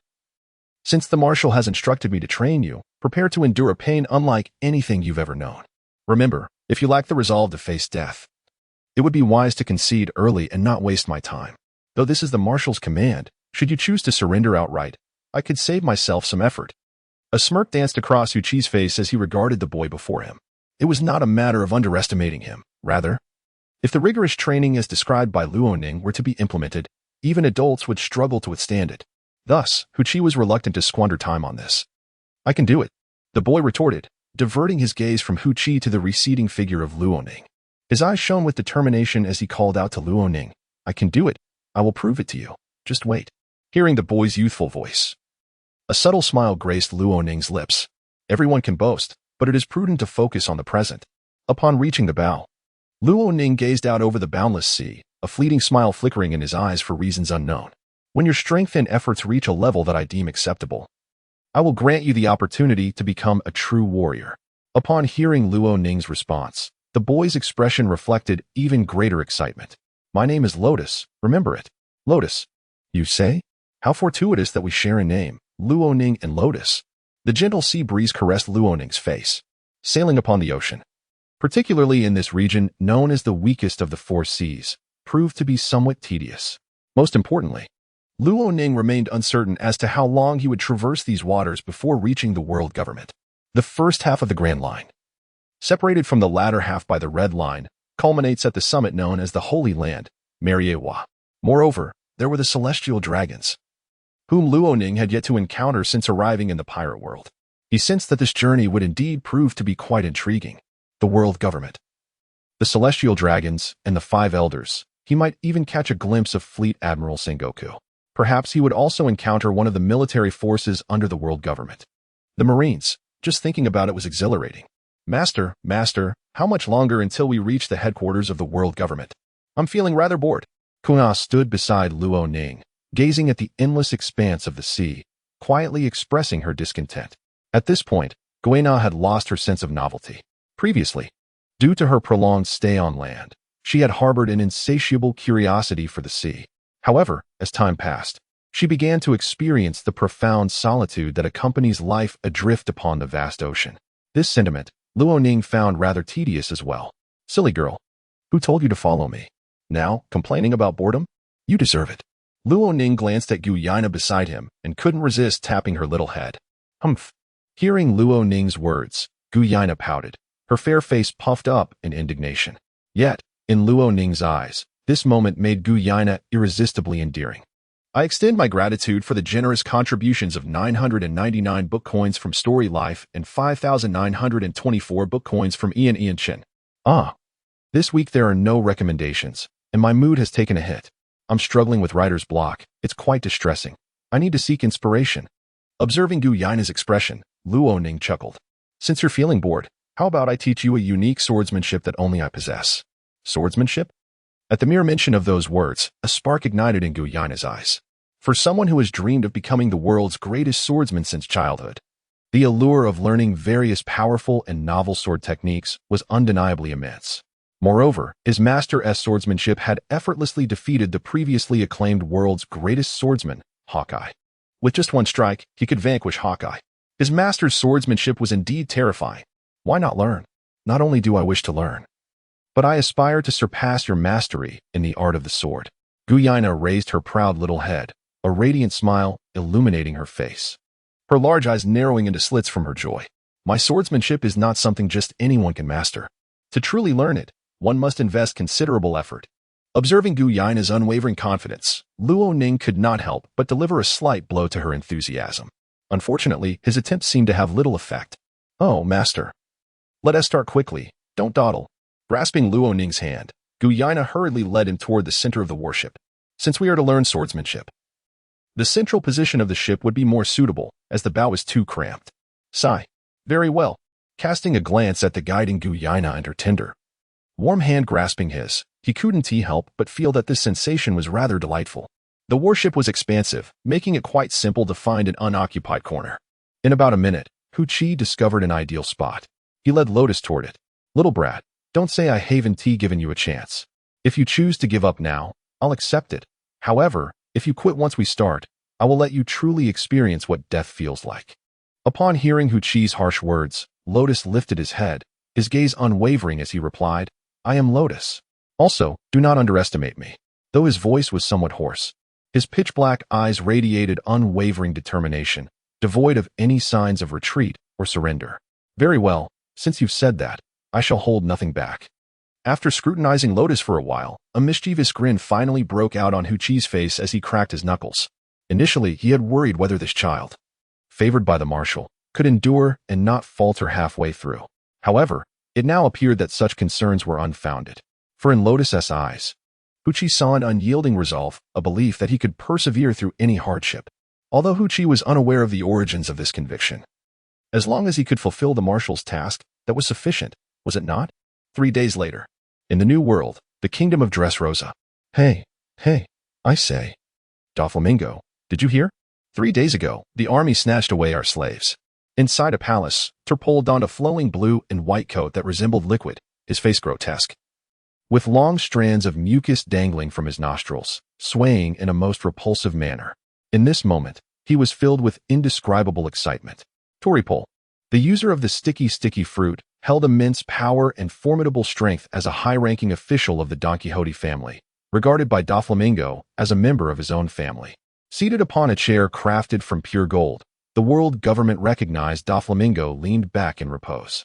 He suddenly erupted into a hearty laugh, his voice echoing through the air.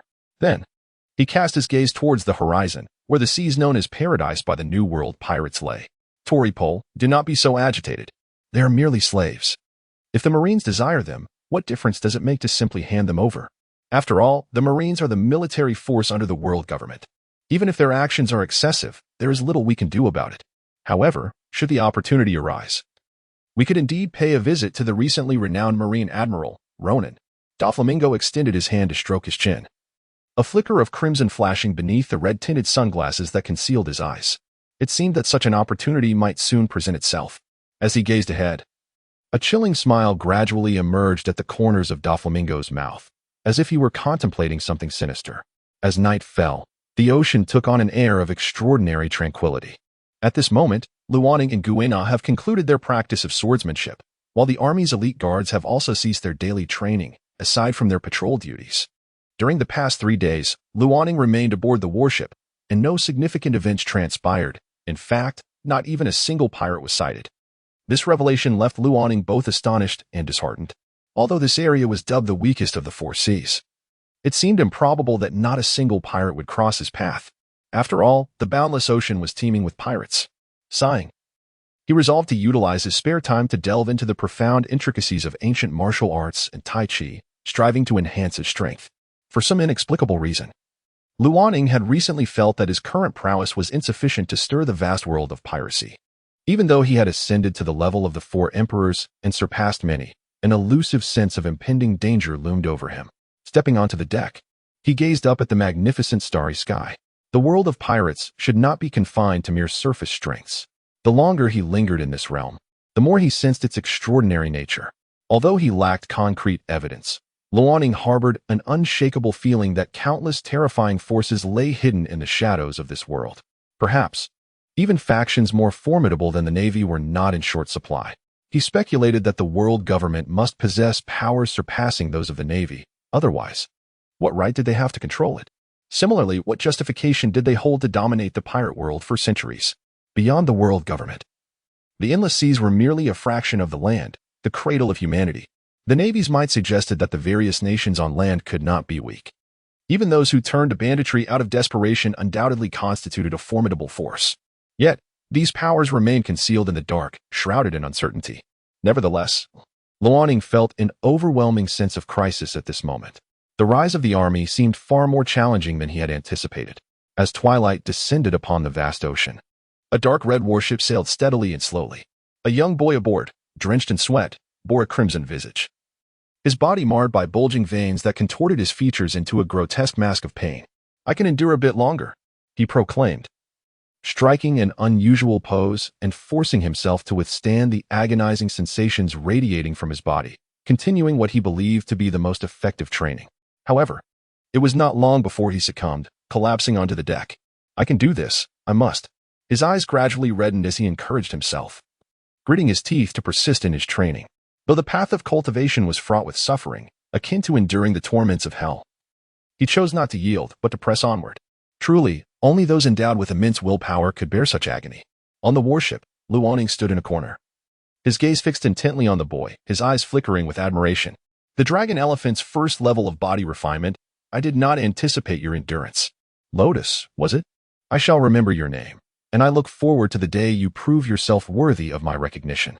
He remained silent, observing the boy for a lengthy period before slowly making his way to his quarters. At times, hatred can indeed catalyze a person's growth, shortening the path to becoming a formidable force, maturing them, and hastening their understanding of the world's cruelty. In the world of pirates, strength reigns supreme. Weakness is a sin. We have no retreat. Kill them all. Don't come any closer, please. They are demons. They have crawled out from the depths of hell. The boundless ocean turned a dark red, stained by the blood of the fallen, exuding an eerie and unusual aura. Standing aboard the warship, Luaning observed the battle between the 500 elite guards and the attacking pirates, refraining from intervening. After all, none present warranted his involvement. Meanwhile, Hachi could no longer contain himself, leading the charge into battle. Hubba closely followed, committed to safeguarding Luaning as his personal guard, despite knowing he was far weaker than his commander. As for Huxing, he scorned the idea of joining the fray, finding the adversaries too feeble to pique his interest. Unexpectedly, Guina, the young girl, rushed forth, seemingly to hone her swordsmanship through this brutal encounter with pirates. Indeed, the path of the sword demands countless battles and bloodshed to reach its pinnacle. Even the most gifted individuals struggle to achieve success without such experiences. Before long, the battle reached its conclusion.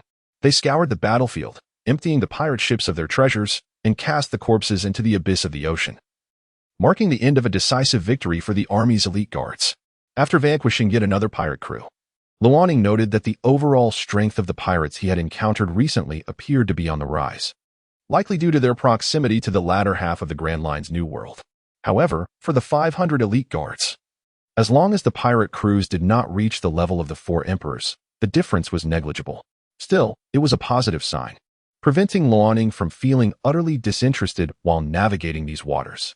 It had been nearly a week since he departed from the army, naturally bringing him closer to the world government's headquarters. Within this week, aside from the initial 3 days without encountering pirates, he had faced numerous pirate ships almost daily. However, a significant portion of them turned tail upon sighting the distinctive dark red warship. Even more alarming, any ship bearing the dragon flag would hastily retreat. In that week, the total number of lives claimed by the 500 elite guards had surpassed 10,000, including no fewer than several dozen pirates of the million-strong caliber. This phenomenon rendered the once fearsome pirates of the sea to be gripped by trepidation upon sighting the warship commanded by Ronin, compelling them to flee with utmost haste. While it is often said that pirates are unafraid of death, knowingly rushing towards certain demise is not bravery, but sheer folly. In the vast ocean, only those who possess the ability to adapt and endure may attain longevity. As for the obstinate, they had already perished within the week, becoming mere specters beneath the command of the army's elite, vanishing entirely from this world. Master, is this truly the location of the world government's headquarters? Guina exclaimed, eagerly leaping from the warship. Her eyes sparkled with curiosity as she beheld the myriad of unfamiliar sights before her. After nearly 2 weeks of sailing the seas, they had finally arrived at their destination, igniting a profound sense of excitement within her. The world government headquarters, the holy land of Marwa, had finally been reached. Standing at the bow of the ship, Ronin gazed upon the land ahead, a smile gracing his lips as waves of exhilaration coursed through him. The prolonged journey upon the ocean had proven to be quite taxing. As a soldier, and indeed the Marshal of the army, his affinity for solid ground was unmistakable. For a full fortnight, we have traversed the vast expanse of the ocean, truly testing Luaning's limits of endurance. Although this journey has yielded some rewards, the monotony is something few can truly comprehend. Indeed, we find ourselves at the headquarters of the world government, Marwa. What do you think, Guina?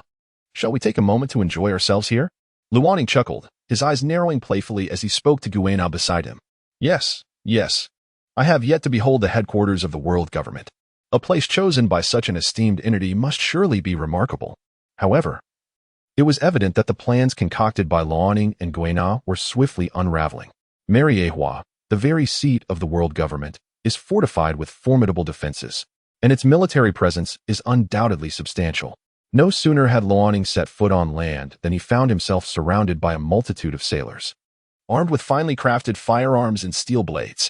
The naval force numbered in the thousands, their imposing physiques and expressions of indifference emanating a palpable aura of menace. These individuals constitute the absolute elite of the Navy. Thousands have encircled Loning and his 500 Imperial Guards, seemingly intending to deliver a stern warning to the army. They wish to remind the army that it is ultimately one of the military forces under the aegis of the world government, and that upon arriving at the headquarters, they ought to exhibit a modicum of decorum. After all, this is the sacred site of Marwa, the headquarters of the world government. You are the army marshal, Loning? Come with me, for the 5 esteemed gentlemen wish to meet you. From among the throng of thousands of Navy personnel, a grand swordsman, adorned with a long sword at his waist, stepped forward, a hint of disdain etched upon his face, his words laced with an incomprehensible arrogance. The 5 elders desire an audience with me? Well, they certainly ought to, considering the world government has not been faring well in recent years. A playful smile danced upon Loning's lips as he regarded the grand swordsman, bemused by the audacity that granted him such arrogance. As the army marshal and the sole commander of the army, Loning not only possessed a formidable power that instilled fear, but he also commanded a rapidly ascending force of great strength. In this era of rampant piracy, the world government desperately requires such a military might to fortify its dominion. Much like the Navy, it is needed to suppress any forces that defy the world government's authority. Regrettably for the 5 elders, they have gravely underestimated the strength of the army. Merely dealing with the 500 Imperial Guards poses a significant challenge for the world government, let alone confronting Loning, a terrifying powerhouse surpassing even the 4 emperors. Moreover, he is accompanied by the formidable trio of Tiger Chi, Tiger Ba, and Tiger Xing, whose abilities far exceed those of the Navy's 3 admirals. Even though this is the headquarters of the world government, effortlessly annihilating the armed forces that Loning has brought with him would prove to be an exceedingly arduous task. Indeed, should they fail, the world government would face the wrath of Loning's furious counterattack. This is undeniably a venture fraught with more losses than gains. Thus, Luoning is certain that the world government would not dare to act against him lightly. However, they may engage in some probing. Yet, before that, he must undertake certain tasks to demonstrate his strength. Without formidable power as a foundation, who would regard his feelings? Since those 5 elderly gentlemen wish to meet him, he will pay them a visit shortly. Nevertheless, there is one matter that requires resolution beforehand. As he gazed at the swordsman, Luoning's expression gradually turned icy, his pitch-black eyes emanating a chilling aura of lethal intent, warping the very space around him. Who grants you the audacity to speak to me in such a manner?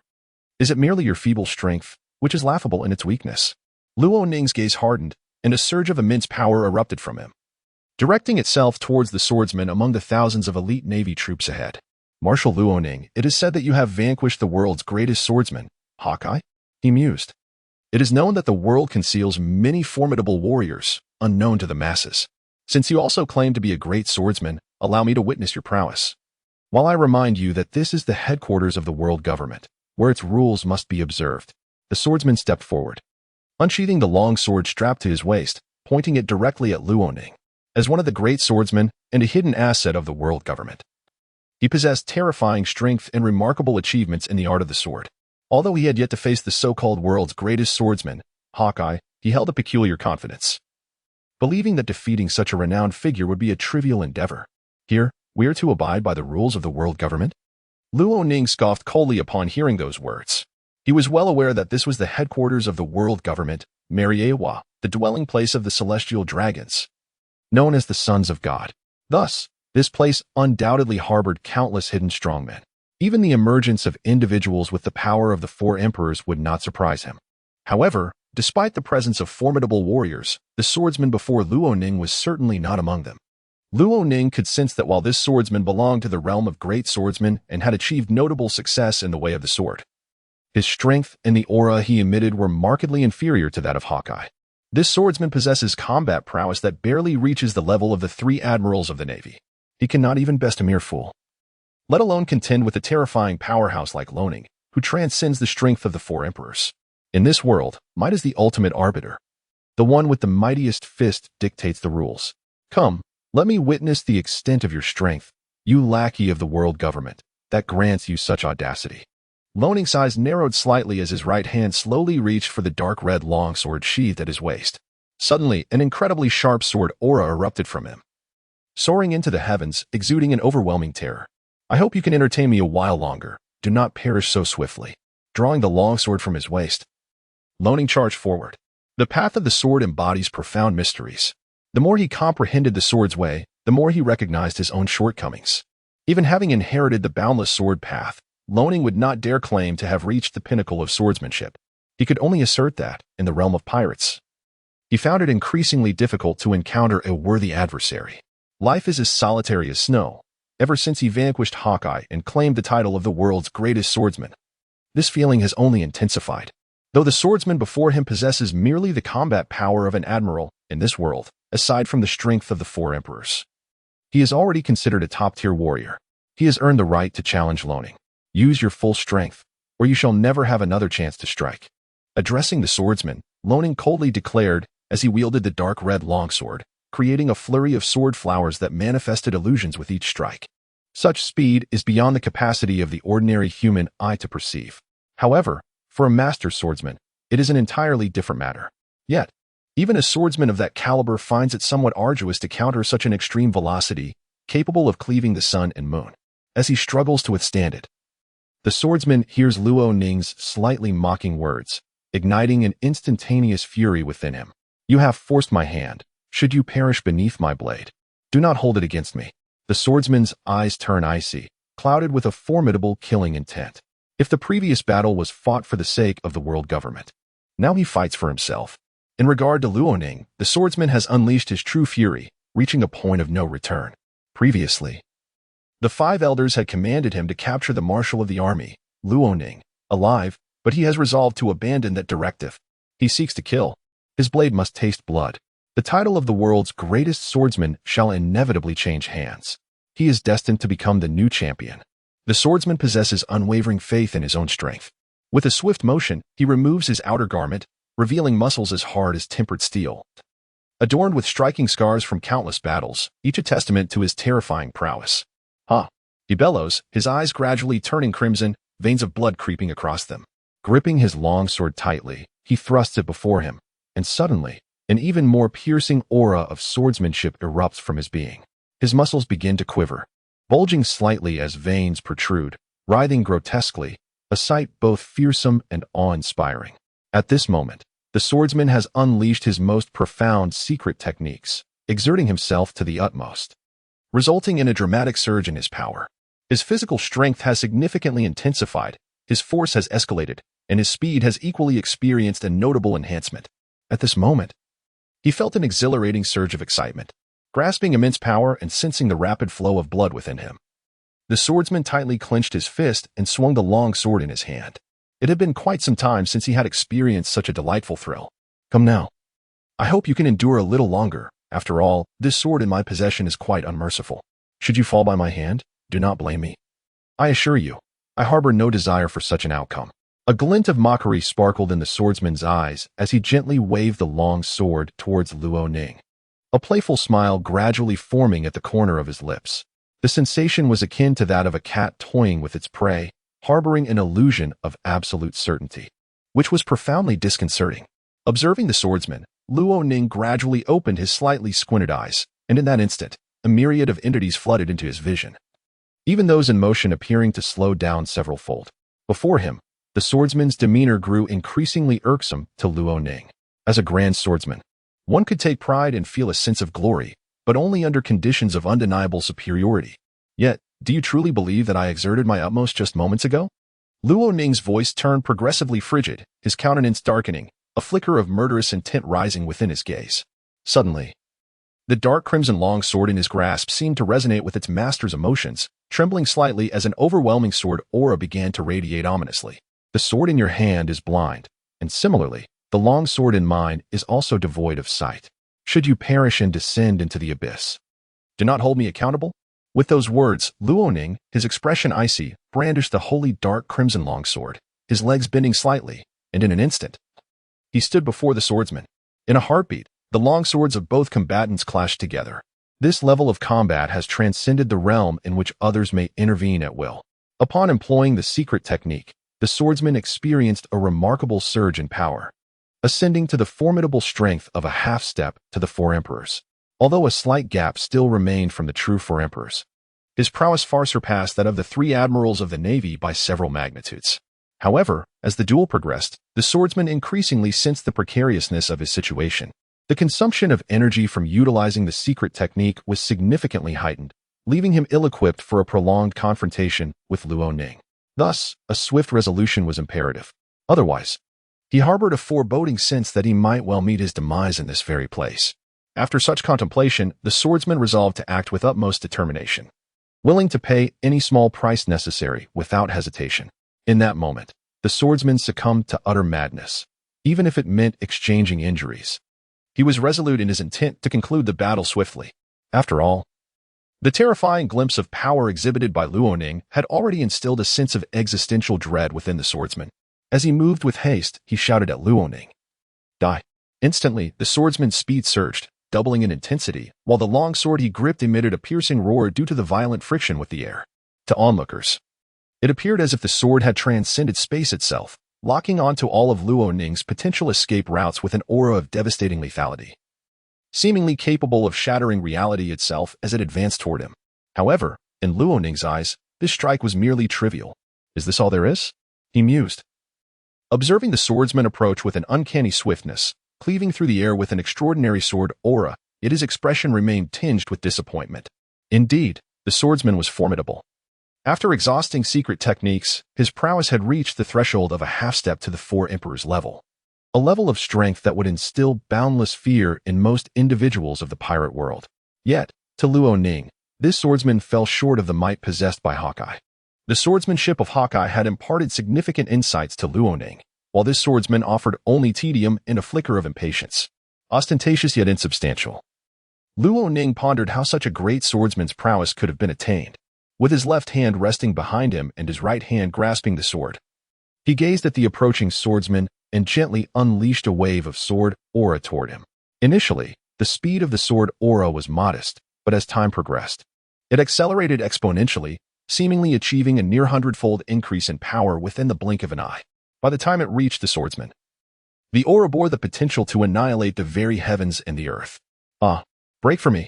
At this juncture, the swordsman found himself devoid of any opportunity to evade.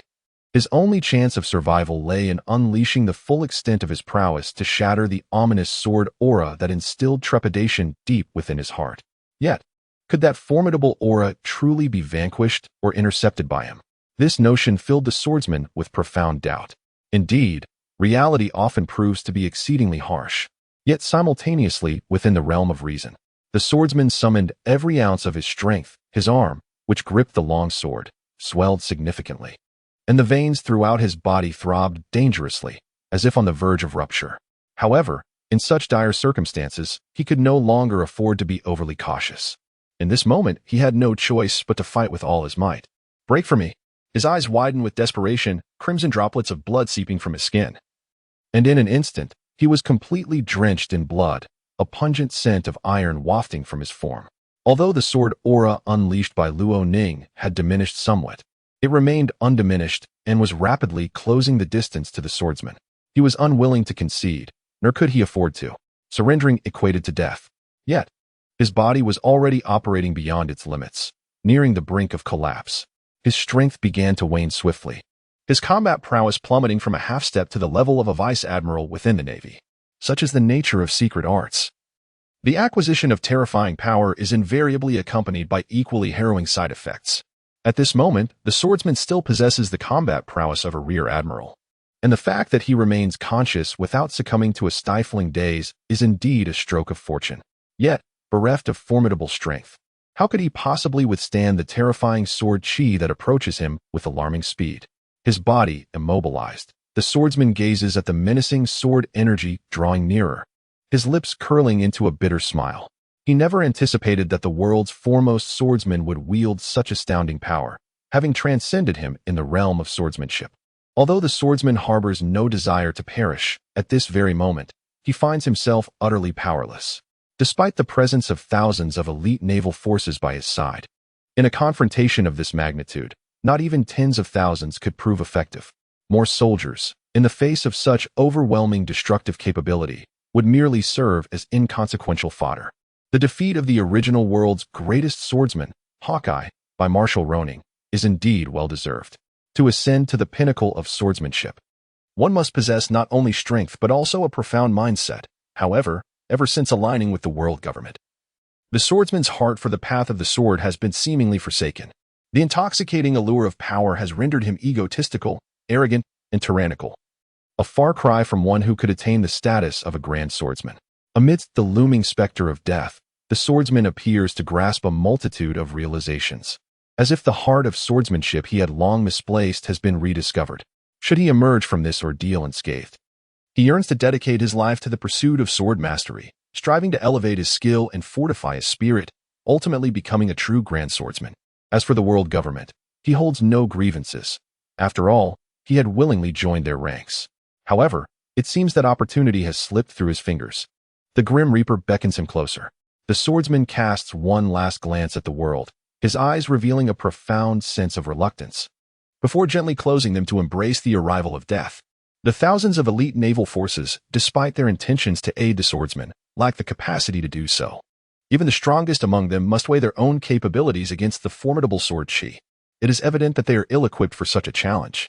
Observing the swordsman with his eyes shut tight, Ronin suddenly raises his right hand, emitting a subtle tremor that deliberately weakens the lethal sword chi.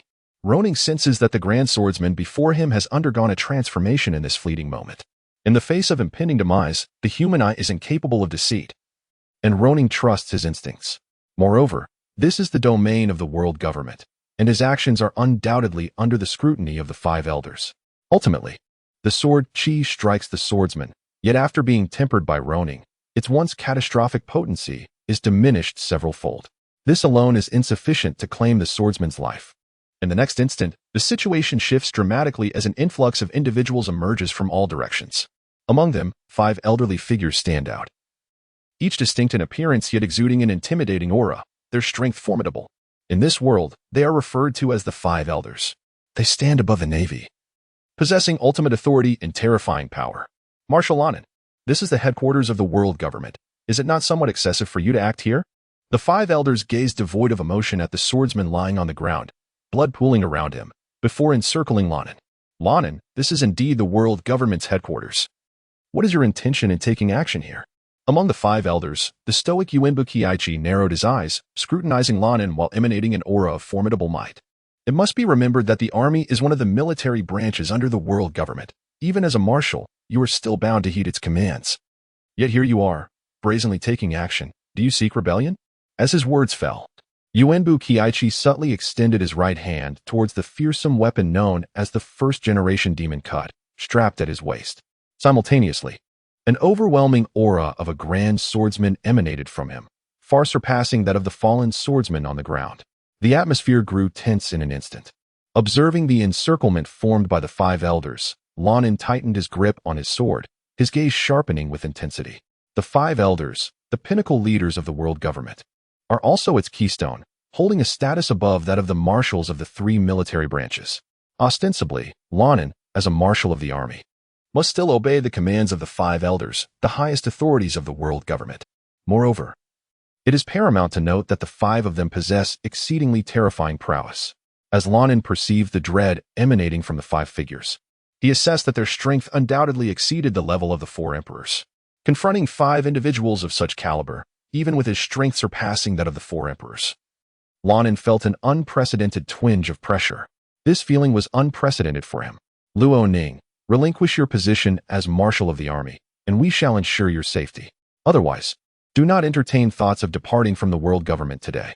The 5 elders exchanged glances, simultaneously reaching a resolution to oust Luo Ning from his post as marshal, thereby seizing control of the recently ascendant military forces. Initially, the 5 elders had not contemplated such a course of action. However, upon witnessing Luo Ning's conduct upon his arrival at the headquarters of the world government, they resolved to take this step. Such individuals regard the global government as inconsequential, defying its commands, and must absolutely be eliminated. They cannot be allowed to maintain control over the army, thereby jeopardizing the absolute authority of the world government. Luo Ning must be eradicated. To relinquish the position of marshal of the army? Upon hearing these words, Luo Ning's expression turned frigid once more, and the murderous intent emanating from his eyes was terrifyingly profound. The army is, in essence, Luo Ning's creation. having risen from the depths of global obscurity to become a formidable force in the world. How much effort has Luo Ning invested in this endeavor? Merely training elite soldiers for the army has consumed an enormous amount of his energy, not to mention the 500 even more elite Imperial Guards. Alongside the formidable combat prowess surpassing that of the 3 admirals of the Navy, Tiger Chi, Tiger Ba, and Tiger Xing, among others, the world government has expended no effort. And now they audaciously contemplate ousting him to seize control of the army. Does this not already signify the stance of the world government? The world government is compelling Ronin to rebel. In pursuit of Ronin, they have mobilized thousands of naval forces, alongside an overwhelming number of troops from the world government's central military, which continues to surge from all directions. From this, Ronin can discern the world government's intentions. With the 5 elders united, thousands of elite naval forces, and no fewer than 10,000 troops from the world government's central military. The situation is clear. They are forcing Ronin into insurrection. Observing the shifting tides of this situation, Ronin's brow furrowed slightly. His strength is formidable, surpassing even that of the 4 emperors, and he wields a swordsmanship that could be deemed the most powerful in the pirate world. Yet, even so, facing 5 of the world government's top-tier powerhouses, each on par with the 4 emperors, at once is a daunting prospect. This, inevitably, instilled a sense of pressure within Luo Ning for the first time. What do you mean by this, 5 elders? Are you attempting to coerce me into rebellion? It is essential to recognize that, regardless of the circumstances, the first army of the army is ostensibly under the command of the world government. Yet, now the 5 elders have audaciously turned against the current marshal of the army, Luo Ning. The intentions of the world government are glaringly apparent. They aim to ensnare Luo Ning within the headquarters of the world government, subsequently seizing control of the military and political authority over the entire army, thereby transforming the first army into a true arm of the world government. The actions of the Navy have already drawn the ire of the world government. However, the Navy's formidable strength, coupled with their compliance, has rendered the 5 elders incapable of taking action against them. In contrast, the recently ascendant army presents no such constraints, allowing them to easily label Luo Ning and permanently confine him within the headquarters of the world government, thereby facilitating their takeover of the army's command. In this manner, not only can the overall power of the global government be enhanced, but it can also serve as a deterrent to other forces in the world that defy its authority, thereby solidifying the rule of the global government even further. Thus, a dual benefit is achieved. The plan is exceedingly flawless, receiving unanimous approval from the Gorosei. Luo Ning, currently holding the esteemed position of Marshal of the Army, faces a death sentence for his insubordination to the commands of the world government. Yan Buqi's icy gaze fixates on the encircled Luo Ning as he slowly draws forth the enigmatic weapon known as the original demon cutter, which is secured at his waist. In that very moment, a formidable sword aura, capable of instilling on the heavens and the earth, erupts from Yan Buqi's being. He is not merely a supreme leader of the world government, one of the Gorosei, but also possesses a terrifying combat prowess on par with the 4 emperors, showcasing a fearsome swordsmanship that can only be attained at the pinnacle of the great swordsman realm. In this world, there are indeed numerous formidable forces lurking in the shadows. Take, for instance, the formidable Kibukazuchi, whose strength surpasses that of the former world as preeminent swordsman, Mihawk. His comprehension of the swordsmanship is indubitably on par with, if not beyond, that of Mihawk. Hence, one cannot underestimate the other hidden powers that dwell in obscurity. Luo Ning, surrender unconditionally. I offer you a chance to live. Kibukazuchi declared, brandishing the legendary sword, the first generation of the Supreme Blade, the Gokai, aimed squarely at Luo Ning. A piercing aura of the sword surged forth, hurtling towards Luo Ning with alarming swiftness. The other 4 members of the 5 elders, upon hearing Kibukazuchi's menacing words, exchanged glances rife with lethal intent, gradually tightening their encirclement. They had resolved that the dominion over the army must be secured here and now. Only the world government holds the rightful authority to command the military forces. Moreover, the army is inherently a contingent of the world government. Thus, their actions bear no taint of impropriety. In light of this, further discourse is futile. In the realm of piracy, strength is the ultimate arbiter. Luo Ning gripped the dark red longsword firmly, the malevolent aura emanating from him intensifying palpably. It seemed the world had nearly forgotten how he had once propelled the army to its formidable ascent after a prolonged period devoid of bloodshed. Ah, you are in for a treat this time, he mused, recognizing the rarity of encountering a power at the level of the 4 emperors, even in this realm. As he gazed at the dark red blade in his grasp, his expression softened, almost as if he were conversing with a beloved kin, rendering the scene exceedingly peculiar. Buzz. Just as Luo Ning completed his utterance, the long sword in his hand quivered violently, as if in response to its master's words. In the next instant, tendrils of dark red energy seeped from the blade, exuding an overwhelming ferocity, imbued with a bloodlust so potent it seemed capable of annihilating the world itself. If the 5 elders seek to commandeer the army and decree my execution, then let them attempt to take my life. Should you succeed in slaying me, you may seize control of the army and fabricate a narrative of my rebellion. However, if you fail to extinguish my existence, the repercussions awaiting you will be far graver than death itself.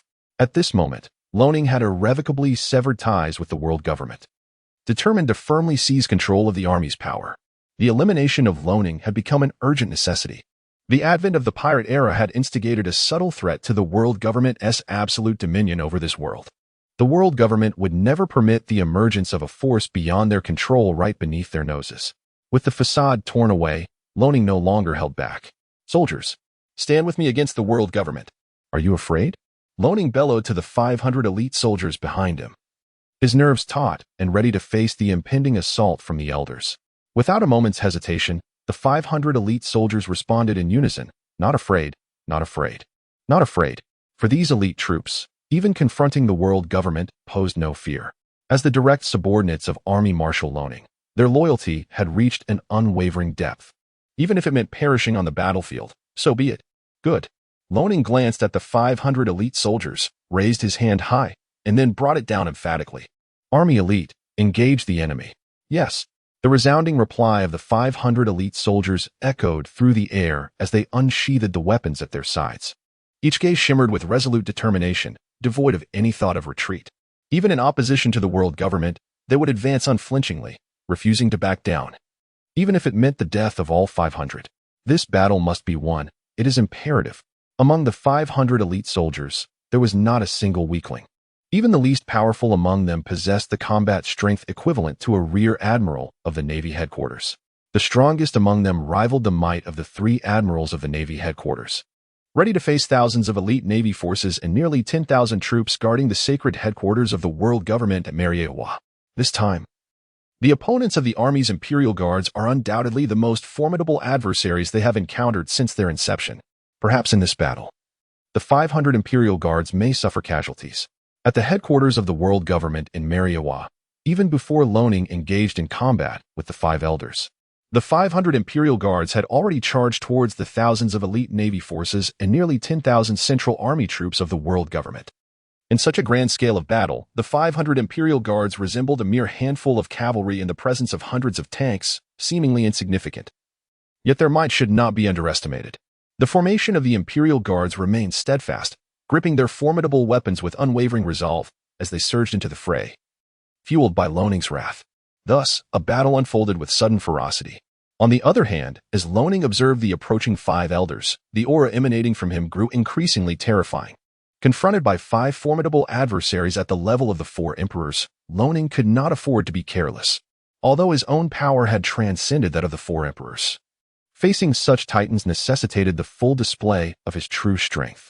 Should he find himself at a disadvantage, reclaiming the upper hand would not be an easy feat. With a glance exchanged among themselves, the 5 elders disregarded their own esteemed identities and charged directly towards Loning. From the outset, they unleashed their full might. According to their intelligence, Loning possessed the ability to easily vanquish the former world's greatest swordsman and had achieved remarkably terrifying feats in the realm of swordsmanship. Thus, they speculated that Loning's strength must surely rival that of the 4 emperors. However, they were uncertain of the true extent of his prowess, having never engaged him in combat. Moreover, it was said that he had developed an incredibly fearsome self-created sword technique, one that boasted a speed surpassing even that of light and an astonishingly devastating lethality. Even the 3 admirals of the Navy would struggle to contend with it. For those of the 4 emperor tier, to withstand such an attack would not be a simple task. Although the 5 elders were reluctant to fully believe these claims, one could not dismiss the weight of such rumors. Thus, despite their skepticism, their nature compelled them to wield their utmost strength. 4 emperor-level powers converged to assault a single individual. While this might seem somewhat dishonorable, even a lion spares no effort when hunting a rabbit. After all, Their objective this time was to eliminate loaning and seize control of the recently ascendant military authority. This time, they cannot afford any mistakes. As long as they hold the reins of the army and eradicate Luoning from this realm, subsequently annihilating the 500 marshals of the Imperial Guard, they will secure a formidable military force, and this act shall remain concealed. After all, in this world, only the dead remain silent. In an instant, Luoning engaged in his first confrontation with the 5 Elder Stars. Indeed, the power of a Yonko-level fighter is overwhelmingly formidable from any perspective. Moreover, Luoning is facing 5 formidable adversaries of Yonko caliber simultaneously. This sensation was one he had never experienced before. As time passed, Luoning felt the blood within him begin to boil, and the excitement in his eyes intensified. During the battle, facing 5 adversaries alone was perilous and fraught with immense pressure, with the specter of death looming at every moment. Yet, the more he felt this way, the more invigorated he became. In merely a short span, Luoning sensed his strength surging rapidly, his combat experience growing richer, and his fighting techniques becoming increasingly refined. Even his swordsmanship, which had previously plateaued, saw significant advancement in this skirmish. The strength of his physique, too, was bolstered by the mounting pressures from all sides. This battle might just provide him the opportunity to elevate his body refinement technique, the Dragon Elephant Ninefold Heaven, to the early stage of the 7th heaven. After once again repelling the 5 adversaries nearly 100 meters away, Luoning sheathed the dark red longsword at his waist. He had long since lost track of how long he had been stuck at the early stage of the 7th heaven. Despite his relentless training, a breakthrough had eluded him. Now, he discovered with great excitement that the power within him had indeed grown. It is worth noting that as one progresses through the later stages of the Dragon Elephant Ninefold Heaven, advancing becomes increasingly challenging. However, the rewards of each breakthrough in these later stages are correspondingly profound. At the early stage of the 7th heaven, Luoning already possessed the terrifying strength to withstand combat prowess at the level of the 4 emperors. Should he break through to the mid-stage of the 7th heaven, he would be able to defeat a 4-emperor-level powerhouse without relying on his comprehension of the sword path. Sheer strength alone would suffice to overpower them. Luoning held this belief firmly. Taking a deep breath, he exhaled slowly, then gently closed his eyes, only to suddenly open them wide. The terrifying force within his body was already surging wildly throughout. At the same time, facing the 5 elders before him, Luoning assumed a posture that appeared somewhat peculiar, yet was imbued with ancient, enigmatic, and profound significance. The ancient martial art of Taijiquan was the most suitable discipline to complement the formidable power residing within Luoning. As for the other martial arts in this world, it was not that Luoning looked down upon them, but rather that they were entirely unworthy of comparison to the ancient martial art of Taijiquan. This ancient Taijiquan encompassed 2 paths. One path was known as the Path of Rigidity. The Path of Rigidity possessed the ability to shatter mountains and rivers with a single punch. Wielding the power to create and destroy, it was said that, when mastered to its later stages, it could even fracture space itself. The other path was known as the Path of Softness. The Path of Softness emphasized the principle of using strength against strength, allowing one to leverage an opponent's might to achieve a counterattack that was twice as potent, even if one's own strength was not particularly formidable. This particular technique is truly extraordinary, imbued with remarkable skill. It is said that upon reaching the pinnacle of mastery, one can disregard any form of defense, allowing their power to permeate the very essence of the enemy's body, thereby destroying the cells that sustain life within. What other martial arts possess such capabilities or credentials to rival the ancient art of Tai Chi? Without a moment's respite, the 5 old stars surged forward once more. However, this time, they came forth with lethal intent. If the previous encounter between the 5 and Luoning was merely a phase of probing, this engagement has escalated into the most intense of battles. Having defeated the former world's greatest swordsman, Hawkeye, Luoning, the current champion of the sword, astonishingly sheathed his longsword, returning it to his waist. This is an affront to the 5 Elder Stars. This affront can only be cleansed with warm, fresh blood. Luoning, today you shall meet your demise. The expressions of the 5 elders, leaders of the world government, darkened with increasing severity. As formidable figures wielding the strength of the 4 emperors, being so belittled was intolerable for those who had long resided at the pinnacle of power. The battle was exceedingly brutal. 500 elite army guards surged into the ranks of thousands of Navy elite and nearly 10,000 troops of the world government's central forces. Once inside, the 500 guards unleashed a frenzy of slaughter. It was as if a dagger had been plunged into the heart of the vast army gathered by the world government. Although it appeared unremarkable, its lethality was astonishing. In a mere 10 minutes, the 500 army guards inflicted nearly 1,000 casualties upon their adversaries. Had their foes not been the elite among the thousands of Navy soldiers and the most proficient forces of the world government's Central Army, the death toll would have been even greater within that short span. It must be noted that among the army guards, there were no weaklings, though their enemies were formidable. Ranking among the top military forces in this world, the guards exhibited an even more terrifying prowess. As the army guards engaged in their slaughter, the intensity and peril of Luo Ning's battle escalated. His opponents were none other than the five elders, the ostensible supreme leaders of the world government, each possessing the terrifying might of the four emperors. In this world, such strength is indeed among the highest echelons of power.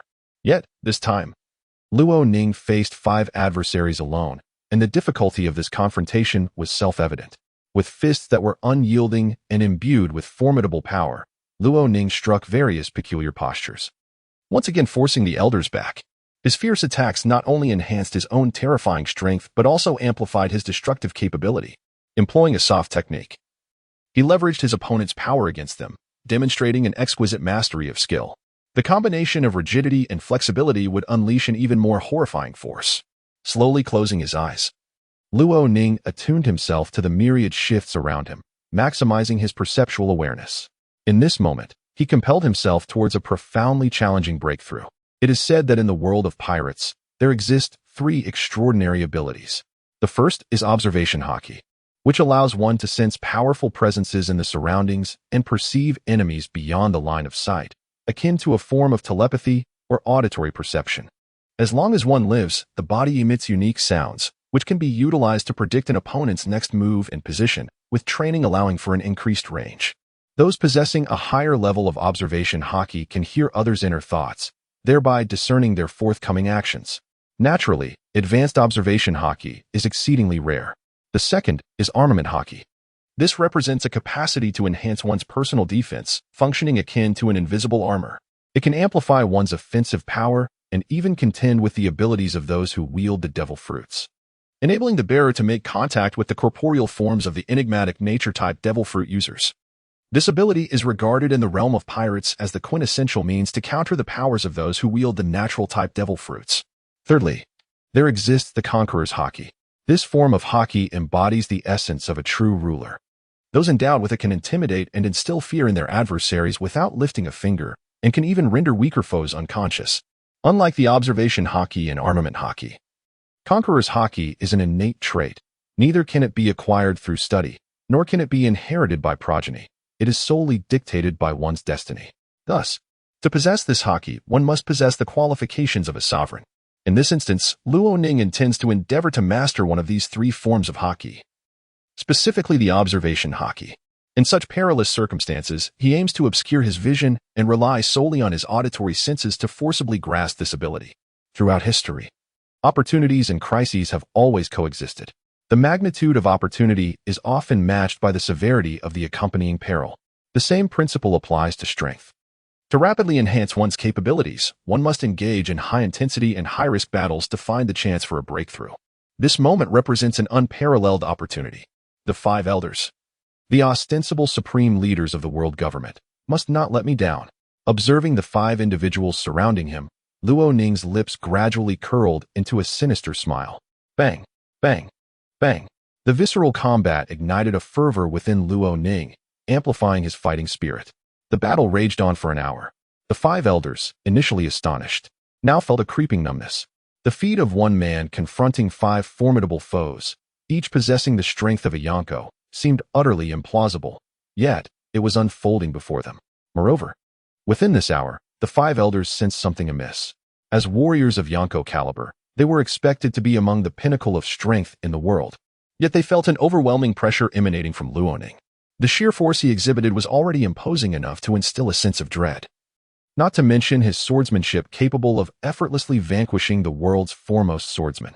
In this brief span, the 5 elders found themselves in a precarious predicament, unable to vanquish Luo Ning.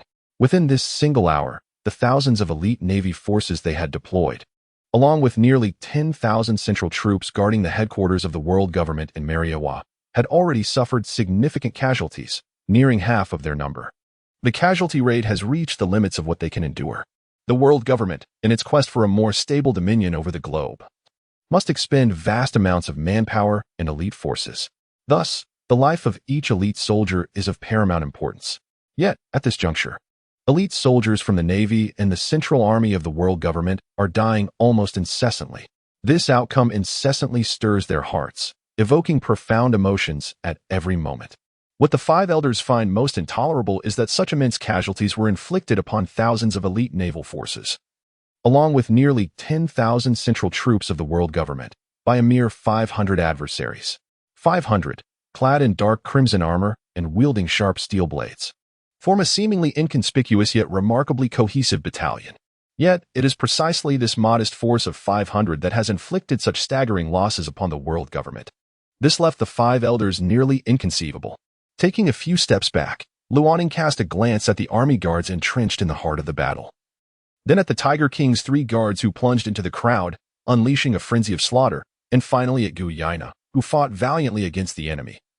Constantly teetering on the brink of crisis, Luoning's expression gradually darkened. After an hour of combat, Luoning could vividly perceive the familiar figures lying fallen on the ground. Upon closer inspection, there were certainly no fewer than 50. Since his debut, the army guards had sustained various injuries, yet they had never suffered a single casualty. This time, the elite 500 army guards suffered casualties of no less than 50 at the headquarters of the world government. The loss has caused a profound ache in Luoning's heart. In a hidden conference room at the world government headquarters in Marwa, a gathering of over 10 individuals sat solemnly around a round table crafted from precious wood. An aura of terror and the long-accumulated presence of the elite surrounded them. The current army marshal, Luoning, commanded a formidable battalion of 500 soldiers and was engaged in a fierce battle against the five elders. "Should we deploy the guardians?" suggested a slender man at the table. Upon hearing this, a man dressed in luxurious attire at the center of the table scoffed, "Surely. There is no need to mobilize the guardians for a mere army. The guardians were specifically meant to protect the noble celestial dragons. In this situation, their deployment was unnecessary." The elegantly dressed man raised his gaze towards the direction of the ongoing battle. He was surprised that the 5 formidable warriors of the 4 emperors were unable to subdue the current army marshal, Luoning. After a moment of contemplation, he proposed, "Send one of the 3 great generals of the Central Army, the Wind Sword, and remember to bring the Iron Guards." Although the suggestion to refrain from deploying the guardians had astonished the others at the round table, it was crucial to recognize that the world government's dominance over the pirate world for centuries was not solely reliant on its military forces. If they lacked a true power of their own, how could they command a navy, suppress the rampant pirates, or intimidate allied nations? The Windsword, one of the 3 great generals of the Central Army, was akin to the 3 admirals of the Navy, yet his combat prowess surpassed theirs significantly. Even those at the 4 emperors level would feel immense pressure facing him. As the 5 elders had noted, many powerful figures lurked in the shadows of this world. The Central Army possessed 3 generals, each with combat strength on par with the 4 emperors, not to mention other hidden superiors elsewhere. Is it truly necessary to deploy the Wind Sword against a single army? Someone questioned at the table. The world government, the Central Army, and the Iron Guards were meant to operate in secrecy. To mobilize one of the 3 great generals for a mere army seemed excessive and unwise. Should we not send the Wind Sword? Or would you prefer to take the battlefield yourselves?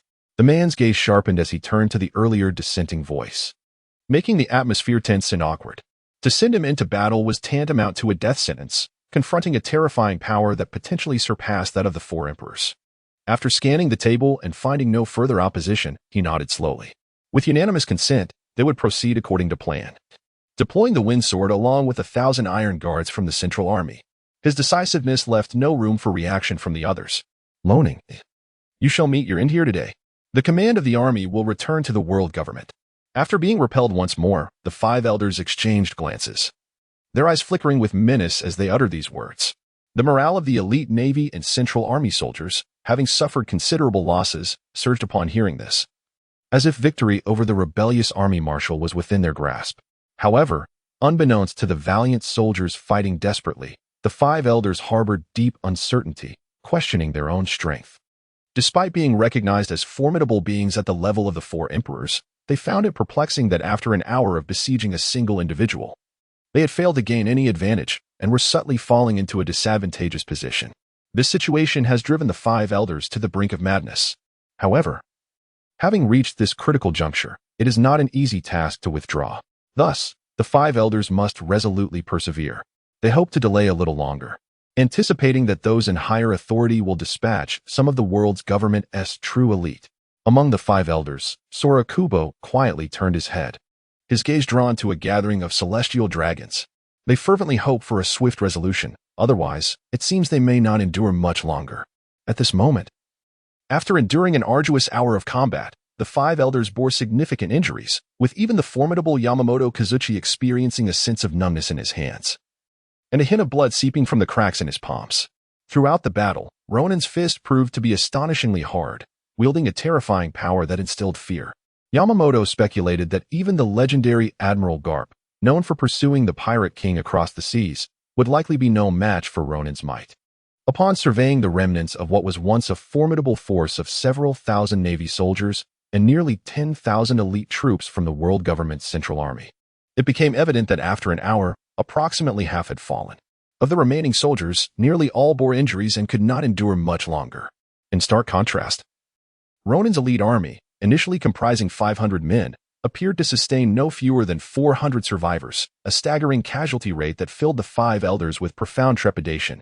Such a formidable army, possessing an unparalleled and terrifying strength, would undeniably exert a profound influence on the world government if allowed to persist in this realm. Taking a breath, the 5 elders exchanged glances before charging forward once more. They could distinctly perceive the true meaning reflected in their comrades' eyes. This is indeed a desperate remedy. Regardless of the circumstances, they are ostensibly the leaders of the world government, the pinnacle of its authority and power. They have no choice but to proceed. Moreover, they are acutely aware of the dire consequences of retreat, consequences that would be far more agonizing than death itself. The elders can discern the gravity of the situation. Advancement still offers a glimmer of hope for survival. Retreat, however, guarantees demise. The choice is clear to the elders. Although they bear considerable injuries, the elders can only muster the courage to press onward. After all, they understand that moving forward does not necessarily equate to death, while retreat is undoubtedly fatal. The world government, having maintained its dominion over this world for centuries, is undoubtedly more complex than it appears at first glance. To speak of nothing else, the 3 commanding generals of the world government's Central Army instill a profound sense of dread within the hearts of the elders. The 3 individuals are truly monstrous, their prowess undeniably on par with the 4 emperors. Even among the elite of the 4 emperors, the 3 generals of the Central Army would certainly rank among the finest. Confronted with the 4 emperors of the New World, these generals would not falter. After all, they are the pinnacle of strength within the world government's Central Army. If they could not withstand the 4 emperors, then the world government would lack the legitimacy to rule over this world for centuries. As casualties mounted, the battle intensified. Whether it was the 500 elite soldiers led by Ronin, the thousands of elite navy, or the nearly 10,000 elite troops of the Central Army, all were now consumed by bloodlust, their hands unable to cease the slaughter. It was evident that, despite the mere 500 soldiers of the army's elite guard, they wielded a decisive advantage, not to mention the presence of Ronin's loyal subordinates, the formidable Tiger Trio, and his personally trained apprentice, Guina. As time progressed, the losses among the thousands of elite navy and the nearly 10,000 Central Army soldiers deployed by the 5 elders grew increasingly severe, with only a third remaining capable of combat. In such a fierce conflict, those unable to continue fighting were inevitably met with demise. In the midst of his battle with the 5 elders, Ronin suddenly halted, exerting all his strength to repel his adversaries before turning his gaze towards a particular direction, an expression of grave concern crossing his features. Why did he feel an impending danger from that location? Ronin squinted, striving to discern the source of his unease. Yet, nothing was visible. He recalled that place as the very heart of Marwa, the gathering ground of the celestial dragons, known as the Children of God. With that realization, Ronin twisted his stiff neck, a chilling smile gradually emerging at the corners of his mouth. He slowly unsheathed the dark crimson longsword tied at his waist, resolving that since he could no longer enhance his physical strength, he would seek a swift resolution. At the moment Ronin drew the dark crimson longsword, a terrifying aura of sword energy erupted around him, enveloped by an extraordinary and mysterious sword intent. This is the unique sword momentum possessed by the infinite sword Tao. In the world of pirates, the sword momentum of Ronin is unparalleled. Not only is it formidable, but it also eludes comprehension. The 5 elders initially had no intention of killing you. However, your despicable behavior leaves them no choice. Would it not be preferable for the army and the world government to coexist peacefully for the time being? This way, you would be free from worry. And the army would still publicly remain one of the military forces under the world government, capable of intimidating pirates across the seas and threatening those who disrespect the world government's authority. Alas, all of this is no longer feasible. Ronin slowly raised his dark red longsword before him, his squinted eyes gradually sharpening, exuding an increasingly terrifying sword momentum. As the longsword vibrated ominously, a breathtaking sword aura surged skyward. The killer is eternally pursued by death. In the pirate world, strength reigns supreme. Whose fist strikes, whose words become truth, and who embodies justice. With the dark red longsword in hand, Ronin's razor-sharp momentum rendered the expressions of the five elders increasingly grim. Initially, the five of them attacking one had already posed significant danger. Now, Ronin unleashed the swordsmanship capable of effortlessly slaying the world's greatest swordsman. Even with the addition of several more formidable forces on par with the four emperors, it is likely that the Gorosei would find it exceedingly challenging to completely eliminate Luoning. At this juncture, to resolve this matter, it is imperative to summon the true powerhouses concealed within the shadows of the world government. The three Central Army Admirals are considered to be among the most elite warriors, even at the level of the four emperors. The three individuals, regardless of who among them is deployed, possess the capability to repel the adversary. Moreover, they might even succeed in eliminating it entirely. The five elders turned their gazes toward the gathering place of the celestial dragons, their eyes betraying a hint of concern. They fervently wished for a swift resolution, for the five of them were on the brink of exhaustion. No one could fathom that these ostensible supreme leaders of the world government, the five elders, would entertain such thoughts in this moment. General Ronin? In the past month, he has effortlessly vanquished the world's foremost swordsman, Hawkeye? How intriguing, truly fascinating. Within a concealed location in the world government headquarters, Marwa, a middle-aged man, his waist adorned with a translucent longsword, bore a faint smile upon his face. The world government has indeed provided me with a worthy opponent. The current world's greatest swordsman should not disappoint me too greatly, I hope. As he gazed into the distance, stroking the slightly transparent longsword at his side, the middle-aged man was unaware of how long it had been since he had encountered a genuine master of the sword. Standing atop the pinnacle of swordsmanship for an extended period, devoid of rivals, was indeed a rather lonely experience. Kill, annihilate every last one of the world government's lackeys. Leave not a single one alive. None of these dogs of the world government are worth a dime. We have already sacrificed numerous brothers. We must not let their sacrifices be in vain. The army's elite guards, hearing the fervent cries on the battlefield, lowered their heads to behold the familiar figures, now eternally closed-eyed. The thought of their fallen comrades ignited an uncontrollable fury within the remaining 400 elite guards. Those soldiers lying on the ground were their longtime companions. Now, they had fallen here, and this not only fostered profound sorrow among the surviving guards, but also significantly amplified their combat prowess. It is worth noting that this marked the first instance of losses for the elite guards since their inception. Previously, regardless of enemy numbers, the elite guards had never suffered any fatalities. Now, this was no longer the case. This phenomenon has made Luoning acutely aware that the elite forces within the central military of the world are indeed formidable, although the individual combat prowess pales in comparison to that of the army's imperial guards. The elite caliber of nearly 10,000 central military personnel guarding the headquarters of the world government is self-evident. The ability to inflict casualties nearing 100 among the army's imperial guards serves as the most compelling evidence. The battle has reached a stalemate lasting nearly 2 hours. For Luoning and the world government, losses have escalated to an almost unbearable extent.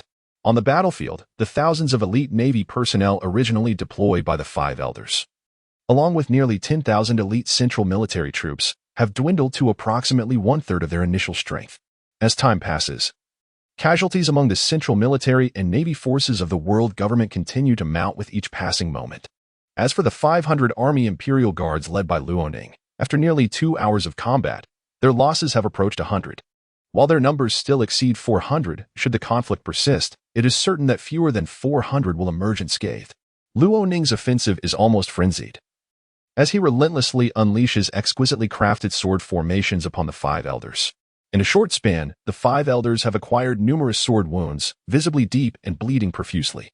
The formidable combat strength of the four emperors, under the complete transmission of Luo Ning's infinite sword path, has rendered them nearly powerless to retaliate. Moreover, Luo Ning has yet to invoke the profound nuances of swordsmanship. With a mere flicker, the five are on the brink of collapse. The enhancement of strength is patently evident. At this moment, Luo Ning's strength has significantly increased since the time he triumphed over Hawkeye. At this moment, he found that defeating his former self required little effort, as his strength had grown to such an extent that even the slightest difference felt as vast as the chasm between heaven and earth. As Luo Ning sought to swiftly conclude the battle, a legion suddenly surged forth from all directions, moving with remarkable speed to swiftly encircle him in the very center. The instant this army emerged, Luo Ning had already sensed their presence. However, caught in the throes of combat, he was unable to react. Furthermore, this place belonged to the headquarters of the world government, rendering any attempt to respond futile. This is not the army headquarters. Here, the only forces that Luo Ning can mobilize are the 500 elite troops he has brought with him.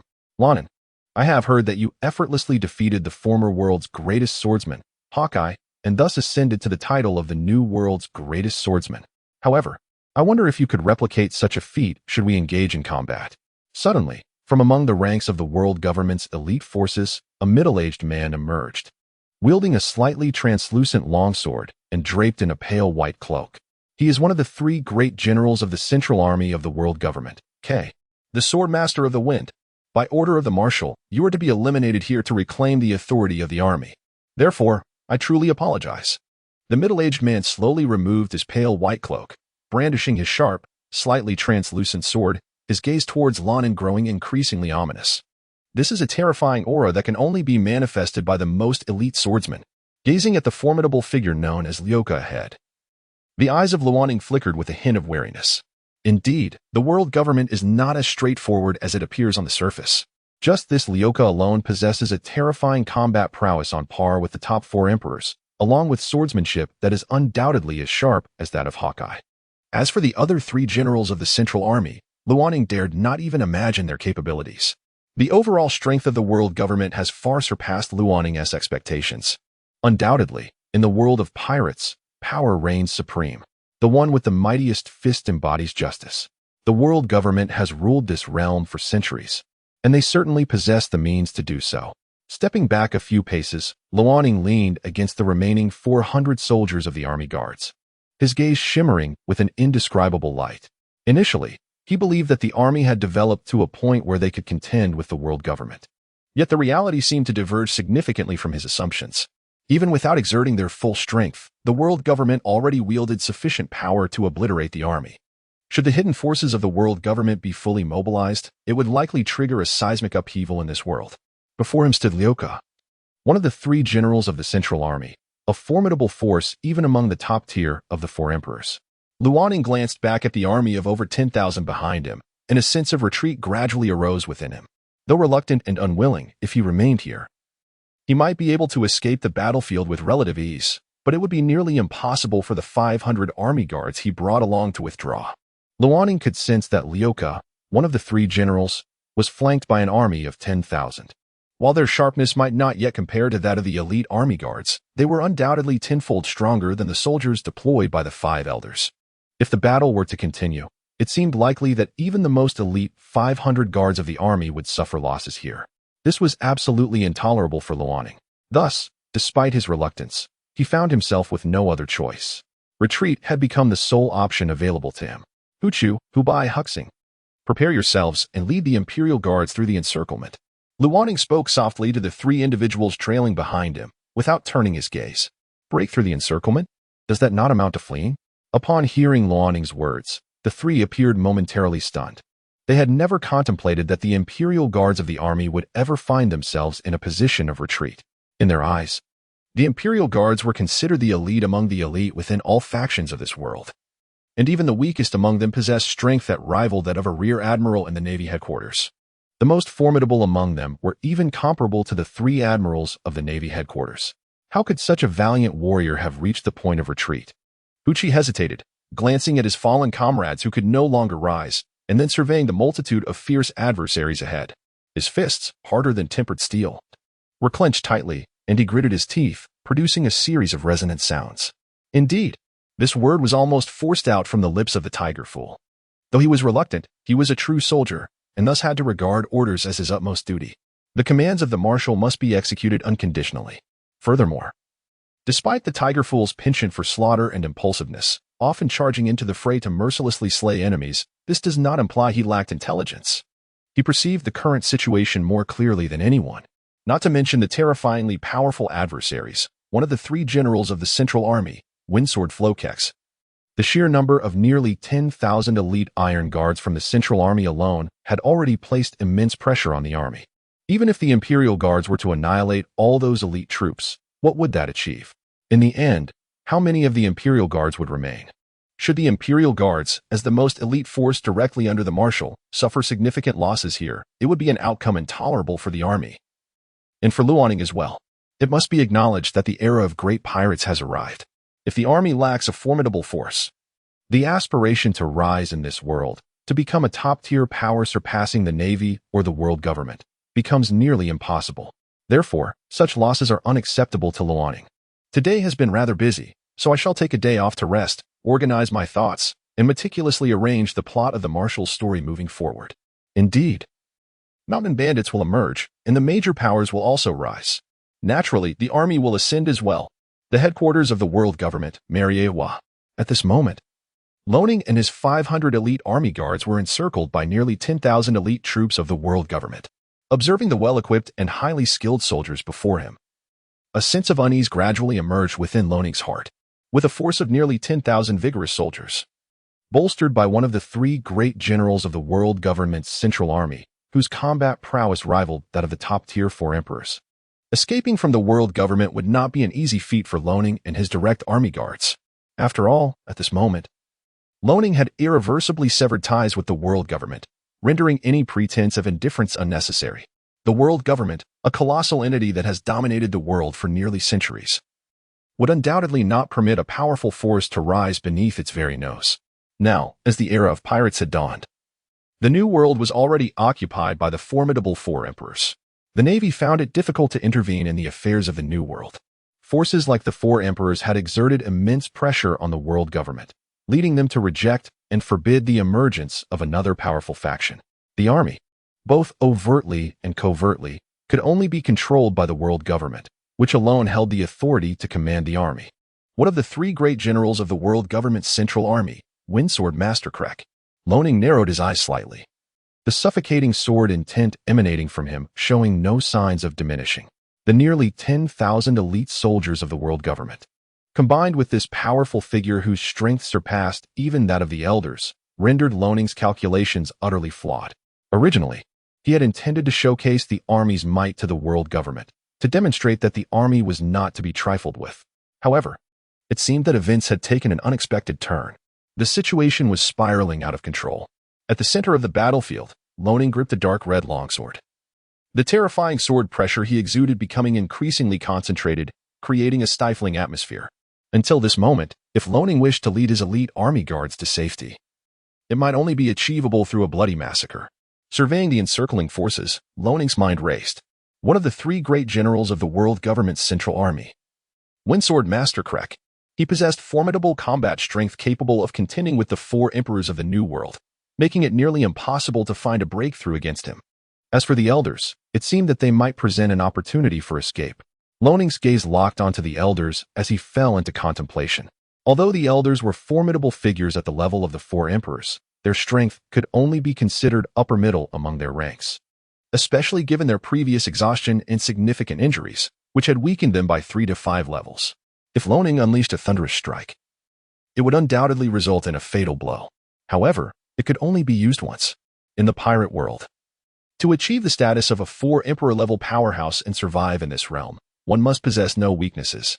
Opportunities are scarce and must be seized. Luoning silently resolved. Just as Luoning was deep in thought, Windsword Mastercrack suddenly charged forward. Luoning, the current world's greatest swordsman, would meet his demise here, which was indeed a pity. Fear not. It shall not be a painful end. Amidst the throngs of soldiers, a middle-aged man wielding a translucent longsword emerged, a hint of arrogance on his face. This man was none other than Windsword Mastercrack, one of the 3 great generals of the world government's Central Army. He possessed the most exceptional swordsmanship in the world, and even against the former greatest swordsman, Mihawk, Krek held absolute confidence in his ability to defeat him. Whether in the realm of swordsmanship or sheer strength, Krek, one of the three great generals, exuded unwavering confidence. Come forth, as another grand swordsman. Let me witness your achievements in the way of the sword. With a swing of his longsword, Krek summoned a tempest, unleashing waves of terrifying sword energy directed towards Loning and his army guards. Indeed, Krek possessed the terrifying combat prowess of a top-tier 4 emperor. Loning's expression remained unchanged as he regarded the oncoming sword energy, curiosity flickering in his eyes. The middle-aged man before him, as one of the world government's 3 great generals, wielded the strength of the 4 emperors. Given that he was known as the Wind Sword, it was certain he embodied the essence of his title. Yet, Loning remained unaware of the full extent of Krek's capabilities. Windsword Master Krek, allow me to demonstrate my complete understanding and mastery of the way of the sword. Accepting the challenge of the boundless swordsmanship was no trivial matter. Watching Krek, a confident smile slowly crept across Loning's lips. Although he was uncertain of Krek's comprehension of the sword, Loning held immense confidence in his inherited boundless swordsmanship. Regardless of the swordsmanship school, facing his boundless swordsmanship would inevitably lead to defeat.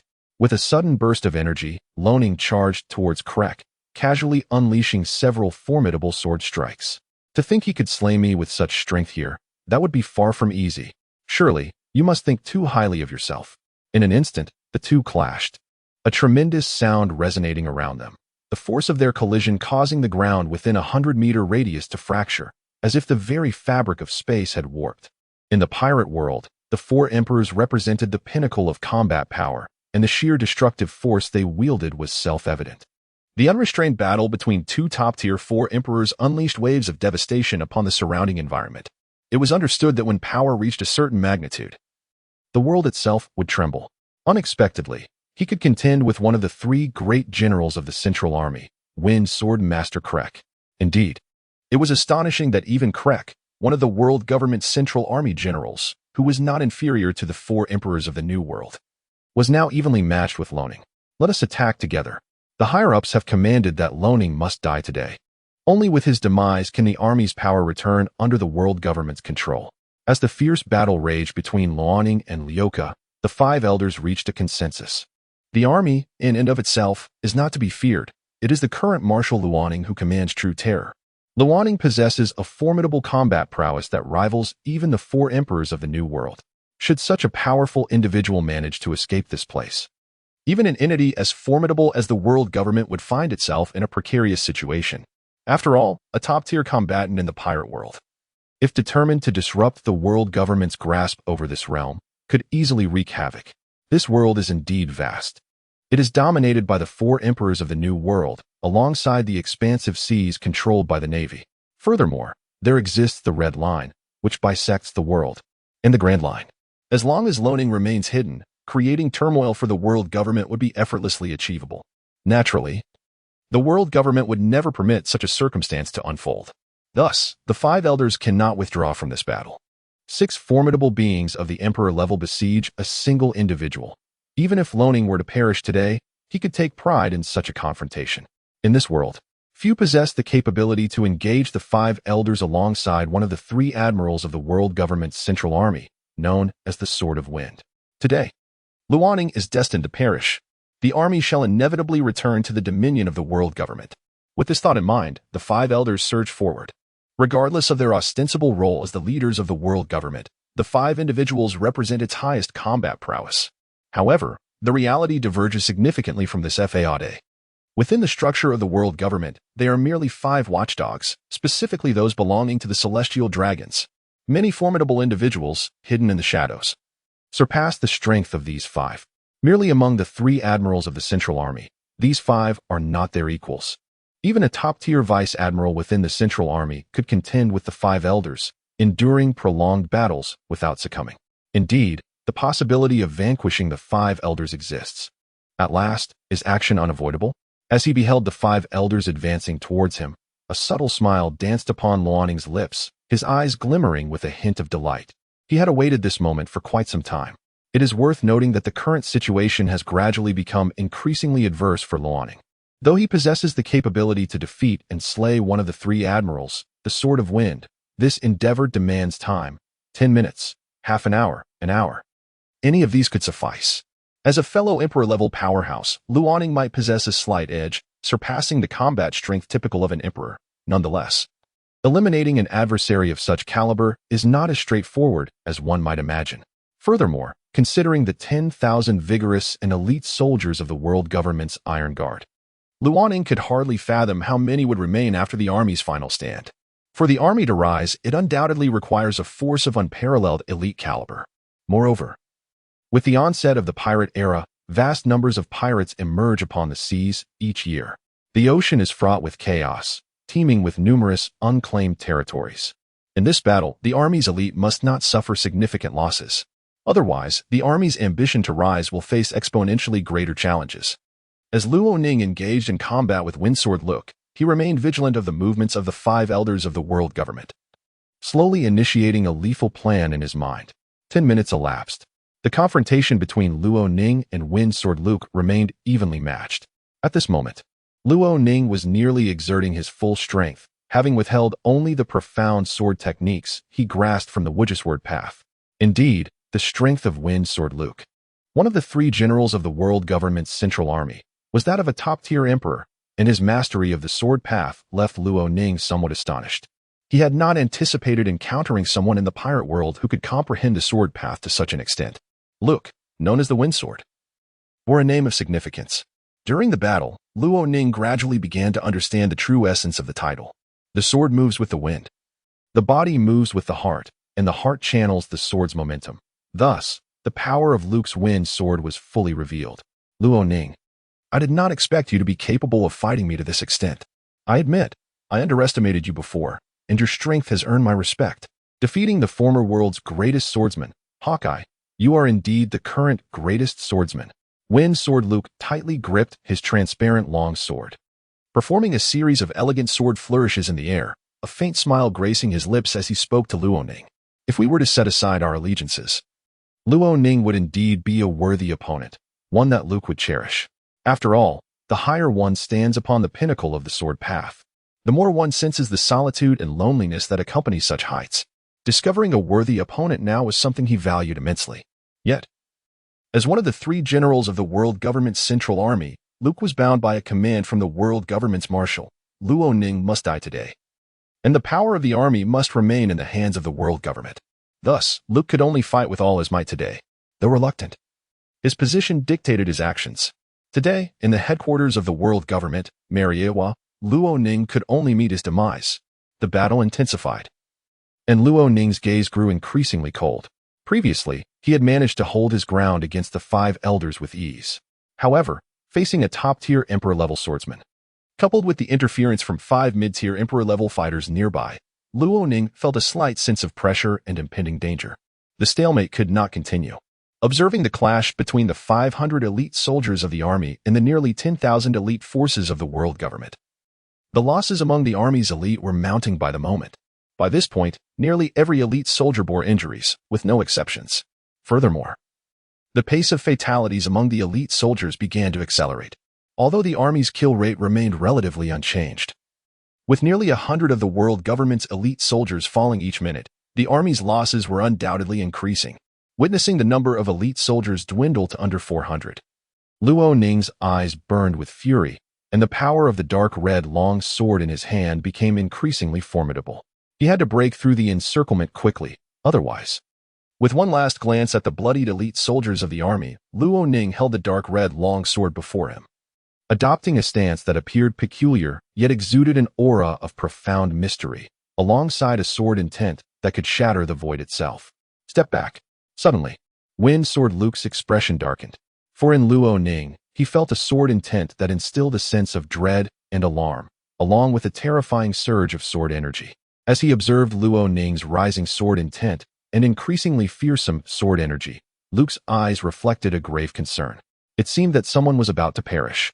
Narrowing his eyes, Luoning held the dark red long sword in front of him, a sword energy that seemed capable of shaking the very fabric of reality materializing around him. Sword path profound truth. Void flash. Upon uttering these words, the sword intent emanating from Luoning surged exponentially, and the sword energy it contained became extraordinarily terrifying. To break through, slaughter was the only means to create an opportunity. Thus, among the 5 elders, one of you must perish. Only then would chaos ensue within the world government's central army. At that moment, it would be the army's opportunity to escape. As he watched the 5 elders, who had heard Windsword Luke's warning and were attempting to retreat, a glimmer of murderous intent flickered in Luoning's eyes. On the surface, the 5 elders represented the world government's authority, wielding the highest leadership power and standing as the strongest within the organization. Killing them would undoubtedly cause some disorder within the world government's central army, granting the army a chance to break free. While eliminating one of the 3 generals of the world government's central army would create even greater chaos, the 3 generals represented the pinnacle of emperor-level strength. Making their fall no easy feat thus, Luoning's sole target remained the 5 elders. Retreat now. The gravity in Windsword Luke's eyes intensified, and the sword intent and energy he exuded doubled in strength.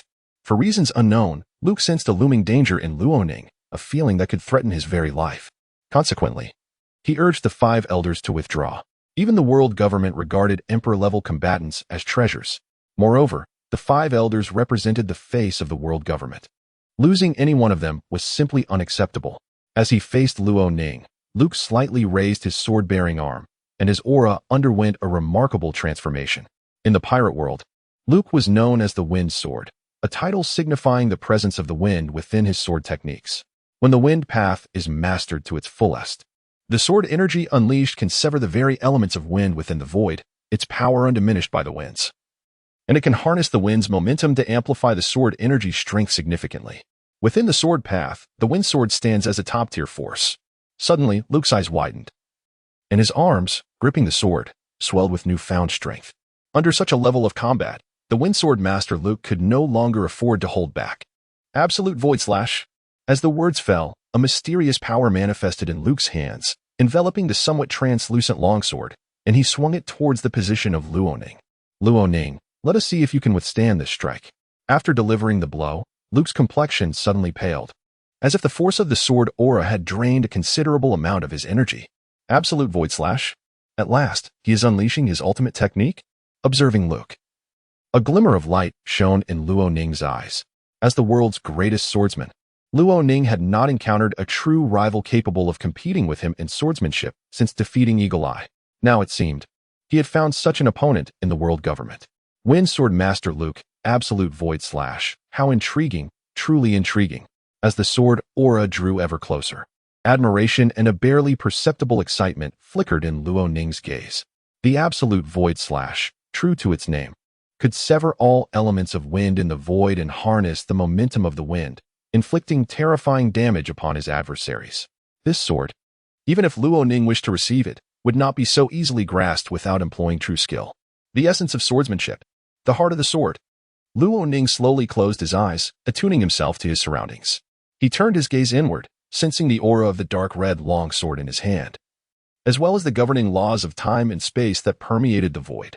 Suddenly, Luoning opened his eyes, unleashing a formidable intent of the sword that emanated from his gaze. In that instant, whether it was the essence of time or the essence of space, both profound truths unveiled themselves before Luoning without reservation. This sensation was extraordinarily marvelous, filling Luoning with immense pleasure.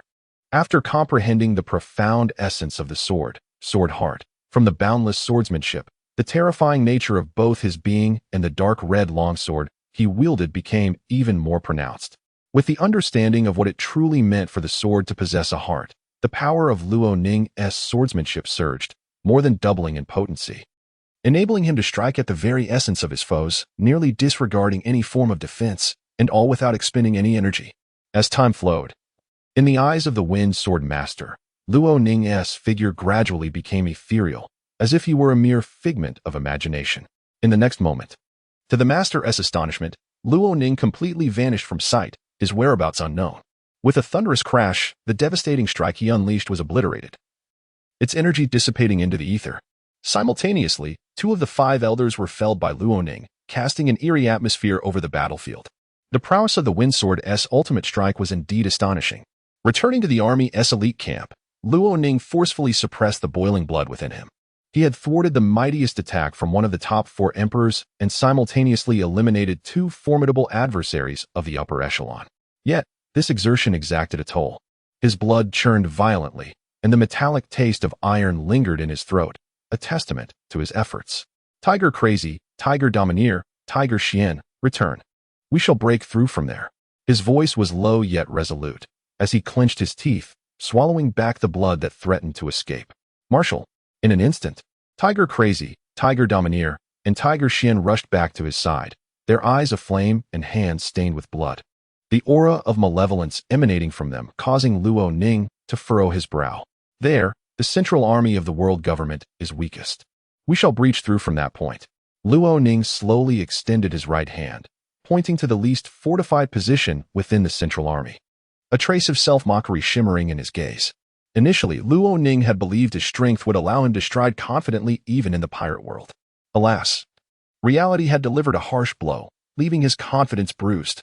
Nearly one of the 3 generals of the world government's central army had been able to exert pressure upon him, possessing the capability to threaten his very life. If the world government were to mobilize its forces, it would be certain that Luo Ning would perish in this place. However, the successful assassination had granted him a significant opportunity for escape. It seemed that even fate had conspired to prevent Luo Ning from meeting his end today. The Windsword Master, one of the 3 generals of the central army, would find it insufficient to keep him here. Suddenly, the battlefield took on a bizarre quality. The 5 elders are dead. This proclamation gradually echoed through the once silent expanse. The 5 elders, the ostensible rulers of the world government and its most formidable combatants, had fallen, inciting considerable chaos among the ironclad soldiers and the remaining troops of the world government, momentarily pausing their siege against the army. Have the 5 elders perished? One of the 3 generals, the Windsword Master, stood in shock, gazing at the 2 slain figures on the ground. Blood pooling around them, 2 of the world government's treasured 4 emperor-level powers. The demise of these 2 elders foretold the wrath that would soon engulf the world government. Simultaneously, the Windsword Master's countenance grew increasingly grim and awkward, for the deaths had occurred right under his watch, and 2 at that. Yet, the shock of the 5 elders' death paled in comparison to the sense of menace Luo Ning had instilled in him moments prior. The sword technique Luo Ning had employed had evoked an intense sense of crisis within the Windsword Master, suggesting that had that strike been aimed at him, it would not have been an easy task to withstand. It was crucial to note that Luo Ning had vanished from his sight as if he had never existed. Luo Ning, the current world's foremost swordmaster, indeed possessed terrifying strength. You, the world's greatest swordmaster, I, the Windsword Master, acknowledge your prowess. He remained rooted in place, quietly observing Luo Ning within the military camp, a knowing smile gracing his lips. It appeared that this time, he would not be able to detain him. Yet, having such a worthy opponent was a stroke of fortune in his life. As a top-tier swordmaster, he understood the solitude that accompanied standing at the pinnacle of swordsmanship. To truly progress swiftly along the path of swordsmanship, one must have a powerful rival, and Luo Ning was the chosen adversary for the Windsword Master. Although he possessed the capability to impede Luo Ning's escape, he questioned the necessity of such an action. The world government had indeed issued him orders, yet he had exerted himself sufficiently in compliance. As one of the 3 generals of the Central Army, known as the Windsword Master, with top-tier 4 emperor-level combat prowess, he doubted the world government would resort to killing or imprisoning him over such a trivial matter. With the new world dawning, countless ferocious pirates emerged annually in astronomical numbers. The new world, dominated by the pirate emperors, along with the warlords of the sea, who, despite their fealty to the world government, exhibited signs of restlessness. And the revolutionary army, which had begun to vex the government. He, the Windsword Master, with his top-tier 4 emperor-level might, was of great significance to the world government. Thus, he remained unafraid. Quickly, the army must break through. Hold them back. At last, the elite soldiers of the world government's ironclad forces emerged from the shock of the 5 elders' demise and began to re-establish their blockade against the army. However, their actions at this moment appeared belated. We must act swiftly to break free. The world government headquarters is not a place to linger. Upon re-evaluating the strength of the world government, Loning has come to a new assessment of his own capabilities. Although he possesses unwavering confidence in defeating one of the 3 admirals of the world government in a life-and-death battle, as he stands at the pinnacle of the 4 emperors' combat power, he is acutely aware that he has already endured the toll inflicted by the 5 elder stars. Moreover, he faces the formidable might of an admiral at their peak, compounded by the interference of the 5 elder stars, who wield power on par with the 4 emperors. Thus, The prospect of eliminating one of the three admirals has become increasingly implausible. Additionally, the casualties among the army's elite guards have far exceeded what Loning can bear. Consequently, his only option now is to flee. He must break through the encirclement and retreat to the army's headquarters to recuperate and fortify his strength. Should he encounter the world government again, Loning is resolute in his belief that he will not be forced to retreat as he is today. Despite the fact that even the diminished army guards could inflict severe damage upon the elite forces of the world government, he cannot fathom the extent of losses they would endure in doing so. Each fallen guard, an elite soldier directly under the command of the army marshal, weighs heavily on Loning's heart, especially considering they have already suffered losses exceeding 100. The army has no recourse but to retreat.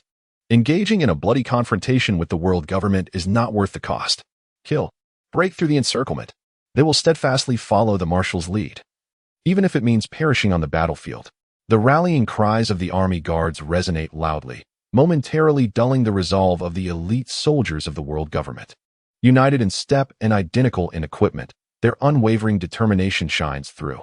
If the army guards can successfully withdraw and return to their headquarters to recuperate, the troubles they will pose for the world government in the future are unimaginable. As Loning covers their retreat, Hu Qi, Hu Ba, Hu Xing, and Guina lead the charge, soon tearing a breach in the encirclement formed by the elite soldiers of the world government. Though the gap is narrow, it suffices for the army to escape. In the heart of the battlefield, one of the three admirals of the world government, Flowing Blade Luke, gazes into the distance, observing the army's retreat without making a move. Suddenly, his ears perk up as he senses the fluctuations of the wind element, accompanied by a familiar aura. Oh, he has arrived? Without turning his head, Luke reveals a hint of resignation at the corner of his mouth as he unsheathes the transparent longsword that hangs at his waist and casually swings it forward. Wind blade technique, absolute silent slash. As he speaks, a seemingly terrifying sword energy materializes from Luke's hand, hurtling toward Loning with great speed, tasked with covering the retreat. Loning is acutely aware of every action taken by the admiral. However, to his astonishment, Luke, one of the three admirals, simply watches him leave. Although he has unleashed what appears to be a formidable sword energy, Loning, the world's greatest swordsman, recognizes that this seemingly powerful attack is somewhat hollow. The technique, though resplendent and seemingly potent, does not escape Loning's discerning eye. The sword aura pales in comparison to the windsword style's ultimate technique, the breath-cutting slash, which possesses merely a tenth of its power. The world government's central army boasts one of its three great generals, Luke. In his heart, Luo Ning silently acknowledged this. Although he was unaware of Luke's motives, the fact spoke volumes. Luke had indeed acted in such a manner. In his current state, unleashing that terrifying breath-cutting slash once more would be a trivial task for him. However, he chose not to do so.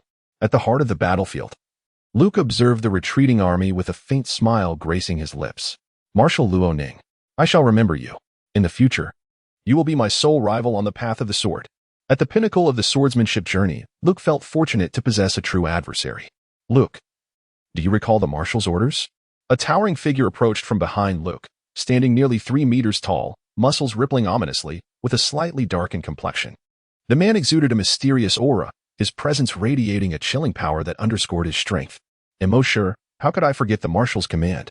However, the traitor of the world government, the current army marshal Luo Ning, possesses strength that may even surpass my own. If he wishes to leave, what power do I have to stop him? As he listened to Monsieur's words, Luke, one of the three great generals of the world government's central army, could not help but reveal a hint of helplessness in his smile. Though we have 6 formidable individuals of the 4 emperors level engaged in battle, do you truly believe that this is sufficient to detain or even slay a top-tier powerhouse who has possibly transcended the 4 emperors level? Monsieur, you two are of the top-tier 4 emperors' combat strength. I believe you are well aware of this. Luke's demeanor was casual, and although a trace of guilt flickered across his face, a deeper joy emanated from within. In the days to come, he would no longer feel the solitude that accompanied standing at the pinnacle of the sword path, for he would have Luo Ning by his side. Indeed, I admit that the combat strength of the top-tier 4 emperors does not easily wane. However, 2 of the 5 elders have perished right beneath your nose. How will you explain this to the marshal? As Monsieur beheld Luke's demeanor, a surge of anger welled up within him. As one of the 3 great generals of the world government's central army, his loyalty to the world government was absolute, an allegiance that Luke could not rival. How to explain to the marshal? Upon hearing Mosher's inquiry, Luke chuckled with a hint of nonchalance. As one of the three great generals of the world government as Central Army, known as the Windsword, do you truly think that because 2 of the 5 elders met their demise before my eyes, the Marshal would demand my life or imprison me indefinitely? The world is already in turmoil. The New World is dominated by the pirate emperors, the 4 emperors, and the revolutionary army is rapidly rising. I refuse to believe that the Marshal would punish me for such a reason. As one of the 3 great generals of the world government, Luke still wielded considerable influence. Moreover, even in the realm of pirates, there were not many who possessed the terrifying combat strength of the top-tier 4 emperors. Luke was convinced that the world government had not yet reached the point of discarding one of the world's most formidable warriors. Luke, you may convey your own message to the Marshal. Mosher stormed off, incensed by Luke's undaunted demeanor. Indeed, Luke, as a top-tier 4 emperors level warrior, held significant power within the world government. However, was it truly wise to display such confidence? One must remember that even the Marshal of the Central Army is merely a watchdog in the eyes of the celestial dragons. On the boundless sea, a deep crimson warship navigated steadily across the waves. On board, Luo Ning's complexion was slightly pale as he finally expelled a mouthful of dark red blood that he had been suppressing. Marshal, are you all right? Marshal, please, are you hurt? The loyal guards, Hu Qi, Hu Ba, and Hu Xing, watched in horror as Luo Ning coughed up blood, their eyes reddening with a fierce sense of unwillingness and rage. This time, the army's escape from the headquarters of the world government has become a profound anguish for the trio of the Hu family. Now, with Luo Ning spitting blood and his complexion appearing somewhat pallid, he seems to have sustained considerable injuries, which further incites their indignation. In this ruthless world, it is indeed only by possessing formidable strength that one can accomplish their desires and aspirations. Lacking power, no matter how grand one's thoughts, they remain mere illusions. I am fine, just a minor injury, nothing to worry about. Luo Ning waved his hand dismissively. However, he never anticipated that such a terrifying force was concealed within the world government. The 3 generals of the central military of the world government, the Sword of Wind, Krek. Your prowess and understanding of the way of the sword are nearly on par with mine. Even against Hawkeye, there would be no chance of victory when facing Krek. Luo Ning rose, gazing into the distance at the territory of the world government headquarters, Marwa, gradually lost in contemplation. Master! Suddenly, a melodious voice broke through. Guina's eyes brimmed with tears, her large eyes filled with concern, her lips pressed tightly together, nearly on the verge of tears. Upon seeing Guina, a gentle smile graced Luo Ning's face, bringing a sense of springtime warmth. He waved his hand and embraced Guina. It's nothing, just a minor injury. I will recover in no time. All right, dear, now that we have retreated from the world government headquarters at Marwa, it's time for us to return to the army's headquarters and recuperate for a while. Next time we encounter the world government, we will certainly not be as powerless as we were today. With a smile, Luo Ning gently ruffled Guina's hair, comforting her while a fierce glint flashed in his eyes. World government, I have etched this encounter firmly in my mind. When we meet again, it will be the moment when the army stands on equal footing with the world government. If the army's strength has not risen to confront the world government head-on, I will not meet them again. The pirate world, that incredibly mysterious ocean, along with the vast land, awaits the army's conquest. The era of great pirates has dawned. The new world is seized by the 4 emperors through sheer might, while the world government either lacks the will or the courage to contest it. Furthermore, on land, the major powers are already stirring, seemingly dismissive of the world government's authority. Various factions appear to be challenging the world government's position as the elder brother. The world government is gradually becoming passive.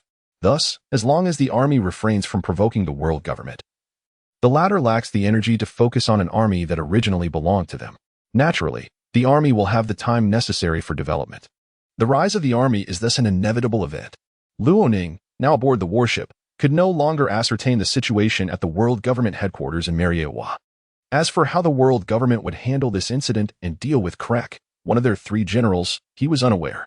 What he did know was the army's losses following this battle. The elite guard of the army had diminished from 500 to just over 300. Among those remaining, each bore significant injuries, with some even having succumbed to unconsciousness, while even the lightly injured saw their strength diminish significantly. One could say that this battle was a heavy blow to the army. Perhaps the world government suffered greater losses than the army's elite guard. Yet, in Luo Ning's eyes, The losses of the elite guard surpassed what he could bear. In the world of pirates, strength is indeed paramount. Luo Ning gazed into the distance. Looking at the headquarters of the world government in Mariehua, a bittersweet yet resolute expression gracing his lips. World government, I, Luo Ning, will return. Next time I come. It shall not be so simple. Turning his gaze to Guina, whose face was already flushed, and then to the severely diminished elite guard, he felt his vision blur momentarily. We must return to the army headquarters with utmost speed. Although we lost this time, we shall not falter when we meet the world government again. Luo Ning's words resonated throughout the warship, echoing in the ears of the remaining 300 elite guards. Follow the Marshal, we shall fear nothing. Even if we face death on the battlefield. Suddenly, the emotions of the remaining 300 elite guards surged. It seemed that everyone had emerged from the grief of their fallen comrades in the defeat in battle. If sorrow can be transformed into strength, then these 300 will undoubtedly become the cornerstone of the army's future prosperity and rise. Beside him, Lotus clenched his fists, biting his lip. He too had survived this fierce battle. He had come to understand that in this world, only strength is truth, only strength is justice. Only through strength can he protect those he wishes to safeguard. Only strength can enable him to achieve his aspirations. At full speed, the dark red warship traversed the seas for a full 2 weeks before returning to the army headquarters. After ensuring the well-being of Lotus and the remaining 300 elite guards, Luo Ning's first order of business was to replenish the ranks of the elite guard. 500 elite guards, as the direct troops of the army's marshal, the most elite force in the army, must not suffer any deficiency. Costa, arrange for the recruitment of 200 personnel to fill the vacancies in the elite guard from the Hell training camp, Luo Ning said, slightly raising his head to address Costa, who stood before him. 200 vacancies. Costa sighed softly. As the only general of the army, he was acutely aware of the elite guard's terrifying combat capabilities.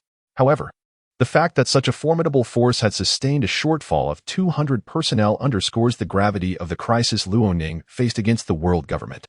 To inflict such losses upon the elite guard is not something the Navy could achieve.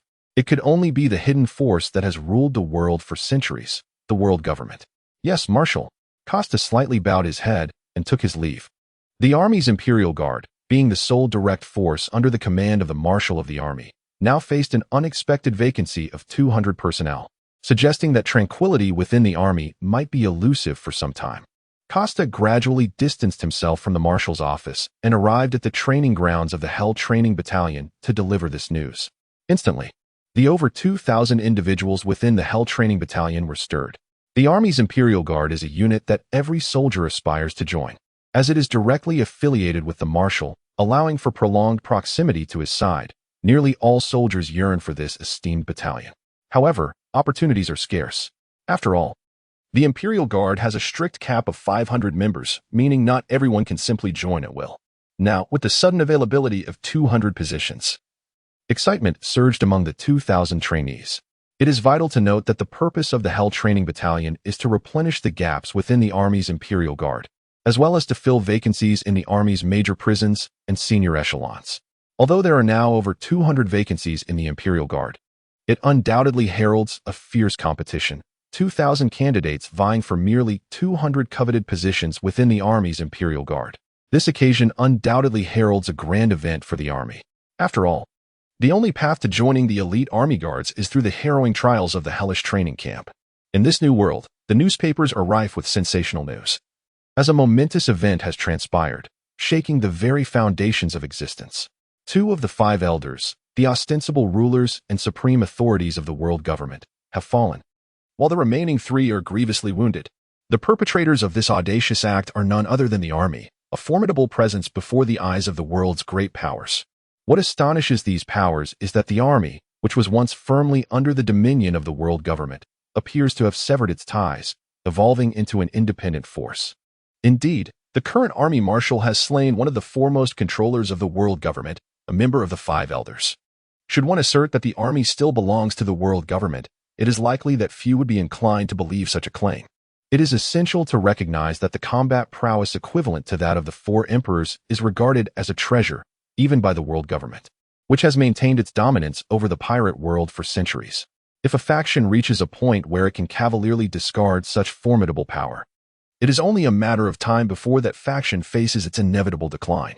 This world is undeniably pragmatic, no matter how numerous your armies may be. Without the corresponding elite forces, longevity is unattainable. In the realm of piracy, strength reigns supreme. The might of one's fist dictates justice. This holds true for the world government, as well as the Navy. Similarly, it applies to Ronin. However, unlike the world government or the Navy, Ronin adheres to a personal set of principles. Within his heart lies his own interpretation of justice. Consequently, the standard of justice for the army is measured against Ronin's ideals. Those who defy Ronin embody malevolence, while those who yield to him embody righteousness. In the New World, within the domain of the four emperors, a colossal man, whose physique is almost absurdly imposing, clutches a newspaper. Upon glancing at it, an overwhelming aura emanates from him, one powerful enough to alter the very fabric of reality. Gulalala. Marshal Ronin of the army has slain 2 of the 5 elders at the world government's headquarters in Marwa and has led the army in a rebellion against the world government, earning a bounty of 2 billion. Gulalala. The bounty for young Ronin is indeed substantial, considering he has assassinated 2 of the 5 elders at the world government's stronghold. This time, the world government has truly lost face. The man, known as Whitebeard, is hailed as the strongest man in the world. Although he expresses this sentiment, his radiant smile betrays his delight. As one of the 4 emperors, he commands a significant portion of the New World, sharing dominion with the other emperors. Whitebeard harbors considerable animosity towards both the Navy and the world government. Thus, the opportunity to witness the world government's embarrassment is a boon he relishes. After all, the world government has maintained its dominion for centuries, a testament to its formidable strength. If the Navy were merely a superficial facade, the balance of power in this world would likely shift. Old man, what is you smiling so broadly? Suddenly, from the pirate ship, Marco the Phoenix, captain of Whitebeard's 1st Division, emerges, a look of perplexity upon his face. His father, Whitebeard, as one of the 4 emperors, wields immense power in the New World. What could possibly bring him such joy? Marco is at a loss. Take a look for yourself. You'll understand, Whitebeard replies. This Marshal Ronin possesses quite the capability. Gulalala. Gulalala. Marco takes the newspaper from Whitebeard's hands and examines it closely. Suddenly, his eyes widen in shock.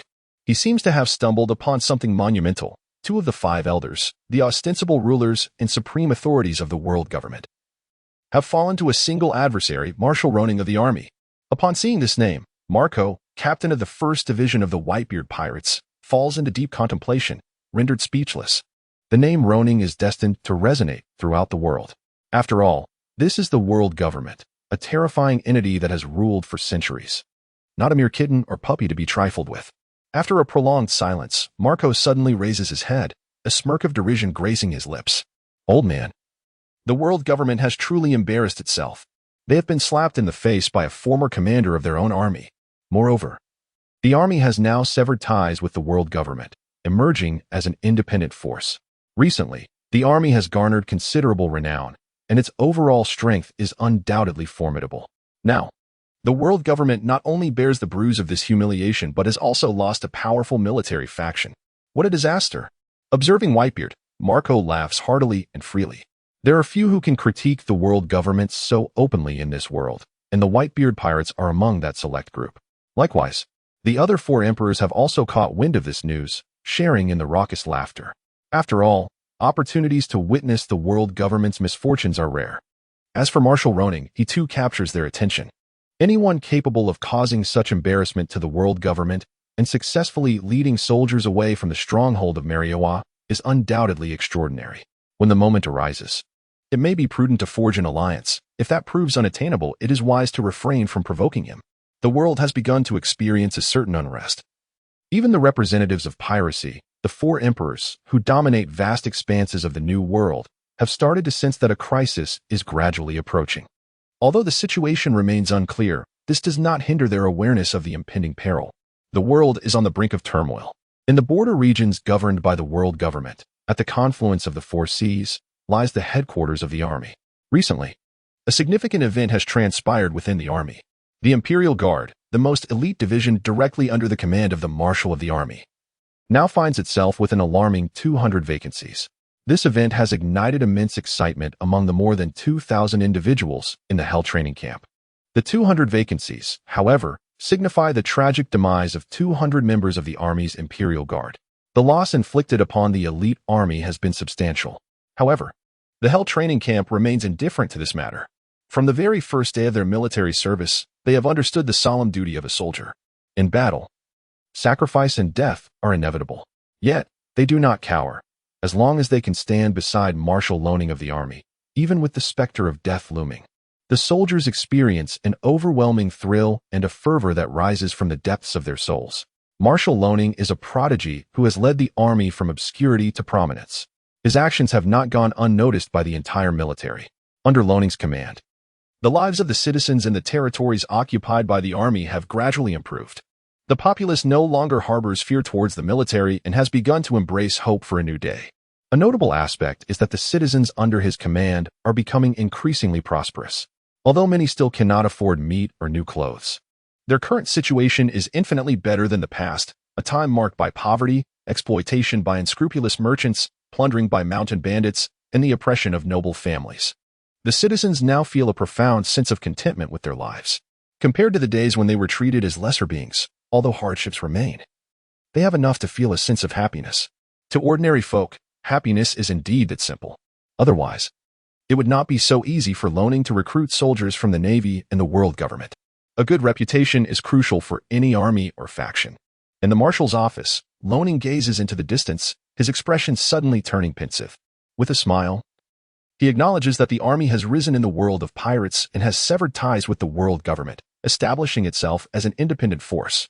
In a certain casino within the Four Seas region, a middle-aged man, clad in wooden clogs and sporting black short hair, with a short knife at his waist, holds a newspaper and squints his slightly murky eyes as he reads.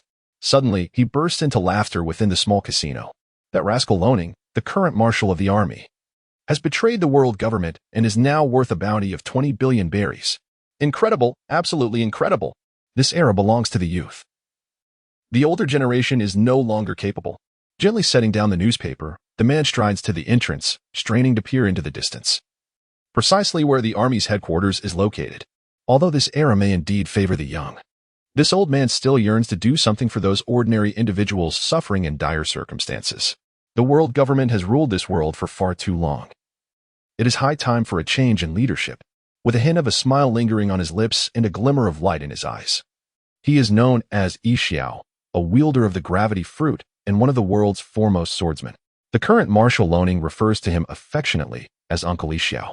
After observing for a while, Yixiao masks his smile, replacing it with an enigmatic expression that conceals his true thoughts. As an elder, perhaps it is best for me to remain out of the fray. Boss, exchange 1,000 berries for chips. I intend to unleash my wrath within the casino today.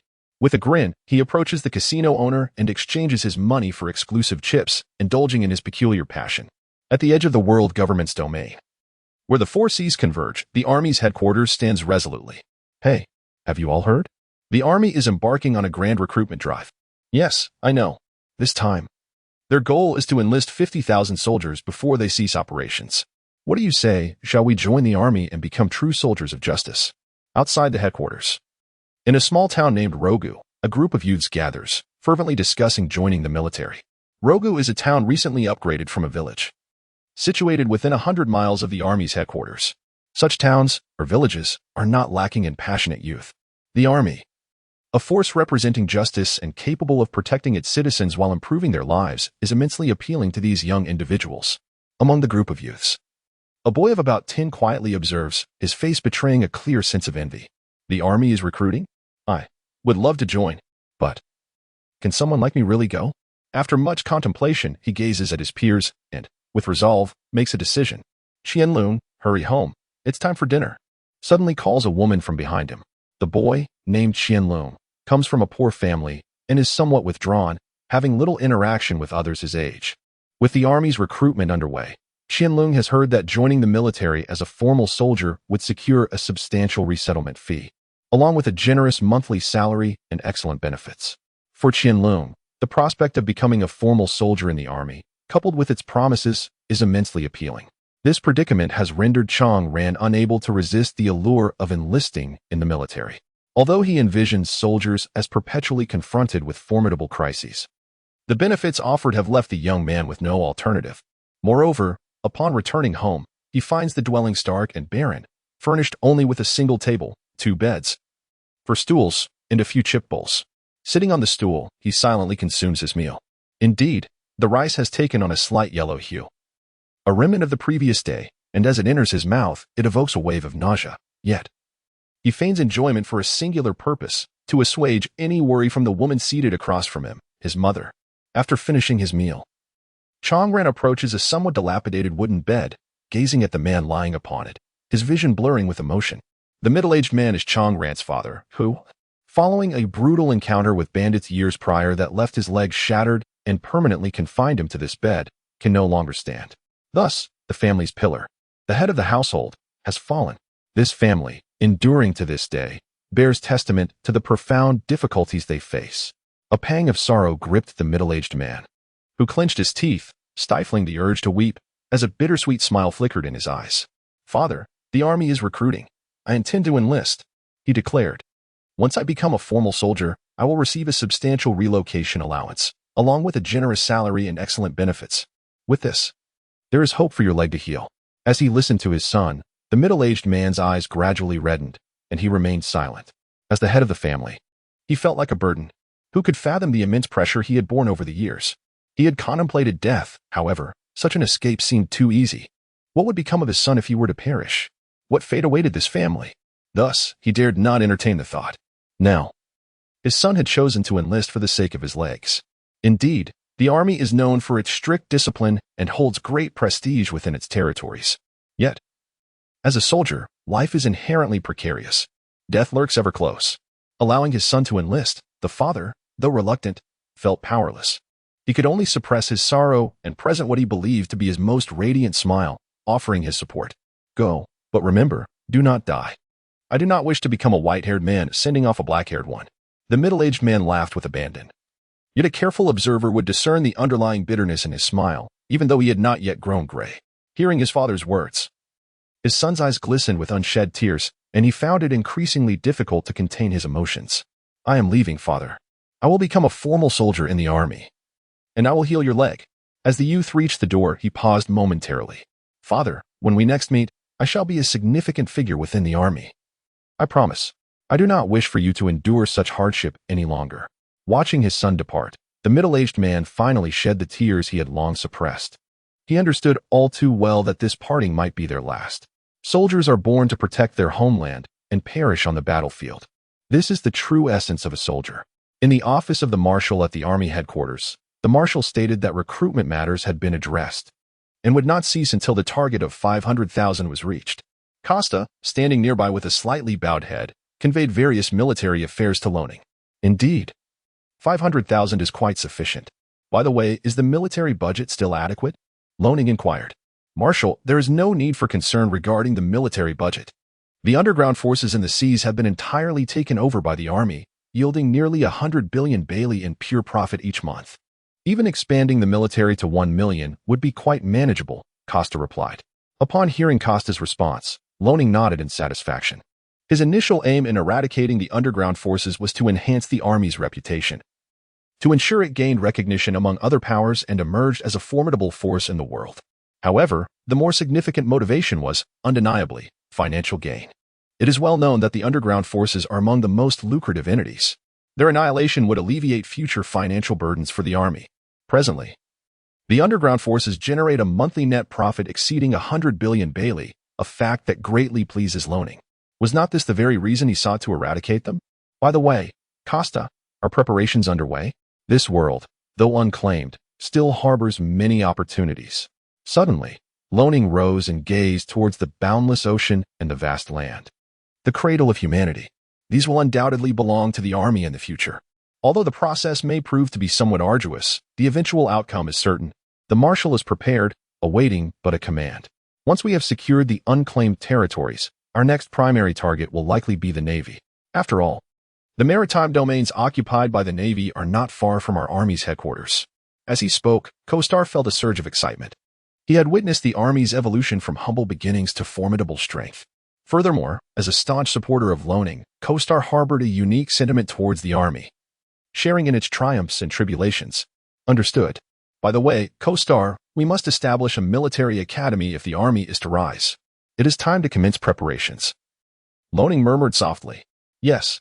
Costa replied, bowing respectfully before gradually taking his leave.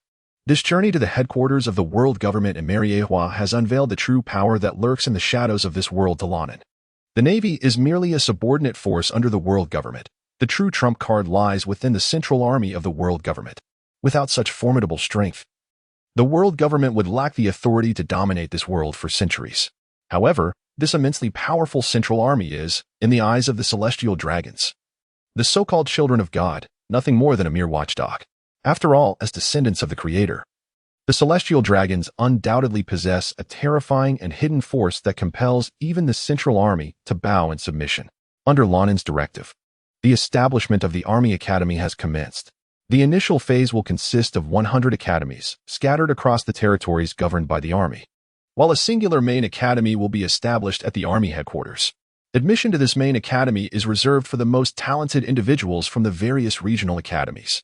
Furthermore, there is a distinct advantage to attending the main academy. Graduates typically ascend to high-ranking positions within the Army upon completion of their studies, while the ranks of the 3 admirals, major generals, and brigadiers still require merit and strength to attain.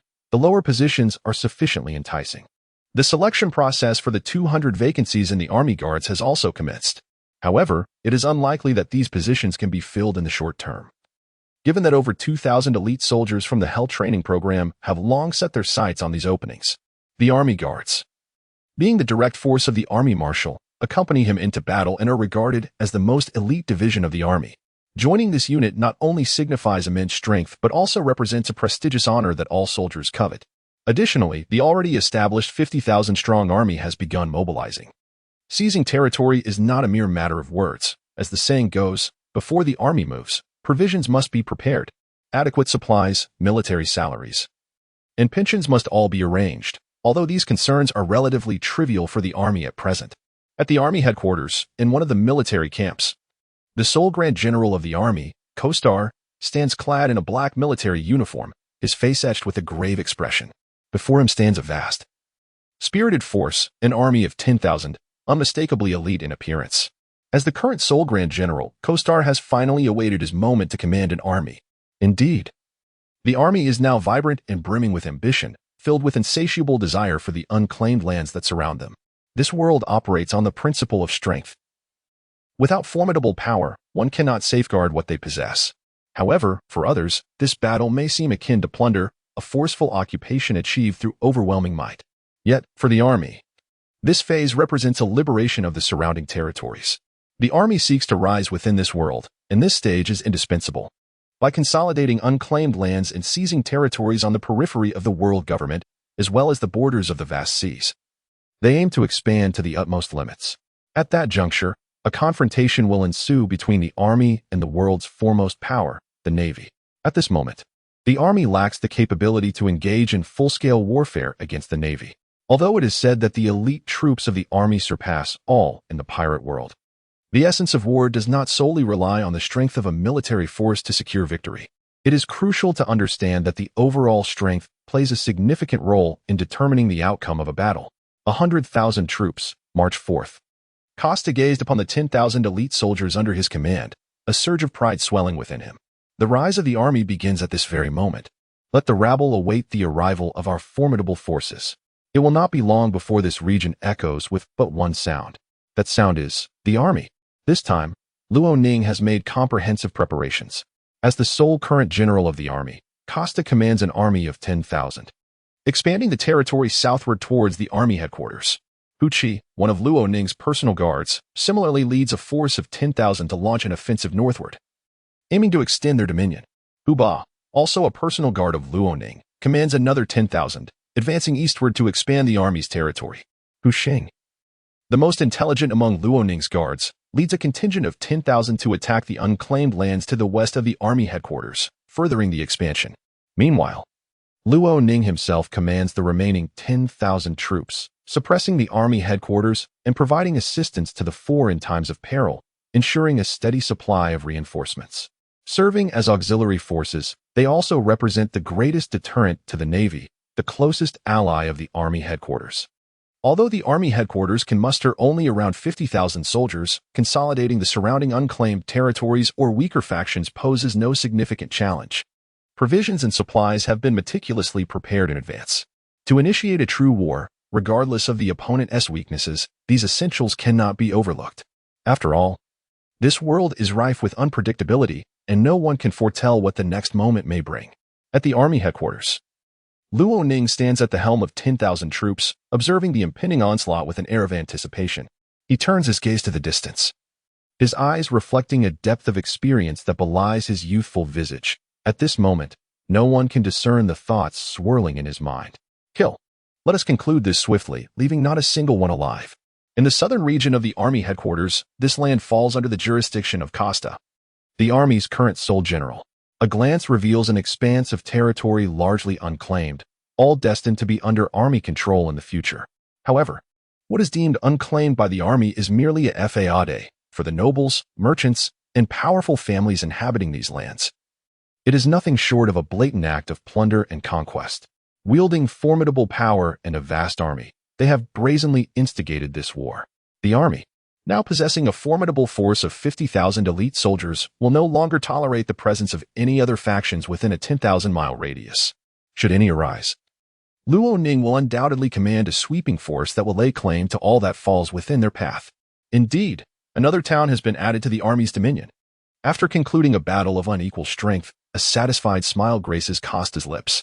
As the singular general of the army, he has long anticipated the opportunity to command a force of 10,000 troops. Now that the moment has finally arrived, Costa has no intention of relinquishing it easily.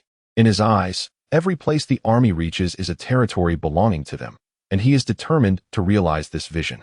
In the northern realm of the army headquarters, a towering figure emerges amidst the chaos of war, standing nearly 2.5 meters tall, a sinister smile playing on his lips. Do not approach. Do you know who stands behind me? If you kill me, the see Hu Chi regards the still-warm body lying before him, lifting his blood-stained visage. Resolute in the knowledge that soon, the vast expanse of territory surrounding the army headquarters will wholly belong to the army. In this moment, he appeared akin to a malevolent specter emerging from the depths of hell, instilling in the hearts of onlookers an involuntary shiver. Meanwhile, the army headquarters, situated between the west and the east, was also enduring the throes of this asymmetrical conflict. This great war was initiated by the First Army of the Land Forces, which referred to it as the War of Liberation.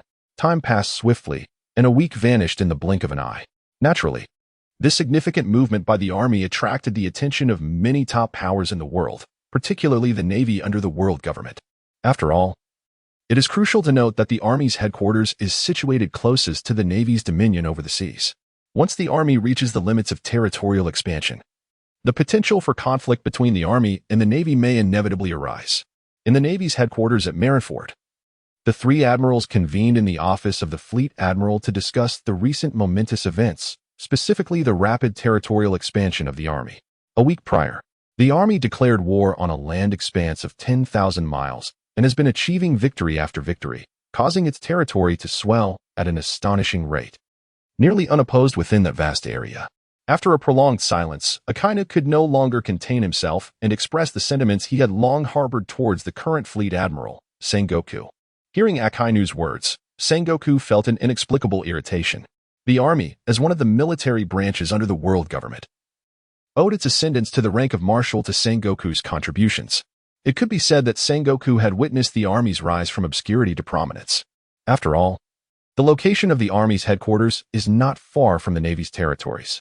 This area, previously deemed barren and impoverished, is now seemingly beginning to flourish.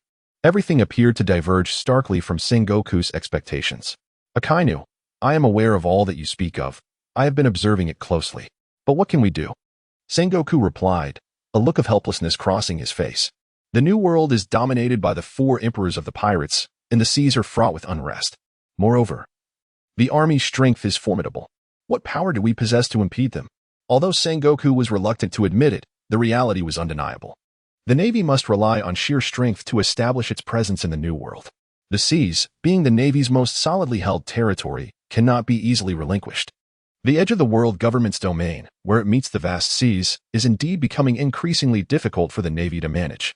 Fleet Admiral, if possible, I wish to go to the Army's headquarters to halt their expansion, Akino suddenly proclaimed, his expression grave. As one of the three admirals and a representative of the hawkish faction, he felt a twinge of dissatisfaction towards Sengoku's inaction. If he were the fleet admiral, he would not have acted in such a manner. Under my watch, I will not permit others to rest easy. Akainu had keenly observed the army's burgeoning strength. If the Navy does not take measures to curtail the army's development, allowing it to grow unchecked, then the army's next target will undoubtedly be the Navy.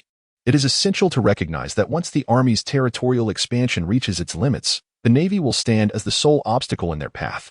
The vast expanse of the seas would undoubtedly entice the army. In the office at Marineford, Sengoku wore a serious expression, contemplating for a moment before finally making a decision. Akainu, if you believe you are capable, I grant you permission to go to the army's headquarters and impede their growth. However, there is a condition. You must accept it before proceeding. No sooner had Sengoku's words left his lips than Akainu, without a moment's hesitation, responded, Fleet Admiral, I accept. Sengoku paused for a moment, realizing Akainu's determination to obstruct the army's advance. Indeed, the army's recent progress had been exceedingly smooth. If they are not halted, the Navy will soon find itself in their crosshairs. Sengoku nodded slightly, addressing Akainu. You may go and take 1,000 elite Navy personnel with you. However, you must not engage the army directly, nor should you attempt to contest strength with Army Marshal Loining. The might of Marshal Loining far surpasses yours. Even two of the elders of the world government have fallen before his power. He is truly formidable and beyond imagination. When Loining was mentioned, a somber expression crossed Sengoku's face. After all, even as the fleet admiral, he found it increasingly difficult to gauge Loining's strength. Nevertheless, the fact that he is held in such high esteem by the world government, capable of slaying two of the elders while retreating unscathed, and earning a staggering bounty of 2 billion berries, speaks volumes. Understood. Akainu nodded slightly, bowing his head, with a flourish of the white coat draped over him. His face was filled with animosity towards the army as he strode towards the door. Inside the office, Akiji glanced at Akainu as he exited, then sighed wearily and shook his head. Akiji found himself torn regarding the army's rapid advancement. Loining could be considered a friend and confidant. Yet the Navy was his true allegiance.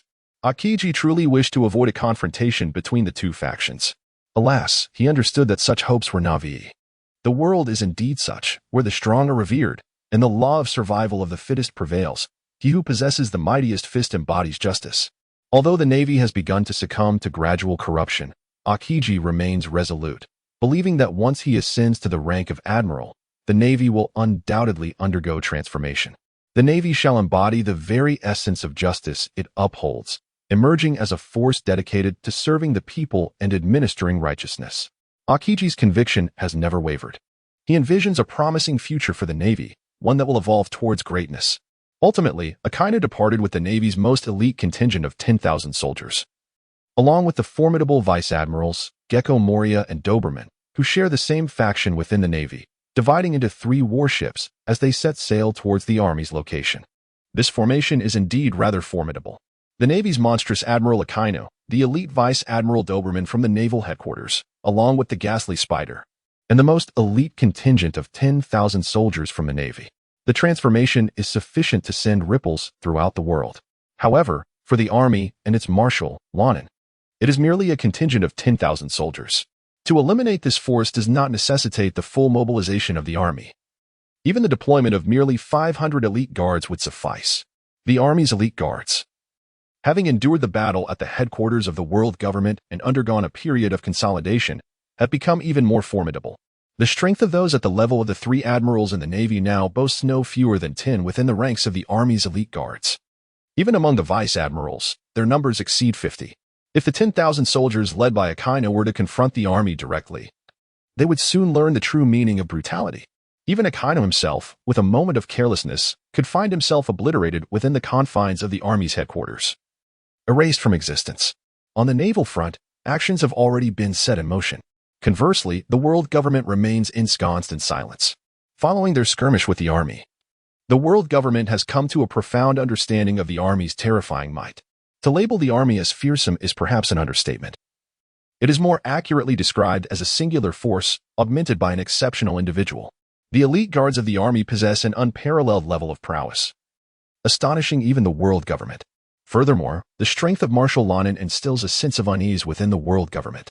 It is worth noting that, at that time, He faced the relentless assault of one of the three admirals of the Central Army, the Sword of Wind, alongside the visible rulers of the world government, the Five Elders.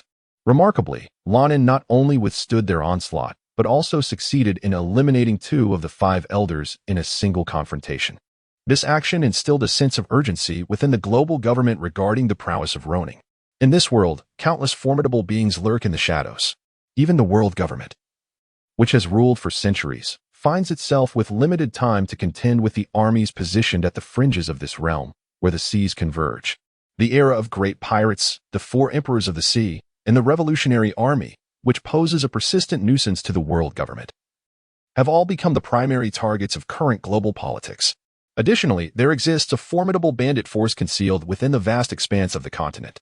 This force, even surpassing the four emperors of the pirates, is formidable. It is essential to recognize that the land is the cradle of humanity, the very mother of mankind. Upon this land, there exist those who are oppressed by the world government, subjugated by pirates, and victimized by various powerful factions, rendering their existence untenable. Ultimately, all of these individuals will inevitably become part of the mountain bandits. Thus, it is evident that the number of these bandits is truly formidable. Although they remain concealed in the shadows and have yet to reveal themselves, their mere existence has left the world government in a state of acute unease, a sense of restlessness permeating their ranks. Furthermore, the member states of the world government, alongside several powerful non-member nations, are beginning to stir with ambition. It appears that they are increasingly driven by aspirations of dominion over this world. Indeed, the world government and its central army have not made their presence felt in this realm for far too long. The formidable powers of this world seem to have gradually forgotten the terrifying essence of the world government. If it does not possess absolute strength, what right does the world government have to dominate this world for centuries? In the boundless ocean, a warship sails steadily across the vast waters. At the bow of the vessel stands a figure clad in a white coat, adorned with a white cap, bearing the emblem of justice upon his back. He gazes out at the sea, his expression impassive, his eyes fixed on a distant point. Suddenly, he speaks. "Ghost Spider, when shall we arrive at the army headquarters?" I can scarcely contain my anticipation. As his words fade, a plume of pale blue flame erupts from Akainu, radiating an intense heat that distorts the very air around it. On board the warship, Ghost Spider observes the flames that have suddenly ignited around Akainu, a flicker of trepidation flashing in his eyes. Akainu, one of the three admirals of the Navy and a user of the magma fruit, possesses an extraordinary level of mastery over his powers, coupled with formidable physical strength. He is regarded by the world as a monstrous admiral of the Navy. At this moment, Ghost Spider feels a wave of relief. Fortunate indeed that Akainu is among the three admirals of the Navy. Had such a terrifying force emerged upon the seas as an adversary to the Navy, the outcome is one Ghost Spider dares not imagine. Admiral Akainu is currently racing at full speed towards the Army headquarters, requiring nearly a week to reach his destination. A week's time?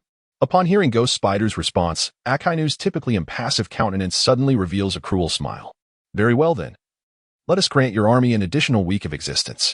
At this moment, Akainu, blinded by his formidable combat prowess, perceives the defeat of two of the five elders of the world government, the staggering bounty of 2 billion berries, and his near-untouched retreat from the world government's headquarters as nothing more than a stark exhibition of the world government's frailty.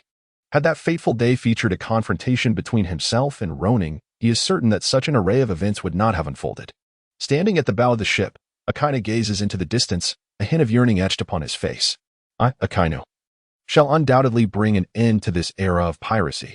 The Navy will thrive under my command. Within the vast expanse of the Army headquarters lies a nation known as Sorrow.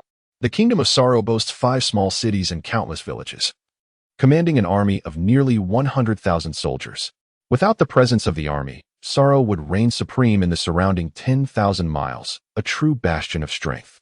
However, the emergence of the army has altered the landscape significantly. The army's formidable rise has instilled a profound sense of crisis within the Kingdom of Sorrow. As the saying goes, one cannot rest easy when a rival lies nearby. How could the army, so powerful and assertive, permit the existence of a nation with military and political independence within their dominion? Such a scenario is simply untenable. The army's sudden declaration of war has plunged the entirety of Sorrow into trepidation. Although the army's targets extend beyond Sorrow, the kingdom, being the most potent force within the region, cannot possibly remain unscathed amidst the army's aggressive advance. This reality is well understood by the current king of sorrow. Within the most magnificent edifice of the kingdom, a multitude has gathered to deliberate urgent matters. Esteemed colleagues, you must be aware that the army has launched an offensive against all factions within the 10,000-mile radius, intending to annex our territories into their dominion. Our kingdom of sorrow is also situated within this expanse. It is only a matter of time before the army approaches our gates. What shall we do? In the royal palace, King Chiman of the 11th generation of sorrow expresses his grievances to the array of ministers before him. As the 11th ruler of sorrow, he yearns to explore any possible avenues to rescue this nation, teetering on the brink of catastrophe. Upon the king's declaration, silence envelopes the room. No one dares to speak. Even the most esteemed ministers remain reticent. At last, one minister, unable to bear the tension, steps forward. My liege, the army is formidable, while our kingdom is weak. We are likely powerless to resist their onslaught. The speaker is the Minister of Military Affairs, well-versed in the state of the nation's military strength. Although Sorrow boasts an army of 100,000, the minister knows all too well how many of these soldiers are truly battle-ready. He estimates that fewer than half of them are capable of fighting. Furthermore, while the army may comprise only 50,000 troops, he understands that nearly all of these soldiers are elite warriors, capable of overwhelming odds. Another minister, the Minister of Political Affairs, steps forward, bowing slightly and clasping his hands. Your Majesty, the Kingdom of Sorrow is impoverished. Given our current financial state, we are unlikely to sustain a protracted conflict. In fact, maintaining military salaries has become increasingly challenging, let alone resisting the formidable army. Your Majesty, our kingdom is doomed. Though the Minister of Political Affairs wishes to avoid such grim pronouncements, the situation has reached a critical juncture. As the political steward of sorrow, he recognizes his inability to safeguard the nation's safety. However, he can still provide the king with a semblance of hope while ensuring the preservation of his life. In the palace, upon hearing the disheartening assessments from his two chief ministers, the king's countenance pales dramatically, his eyes glaze over, and he collapses to the ground. The legacy of sorrow has endured for 11 generations, yet it seems to falter under my reign. I, Chiman, have failed my ancestors. He strikes his chest heavily, expelling a long-repressed surge of blood, his vision fading to white, and he ultimately succumbs to unconsciousness. A week passes swiftly. The conflict proceeds with remarkable ease, as the army advances relentlessly, subjugating all in its path. Even those who dare to resist find themselves permanently erased from existence by the army's elite forces. Across the 10,000-mile radius, whether to the east, south, west, or north, the army has nearly completed its mission. All unclaimed lands have been seized and incorporated into the army's dominion. Consequently, the army's territory expands exponentially. The army headquarters stands resolutely in the west. In this direction, the battle is far from over, remaining in a state of stalemate. Here, the commander of the forces is none other than Tiger Xing, one of the 3 elite guards of Lannan. I never expected that within a radius of 10,000 miles from our army headquarters, there exists another nation. Leading his thousands of elite soldiers, Tiger Xing gazes upon the small country that stands defiantly before him, a chilling smile suddenly crossing his face. We, the army, are not unreasonable. If you are wise, you may avoid death. If you are foolish, then death is your only fate. Tiger Xing pays no heed to the moral constraints of not indiscriminately taking lives, nor the ethics of seizing foreign territories or waging war against other nations. He is acutely aware that in times of chaos, stringent measures must be employed. In this world, strength reigns supreme, and power speaks volumes. The mightiest fist dictates what is deemed just. Only the victors possess the privilege to inscribe history. A century hence, who will remember that the army was the aggressor? In the hearts of the people, a century later, the army shall be synonymous with righteousness, the liberator of the populace, truly deserving of the title of a formidable force. Beyond 100 miles from the realm of Suruo, an elite legion stands poised, silently observing, as if witnessing the last fleeting breaths of this diminutive nation. Advanced the entire army. The commander, Hu Xing, stationed at the forefront of the vast host, gazed for a moment before issuing the command. Upon Hu Xing's decree, the multitude of soldiers, akin to a finely tuned mechanism, commenced their swift maneuvering. With synchronized strides, clad in black military garb and wielding superior weaponry, they advanced at a measured pace, maintaining an unwavering rhythm. Before long, this formidable legion had encircled the nation of Suruo, while the indigenous forces remained entrenched in a defensive posture, devoid of any inclination to counterattack or resist. At this juncture, it is evident to any discerning observer, Saruo is weakened, while the army stands robust and possesses an overwhelming desire for control. Even though the army had dispatched merely this elite contingent, it is beyond the capacity of the diminutive Saruo to withstand such might. It is worth noting that this legion comprises seasoned veterans, tempered by the crucible of battle, endowed with formidable combat prowess, capable of confronting even the world's preeminent naval powers. The mighty army of 10,000 shows no signs of fear. The king is informed that the 10,000-strong army has already crossed into the borders of the kingdom of Shaluo. We stand no chance of victory. Within the palace, the Minister of Military Affairs and the Minister of Political Affairs of Shaluo stand beside the king, their heads bowed in council. If there were even the faintest glimmer of hope for this battle, these two esteemed officials would not display such trepidation. Yet, the clash between Shaluo and the army truly offers no prospect of triumph. Even the deployment of what is claimed to be 100,000 troops would merely serve as fodder for the army's slaughter. Moreover, such an act would only incite the wrath of the army further. To preserve their lives, the kingdom of Shaluo has no choice but to surrender. Otherwise, the royal family of Shaluo fears total annihilation. The world is indeed a cruel place, where one does not possess an absolute power that instills fear. Thus, one can only endure the fate of being treated like livestock, subject to the whims of others. Is there truly no other recourse? The 11th king of the Sorrow Kingdom, Sorrow Chiman, slowly approached the palace entrance, gazing into the distance towards the formidable army of 10,000. In his eyes, a flicker of despair emerged. The legacy of 11 generations has been fraught with hardship and struggle. The arrival of the great pirate era did not bring them to their knees, neither did the navy, the world government, nor those terrifying mountain bandits succeed in their conquest. Yet now, they find themselves vanquished by the army. There is a profound sense of unwillingness, an immense frustration. But what can be done? The world is indeed a realm of harsh realities, regardless of how difficult it may be to confront. Sorrow Chiman, the 11th king of the Sorrow Kingdom, can only endure the pain and reluctantly accept his fate, for it is always humanity that must adapt to this cruel world. Never the world that bends to accommodate an individual. In a secluded corner of the palace, a prince of the Sorrow Kingdom gazes upon the despair etched upon his father's face, a flicker of anguish evident in his eyes. As the eldest prince, despite his youth, his spirit possesses a remarkable maturity, rivaling that of any adult. The impending assault of an army numbering 10,000 looms ominously, and he is acutely aware of its implications. The Sorrow Kingdom stands on the brink of annihilation. The army represents a formidable global power, rivaling the navy, unafraid even to confront the world government. In stark contrast, the Sorrow Kingdom is but a diminutive nation, boasting merely 5 small cities and a limited number of villages, with a meager force of 100,000 armored soldiers. Most critically, the Sorrow Kingdom is steeped in poverty. In such a nation, how can one possess the qualification to contend against the army, a force of such terror? Yet, why has it come to this? For the army, this war is a quest to liberate territories within a vast expanse, to augment its own domain, to enhance its power, and to extend its influence upon the world. However, for the diminutive nation of Saruo, situated 1,000 miles from the army's headquarters, this battle signifies a struggle for survival. Indeed, in this world, weakness is the original sin. In a certain chamber of the palace, the prince gazes upon his father, whose countenance is already suffused with despair, and he cannot help but clench his small fists tightly.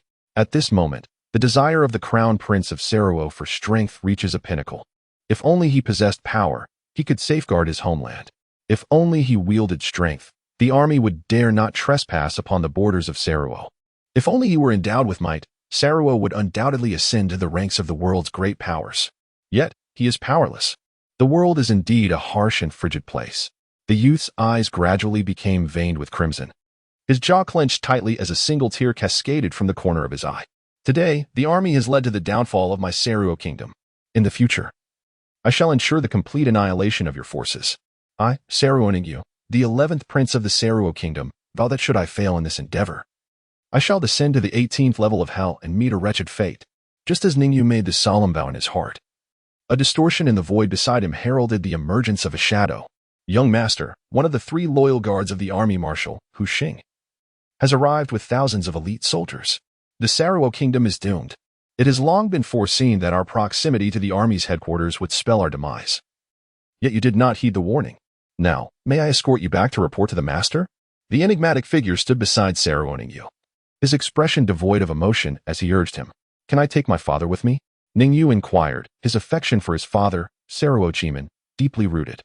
Even though he was acutely aware of the outcome, a flicker of hope compelled him to ask. "You know well the master's stance regarding your father. It is only you I can take. The army may strike at any moment. If you do not depart soon, I shall have no choice but to resort to force to ensure your safety. You must understand, the master's commands are absolute." The mysterious man's words tightened Ningyu's small hands further, his sharp nails piercing his flesh, blood flowing down his frail arms. Yet he felt nothing. Ningyu raised his gaze, observing his father for what felt like an eternity, as if etching his image into his memory. After a prolonged silence, his expression hardened, his eyes betraying no emotion.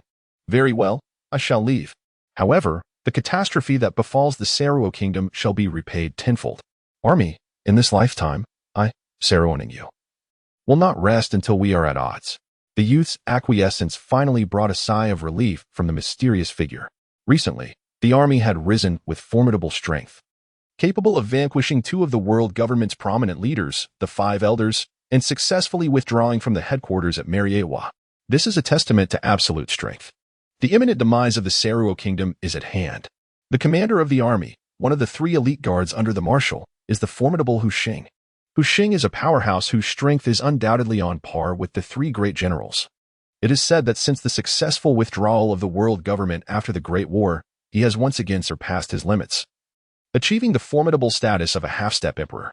Although the veracity of this rumor remains uncertain, the terrifying might of Hu Xing is an undeniable truth. His ability to engage the central army of the world government and retreat unscathed is indicative of his extraordinary prowess. He is far from a mere pawn. Now, he leads a great army toward the Saruo kingdom. The situation is dire, should his elite forces encircle the Saruo kingdom and penetrate the royal palace. Even he would find it exceedingly difficult to extricate Saruo Ningyu. Thus, time is of the essence, a swift departure is imperative. Otherwise, not only will the Saruo kingdom face peril, but Saruo Ningyu will also find herself in grave danger.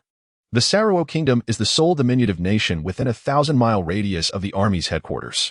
It is said that the ruler of this realm oversees 5 cities, each with a population of over 100,000, along with numerous villages and towns. The truth of such claims remains ambiguous.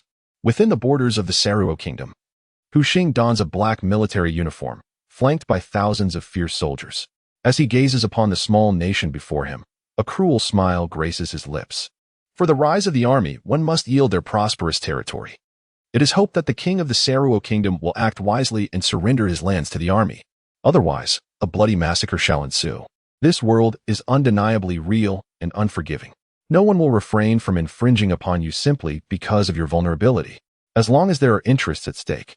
As long as it contributes to the rise of the army, then Hu Xing will act, even if it means facing the Marshal's wrath. Moreover, Hu Xing is convinced that even if he unleashes a massacre, he will not face punishment from the Marshal. After all his actions are aimed at enabling the army to ascend more swiftly in this world. It is crucial to recognize that the era of great pirates has already dawned. With various powers rising in strength, the 4 emperors of the sea, the navy, the world government, the revolutionary army, and numerous hidden factions lurking in the shadows. The army is under considerable pressure. If it does not rise rapidly, it may soon face obliteration. In a fleeting moment of contemplation, Hu Xing raised his arm, leading thousands of elite troops closer to the territory of the Saruo kingdom. Before him lay the first obstacle. The soldiers of the Saruo kingdom stood resolute as their nation faced invasion. The malevolent forces of the world government's rebel army were poised to attack. They had to choose between resistance or submission to the cruel army's tyranny. Within the borders of Saruo, King Chimin, the 11th ruler of the Saruo kingdom, commanded the remaining 100,000 soldiers, forming the first and last line of defense for their nation. While leading his army, Chimin experienced a moment of hesitation, fully aware that any act of defiance against the army would likely result in his demise on the battlefield, erasing his existence from this world. Yet, he did not linger in doubt. He made his decision. As the 11th heir of the Saruo kingdom, he resolved that even if he could not protect his nation, he would stand with it in life and death. Furthermore, he had ensured a path for his only son, alleviating his concerns. Grasping the king's exclusive longsword, Chimin surveyed the 100,000 armored soldiers behind him. At that moment, the soldiers' faces flushed with determination, tightly gripping various weapons, longswords, broadswords, muskets, and even spiked clubs. Though the Sorrow Kingdom was impoverished and its armaments were subpar, at this instant, the morale of the 100,000 soldiers soared, their spirits united. Witnessing this scene, Chi Men, the 11th heir, allowed a knowing smile to grace his lips. He then raised his sword high and shouted, "Soldiers, let us charge forth." At the king's command, the 100,000 soldiers tightened their grips on their weapons and surged toward the 1,000 soldiers of the army. Though the army was equipped with superior gear, the soldiers of Sorrow believed that 100,000 against 1,000 could not possibly lead to defeat. So, fueled by their momentum and the king's encouragement, they charged forward with renewed vigor. In mere moments, the distance between the 100,000 soldiers and the 1,000 soldiers of the army dwindled to a mere 100 meters. However, facing 100,000 troops, the 1,000 elite soldiers of the army displayed no signs of panic. Their eyes remained unwavering. These 1,000 soldiers were truly elite, having endured countless battles and seasoned through the trials of bloodshed, forming an indomitable iron force. The army was not comparable to an uncoordinated ragtag group struggling to muster their equipment, with breathless soldiers panting after a few steps. The Sorrow Kingdom had yet to witness the true terror of the army. Hu Xing's gaze was cold as he observed the charging 100,000 soldiers, a hint of mockery flickering in his eyes. Had the Sorrow Kingdom shown some sense, perhaps a bloodbath could have been avoided. Yet, it was apparent that only through overwhelming strength could the Sorrow Kingdom be awakened to its grim reality. The disparity in power between the army and the Sorrow Kingdom was insurmountable. No matter how many opponents they faced, the 1,000 soldiers posed no threat. While it is true that quantitative changes can lead to qualitative transformations, such changes require a foundation of strength. Now, the feeble Sorrow Kingdom sought to contend with the army. Let them witness the consequences of their hubris. Here, on the edges of the world government's domain, at the confluence of the four seas, the army reigned supreme. Hu Xing raised his right hand slightly, a cruel smile curling at the corners of his mouth. By my command, let no one resist the advancing 100,000 troops. Leave none alive. Kill. As the word echoed, the 1,000 soldiers, who had stood motionless like statues, suddenly sprang into action. Their movements synchronized. Marching in unison while wielding finely crafted sabers and muskets, an aura of lethal intent began to emanate from them, one that could transform the entire battlefield. The Sorrow Kingdom, in this world, could be deemed a mere small nation, controlling only 5 cities of 100,000 people and numerous villages, along with its 100,000 armored soldiers. Despite its small land area and limited cities, the Sorrow Kingdom could still navigate the world with a semblance of autonomy, for even the weakest entity is still a nation. In this world, numerous nations stand tall, both large and small. Among them, the mightiest nations, even when confronted by the world's foremost powers, naval forces, and the encroachments of global governance, remain unperturbed. A nation possesses its own dignity and sovereignty. Originally, the Kingdom of Seruo could have persisted in existence like other nations. Indeed, with an army of 100,000 armored soldiers at its disposal, it could have reclaimed the surrounding unclaimed lands, gradually evolving into a medium-sized nation or perhaps even a true great power. However, the Kingdom of Seruo has been deprived of this opportunity. The army headquarters is situated on the fringes of global governance at the confluence of the four seas. Recently, the army has risen with formidable strength, declaring a genuine war on the lands within a radius of 10,000 miles. Furthermore, the army has mobilized 4/5 of its entire force to propel this grand conflict. The Kingdom of Seruo stands as the sole nation within this vast expanse surrounding the army headquarters. It can be asserted that the emergence and robust ascent of the army represent the gravest misfortune for the Kingdom of Seruo. As the saying goes, 2 tigers cannot coexist on the same mountain. Even though the Kingdom of Seruo may appear diminutive in the eyes of the army, it remains a sovereign nation. The army will not permit the presence of an uncontrollable military force within its territory. Thus, the only outcome for the Kingdom of Seruo is annihilation, even if it necessitates a great massacre.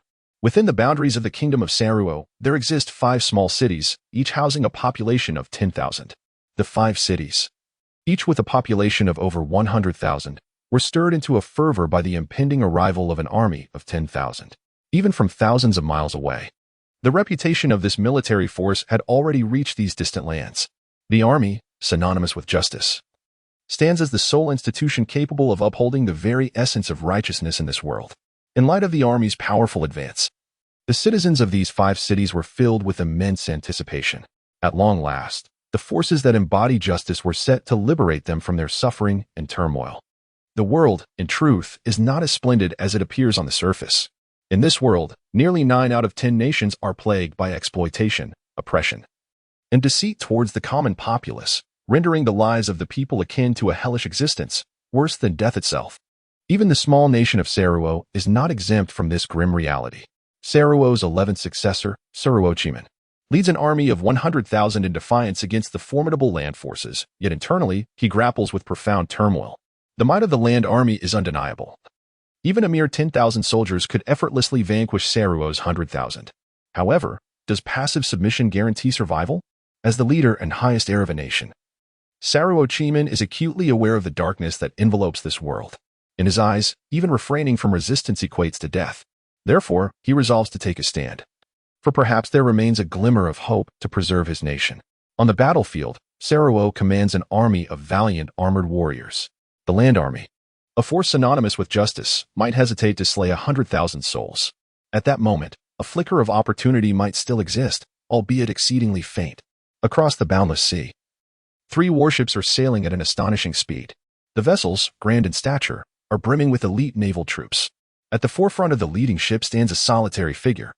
Clad in a white military uniform, his expression devoid of emotion as he gazes ahead, his eyes betraying a chilling coldness. Suddenly, he speaks. Doberman, a week has elapsed. How much longer must we journey to reach the Army's headquarters? Doberman, one of the distinguished vice admirals of the Navy, aligns with the hawkish faction alongside Akainu.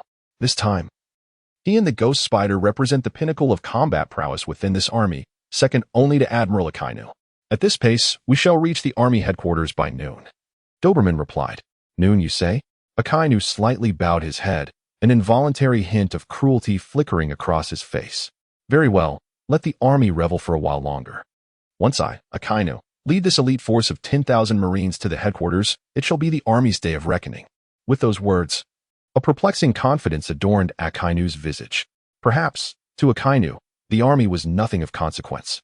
It is uncertain whether this formidable confidence stemmed from the powers granted by the magma fruit or from the esteemed title of one of the Marines' 3 monstrous admirals. Even without the intervention of loaning, the army could effortlessly obliterate the elite Marines led by Akainu. Indeed, if Akainu, one of the 3 admirals, were to let his guard down, there existed a substantial chance he could meet his demise on the fringes of such a world. It must be acknowledged that the army is no longer the same entity it once was. Presently, even one of Loaning's 3 trusted guardians could defeat Akainu with relative ease. The natural properties of the magma fruit may present challenges to other factions in the world, but to the army, these characteristics would prove inconsequential. The rigidity inherent in the ancient martial art of Taiji could effortlessly counter the properties of natural-type devil fruits. Similarly, the flexibility within Taiji could penetrate the essence of things, thereby vanquishing Akainu. One cannot help but wonder what expression will grace Akainu's face upon his arrival at the army, when he realizes that he is incapable of besting any one of Loaning's 3 elite guardians. The scene shifts back to the battleground. Following the command of Hu Xing, one of the 3 elite guardians under the army's marshal, the 10,000 elite soldiers sprang into action. Their movements were synchronized. The formation of the army unfathomably intricate, and the terrifying military might exuded by these 10,000 soldiers was sufficient to instill fear in the hearts of the opposing 100,000. It is essential to note that these 10,000 valiant soldiers of the army have undergone rigorous training since their inception. Upon completion of their training, they engaged in countless battles against pirates, bandits, private soldiers, and armies under the command of nobles. Thus, through the baptism of countless battles, this entire force was ripened into a true elite unit. On the battlefield, they exhibit unwavering courage, maintaining composure amidst the carnage, and steadfastly holding on to their convictions even when faced with the most daunting of challenges. Such an army, even within the realm of pirates, can undoubtedly be regarded as a true elite, possessing a formidable combat prowess that is genuinely terrifying. Such a formidable and terrifying army, when pitted against the so-called 100,000 troops of the Saruo kingdom, leaves little doubt as to which side possesses the greater strength. War looms imminent. 10,000 infantry clash fiercely with the 100,000 warriors of the Saruo kingdom, each wielding their weapons with ferocity. However, this confrontation seems to possess an element of excessive drama. The Saruo kingdom boasts a formidable force of 100,000 armored soldiers, while the infantry consists of merely 10,000 troops. The 2 armies clashed, and in the eyes of the warriors of the Saruo kingdom, they were destined to achieve victory with an overwhelming advantage. They envisioned a swift follow-up to reclaim the uncharted territories surrounding Sorrow, thereby expanding its domain and gradually elevating it to a mid-sized nation, progressing towards becoming a large one. However, at the very moment they engaged with the formidable army of 10,000, the soldiers of Sorrow realized they had gravely miscalculated. The once seemingly innocuous ranks of soldiers transformed into a ravenous beast, a hellish demon that, with a swift strike, claimed the lives of thousands of Sorrow-esque warriors upon first contact. Meanwhile, the losses for the army remained nearly negligible, with only a handful of injuries reported. In the face of such catastrophic casualties, the so-called 100,000 soldiers of Sorrow stood in stunned silence. Yet, amidst their bewilderment, the army intensified what became an exclusive slaughter. For the command given to the 10,000 soldiers was clear: leave no resistance alive. Armed, even inaction equated to defiance. The elite soldiers of the army, trained to perfection, were not inclined to show mercy or restraint. During their training, they embraced a singular ethos: compassion towards the enemy is cruelty towards oneself. This principle had been repeatedly validated in the crucible of battle. They resolved to eradicate their foes, to eliminate the dissenters. Even if it meant rivers of blood flowed and mountains of corpses piled high, these 10,000 soldiers would not falter. They were the army, true soldiers bound by duty to obey orders. Thus, they would leave no dissenters alive. In this tumultuous era, only through the cessation of violence with violence and the imposition of stern measures could order be restored and justice reclaimed in the world. Though such actions may seem ruthlessly cruel to the royal lineage of Sorrow, which had endured through 11 generations, failing to act thus would merely inflict another form of cruelty upon the common folk under Sorrow's banner. In this world, the dichotomy of black and white stands in stark contrast. Yet, who can truly discern whether they are black or white? For the elite forces of the army, they are solely aware that as soldiers, they must view the world through the lens of the military. Moreover, their commander, Marshal, is a man genuinely capable of shouldering the weight of justice. Thus, as the vanguard of the army, they need only to perpetually follow the strides of Marshal, traversing the world and enacting the almost non-existent justice that prevails therein. Kill. Give me death. The army is malevolent. It has betrayed the world government and invaded the Sorrow Kingdom. If we drive the army out, everyone today will be rewarded with 100,000 berries. In the heart of the battlefield stands Sorrow Chiman, the 11th heir of the Sorrow Kingdom. His eyes ablaze with fury as he gazes upon the slaughter of 100,000 Sorrow soldiers by the elite forces. He cries out towards the fray. The Sorrow Kingdom is impoverished. Otherwise, it would not struggle to assemble even a well-ordered military. 100,000 berries is a fortune they cannot afford. Now, the 100,000 armored soldiers of the Sorrow Kingdom are being ruthlessly cleaved in two, rapidly falling victim to the army's onslaught. Witnessing this scene, Sorrow Chiman feels a wave of primal fear rising within him. He envisions the disbandment and annihilation of his troops, envisioning his own capture. Although he anticipated this outcome, when faced with the reality, no one would willingly surrender and allow events to unfold unchecked. He longs to resist, to fight back, even if the outcome is predetermined and the chance for reversal has vanished. As the saying goes, men die for wealth, birds perish for food. Initially paralyzed, the 100,000 soldiers of the Sorrow Kingdom, upon hearing their king's words, feel a surge of morale. Their fighting spirit peaks in that moment. 100,000 berries, a substantial sum, enough to sustain a family for a lifetime, even without further military service. Therefore, this battle must not be lost. Brothers, the king promises that if we win this war, each of us will receive 100,000 berries. For this reward, let us charge forth. A mere 10,000 soldiers from the army are nothing to fear, for we have a mighty force of 100,000. The war resumes its fierce stalemate. However, the price of maintaining this conflict is the swift demise of the Sorrow Kingdom's 100,000 armored troops. In just 10 minutes, their numbers are halved. Among the remaining soldiers, 6 out of 10 are injured, while the 4 who remain are paralyzed by fear, devoid of any will to fight on. Thus, the battle for the Sorrow Kingdom, a war of 10,000 against 100,000, concludes with a resounding victory for the army. The army suffers merely 100 casualties, while only half of the Sorrow Kingdom's original 100,000 survive, with merely 20,000 unscathed. After the war, Huzing stands within the borders of the Sorrow Kingdom, managing the aftermath of the conflict. Leading his elite forces, he takes control of 5 cities, each capable of housing 100,000 inhabitants, along with countless villages and towns. Eventually, Huzing enters the largest palace in the Sorrow Kingdom, a smirk of disdain gracing his features. The Sorrow Kingdom is but a trifling nation. possessing merely 5 cities of significant size. With a soldier count of only 100,000, what right do they have to contend with the army? Though the army itself consists of only 50,000 troops, each one is an elite warrior, honed through countless battles and steeped in the blood of their experiences. In Hu Xing's eyes, the so-called 100,000 armored soldiers of the Sorrow Kingdom barely surpass the common folk wielding weapons, let alone engaging the army. Even pirates and bandits could invade this nation with little effort. Exiting the palace, Hu Xing gazes upwards, staring into the distance where the army's headquarters stands. The army's headquarters lies to the west, with the surrounding territory belonging entirely to the army. He wonders how his elder brother, third brother, and general co-star fare in fulfilling the Marshal's orders.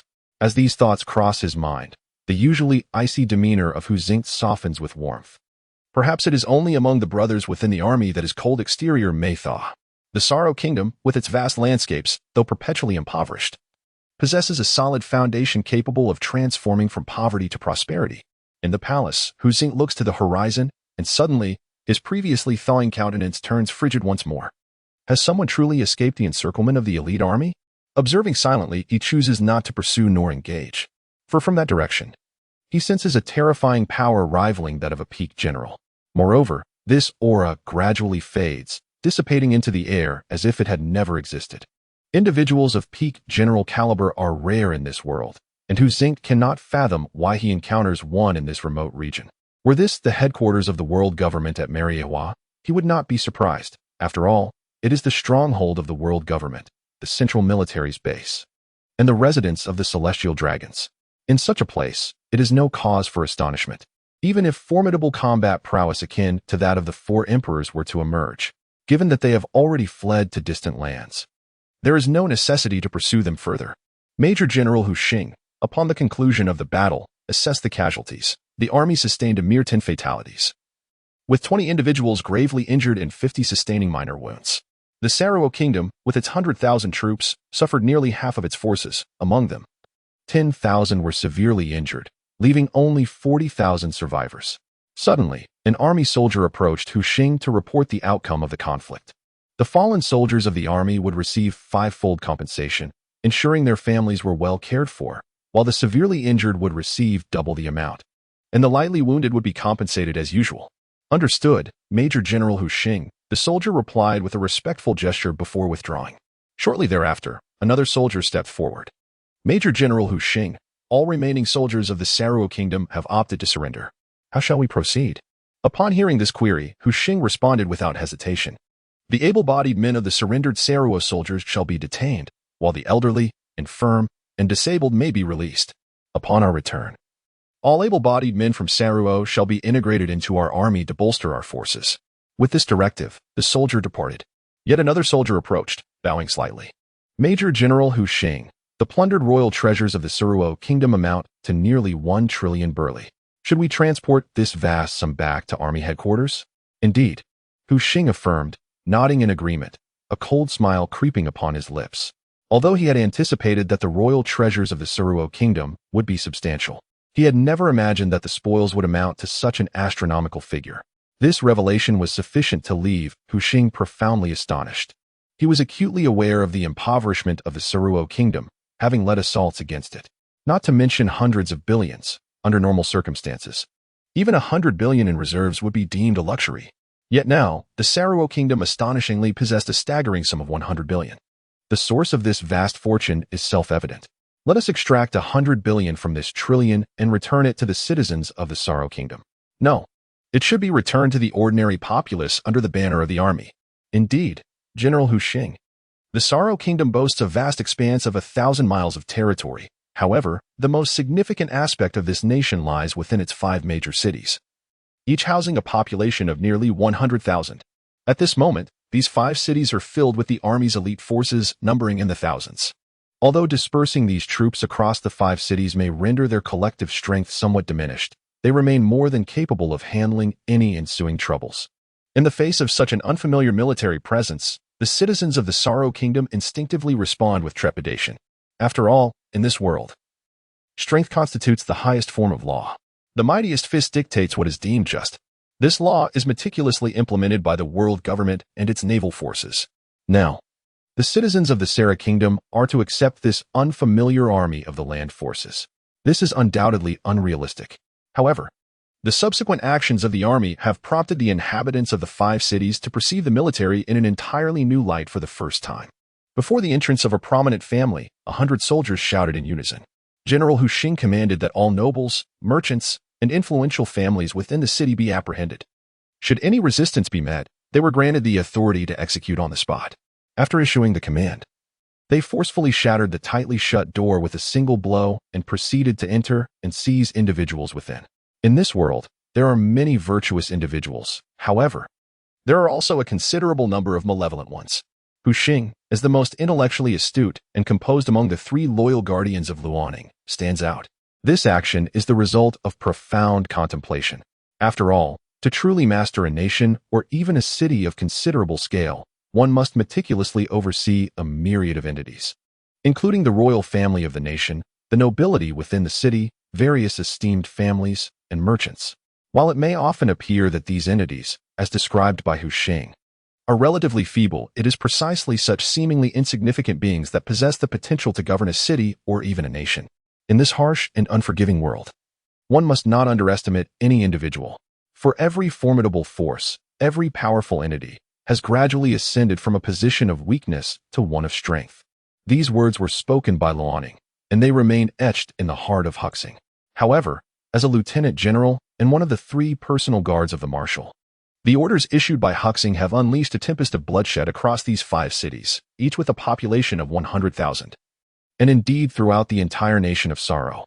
The army, a force recently ascendant, has succeeded in slaying 2 of the 5 elders at the headquarters of the world government in Mariehua, retreating without a scratch.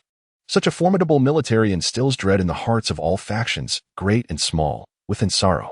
The concept of justice lacks a definitive interpretation in this world. Yet within the ranks of the army, the essence of justice is unequivocally understood: to treat the populace with kindness, to eradicate all forms of violence, oppression, and exploitation. This is justice. Such a philosophy, even in this world, is considered novel, one that all can accept and recognize as just. However, this very ideology has inevitably positioned the army against all forces in existence. Be it the world government, the formidable navy, the celestial dragons, mountain bandits, pirates, or the numerous powerful nations, they all adhere to a doctrine of strength, implementing their principles through sheer might. If one were to draw parallels, perhaps only Monkey D. Dragon, with his revolutionary army, shares some semblance with the ideals of Ronin. Nevertheless, the revolutionary army and the regular army are fundamentally distinct entities, and as their power intensifies, so too does the authority wielded by their upper echelons. Consequently, the 2 military factions will find no opportunity or hope for unity. The path of the army remains long and arduous. It is estimated that without a decade of relentless effort, they cannot reach their destination. In the aftermath of this conflict, the nation of Saruo has been entirely eradicated from existence by the army. The 11th heir of Saruo, Saruo Chiman, met his demise in this grand battle. The entirety of the Saruo royal family was ordered to be slaughtered without exception by Tiger Xing, one of Roning's 3 elite guards. After all, having usurped another's nation, failing to eliminate the royal lineage entirely could pose a future threat to the army. Although Tiger Xing believes this task to be nearly impossible, as he resolves to eliminate the Saruo royal family completely, the last surviving royal, Saruo Ningyu, is clandestinely rescued from the palace by a mysterious figure possessing the prowess of a top-tier general, their whereabouts unknown. Army, the rebels of the world government. Should you dare to act, the just world government and the navy will not spare you. Within the borders of Saruo, a command from Tiger Xing initiated a swift mobilization of thousands of elite soldiers. Consequently, the nobility, prominent families, merchants, and others within Saruo found themselves ensnared in this turmoil. Some, who believed they had committed no egregious acts, remained unperturbed. However, those who had engaged in dubious dealings felt an overwhelming dread towards the army's actions. Even after they had evoked the image of the world government and its subordinate navy, which had long ruled this world for centuries, the army remained steadfast and unwavering. Tiger Xing, one of the 3 elite guards under the army marshal and a major general, stood as the leader of this contingent of 10,000 soldiers. His command was tantamount to that of the army marshal and was to be executed unconditionally. No matter how challenging or absurd the task, as soldiers, they were bound to obey. Yet, As this formidable force under Tiger Xing was concluding its operations, a mysterious army was advancing from the sea towards their direction. This enigmatic army is led by one of the three great admirals of the Navy, Akainu, commanding an elite force of 10,000 naval troops, alongside the elite vice-admirals, Ghost Spider and Doberman. Such an army represents a veritable calamity for these vast seas and the surrounding maritime territories. After all, this formidable force is not only composed of the monstrous three admirals of the Navy, but also includes two elite vice-admirals from the Navy headquarters, alongside 1,000 seasoned and battle-hardened naval elites, nurtured by the blood of countless conflicts. However, should this army's target be the ground forces, then Akino shall acquire a new understanding of this world and the army. All troops, heed my command. Disembark the vessels and head ashore. After nearly a week of navigating the ocean, the elite naval forces led by Akainu arrived at the so-called periphery of the world government, the border of the four seas, where the army headquarters is located. As he leapt from the warship, Akainu gazed ahead, his fists instinctively tightening, a glimmer of ruthlessness flickering in his eyes. Have we finally reached the army headquarters? I, Akainu, shall today make the army aware that this world is not one where they can reign unchecked. Akainu held the words of Fleet Admiral Sengoku in contempt, believing that those who have not personally experienced the true might of the army can never fathom its terrifying aspects. Regardless, he, Akainu, was determined to confront the army head-on today. As the adage goes, a bedfellow's snoring cannot be tolerated, and the Navy ought to adopt a similar stance. The rise of the army had already instilled a sense of crisis within the Navy, which governs the four seas. Although the Army's overall strength is not yet formidable enough to threaten the Navy, the rapid ascent of the Army filled Akainu with profound unease. In his eyes, it was highly probable that the Navy would soon fall under his command. Thus, he would not allow the Army's emergence to proceed unchallenged. Doberman, Spider, follow closely behind me. Today, the Army shall experience the might of Akainu. At his command, the valiant sailors disembarked the ships in an orderly fashion, armed and forming an imposing phalanx, advancing forward. An hour later, Akainu and his 1,000 elite sailors found themselves merely 100 miles from the nation of Sorrow. Akainu, ahead lies the only nation within 1,000 miles. The Kingdom of Sorrow. Should we proceed or notify the royal family? Asked Spider, surveying the terrain. The Kingdom of Sorrow? I did not expect to find a nation in such a desolate region at the edge of the world government. Let us continue onward. Even a nation such as this is but a small one. What fear should we harbor? Akainu chuckled, his eyes devoid of any trepidation, perhaps for someone of his stature. One of the three admirals of the Navy, a minor nation like Sorrow, could be disregarded without consequence. In this world, only formidable strength grants one the power to wield influence. Just as nations capable of joining the world government possess significant national strength or remarkable attributes, the likes of the marginal nation of Sorrow lack the qualifications to join or receive the Navy's protection. As for Akainu's arrival, it was solely to curb the rapid development of the army, protecting the Kingdom of Sorrow or these unclaimed lands. What a jest. The world government and the Navy have no time for such trivialities. As they drew nearer to Sorrow, Akainu increasingly sensed that something was amiss within this small nation. The country appeared to be in disarray. Even as the elite naval forces approached within a kilometer, they encountered no resistance whatsoever. A nation, no matter how weak, would inherently possess its own defensive mechanisms, otherwise it could not endure. Yet, up to this point, Akainu had not encountered even a single soldier belonging to the Kingdom of Sorrow. This realization intensified Akainu's conviction that something was amiss in this nation. All troops, advance at full speed, he commanded. If Akainu's suspicions were indeed correct, and the army had invaded to such an extent, then the Kingdom of Sorrow was truly on the brink of collapse. Although Akainu held no interest in the fate of Sorrow, its very existence served to curtail the army's ambitions, which is why he was reluctant to see it fall. However, the situation appeared to have exceeded his expectations. Upon issuing his orders, the thousands of naval troops under his command surged forward with tenfold speed. As they drew closer to the territory of Sorrow, they finally spotted a military force clad in black uniforms, armed with superior weaponry and exhibiting exceptional prowess. Yet, this force was not the defensive army of Sorrow. It was the army itself. The appearance of the army left the thousands of naval troops, including Akainu and his fellow admirals, Vice Admiral Ghost Spider and Admiral Doberman, momentarily astonished. In their minds, the army still existed as it had several years prior, even though the army had recently gained prominence. Having eliminated 2 of the 5 elders at the headquarters of the world government in Marwa, and retreated unscathed, Akainu still regarded them as only slightly more formidable than before. Ultimately, an ant is still an ant. Even a somewhat stronger ant remains merely an insignificant creature, compared to the Navy, one of the military forces under the world government. The army was nothing of note in this world of supreme powers. The army had already defected from the world government, becoming as nefarious as pirates. All troops, heed my command. Annihilate every visible member of the army. Akainu's orders rendered the elite naval soldiers, all of whom were characterized by their fierce determination, solemn. Armed with their superior weapons, they surrounded and subsequently obliterated the 100 army soldiers that had suddenly appeared before them. Tragically, these 100 soldiers had no opportunity to react before being entirely eradicated by the elite ranks of the Navy, suffering not a single loss in the process. All troops, proceed at full speed. Exterminate every army presence within the Kingdom of Sorrow. Following the elimination of the 100 elite army soldiers, Akino continued to issue commands. Instantly, the formidable naval force, numbering in the thousands, began to radiate an astonishing aura as they advanced towards the heart of sorrow. It is worth noting that even among the Navy, these thousands of soldiers were considered the Sea Army de la Sea Army.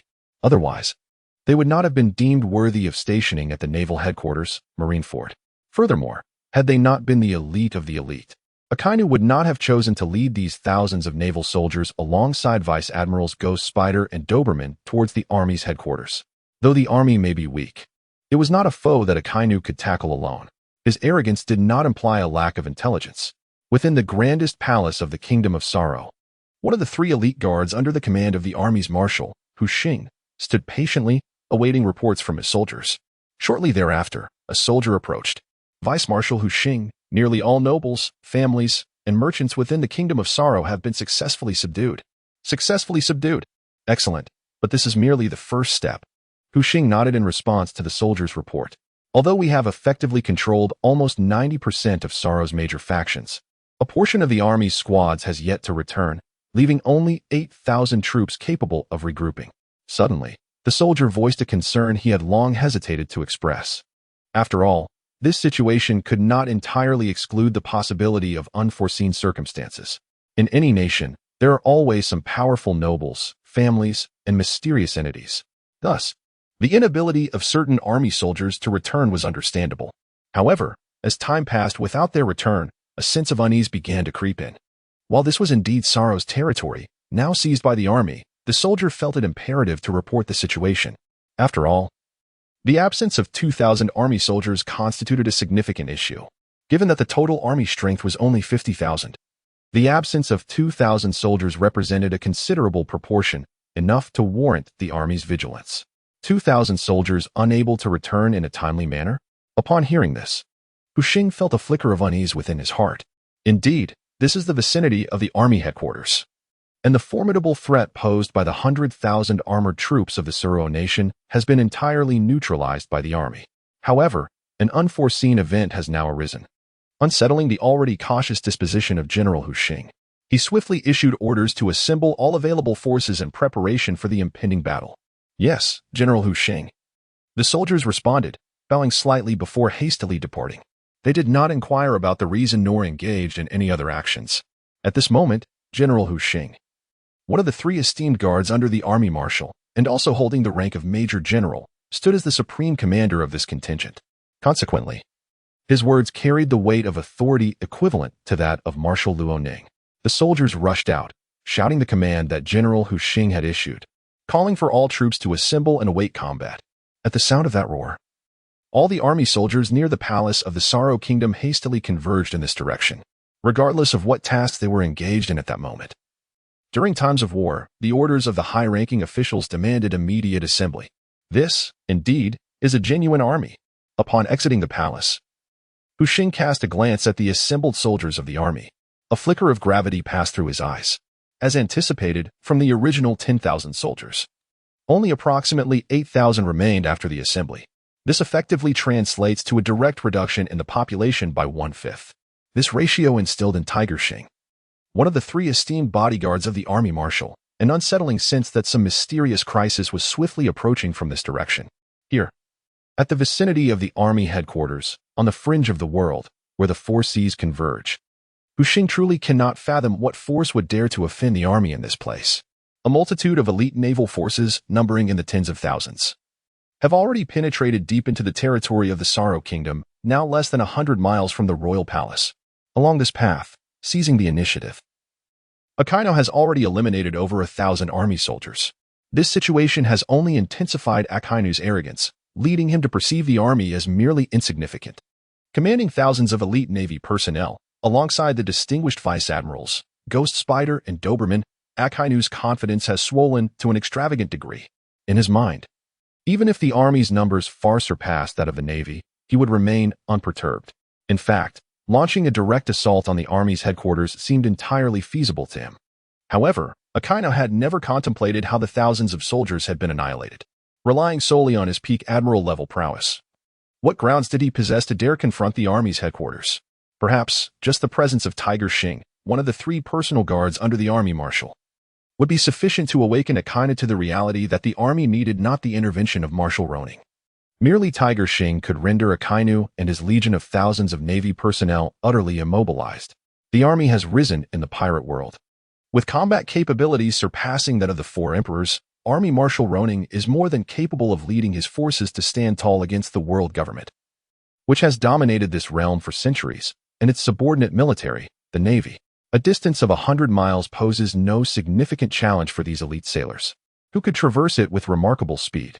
Yet, upon their arrival at the grandest palace within the kingdom of Shero, it appeared that circumstances diverged from their expectations. Had the army already departed?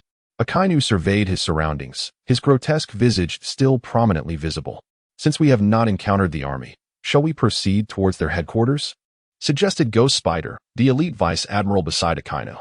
Hearing Ghost Spider's counsel, Akainu nodded slightly, finding merit in the proposition. After all, as one of the 3 admirals of the Navy, he possessed unparalleled combat might. Furthermore, he was not alone. Within the ranks of his 10,000-strong force were also the formidable vice admirals Ghost Spider and Doberman, alongside the Cr. de las Armée of the Navy.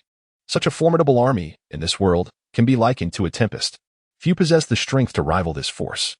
The 4 emperors of the pirates in the Revolutionary Army, along with the other mighty nations of this realm, if evenly distributed across the globe, would find the fleet led by Akainu nearly invincible. The army? Merely an emerging faction, lacking the qualifications to contend with the Navy. Full speed ahead, toward the army's headquarters. With a gaze ablaze with ferocity, Akainu raised his arm, and the troops promptly turned, marching with all haste toward their destination. However, this elite naval contingent of 10,000 had scarcely taken a few steps before the scene shifted dramatically. From the once desolate and vacant surroundings, a multitude of soldiers clad in black military garb, wielding superior weaponry, emerged with steely expressions and unwavering resolve. Caught off guard, the Navy found itself swiftly engaged by 8,000 army soldiers. Yet, the mere presence of this naval force signified that nearly 2,000 army troops had been irrevocably lost, most likely fallen in silence. With frigid eyes and a faint aura of menace, Hu Xing's expression grew increasingly grim. The near 2,000 army soldiers had been silently eradicated by the Navy. An oversight he had not anticipated. He had believed that being near the army's headquarters would deter any other faction from launching a surprise attack. Yet reality dealt him a harsh blow, stinging his pride. A mere 10,000 Navy soldiers dared to challenge the army's authority at its very stronghold. Very well, Hu Xing mused. It appears the army's approach has been excessively lenient, insufficient to etch our might into the world's consciousness. Gazing at the Navy, an ominous smile crept across his face, his eyes brimming with lethal intent. Then let the lives of these 10,000 Navy soldiers serve to engrave the army's supremacy into the annals of history. The might of the army shall not be so easily trespassed upon, even by a faction as long-standing as the world government's Navy. Eliminate them all. Leave not a single soul alive.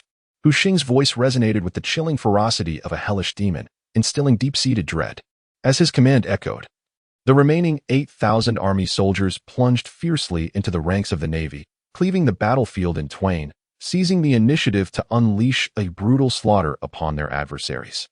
In this moment, a multitude of elite naval forces fell at an astonishing pace, and before long, the casualties among the Navy escalated to 1,000. Moreover, as time progressed, the toll on the Navy continued to grow increasingly severe.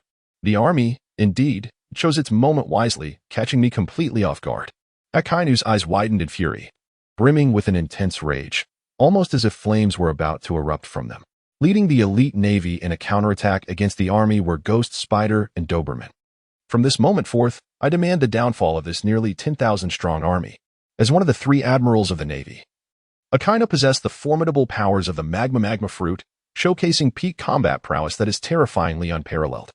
Such strength renders Akainu one of the few in this world who can rival his might.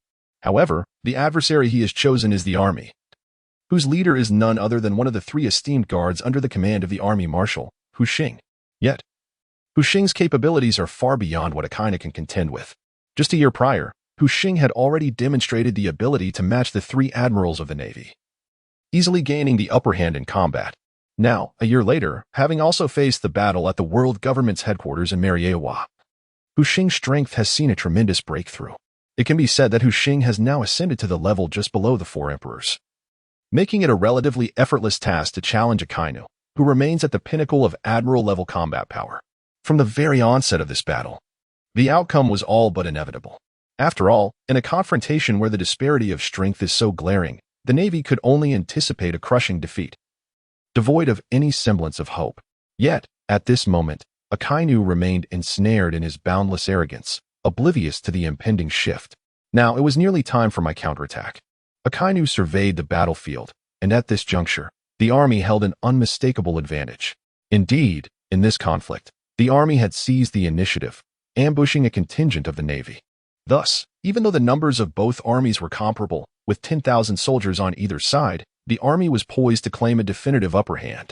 Otherwise, the principles of warfare would not have emerged in ancient China, nor would the role of strategist have come into existence. When applied effectively, the art of war can wield immense influence in this world. However, Luo Ning was not particularly well versed in military strategy. In a previous life, he had served as an army general, albeit merely a minor leader commanding 100 troops. Now, as a marshal of the army, he found himself in a pirate world that revered strength above all else, where the nuances of strategy were seldom acknowledged. His lack of expertise in military tactics was of little consequence. Akino let out a cold laugh, slowly raising his right hand, causing the air to distort abruptly as flames erupted, exuding an aura of terrifying power. Great eruption, he bellowed, as his right arm became engulfed in magma, aiming for the relatively weaker rear of the army. Before the naked eye, a colossal fist, forged from magma and radiating a menacing presence, emerged from Akainu's molten-encased fist. In the heart of the Sorrow Kingdom, where 10,000 navy and 10,000 army soldiers clashed, a gigantic fist enveloped in magma materialized in the air, flames raging and the temperature of the atmosphere soaring dramatically. Great eruption. Akainu laughed, his somewhat grotesque visage betraying a palpable malevolence. As one of the 3 admirals of the Navy, he had taken countless lives throughout his existence. Thus, the mere 10,000 army soldiers before him were, in his eyes, little more than mere corpses awaiting their fate. The enormous fist, encased in fire and magma, hurtled towards the rear of the army with astonishing speed, carrying an overwhelming force that evoked a sense of dread, akin to a predatory beast poised to strike, instilling a chilling fear within all who beheld it. Though the destructive reach of the blazing assault was indeed vast, it encompassed merely the rear of nearly 10,000 army troops. After all, despite Akainu's insatiable bloodlust and chilling indifference, he would not readily unleash his fury upon the battleground where the navy and army clashed. A faction, in its quest for dominance, must not only possess formidable leaders but also a robust military capable of executing their commands. Furthermore, should Akainu inflict excessive harm upon the navy, it would tarnish his reputation, complicating his aspirations for the position of fleet admiral in the future. Akainu, however, was not without wisdom. As he gazed upon the rapidly approaching fist, a manifestation of molten magma, a look of disdain crossed his face. Indeed, as he had anticipated, the army was nothing extraordinary. Even if the strength of these 10,000 soldiers paralleled that of his own navy, the essence of true combat transcended mere numbers. It required unparalleled combat prowess. As one of the 3 admirals of the navy and the wielder of the magma fruit, Akainu possessed terrifying power befitting his rank. In his eyes, few could surpass him in this world, and the army scarcely registered as a threat. Perhaps only the army's marshal, Ronan, who had fled in disgrace from the world government, could pose a challenge worthy of his attention. The rest of the army's ranks held no interest for him. Yet, unbeknownst to Akainu, this arrogance would soon lead to profound regret. The army had risen to prominence in this world, successfully eliminating 2 of the 5 elders at the world government's headquarters in Marwa and managing a tranquil retreat. Such feats hinted at a corresponding strength. To underestimate the army would surely lead to dire consequences. Akainu's hubris was evident to Hu Xing, stationed at the rear of the army-S formation, who perceived this with clarity. For reasons unknown, a flame of indignation ignited within Hu Xing. Perhaps it was the contemptuous expression on Akainu's face. Or perhaps it stemmed from the latter's rather unsightly visage. Regardless, at that moment, Hu Xing's fury reached its zenith, leaving only an icy calm in its wake. His thoughts became unervingly lucid. As he beheld Akainu and the colossal fist of magma hurtling toward him, a chilling smile, devoid of warmth, graced his lips. He mused that, in due time, he hoped Akainu would still wear that look of disdain. While one man might suffice to confront such a threat, if Admiral Costa, his elder brother, and their younger sibling took note of the situation, Akainu, as one of the Navy's 3 admirals, would find no solace in retreat. He would ultimately perish here. A grim companion to the fallen 2,000 valiant soldiers of the army.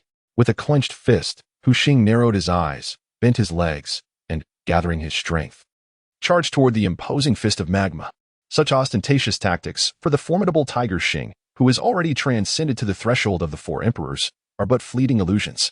With ease, he can obliterate them. A single punch, propelled by a formidable gust of wind, confronts Akainu's grand flame. In but an instant. The fiery onslaught unleashed by Akainu cannot withstand the immense force and shatters. It dissipates into the ether without inflicting even a modicum of harm upon Tiger Xing Akainu. I am Tiger Xing, one of the 3 elite guardians under the command of the Army Marshal. Allow me to test your prowess as one of the 3 admirals of the Navy. After shattering the grand flame, Tiger Xing flicks the military cloak draped over him. His expression cold and detached as he swiftly approaches Akainu. Hearing the title of one of the 3 elite guardians, Akainu's countenance remains unchanged. When did a mere guardian of the Army Marshal presume to challenge one of the 3 admirals of the Navy? Akainu is uncertain and does not know how to respond to this question. However, he is aware that it is time to enlighten this soldier about the true might of the Navy's admirals. As a peak combatant within the Navy, he has no reason to fear a mere elite guardian of the Army. If the Army Marshal himself were to engage, perhaps he would feel a semblance of trepidation. Yet, the reality is that Luo Ning has not arrived. With a cold gaze, Akainu observes Tiger Xing, twisting his stiff neck as he confronts the advancing warrior head-on. One side represents an elite guardian of the Army, while the other embodies one of the admirals of the Navy. Akainu would never retreat. Armament Haki, activate. Hellhound. Akainu inhales deeply, his robust arms swiftly enveloped in a shroud of dark armament Haki.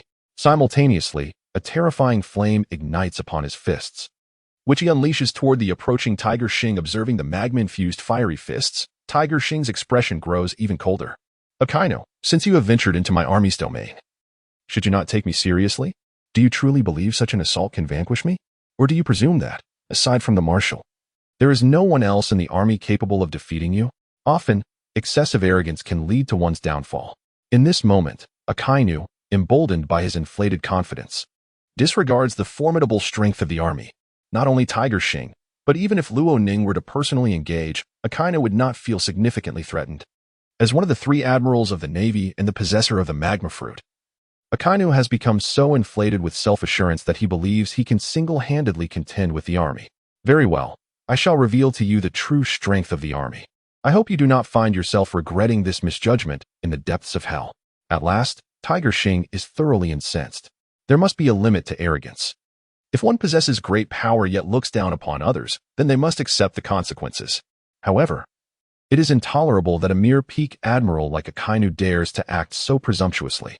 Thus, Tiger Xing resolves to ensure that this admiral of the Navy will remain here, never to re-emerge in this world. Understand that the dignity of the army is inviolable. Tension escalates on the battlefield, under the leadership of Ghost Spider and Doberman. The once disoriented naval forces finally begin to retaliate against the army. However, at this moment, the Navy has already suffered losses exceeding 3,000 men. As time progresses, their casualties continue to mount. The army led by Tiger Xing boasts not only his half-step 4 Emperor's level of combat prowess, but also 2 half-step Admiral-level warriors. Although this force lacks any generals or combatants surpassing the general rank aside from Tiger Xing, these 2 half-step admirals are more than sufficient to contend with elite Navy vice-admirals like Ghost Spider and Doberman. Moreover, they can gain substantial advantages during the skirmish. After all, there exists a significant disparity in combat capability between elite vice admirals and half-step admirals. Furthermore, these two half-step admirals are drawn from Luo Ning's army guard, making them even more formidable than the average half-step admiral. Kill. By order of General Tiger Xing, annihilate all naval forces without leaving a single survivor. Yes, we obey. Though the army is reduced to a mere 8,000 troops, under the command of the two half-step admirals and utilizing their ambush, they have acquired a decisive advantage. The numerical superiority of the Navy has swiftly reversed. In no time, the number of combat-capable soldiers in the Army has surpassed that of the Navy. Indeed, at this juncture, the Army's advantage is not yet substantial, but if this continues, the Navy will undoubtedly perish here. What is happening? How does this Army possess such combat prowess? As Ghost Spider, one of the Navy's elite vice admirals, struggles to fend off one of the Army's half-step admirals, he observes the increasingly lopsided situation, his expression darkening. Initially, Ghost Spider's mindset was not much different from Akainu's. The Army was merely a recently risen force, unworthy of comparison with the Navy. However, after engaging in battle with nearly 10,000 soldiers of the Army, he has come to the stark realization that his previous assumptions were profoundly misguided. The Army, contrary to his preconceived notions of inadequacy, exhibited an overall strength and advanced combat capabilities that far surpassed those of his naval force of 10,000. He even harbored doubts that, should the Army launch a full-scale assault, his naval contingent would be utterly overwhelmed, perhaps lacking even the capacity for a mere counterattack. The fierce might of an Army officer of half-step general rank rendered Deobman's visage crimson, not from rage, but from the sheer terror evoked by his adversary's formidable prowess. In the brief exchange, Deobman felt the sting in his fists, his palms beginning to crack under the pressure. If such pain could be inflicted in mere moments, he feared for the outcome of an extended confrontation. He sensed he would inevitably perish in this desolate and impoverished corner of the world. Truth be told, Deobman's heart brimmed with resentment. Regardless of the circumstances, he was one of the elite vice admirals of the Navy, esteemed across the seas and surpassing the majority in strength. Yet now, he found himself on the defensive against an unknown foe from the Army, rarely able to mount an offense. His trepidation stemmed from the fear that should he truly engage, he might soon meet his demise. The disparity in combat power between a vice admiral and an Army officer of half-step general caliber was indeed substantial. It is essential to understand that those within the Army, possessing any measure of strength, practiced the unique body refinement techniques of the Dragon Elephant Nine Heavens alongside ancient martial arts such as Tai Chi. Thus, even without the consumption of devil fruits, the combat prowess of vice admirals and generals within the Army generally exceeded that of their naval counterparts in the world government. It is crucial to recognize that the physical form remains humanity's most reliable asset. Karp exemplifies this, as his formidable physique alone has enabled him to pursue the Pirate King across the globe. The heights achievable through physical prowess are indeed remarkable. Moreover, the naval hero Karp has yet to reach the pinnacle of physical capability. The true zenith is embodied in those terrifying beings who can traverse the void merely through the strength of their flesh. In this world, there has yet to exist a being of such formidable caliber. Tai Chi, the path of softness. Confronting the Red Dog, Hu Xing secretly channeled the energy flow of Tai Chi's gentle principles within his heart. Instantly, a mysterious, profound, and somewhat archaic aura manifested around him, visible to the naked eye. With a single punch, imbued with this enigmatic force, he struck towards the Red Dog, feigning mystery, observing Hu Xing and his peculiar actions. Along with the faintly inscrutable aura emanating from him, the disdain in his heart gradually dissipated. Under the weight of overwhelming power, arrogance can be tolerated. However, should the strengths be equal, such hubris will inevitably lead to one's downfall. The Red Dog was well aware of this truth. Canine fangs, Scarlet Lotus. The Red Dog's fists moved with rapidity, gradually conjuring a series of phantoms, while the flames engulfing his arms grew increasingly fearsome. In this moment of fierce confrontation, the Red Dog, Akainu, unleashed his full power, his arm enveloped in the advanced hockey of armament. He began to regard the figure of Hu Xing with a newfound seriousness. The strength displayed by Hu Xing was formidable enough to compel Akainu to exert his utmost efforts. Furthermore, the subtle aura of mystery and antiquity that surrounded Hu Xing, along with his peculiar actions, shrouded Akainu's mind in a haze of uncertainty. Was it not said that only the commander-in-chief, Luo Ning, possessed any notable strength within the army? How could it be that Hu Xing, one of the 3 elite guards under this seemingly unremarkable army commander, possessed the power to rival Akino himself? Standing resolutely, Akainu narrowed his eyes, observing Hu Xing with a calm demeanor, contemplating how the latter would withstand his attack, the dog-toothed red lotus. Yet again, reality astonished Akainu. Although this strike was not his most potent technique, even a peak admiral-level combatant would find it exhausting to endure. However, Hu Xing's actions instilled in Akainu a sense of impending danger. The dog-toothed red lotus? Is this truly the extent of your capabilities, Akainu? One of the 3 admirals of the Navy headquarters, reduced to such ostentatious yet hollow techniques? With a cold smile, Hu Xing's ancient martial arts, Tai Chi, swiftly transformed into an elegant form. In an instant, his fists became harder than diamonds, time itself seemingly powerless against their might. With a single punch, the so-called dog-toothed red lotus was reduced to mere ashes before Hu Xing, as if it had never existed at all. The full force of Akainu's dog-toothed red lotus was effortlessly shattered by Hu Xing's formidable blow. This revelation left Akainu profoundly astonished. It is important to note that his dog-toothed red lotus attack was already infused with the lethal power of Haki, and he had exerted all his strength. Although this was not his ultimate technique, withstanding it was by no means an easy feat yet. The nonchalant expression on Hu Xing's face gradually led Akainu to accept the stark reality. The army was indeed somewhat different from what he had envisioned. Even without the direct intervention of Army Marshal Ronan, one of his 3 elite guards, Hu Xing was more than capable of easily contending with Akainu and securing an advantage in battle.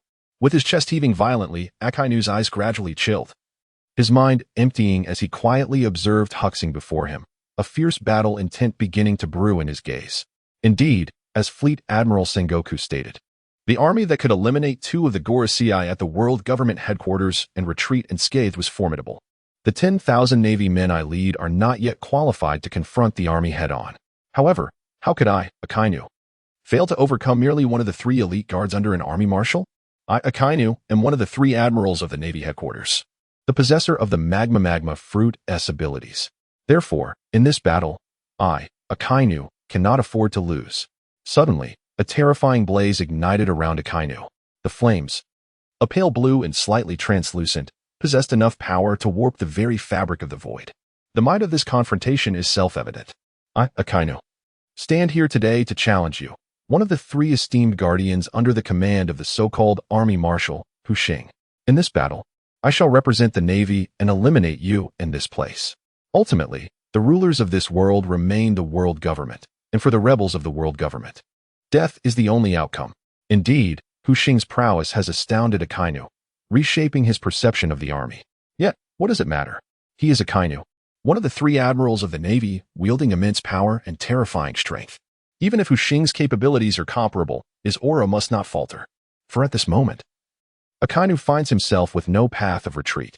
The thousands of sailors under his command are ensnared within the army's encirclement, akin to being mired in quicksand, unable to extricate themselves. Even the elite vice admirals of the hawkish faction, Ghost Spider and Doberman, who accompany him, are hindered, and should reinforcements not arrive swiftly, they too face the peril of demise. In this scenario, Akainu is indeed capable of departing alone. However, should he truly choose to leave, how would the others within the Navy perceive him? Furthermore, Akainu is destined to contend with the other 2 admirals for the position of Fleet Admiral. Although Kazara seems to lack the capacity to challenge him, the representative of the pacifist faction, Akiji, possesses the necessary prowess to vie for the title. Thus, this battle is one Akainu cannot afford to lose. Defeat is simply not an option. Moreover, Akainu does not harbor any belief that he will falter. The war has yet to reach a stage where the army holds an overwhelming advantage. Tiger Xing, you are indeed formidable. However, I wonder if you can withstand this particular move. As he gazed at Tiger Xing, Akainu's eyes sharpened, the temperature radiating from him escalating rapidly, the flames around him deepening in hue. Suddenly, Akainu's arm began to curve slightly, the armament color intensifying. Meteor volcano, he shouted, his eyes ablaze with fierce flames. As he struck towards Tiger Xing's position, the sky darkened ominously, countless streams of lava manifesting above, reminiscent of a terrifying volcanic eruption. Are we finally unleashing our full strength? Very well, let me demonstrate the chasm that separates our powers, illustrating the vast gulf between a half-step emperor and a peak admiral. Tiger Xing removed his black military cloak, his expression icy and devoid of emotion. Leaping forward, he raised his fists, channeling the principle of rigidity from the ancient martial art of Taiji. Though his fists were not enveloped in the armament color, Their hardness and lethality surpassed that of any armed form. Whether facing the meteor volcano or any other attack, Tiger Xing dismissed the idea of evasion, opting instead for a single, annihilating blow. Akainu, as one of the three admirals. One wonders how the Navy would react should you fall here. Approaching Akainu, Tiger Xing's movements shifted. His profound understanding of ancient Taiji lay not in rigidity, but in its softness. However, due to the vast disparity in their abilities, even a rudimentary application of rigidity was sufficient to counter the meteor volcano. Yet, to gain a significant advantage and decisively overpower Akainu in a short span of time, only the principle of softness could achieve that. Akainu, I have already declared that the army headquarters is not to be trespassed. Since you have made this choice, you must bear the consequences. Close combat is Tiger Xing's forte. Within the army, numerous physical combat experts akin to Garp abound. The Imperial Guards are predominantly composed of such formidable martial artists, wielding terrifying strength alongside the mysterious and ancient martial art of Taiji. Naturally, as one of the three elite protectors under the Army Marshal, Tiger Xing's grasp of martial arts surpasses that of the Imperial Guards. Now, come and witness the unparalleled might of our unique martial art, ancient Taiji. Such powerful martial arts do not exist within the Navy. As he spoke, a flicker of pride illuminated Tiger Xing's cold visage. As a member of the Army and one of the three elite protectors under the Army Marshal, he certainly has the right to feel this sense of pride. With his words resonating, Akainu was met with Tiger Xing's peculiar technique. It is said that this martial art, known as ancient Taiji, was familiar to Akainu, yet he had scarcely experienced it firsthand. Now, immersing himself in this encounter, he felt an overwhelming discomfort wash over him. As one of the three admirals, endowed with terrifying combat prowess at the peak admiral level, Akainu's strength is undeniably formidable. Yet, confronting Tiger Xing, he inexplicably felt his energy waning, as though he were striking against cotton, rendering his efforts futile. The injuries he sustained began to intensify. Even his prideful Logia-type magma fruit scarcely exhibited its true potential. Within his heart, a flame that had quietly ignited began to blaze more fervently. The feelings of frustration grew increasingly potent. He, Akainu, had never before encountered such a constricting battle. The immense pressure and confining struggle ignited within Akainu a fervent and resounding battle spirit. In this battle, Akainu must win. There is no other option for him. He has no avenue for retreat. Therefore, it is imperative that he triumph in this confrontation and lead the surviving Navy forces. Along with the elite vice admirals from the pro-Navy faction, Doberman and the Phantom Spider, to evacuate from the Army headquarters. The longer he remains here, the more acutely he senses the impending crisis. Even the presence of one of the three elite guards under the Marshal of the Army, commanding nearly 10,000 soldiers, is sufficient to challenge Akainu's capabilities. Should the other two elite guards join forces with Hu Xingshi, Akainu's departure would become exceedingly arduous. This battle must be resolved swiftly. There can be no further delays. Akainu forcibly steadied himself, quickly retreating while raising his head, exhaling a searing breath as thick layers of magma enveloped his hands once more. Meteor Volcano. After retreating, Akainu unleashed his formidable attack, Meteor Volcano, yet this time he exerted every ounce of his strength, his heart devoid of any disdain, replaced instead by an overwhelming sense of anxiety. In this battle, should victory elude them, the 10,000 naval officers under his command, along with the two distinguished vice admirals from the naval headquarters, Doberman and Ghost Spider, who share his hawkish stance, would likely find themselves unable to depart from the Army headquarters. If such a dire outcome were to transpire, the hawkish faction within the Army would undoubtedly suffer grievous losses.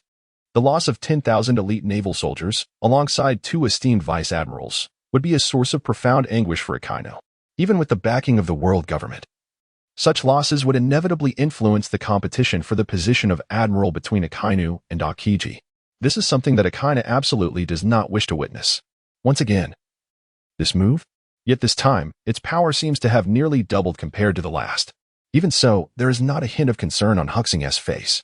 The gap between the half-step 4 emperors and the peak admirals is not merely 1 or 2 times the power that can bridge the divide.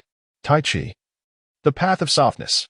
Charging forward, Hu Xing swings his fists, mysterious energy entwining around him, enhancing the formidable aura he exudes. One punch, still another punch. Whether it be a meteor volcano or a genuine volcanic eruption, Hu Xing confronts each with a punch. The army possesses two major factions within ancient martial arts Tai Chi, the path of hardness and the path of softness. The path of hardness emphasizes direct confrontation and the collision of flesh, obliterating any technique with a single blow. As one delves deeper into the path of hardness, the amplified strength and lethality become increasingly terrifying. The path of softness, on the other hand, advocates overcoming hardness with softness, utilizing leverage to achieve greater force. Moreover, the damage from the path of softness can penetrate the surface of objects, rendering defenses nearly ineffective.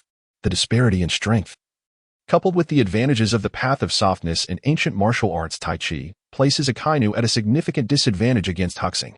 Even in this vast sea, where Akainu stands as one of the 3 formidable admirals of the Navy, he is compelled to submit when faced with the Army's headquarters. Otherwise, death is the only outcome. As the 2 terrifying forces of Akainu and Huxing clash, the other branches of the Army gradually begin to take notice of the turmoil in Huxing's direction. The 3 armies redirect their march towards Huxing, racing forth at great speed. If all goes well, they will arrive within 5 hours, at which point Akainu's demise will be imminent. On the ocean, a warship sails swiftly. This vessel is unlike ordinary warships. Aboard are 2 other admirals from the Navy headquarters, Kizaru and Akiji, alongside Akainu. Alas, what a bother, the Marshal has actually tasked us with assisting Akainu. Does it truly require all 3 of us admirals to confront a single army? Standing aboard the warship, Kizaru squints his eyes, his rather unseemly face revealing an unusual ugliness. Among the 3 admirals, Kizaru is the most low-key, often appearing indifferent. Nonetheless, his strength is certainly on par with Akainu's, and his intellect surpasses that of Akainu by a considerable margin. Having successfully eliminated 2 of the 5 elders from the world government headquarters in Mariehua and managed a safe retreat with his forces, is this army truly to be trifled with?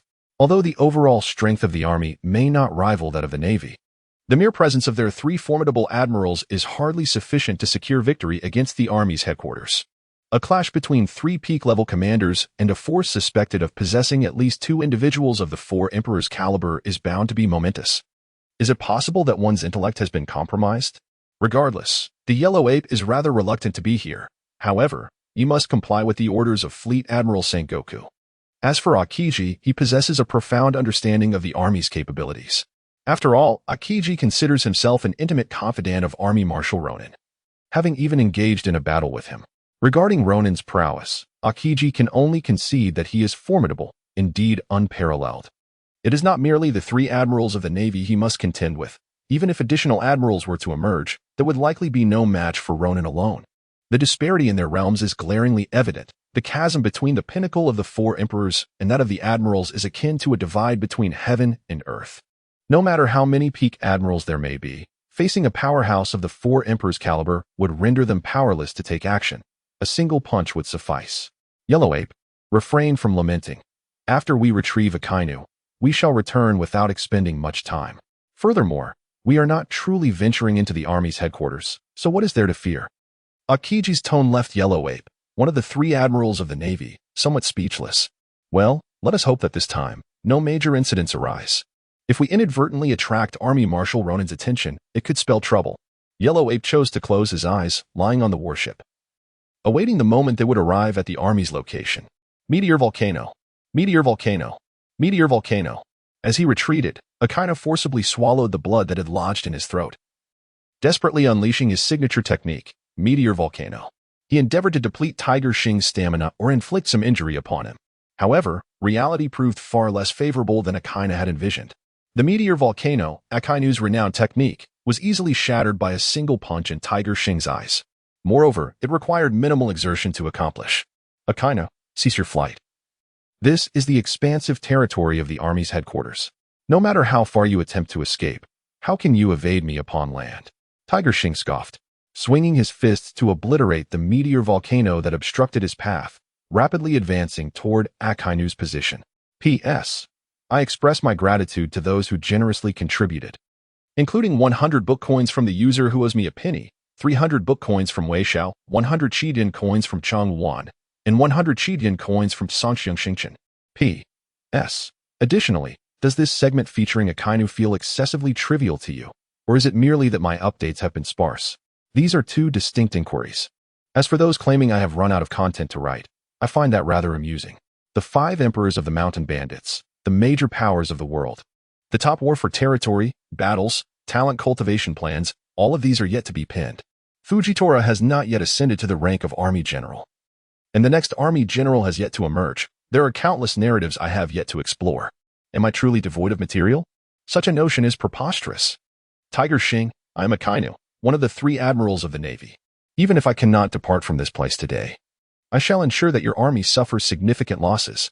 At long last, Akainu cast aside the Navy uniform emblazoned with the word justice, his eyes ablaze with fury. Simultaneously, the aura emanating from him intensified, for he, Akainu, as one of the Navy's 3 admirals, possesses the mightiest of natural devil fruits and wields formidable combat strength. Yet here he is, battling merely one of the 3 elite guards under the command of Army Marshal Tiger Xing, finding himself at a disadvantage. Under the immense pressure and the overwhelming strain of battle, Akainu's strength is gradually on the rise, albeit at a sluggish pace. However, this slight enhancement in power holds little significance against the formidable combat prowess of the half-step Emperor-level Tiger Xing. It is merely an ephemeral illusion, practically indistinguishable. Without further ado, if you wish to inflict heavy losses upon my army, then let us see. We shall determine whether it is my forces that suffer devastating defeat or whether you, Akainu, and your navy shall perish here. Upon exchanging these words, the 2 engaged once more in an intense and vigorous clash. Yet, they fought at a considerable distance from the main battlefield. After all, the confrontation between a peak admiral and a half-step emperor-level warrior generates waves of residual force that possess terrifying lethality. Take the meteor volcano, for instance. If Akainu were to unleash his full power upon the nearly 10,000 soldiers, that singular attack would undoubtedly claim the lives of no fewer than 100 troops. Such is the nature of high-level combat. As time passed, an hour slipped by swiftly. However, within that hour, Akainu faced no fewer than 10 life-threatening crises. Additionally, one perplexing thought lingered in his mind. How could Tiger Xing, lacking mastery in armament hockey, still inflict harm upon his elemental body? Was it solely due to his enigmatic martial arts? Although Akainu was reluctant to accept this notion, the undeniable evidence compelled him to reconsider. After all, the numerous visible fist marks adorning his body served as irrefutable proof. Retreating once again, Akainu's face flushed crimson, a trace of blood lingering at the corner of his mouth as his throat convulsed once more, forcing him to quell the tumultuous emotions within. Sensing the metallic tang in his throat, his countenance grew increasingly frigid. This flavor truly evokes a sense of nostalgia. The last time I experienced such a sensation seems to have been many years ago. In Akainu's gaze, there flickered a hint of bitterness, and his muscles bore the weight of a slight ache. A mere hour of combat should not feel this way. Yet, inexplicably, the longer he battled against the formidable tiger, the more he sensed his body succumbing to fatigue and muscle soreness. Most notably, his combat prowess was gradually diminishing at a slow yet relentless pace. Although this decline was not swift, after an hour's accumulation, Akainu's fighting capability had undeniably waned from slightly surpassing that of a peak admiral to merely matching that of an ordinary peak admiral. Meanwhile, Tiger's combat ability remained largely unchanged. An hour had passed, and Akainu found himself facing an even more daunting challenge than at the outset. This is undoubtedly an ominous sign. Turning his head, Akainu glanced at the Navy, which continued to fight valiantly despite the arduous battle. After an hour of conflict, their numbers had dwindled from 10,000 to merely 6,000. As for the hawkish Navy elite, Vice Admirals Doberman and Ghost Spider, their lives also appeared to be hanging by a thread. It seemed as if, in the next moment, a crisis of downfall would inevitably ensue. This predicament suddenly awakened a sense of melancholy within Akainu. The army is indeed formidable. This time, the fault lies with me. Bearing the pain in his heart, Akainu once again confronted Tigera, preparing for a final showdown, until the Navy was entirely annihilated by the army, leaving him as the sole survivor. He, Akainu, would have no choice but to retreat. A death struggle was not something Akainu would embrace. Even though the thousands of Navy personnel and the 2 elite vice admirals perished due to his actions, not a shred of guilt would arise within him. After all, within Akainu's heart resided the weighty responsibility of vying for the position of fleet admiral and reforming the naval structure. Thus, Akainu could not afford to die. At the very least, he must not perish in this place. The battle between Akainu and Tigera grew increasingly intense. However, unbeknownst to both, a warship was racing across the sea, swiftly approaching their location. Finally, in a race against time, the other 2 admirals of the Navy, Akiji and Kizaru, arrived in the vicinity of the Army's headquarters. They were hastening towards the only nation within 1,000 miles, Saro country. The corpses of the army along the way led Akiji and Kazara to anticipate that a great battle had indeed taken place here.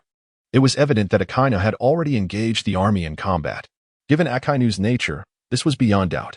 They could only hope that the army had not mobilized in full force. Otherwise, not only the three admirals of the navy, but even the fleet Admiral Sengoku and the legendary Hero Guard, two even more terrifying powerhouses, would struggle to gain any significant advantage here.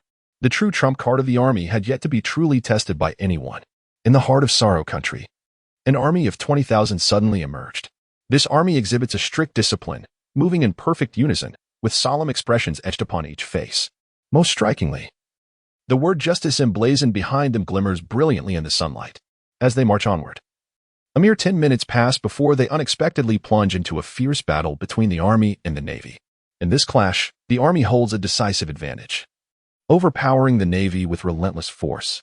Even one of the navy's three admirals, Akainu, finds himself subdued by an unknown adversary. Kizaru, however, remains unfamiliar with the individual confronting Akainu, though he is quite well acquainted with Akiji. One of the three elite guards under the army's Marshal, Hushingtian, undoubtedly possesses peak admiral-level combat prowess. Yet, observing Akainu's disheveled state, it becomes apparent that Hushingtian's strength surpasses the pinnacle of admiral-level combat, edging into the realm of half-step emperors. As Kizara gazes at Hushingtian, he exhales slowly, explaining to the nearby Akainu, while removing the military cloak draped over his shoulders, preparing for the impending confrontation with Hushingtian, one of the three elite guards under the army's Marshal. I have not heard of him. Yet I am curious whether a half-step emperor-level powerhouse can match the speed of light. Kazara's nonchalant demeanor remains unchanged, despite the assembly of the Navy's three admirals. After all, how could even a half-step emperor-level combatant stand a chance against the formidable trio of the Navy headquarters? These three are the absolute powerhouses that govern their respective marine territories. The battle rages on, and suddenly, a fully armed and invigorated contingent of 20,000 elite Navy soldiers bursts onto the battlefield, gradually encircling the area and plunging it into chaos. Akainu, look at your pitiful state. Are you not merely a guard under an army marshal? As one of the Navy's three admirals, you cannot hold your ground. What a disgrace to the Navy! From a distance, Kazara shouts before entering the fray, his voice laced with amusement, his lewd expression contorted in a manner that is hard to behold. Kazara, refrain from making light of the situation. If you have the capability, face the enemy alone. Otherwise, hurry and join the battle to eliminate him before we retreat. Upon hearing Kazara's words, Akainu's first reaction is one of elation, though his position does not permit such emotions to manifest on his face. While Akainu is uncertain why Kazara is present, his existence significantly enhances their chances in this battle, even presenting a possibility of defeating Hushingtian. Indeed, Akainu admits to feeling quite vexed by Kazara, a powerful admiral who often chooses inaction. However, in this critical moment, Kazara's appearance brings considerable relief to Akainu, one of the three elite guards under the army's Marshal, Hushingtian. I wonder if you have ever experienced the speed of light. In an instant, Kazara transforms into a beam of light, hurtling toward Hushingtian at an astonishing velocity. As Kazara nears Hushingtian, he raises his hands, and his previously lewd expression shifts to one of gravity. Armament Haki, activate. Eight-forked jewel. Upon arriving, Kazara unleashes his full power, enveloping his hands with armament Haki and executing his most formidable technique, the eight-forked jewel. After all, even as one of the Navy's three admirals, Kazara does not dare underestimate an opponent capable of rendering Akainu in such a wretched state. Eight-forked jewel? Hushingtian looks up at the sky, where countless luminous orbs radiate intense light and exude a formidable aura, a serious expression crossing his face. Another admiral from the Navy headquarters, although still at the pinnacle admiral level, facing two such formidable opponents undoubtedly amplifies Hushingtian's pressure exponentially. However, does merely having two peak-level admirals at their disposal mean they can vanquish me? Suddenly, a sinister smile creeps across Hushingtian's face as an enigmatic aura emanates from him, causing his combat prowess to surge dramatically. The skirmish between Hushingtian, Kazara, and Akainu resumes. Only Akiji stands to the side, his expression conflicted, as if deep in contemplation. Akiji, if you do not intervene soon, should Akainu and I fall here, you will undoubtedly face the Marshal's wrath. Kazara's voice rings out across the battlefield. Hearing Kazara's words, Akiji shakes his head, offering a resigned smile before charging into the fray. At this moment, the three admirals of the Navy headquarters truly gather together. The three natural-type devil fruits and the terrifying combat prowess of the three admirals at their peak level would instill a sense of trepidation even in those of the half-step emperor level, let alone the full-fledged emperors. The Ice Age. Upon entering the battlefield, he instantly activated his haki, enveloping his hands. Subsequently, Akiji slowly crouched down, exhaling an icy breath that transformed his right hand into a frozen weapon against the land, his voice chilling to the bone. It was visibly evident that the entire battlefield, within 100 miles, was engulfed in a realm of ice and snow. To freeze such a vast area in an instant signified the formidable strength of Akiji. The primary target of the Ice Age, the formidable Tiger Shing, sustained the most severe damage. Akiji, with his ice-based natural devil fruit, is one of the three admirals, possessing the strength of a peak admiral. Indeed, his reputation is well-deserved. Tiger Shing's body trembled slightly, igniting a fierce flame in his eyes as the blood and energy within him surged rapidly. As a physical cultivator, Akiji's Ice Age was insufficient to completely freeze him. However, it still affected him to some extent, rendering his body slightly rigid. Perhaps, the impact was not yet significant. Yet, the longer the battle persisted, the more profound the effects would become. It seemed he was truly on the verge of a fierce struggle. Tiger Shing swiftly mobilized every muscle in his body, striving for perfect control to prevent the terrifying cold from invading him. Tiger Shing, loyal to his master, fulfilled his duty as one of the three admirals of the Navy. We could only stand on opposing sides. Observing Tiger Shing, Akiji silently murmured to himself. In this battle, though Akiji wished to refrain from continuing, the decision was no longer in his hands.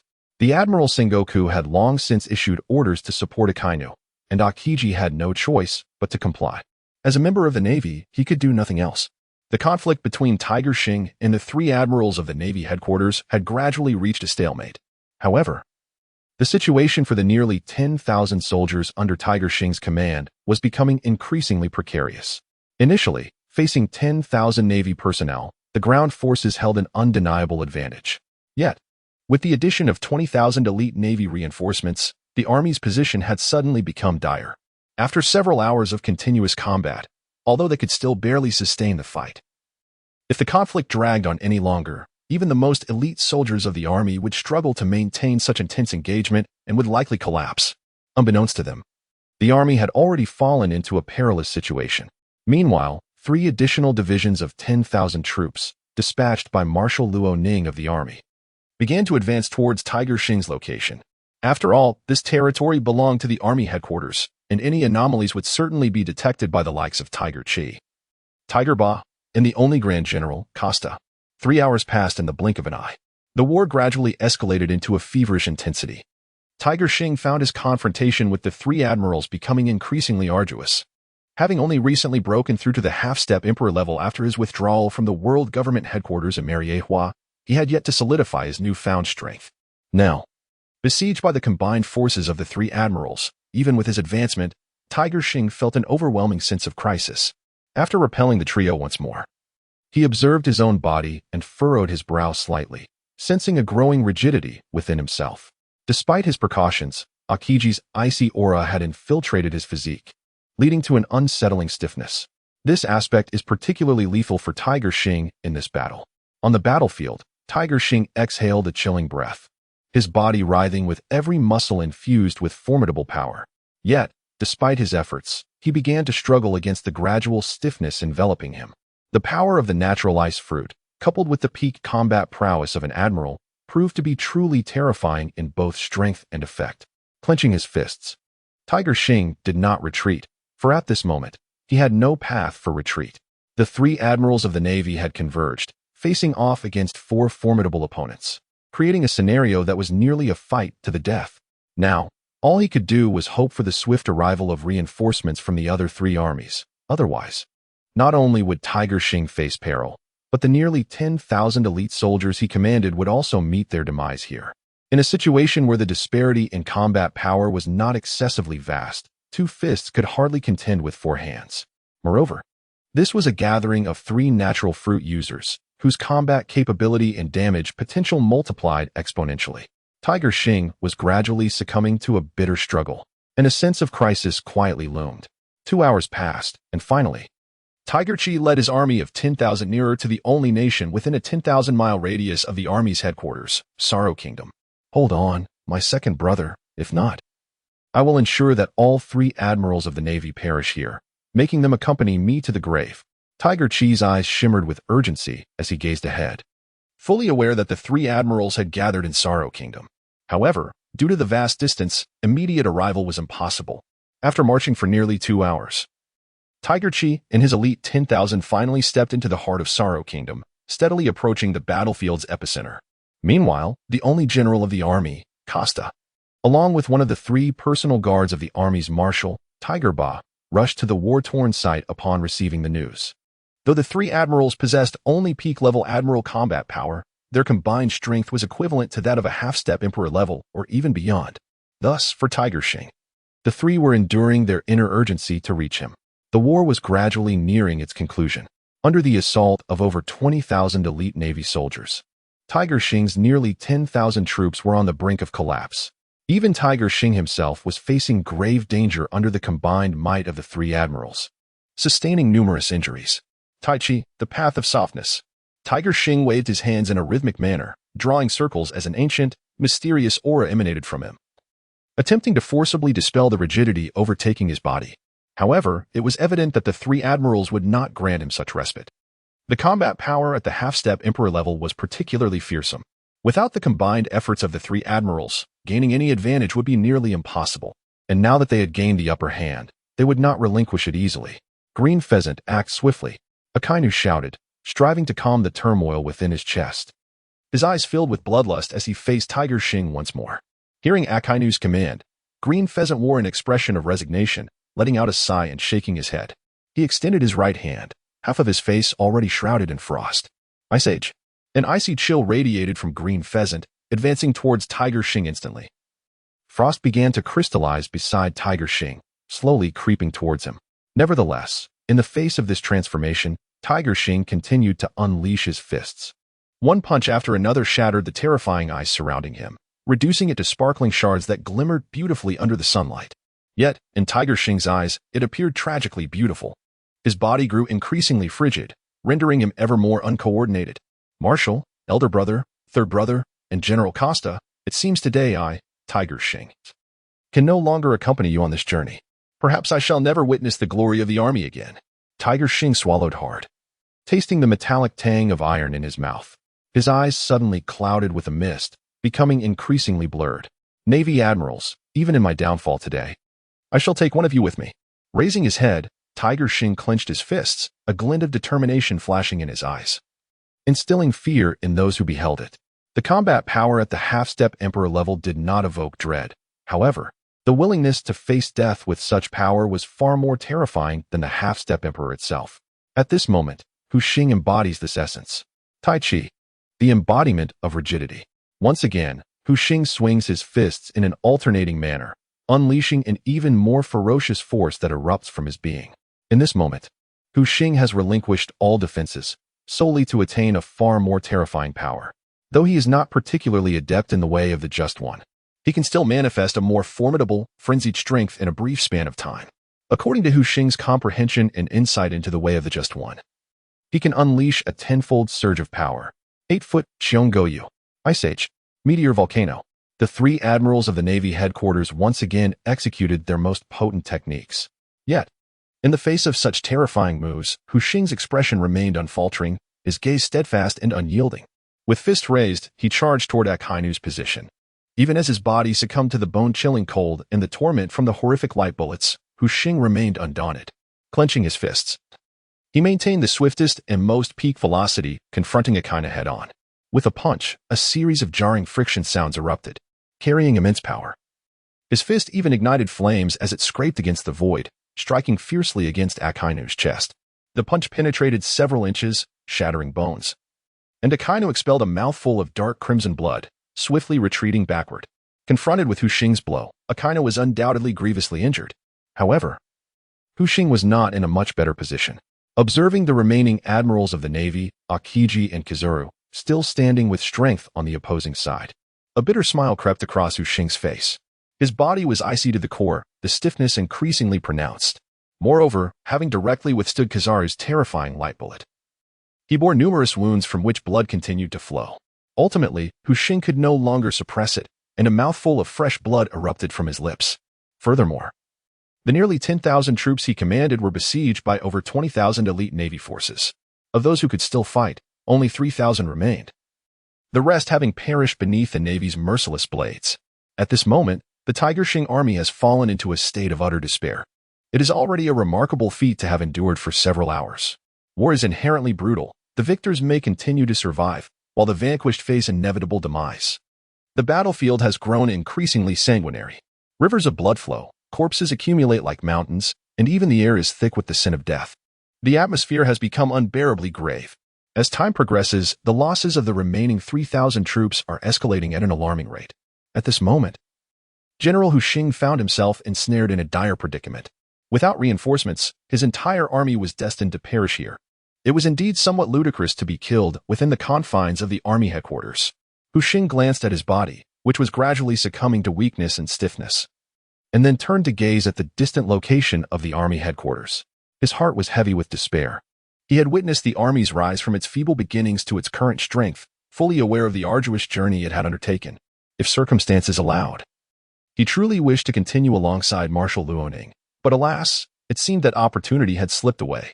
Although Hu Xing was a formidable half-step emperor, his strength waned under the assault of 3 nature-based devil fruit users, each possessing peak admiral-level combat prowess. The most fatal aspect was the increasing rigidity of his body. The freezing ability, once the chill infiltrated his being, posed a grave threat to Hu Xing. With his body immobilized and unable to move fluidly, his combat effectiveness plummeted. It was difficult to even maintain his peak admiral status, let alone contend with the half-step emperor level. A flicker of despair crossed his eyes as he clenched his fists tightly, half kneeling on the ground. It appeared he had reached his limit. His body could barely withstand any more. Witnessing this scene, the soldiers under Hu Xing's command felt a surge of intense unwillingness. If it weren't for the combined efforts of the 3 admirals, if it weren't for the relentless wheel of battle, how could their commander, Hu Xing, have fallen? If not for the addition of 20,000 elite Navy troops, how could they, with their nearly 10,000 soldiers, have lost despite their absolute advantage? How could this army of 10,000 have fallen to such depths? Unfortunately, in this world, there are no ifs. The pirate world is brutally cold, where strength reigns supreme. And in the face of war, no sentiment is spared. Kill them. Erase every last one of the rebel army of the world government. Leave none alive, shouted the elite Navy vice admirals, Ghost Spider and Doberman. The two were filled with fervor, having just teetered on the brink of death moments before. Yet, who could have anticipated the army's current state of despair? Over 20,000 elite Navy soldiers, led by several vice admirals, launched a final offensive against the army deemed rebels by the world government.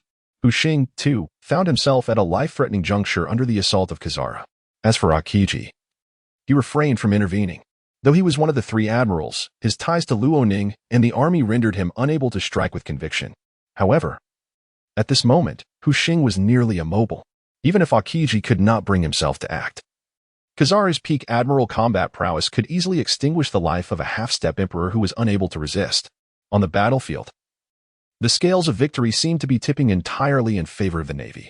Yet, unbeknownst to anyone, a vigorous and elite force was quietly entering the fray. Hu Xing, one of the 3 personal guards of the army marshal, feel the power and speed of light. With a leap, Kazara thrust his hands into the air, unleashing countless terrifying orbs of blinding light that surged towards Hu Xing. Just as the light orbs approached and reached Hu Xing, the battlefield underwent a sudden transformation. You dare harm my second brother? I will ensure you 3 fall here. Seeing Hu Xing, bloodied and on the brink of death, Tiger Chi erupted with rage. Taiji, the way of strength. His eyes burned crimson, fists brimming with terrifying power. He launched himself like a cannonball towards Kizuru, the closest adversary. Tiger Chi's understanding of the way of strength surpassed that of Hu Xing, amplifying his power tenfold. Sharing the same half-step emperor combat prowess, even facing one of the admirals, Kizuru, Tiger Chi's fists were nothing short of catastrophic. A punch, infused with wrath and earth-shattering force, struck Kizaru squarely. The speed of light, in the presence of Tiger Chi, it paled in comparison to the formidable might of a half-step emperor combatant. Although Kizaru was already considerably exhausted, Tiger Chi's overwhelming power and the ferocity of his strike caused Kizaru's heart to tremble. Armament hockey enveloped his chest, but against that punch, it proved futile. In an instant, it shattered, leaving a horrific and grotesque wound. Had Akiji not frozen the wound in that moment, Kizaru might have found it impossible to return to the Navy headquarters. The three admirals would see Kizaru's name stricken from the ranks. Third brother, how are you? Are you okay? Tiger Chi did not pursue but instead supported Huxing, his eyes reflecting deep anguish. Since childhood, the three brothers had stood together, supporting one another to survive. Now, with the recognition of the Army Marshal, their strengths had significantly improved, becoming top-tier combatants in this world, as well as vice admirals commanding tens of thousands. Yet now, with Huxing gravely injured and on the verge of death, how could Tiger Chi abandon him so easily? Elder brother, is that you? This can't be an illusion. Can it? I never imagined I would see you before I die. It feels rather nice. Huxing's voice was weak and feeble as he looked at Tiger Chi, a knowing smile gracing his lips. Finally, his eyes fluttered shut. Yet the smile upon his face remained unchanged. Feeling Huxing in his arms, Tiger Chi's eyes widened in horror, feeling as though his heart was about to explode with pain. In his memory, Huxing rarely smiled and seldom revealed a grin in front of others. Yet now, here he was, smiling. This sight pierced the heart of the elder brother, Tiger Chi, who could only watch in anguish. Cradling Tiger Xing, he gazed skyward and let out a thunderous roar, desperately attempting to expel the deep-seated discontent within him, though his efforts yielded little effect. At last, he ceased his bellowing. His gaze fixed upon the more than 20,000 elite naval forces, his eyes brimming with a terrifying intent to kill. In that moment, an aura of palpable malevolence radiated from Tiger Chi Navy. May you all meet a grim fate. Since you have come, do not even think of leaving. At this moment, the fierce warrior, Hu Chi, stands on the precipice of darkness, undergoing a gradual transformation. A half-step to the four emperors, he is undeniably among the elite of this world. Even the three admirals of the Marine headquarters possess only the combat prowess of peak admirals. The realm of a half-step to the four emperors is self-evident. The sheer terror of an ordinary half-step to the four emperors is already formidable, but as Hu Chi begins to spiral into madness and darkness. As one of the three esteemed guards under the Army Marshal, his power is destined to reach an even more terrifying level. Ah, the three admirals have arrived. Well, do not expect to leave, Hu Chi declares, his eyes brimming with violent fury.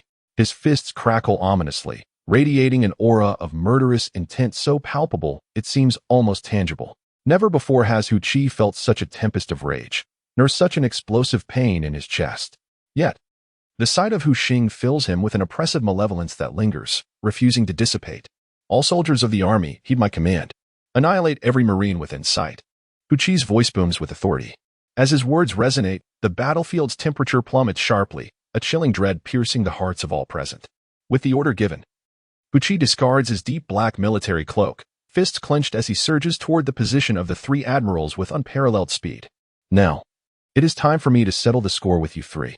In his charge, Hu Chi moves with such swiftness that he seems like a monstrous entity emerging from flames, instilling a profound fear within the hearts of the three peak admirals of the Marine headquarters. On the battlefield, only Akiji remains unscathed among the three admirals. He alone retains the capacity to continue fighting, while Akainu lies gravely injured and incapacitated from his clash with Huxing. And Kizaru has been grievously wounded by Hu Chi's recent devastating blow, his chest pierced and blood splattered. Had it not been for Akiji's intervention, Kizaru might have perished in that very moment. As Hu Chi approaches, Akiji's expression darkens with increasing dread. Hu Chi wields the terrifying combat strength of a half-step to the four emperors, while Akiji, weakened from the previous battle, is left with only the combat capability of a late-stage admiral. It is clear that the outcome of this battle has already been determined. The Navy faces utter defeat, while the Army emerges triumphant. Remarkably, even the Army's elite forces, the Imperial Guards, and the most formidable Army Marshal, Luo Ning, have yet to make an appearance. The Navy stands defenseless against such overwhelming might. This stirred a tinge of bitterness within Akiji's heart. The Army, in its current state, had grown sufficiently formidable to rival the Navy. Moreover, it was progressively becoming ever more powerful and daunting. Akiji sensed that, in the future, the Army might surpass the Navy, and even the world government, emerging as the true dominator of this world. All Navy personnel retreat at full speed. Casting a glance at the foolish tiger, Akiji, accompanied by Kizaru and Akainu, felt compelled to leave this place. The half-step emperor level and the increasingly darkened half-step emperor. Akiji understood well just how terrifying the tiger's strength could be. The possibility of being struck down by a single punch from one who held the title of one of the 3 admirals of the Navy headquarters seemed all too plausible. Retreat? Upon hearing Akiji's command, several elite vice admirals of the Navy headquarters paused for a moment, then resolutely set about executing the order. Such is the nature of the military. A soldier must regard orders as sacred duty. This statement is no jest. Reluctantly, the elite admiral of the naval headquarters still executes Akiji's orders to retreat.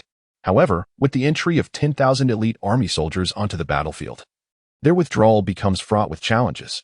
Akiji, Kizaru, Akainu, dare not flee from me. After pursuing for a distance, Tora glanced back at the fallen position of Tora Shing. A flicker of hesitation crossing his eyes, his teeth clenched tightly, veins pulsating ominously beneath his skin. Yet, this moment of doubt swiftly dissipated. Instead of continuing the chase, Tora returned to Tora Shing's side, enveloped in silence, uttering not a word. Indeed, at the moment Tora Shing fell, Tora was engulfed in a frenzy, teetering perilously toward a path of irreversible darkness. Nonetheless, beneath Tora's formidable temperament and terrifying willpower, he ultimately did not succumb entirely to that darkness. For from Tora Shing, Tora still sensed a glimmer of vitality. This signifies that a flicker of vitality still resides within the formidable Tiger Shing. Although he has not succumbed entirely to death, awakening from this state is no trivial matter. Die? Just die? Lacking the opportunity to vanquish the 3 admirals of the Navy headquarters, the enraged Tiger Chi unleashed his fury upon the more than 20,000 elite naval soldiers. If even a single one of these soldiers were to escape today, Tiger Chi would never forgive himself. With the entrance of Tiger Chi and his commanding army of 10,000, the tide of battle gradually tilted overwhelmingly in favor of the land forces. The Navy found itself utterly defenseless, at the half-step level of the 4 emperors. Even amidst a sea of adversaries, one could still claim the head of an enemy general. Although Tiger Chi did not have the chance to slay the 3 admirals Akiji, Kizaru, and Akainu, this did not imply he was incapable of dispatching other elite vice admirals of the Navy headquarters. As he swung his fists, his strength surged exponentially. A palpable aura of malevolence enveloping him. A tempest swirled around him, exuding an aura of despair that emanated from his very being. The formidable Ghost Spider, an elite vice admiral aligned with the Akainu faction, despite his stature within the Navy, fell to Tiger Chi with a single punch, reduced to mere mist, leaving no trace behind. The same fate befell Doberman. The remaining elite vice admirals of the Navy headquarters were no match for Tiger Chi's might. The only conclusion for them was death. Amidst the relentless carnage, Tiger Chi was drenched in blood, his aura akin to that of a hellish Azura, claiming lives indiscriminately. Countless Navy soldiers retreated before him, yet tragically, they could not escape their demise. An hour later, Tiger Chi finally ceased his onslaught. At that moment, not a single one of the 20,000 elite naval soldiers remained alive. All their lives were entombed in this grim battlefield. Only 3 individuals managed to survive: the grievously wounded Akainu, the pierced Kizaru, and Akiji, whose strength was nearly exhausted, yet still boasted the formidable power of a top-tier admiral with the ice fruit. These 3, as the admirals of the Navy headquarters and wielders of powerful natural devil fruits, possessed terrifying combat capabilities. In this vast ocean, they were meant to inspire fear among countless foes, basking in immense glory and wielding vast authority. However, this journey to confront the land forces nearly cost them their lives.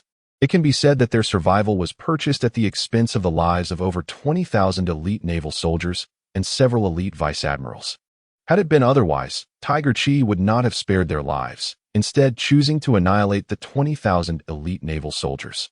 For him, during Tiger Shing's comatose state, anything that posed a threat to Tiger Shing was destined for destruction, even if it meant allowing the 3 admirals of the Navy headquarters to escape.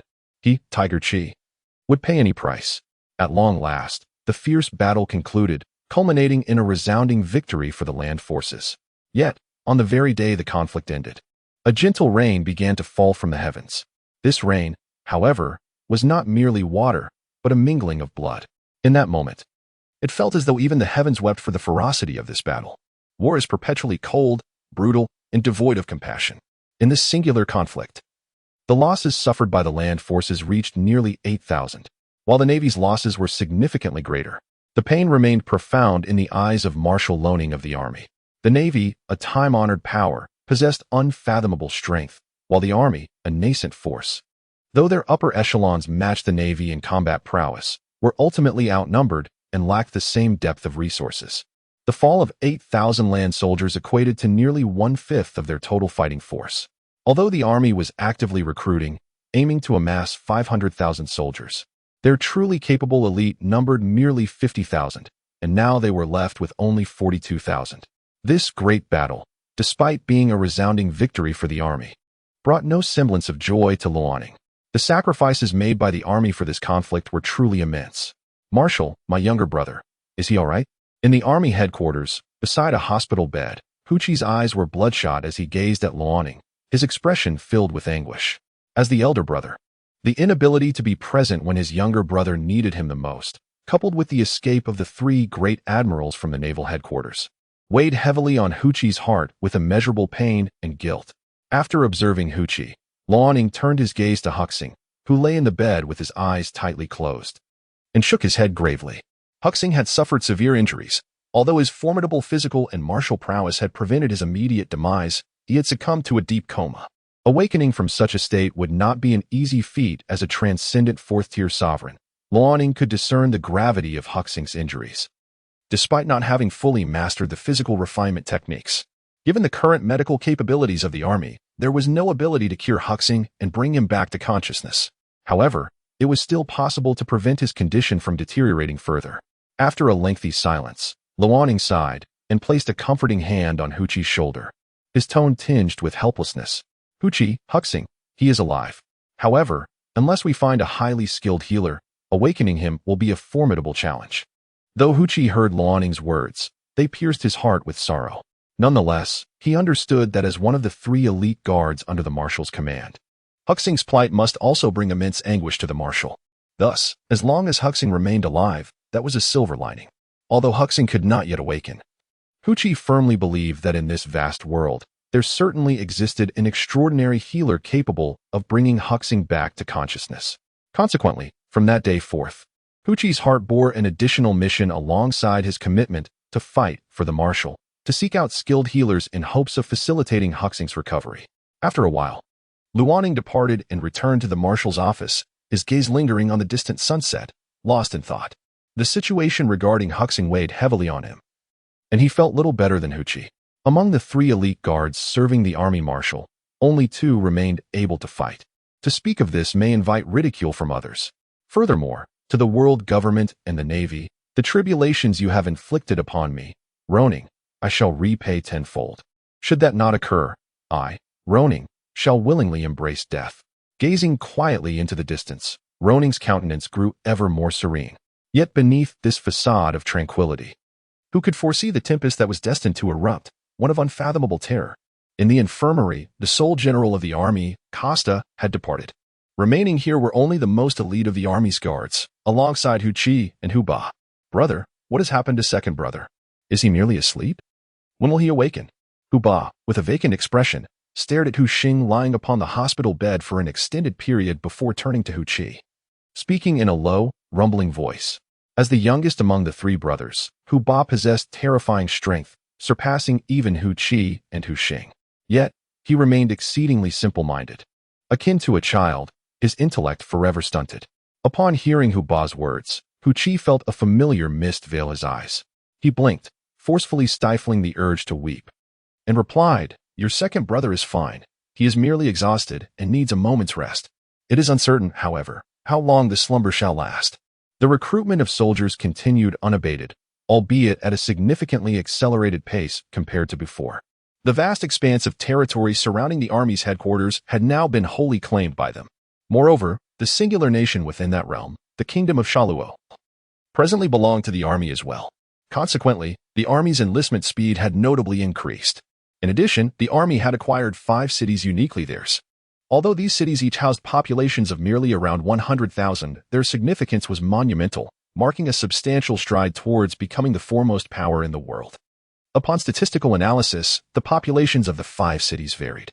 The most populous boasted nearly 800,000 inhabitants, situated within the royal palace of the Kingdom of Shaluo, while the least populated contained only approximately 200,000. Though modest, this number was not insignificant. It is crucial to understand that in this world, A city categorized as having 100,000 residents does not imply a strict count of 100,000. Populations exceeding 100,000 but falling short of 1,000,000 are also classified within this tier. In the realm of pirates, cities are ranked into 3 categories, the lowest tier comprising 100,000, the middle tier 1,000,000, and the highest tier 10,000,000. As for cities reaching the billion mark, while they do exist, their scarcity renders them negligible. The 5 cities, though each classified at the 100,000 level, provided the army with no less than 3 million common folk. It can be asserted that even a small, impoverished nation on the fringes of the world could yield substantial benefits for the army. In this world, population holds paramount importance. The ruler is the boat. The people are the water. The water can support the boat, but it can also capsize it. This adage has been passed down through the ages and remains profoundly relevant even today. In the pirate world, the inhumane rule of the world government, the tyranny of the navy, the overwhelming numbers of mountain bandits, and the arrogance of the world's great powers create a complex and daunting landscape. In this world, the time has come for a change in leadership. Naturally, upon traversing into the realm of pirates, Loning has been tirelessly striving towards this goal. The Kingdom of Saruo, with its military headquarters spanning a radius of thousands of miles, stands as the sole nation. Although this realm may be considered a minor state in the grand tapestry of the world, its populace, comprising cities and villages, undoubtedly numbers no fewer than 5 million souls. However, due to the expansion of the army, this nation faces imminent obliteration, destined to fade into oblivion. Presently, this territory is referred to as the Western Province. Following the army's declaration of war against the unclaimed lands and their subsequent resounding victories, the Dominion has once again been delineated into 4 major provinces. One of these is the Western Province, which encompasses the former Kingdom of Saruo, home to no less than 5 million ordinary citizens. The other 3 provinces are known as the Eastern Province, the Northern Province, and the Southern Province. The 4 major regions correspond to the 4 cardinal directions of the Army's headquarters: East, South, West, and North. Each region boasts a population of no less than 5 million ordinary citizens. As for the territory of the Army's headquarters, it has long been designated by Luoning as the Central Plains. The Central Plains, with its vast expanse and dense population, harbors a citizenry that is double that of the other 4 regions, amounting to a staggering 10 million. Furthermore, following the conclusion of the Great War, one of the most pivotal endeavors alongside conscripting soldiers is the establishment of academies. Luoning has already issued instructions regarding the setup of 100 academies, and the army has gradually begun preparations. Now, with the army consolidating its control over an area of 10,000 miles, the establishment of these 100 military academies can finally commence, laying a solid foundation for the army's future rise. The Central Plains will host 40 academies, while the other 4 regions will collectively have 60 academies. This, naturally, is quite understandable. The army in the Central Plains boasts a staggering population of millions, surpassing that of any other province by a factor of 2. The establishment of 40 academies is, therefore, beyond dispute. As for the remaining 60 academies, the precise number has yet to be determined by Lu Ning, who has delegated this consideration to his subordinates. After all, if every matter required the Marshal's direct involvement, even 10 incarnations of Lu Ning would not suffice to manage the workload. Following the conclusion of the Great War, the army suffered a loss of 8,000 personnel, while the navy incurred nearly 30,000 elite soldiers. The compensation for the 8,000 fallen was issued by Lu Ning in multiples. As for the navy's losses, he was not fully apprised. After all, the underground forces are firmly under the army's control, yielding nearly 100 billion in pure profit each month. Thus, at this moment, the army is certainly not lacking in funds. The compensation, distributed in multiples, poses no burden whatsoever. On the vast sea, a small vessel sails slowly, under the blazing sun. An eerie chill emanates from the ship, creating an unsettling atmosphere. Aboard the small craft are the 3 generals from the Navy's headquarters who escaped from the Army's main base. Originally, over 30,000 elite naval forces and several distinguished rear admirals had set out, yet now only these 3 remain who have successfully fled the Army's stronghold. This battle can be described as a complete naval defeat. The demise of 30,000 elite sailors, the death of several distinguished vice admirals from the naval headquarters, and the severe injuries sustained by both Admiral Kizaru and Admiral Akainu. This time, the formidable might of the army has truly jolted the Navy from its slumber. Simultaneously, it seems to convey to the Navy that the era of their dominance over these waters has come to an end. The army has ascended. At this moment, the army possesses the formidable power to contend with the Navy and the world government. Merely 2 of the 3 elite guards under the command of the Army Marshal have already left the Navy's 3 admirals in a state of disarray. Should the Army Marshal himself intervene, it is likely that the 3 would have already perished at the Army's headquarters. Upon returning to the Navy's headquarters at Marineford, Akiji reported this matter to the current fleet admiral, Sengoku. Listening to Akiji's account, Admiral Sengoku was taken aback, rendered momentarily speechless. The loss of 30,000 elite soldiers from the Navy's headquarters, along with the severe injuries sustained by Akainu and Kizaru, left this admiral, renowned as the strategic genius Sengoku, feeling a sense of impotence. Just a few years ago, the army was but a minor force, easily extinguished at will.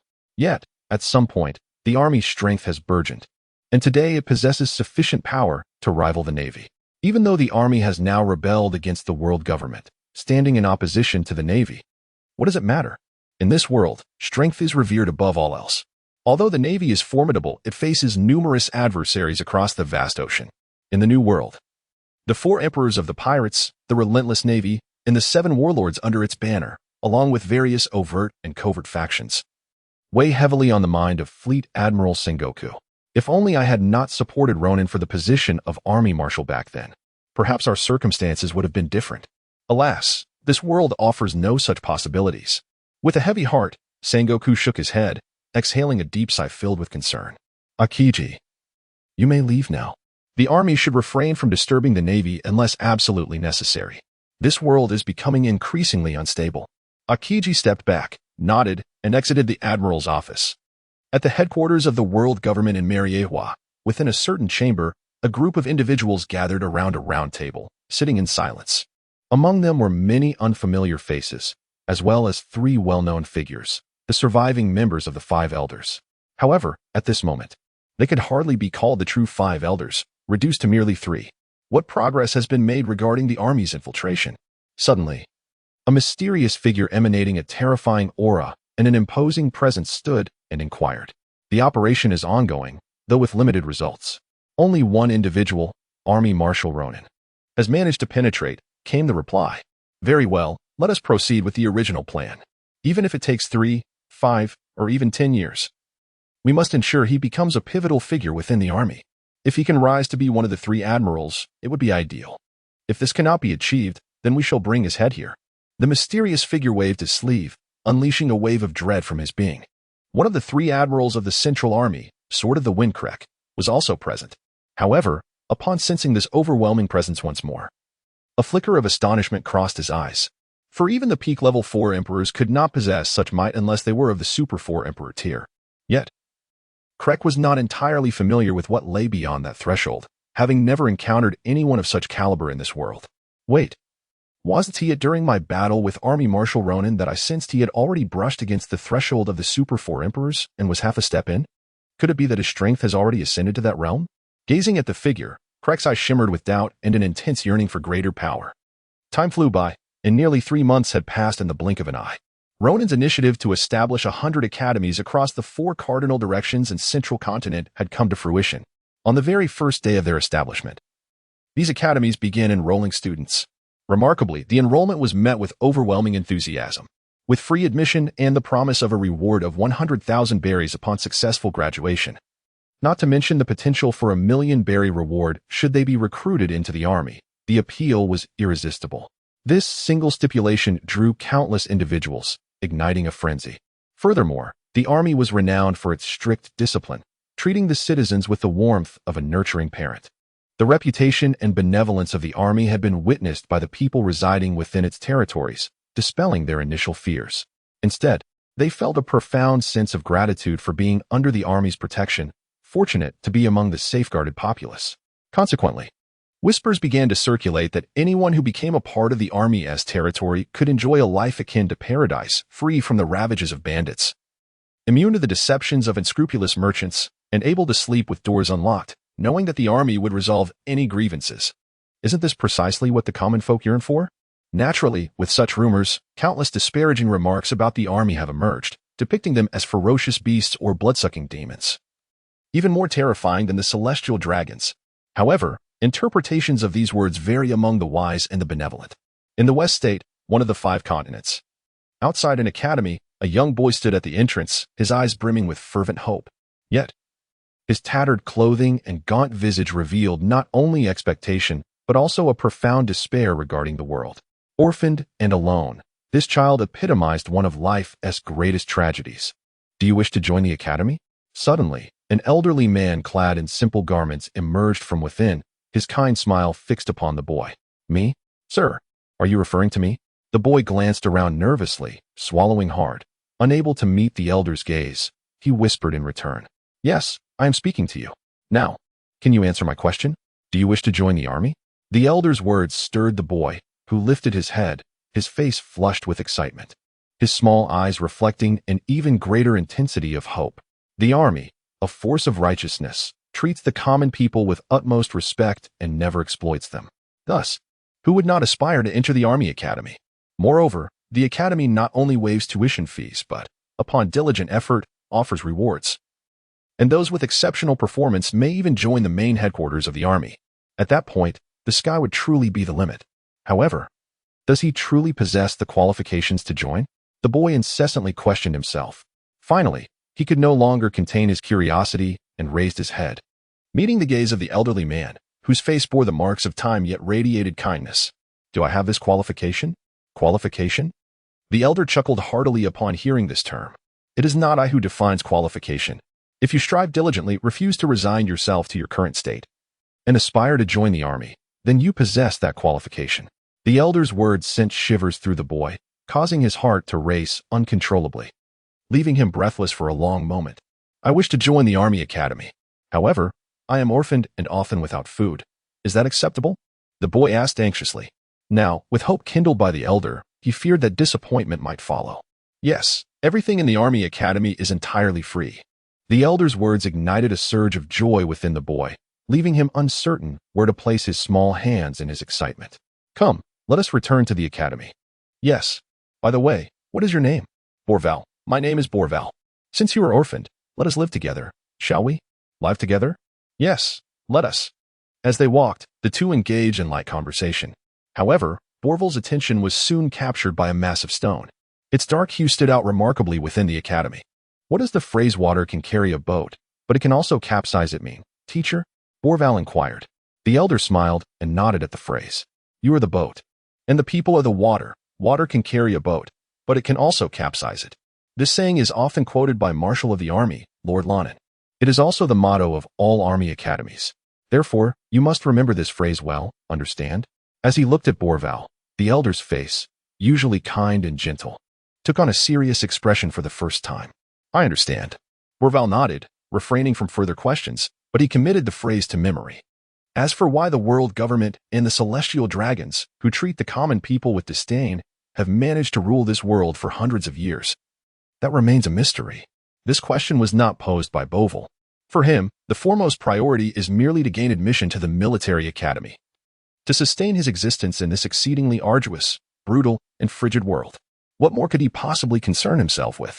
Moreover, he now has a caring academy dean, a steady supply of food and drink, and a place to reside. For Borval, this has become one of the most blissful circumstances he has encountered in many years. Similarly, within the 5 states of the military territory, such occurrences are incessantly unfolding. In this world of pirates, where conflict reigns supreme, pirates, mountain bandits, the world government, formidable nations, and the so-called righteous navy engage in skirmishes of varying scales almost daily. Naturally, in this realm, countless orphans wander, bereft of parental support. The military academy, however, remains open to all capable individuals, rejecting none. Its very existence serves to fortify the future ascendance of the military, laying a robust foundation. The current endeavors of the academy align perfectly with the needs of the military at this juncture. It is tasked with nurturing the next generation, cultivating strong individuals, training officers, and fulfilling the myriad responsibilities essential to the military. Within a mere day, the 100 military academies are nearing capacity, with nearly 200,000 students enrolled. The recruitment of military soldiers has reached 300,000, although the pace of this growth has begun to wane, indicating that achieving the target of 500,000 soldiers will require additional time.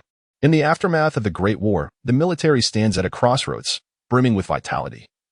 Yet its expansion has started to decelerate. Presently, although the military boasts an army of 300,000, Lonan is acutely aware that only around 40,000 of these soldiers are battle-ready. The remaining 20,000 have yet to undergo training, are not yet a cohesive force, and possess little to no combat capability.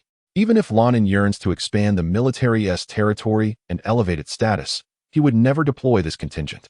It is crucial to understand that these 20,000 represent the military's future combat strength. To deploy them before they have formed a formidable fighting force would be tantamount to digging their own graves. As the Marshal of the army, Lonin is not foolish enough to take such a gamble. In the vast seas, on a certain island, voices filled with trepidation echo. Stop him. Prevent this major from advancing any closer. You must understand, if I perish, none of you will survive in this world, and your families will meet the same fate. This figure, clad in the Navy's uniform and holding the rank of Rear Admiral at this moment, exudes none of the commanding authority typically associated with his position. At this moment, he trembled, his eyes brimming with profound terror as he sat helplessly upon the ground, retreating incessantly. However, his somewhat menacing words bore little fruit. The nearly 1,000 Navy personnel continued to withdraw, their weapons trembling in their hands, as if confronted by an entity capable of instilling genuine fear. A naval Rear Admiral? Alas, merely a naval Rear Admiral. The man gazed at the Rear Admiral, who lay prostrate on the ground, his eyes devoid of any emotion. Suddenly, he raised a hand, conjuring forth terrifying golden flames from the void, which surged toward the Admiral's position. In less than a breath, the thousands of Navy officers and the Rear Admiral, consumed by fear, were reduced to ashes, dissipating into the ether. The Navy remained utterly repulsive. What justice? What service to the people? All mere nonsense. As he beheld the gradually vanishing ashes before him, the man clenched his fists tightly, his face suffused with hatred. If only someone could aid me in obliterating the Navy. Then, even if I, Guyu Imo, were to pledge eternal loyalty and servitude, I would harbor no grievances. Yet, does such a person or force truly exist in this world? The man gazed into the distance, a trace of solitude and a deep-seated sorrow flickering in his eyes. Suddenly, a newsbird soared across the sky, dropping a newspaper from above. Guyu Imo received the paper and glanced at it casually. Unbeknownst to him, that single glance would alter the course of his life. The army, a faction of the world government's rebels, malevolent and bloodthirsty, now altered the bounty amount. Capturing the rebel leader, Luo Ning, would yield a staggering bounty of 10 billion berries, regardless of life or death. The army? Rebels of the world government? A bounty of 10 billion berries? Upon encountering these keywords, a glimmer of light sparked in the man's eyes, and a smile began to grace his lips. The world government, which had ruled the pirate world for centuries, also faced limitations. 10 billion berries, regardless of life or death. This army had managed to extricate itself from the world government's grasp, and its leader was now offered a bounty of 10 billion berries. Intriguing, indeed. This army possesses genuine intrigue. I hope that this army will not disappoint me. Gazing into the distance, at the boundless sea, in the location of the naval headquarters at Marineford, he thought, if they could help me annihilate the Navy and topple the world government, then what would it matter if I, Guyu Imo, were to submit to you? After more than a decade of wandering the seas, Guyu Imo had long since grasped a singular truth. In this world, the strength of an individual is exceedingly limited. Even if one possesses prowess on par with the 3 admirals of the Navy headquarters, it proves utterly futile. To seek vengeance, one must rely on a formidable force to harbor even a glimmer of hope. Regrettably, in this realm, the entities capable of contending with the world government, or any of its military factions such as the Navy, are remarkably scarce. It is hoped that this so-called army will not disappoint him once more. After resolving the immediate threat posed by the Navy, the man, with a solemn expression, boarded the military vessel previously occupied by 1,000 Navy personnel. Setting sail slowly into the distance. On the fringes of the world government, at the juncture of the 4 seas, there lies a place within his memory. As for Guyu Imo, he has been labeled a ruthless pirate by the Navy in recent years, infamous for his slaughter of Navy personnel. With a bounty of 1 billion berries, possessing the ancient lineage of the Golden Crow fruit, and a combat capacity that rivals the terrifying strength of the 3 admirals. Moreover, the name Guyu Imo is inscribed on the Navy's kill list. However, this individual is exceedingly cunning and acutely aware of his circumstances, rendering it difficult for the Navy to encircle him effectively. Consequently, their efforts to deal with him often end in futility. After all, a combat strength at the peak of an admiral poses a significant challenge, even for the Navy, which is regarded as the mightiest force wielded by the world government. It is essential to recognize that the Navy is not merely contending with the 4 emperors of the New World. the burgeoning pirate factions within the four seas, the restless Shichibukai, and countless powerful nations gradually defying the world government all contribute to the exhaustion felt by the Navy, the entity deemed the most potent force in the grip of the world government. The military vessel bearing Guyu Mo Xian has commenced its voyage. The rise of the army is steadily taking shape, yet to become the preeminent force in this world, to obliterate the Navy and dominate the pirate realm. Immense effort and countless sacrifices are still required. The army, in its current state, is not yet capable of such feats. Within the central region of the army headquarters, there exists a place known as Logtown. In a somewhat dilapidated cottage within Logtown, a middle-aged man with shattered legs reclines on a wooden bed. Gazing at the din-din mushi in his hand, his eyes filled with hesitation. However, this hesitation soon dissipates with the passage of time. At last, the man picks up the din-din mushi and dials a number he believes he will never call again in this lifetime. Hello. This is the exclusive royal line of the Holy Empire. How may I assist you? In the heart of the world, an empire vastly larger than the Sorrow Kingdom.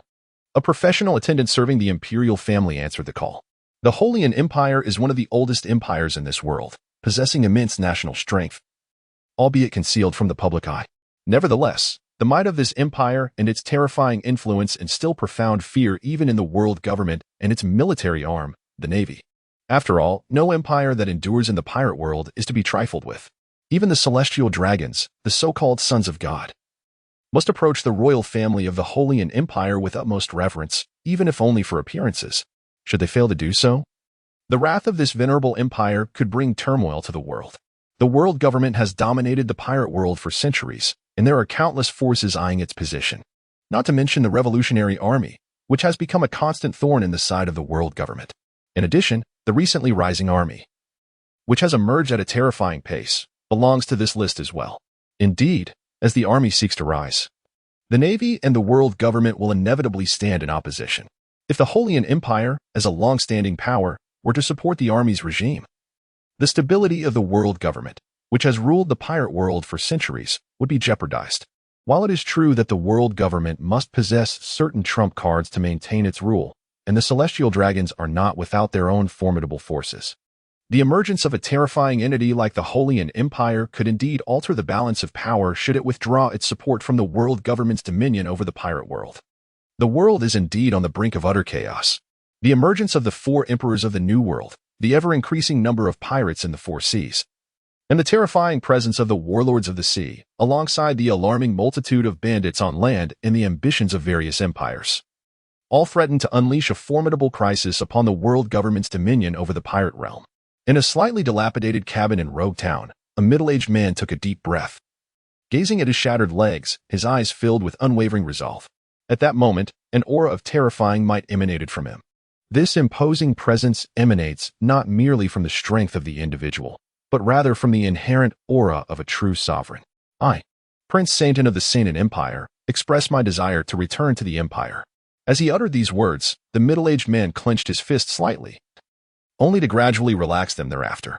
He understood that once these words escaped his lips, there would be no chance for reversal, even if he wished to retract. The formidable Sainton Empire could effortlessly ascertain his whereabouts. Thus, this room may soon become uninhabitable. In the days to come, everything will transform into the unfamiliar. As he is compelled to re-enter that which he so despises, the Empire, Sainton Spender. Upon hearing this name, the individual on the other end of the conversation was momentarily taken aback, only to be engulfed by elation. I understand, Your Highness, please hold for a moment. The Sainton Empire will dispatch personnel immediately to escort you home. Listening to the voice on the telephone, the middle-aged man, known as Spender, felt his expression gradually darken. Home? Is this not his home? As for the Holy Empire, he truly does not wish to return. Yet, he genuinely does not want to impose further burdens on his son. For the sake of such a father, with shattered legs and nearly incapacitated, he joined the army, with death ever looming by his side. Indeed, he can no longer afford to be so selfish. Spender, you must not continue down this path of decline. For your son's sake, even if it means facing that cruel, frigid, and callous empire, you must strive forward. From a young age, he was a prodigy, hailed as the next successor of the empire. However, such a life was not what he desired. Thus, he escaped from that place. Yet, who could have imagined that he, Spender, the Grand Prince of the Holy Empire, the designated successor, must now return? Ah, the unpredictability of life. Who can foresee what the future holds? Years ago, he fled the empire, and now he must come back. Indeed, this is truly ironic. Naturally, Spender's conversation has caused a seismic upheaval in that distant, venerable, mysterious, and powerful empire. Spender, the prodigious talent recognized as the next heir to the Holian Empire, is finally returning to the embrace of the empire. At this moment, the news reverberated throughout the entirety of the Saiyan Empire. Simultaneously, the people of the empire celebrated with unrestrained joy. In the army headquarters, located in the land of Zhengzhou, a place called Luogu Town attracted several formidable and enigmatic figures whose strength was terrifying. Even the weakest among them exuded an aura of power comparable to that of the 3 admirals of the Navy headquarters. Even with the 3 admirals present, any attempt to obstruct these mysterious beings would surely result in calamity. Naturally, the objective of these enigmatic individuals was a somewhat dilapidated cottage. However, upon witnessing the middle-aged man with his legs grotesquely shattered, their expressions suddenly shifted to one of excitement. "Your Highness." Yet, before they could finish their sentence, the middle-aged man shook his head, interrupting them. "You need not concern yourselves with this. Since you have arrived, let us depart. It has been long since I returned to the Saiyan Empire. I wonder how it fares now. Is my father well?" Saint and Spender gazed into the distance, a hint of nostalgia flickering in his eyes. "Your Highness, the king passed away several years ago. The Saiyan Empire is now under the control of several princes and some exceedingly powerful ministers. At this moment, the Saiyan Empire has truly lost its former glory." "What? You mean to say my father has already passed away?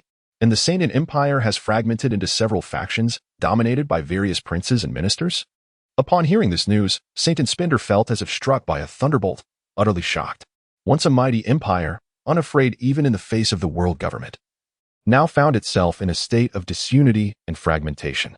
This realization filled Saint and Spender, the anticipated successor of the empire, with profound trepidation. After a prolonged moment, a resolute glimmer flickered in his eyes, and his fist clenched slightly. The Saint and empire would not succumb to such adversities nor fall into the hands of others. Once, his father treated the ministers of the realm as brothers, yet now he faced relentless betrayal, leading to the fracturing of the empire into several territories. The whims of fate are unpredictable, yet this betrayal was particularly disheartening. Within his heart, Saint and Spender resolved to act. He cast a glance at the enigmatic figures surrounding him, his expression icy, his anger unmistakable as it surfaced. "Let us return to the Saint and Empire. I, Saint and Spender, as the designated heir, shall ensure that those traitors come to know what it means to regret and to fear." "Yes, Your Highness." The mysterious figures nodded, standing before the middle-aged man with shattered legs, filled with deference. The events unfolding in the small town of Rogu, located in the central region, were merely a trivial episode and did not affect the army, which was currently flourishing and possessed formidable strength. At present, the army was investing all its resources to secure the time necessary for its own development and to lay a solid foundation for future resurgence. The Army Academy was established precisely for this purpose. However, in this harsh, frigid world of piracy, where strength reigns supreme, the army had yet to achieve the level of familiarity that the world government enjoyed. The hidden forces lurking in the shadows, the burgeoning pirate factions among the great powers of the world, and the yet-to-emerge formidable mountain bandits add to the complexity of the landscape. These are the matters that the army must remain vigilant about. The world, seemingly tranquil, is in reality rife with undercurrents, and soon it may no longer remain peaceful. Within the army headquarters, in the Marshal's office, Luo Ning slightly lifted his head, and his gaze fell upon Hu Qi, one of the 3 chief guards. Had it not been for the incident involving the 3 great generals, the figure standing beside him at this moment would certainly have been Hu Xing. After all, among the 3 chief guards, only Hu Xing was the one who brought Luo Ning the utmost peace of mind and understood him best. With a sigh of reflection, Luo Ning finally spoke. "Has that lad, Lotus, been assigned to the army headquarters?" "Lotus? Ah, Marshal, you mean that fellow. He has indeed been arranged to the army headquarters. Rest assured, Marshal, with his temperament, he will undoubtedly contribute to the rise of the army in the future." As Hu Qi spoke of Lotus, his demeanor brightened, and even the serious expression that had settled on his face due to Hu Xing's grave injuries lightened with a smile. "Good, that is splendid. Make sure he trains him well. With his disposition and the unwavering determination within him, he is destined to evolve into a combat power of the 4 emperors level." After all, reaching the pinnacle of the Four Emperors' combat capability is not solely reliant on temperament and resolve. Opportunity plays a crucial role as well. After addressing the matter of Lotus, Luo Ning picked up a nearby newspaper and glanced at it. The headline proclaimed the rebellion against the world government, describing them as evil, ruthless, and bloodthirsty, with a bounty of 10 billion berries placed on Marshal Luo Ning's head, irrespective of life or death. Upon seeing this prominently marked information in red, a smile crept onto Luo Ning's lips.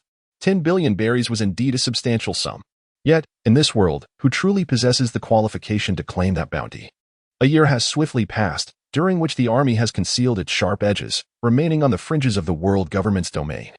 In a region where the four seas converge, quietly nurturing its strength and steadily accumulating power. All in preparation for the impending war.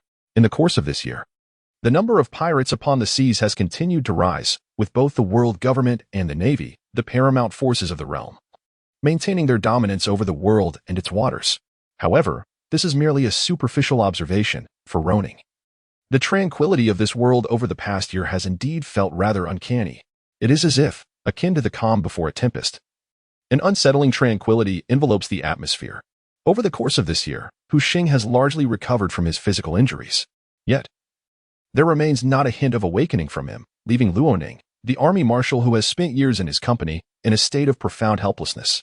In the borderlands of the world government, at the confluence of the four seas, this region indeed allows the army to reign supreme. However, this area is undeniably impoverished and rudimentary. Although considerable improvements have been made over the past year, it still pales in comparison to the central regions of the world. In terms of medical expertise, Luo Ning is unable to find even a single physician among the nearly 30 million ordinary citizens under the army's command who could rouse Hu Xing from his slumber. This matter troubled Roning deeply. In the vast realm of pirates, the medical prowess appeared formidable. In Roning's mind, the only notable figures were Chopper, the ship's doctor of the Straw Hat Pirates, Law, the wielder of the Opop no Mi, and the poison specialist from Blackbeard's crew, as well as Chopper's mentor, Kureha. Perhaps there were many skilled healers in this world, yet Roning could only recall these individuals. Among them, Kureha, Chopper's mentor, occupied a special place in Roning's thoughts. Although Law was undoubtedly an excellent doctor, his current whereabouts were a mystery. The poison specialist, seemingly on the brink of death, had become a symbol of unreliability in Roning's eyes. As for Chopper, being Kureha's apprentice, he likely lacked the same level of skill and experience. Thus Roning did not regard him with much importance. Nevertheless, should an opportunity arise to recruit Chopper into the army, Roning would not hesitate. After all, Chopper belonged to the ranks of the most skilled healers in the world. The army, as a burgeoning force, would not dismiss anything beneficial to its cause. In the army headquarters, in the marshal's office, Roning approached the window and gazed into the distance. Kureha, if memory serves, should be located on a place known as Drum Island, a land reputed for its medical expertise. If possible, bringing back a group of highly skilled doctors from there would be quite advantageous. As this thought crossed his mind, a smile crept onto Roning's face.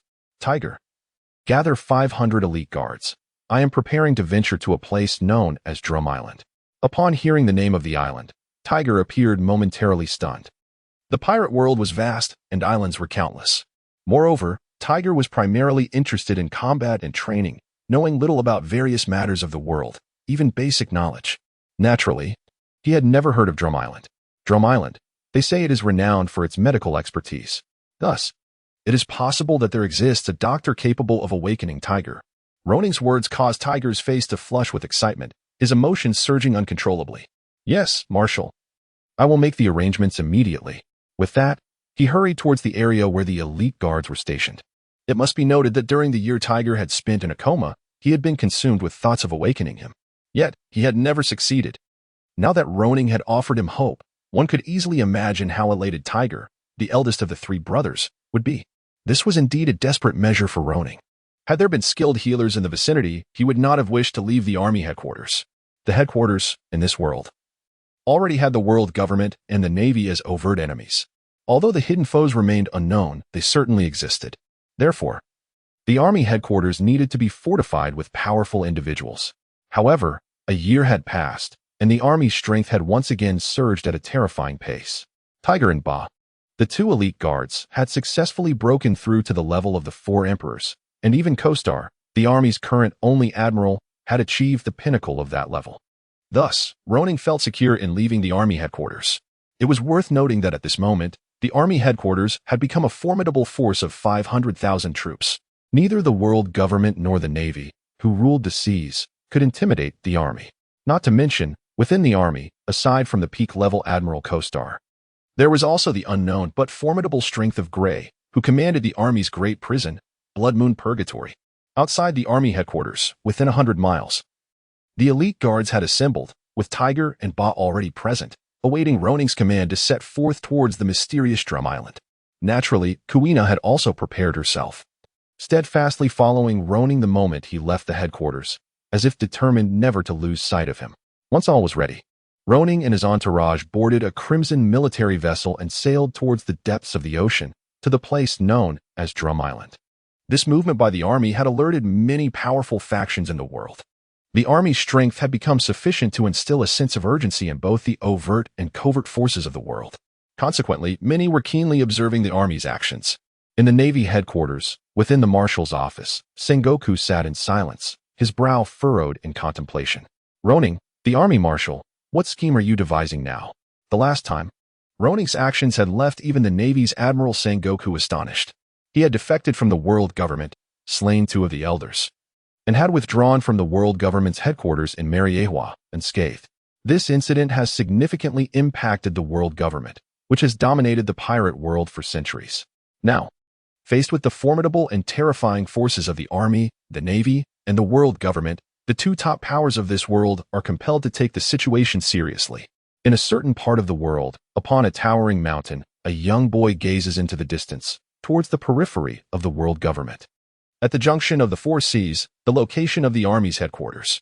Luoning, you annihilated my Sorrow Kingdom and murdered my father. One day, I shall personally bring about your destruction, making you experience the despair I once felt. The boy's eyes, filled with rage, are tightly clenched into fists, exuding a potent aura of vengeance. Suddenly, a figure approaches him respectfully. Young master, the Lord is seeking you. I understand. After a prolonged gaze, the boy closes his eyes, revealing a gaze devoid of emotion. Entering a grand hall, his countenance remains icy. You called for me. What is it? Ingyu. Your grandfather is aware of your hatred towards the army. However, during this period, it would be wise to remain restrained and refrain from provoking them unnecessarily. Wait until your grandfather has unified the local bandit forces before addressing the army. Upon hearing this, the boy's expression remains unchanged as he silently walks towards the door. His grandfather, Long Yin, is a monarch among bandits, possessing an incredibly terrifying strength, commanding an army of no less than 300,000 elite soldiers. A user of the natural system's earth fruit ability, he is reputed to be an invincible man as long as he stands upon the ground. Boasting a power comparable to the peak of the 4 emperors, he is a fearsome figure known as the Rock Demon Emperor among countless bandit factions. Sorrow Ningyu yearns for vengeance, and only with his grandfather's power does he find a glimmer of hope. Must I still wait? Upon reaching the door, Ningyu clenches his fists tightly, staring at the distant location of the army's headquarters, his eyes flashing with a hint of bloodlust. Luo Ning, wait for me, soon. I shall lead a 1,000,000-strong army to utterly destroy your army, erasing you from existence, subjecting you to the most excruciating and brutal tortures known to man. Just as the boy is about to step out of the hall, he slightly tilts his head and declares, in the next great battle, I will take the field. Ningyu, you. Grandfather, you must understand, in this world, flowers nurtured in a greenhouse can never grow into true warriors. Only through the baptism of blood can one grow swiftly. I wish to avenge, grandfather. I hope you will not hinder me. Observing Sorrow Ning use resolute words, his reflection seems to stretch infinitely, prompting the formidable figure known as the Rock Demon Emperor to shake his head helplessly. He understands Ningyu's determination and thirst for revenge. Very well, Ningyu, since you have made up your mind, after I initiate the battle, you shall lead an army of 10,000 into combat. Remember, the battlefield is fraught with peril. Your life is of utmost importance. On the vast ocean, a dark red warship has been sailing for nearly a week, finally nearing a place known as Magnetic Drum Island, a renowned medical power. Marshal, Magnetic Drum Island is just ahead. Shall we increase our speed to arrive by noon? Tiger Chi stands at the bow, eyes wide, intently observing the snow-covered island ahead. Magnetic Drum Island, shrouded in ice and snow, is a place far colder than the army's headquarters. However, this temperature is nearly imperceptible to Luo Ning, and his 500 elite army guards. Luo Ning glances at Magnetic Drum Island, which appears almost within reach, then looks at his somewhat languid 500 elite guards, letting out a sigh. The army, having lain dormant for a year, has nonetheless gained an increasingly resounding reputation, becoming a force known to all across the seas. Upon sighting this warship, pirates scatter far and wide, rendering this voyage considerably less interesting. Defecting from the world government, slaying 2 of the elders at the Holy Land Mary Geos, and retreating unscathed is not something just anyone could accomplish. Full speed ahead towards Magnetic Drum Island. Yes, Marshal. Magnetic Drum Island is home to a nation called the Magnetic Drum Kingdom. The previous king was wise and benevolent, ensuring the happiness of his subjects. However, following his death and the transition of power, the kingdom has changed dramatically.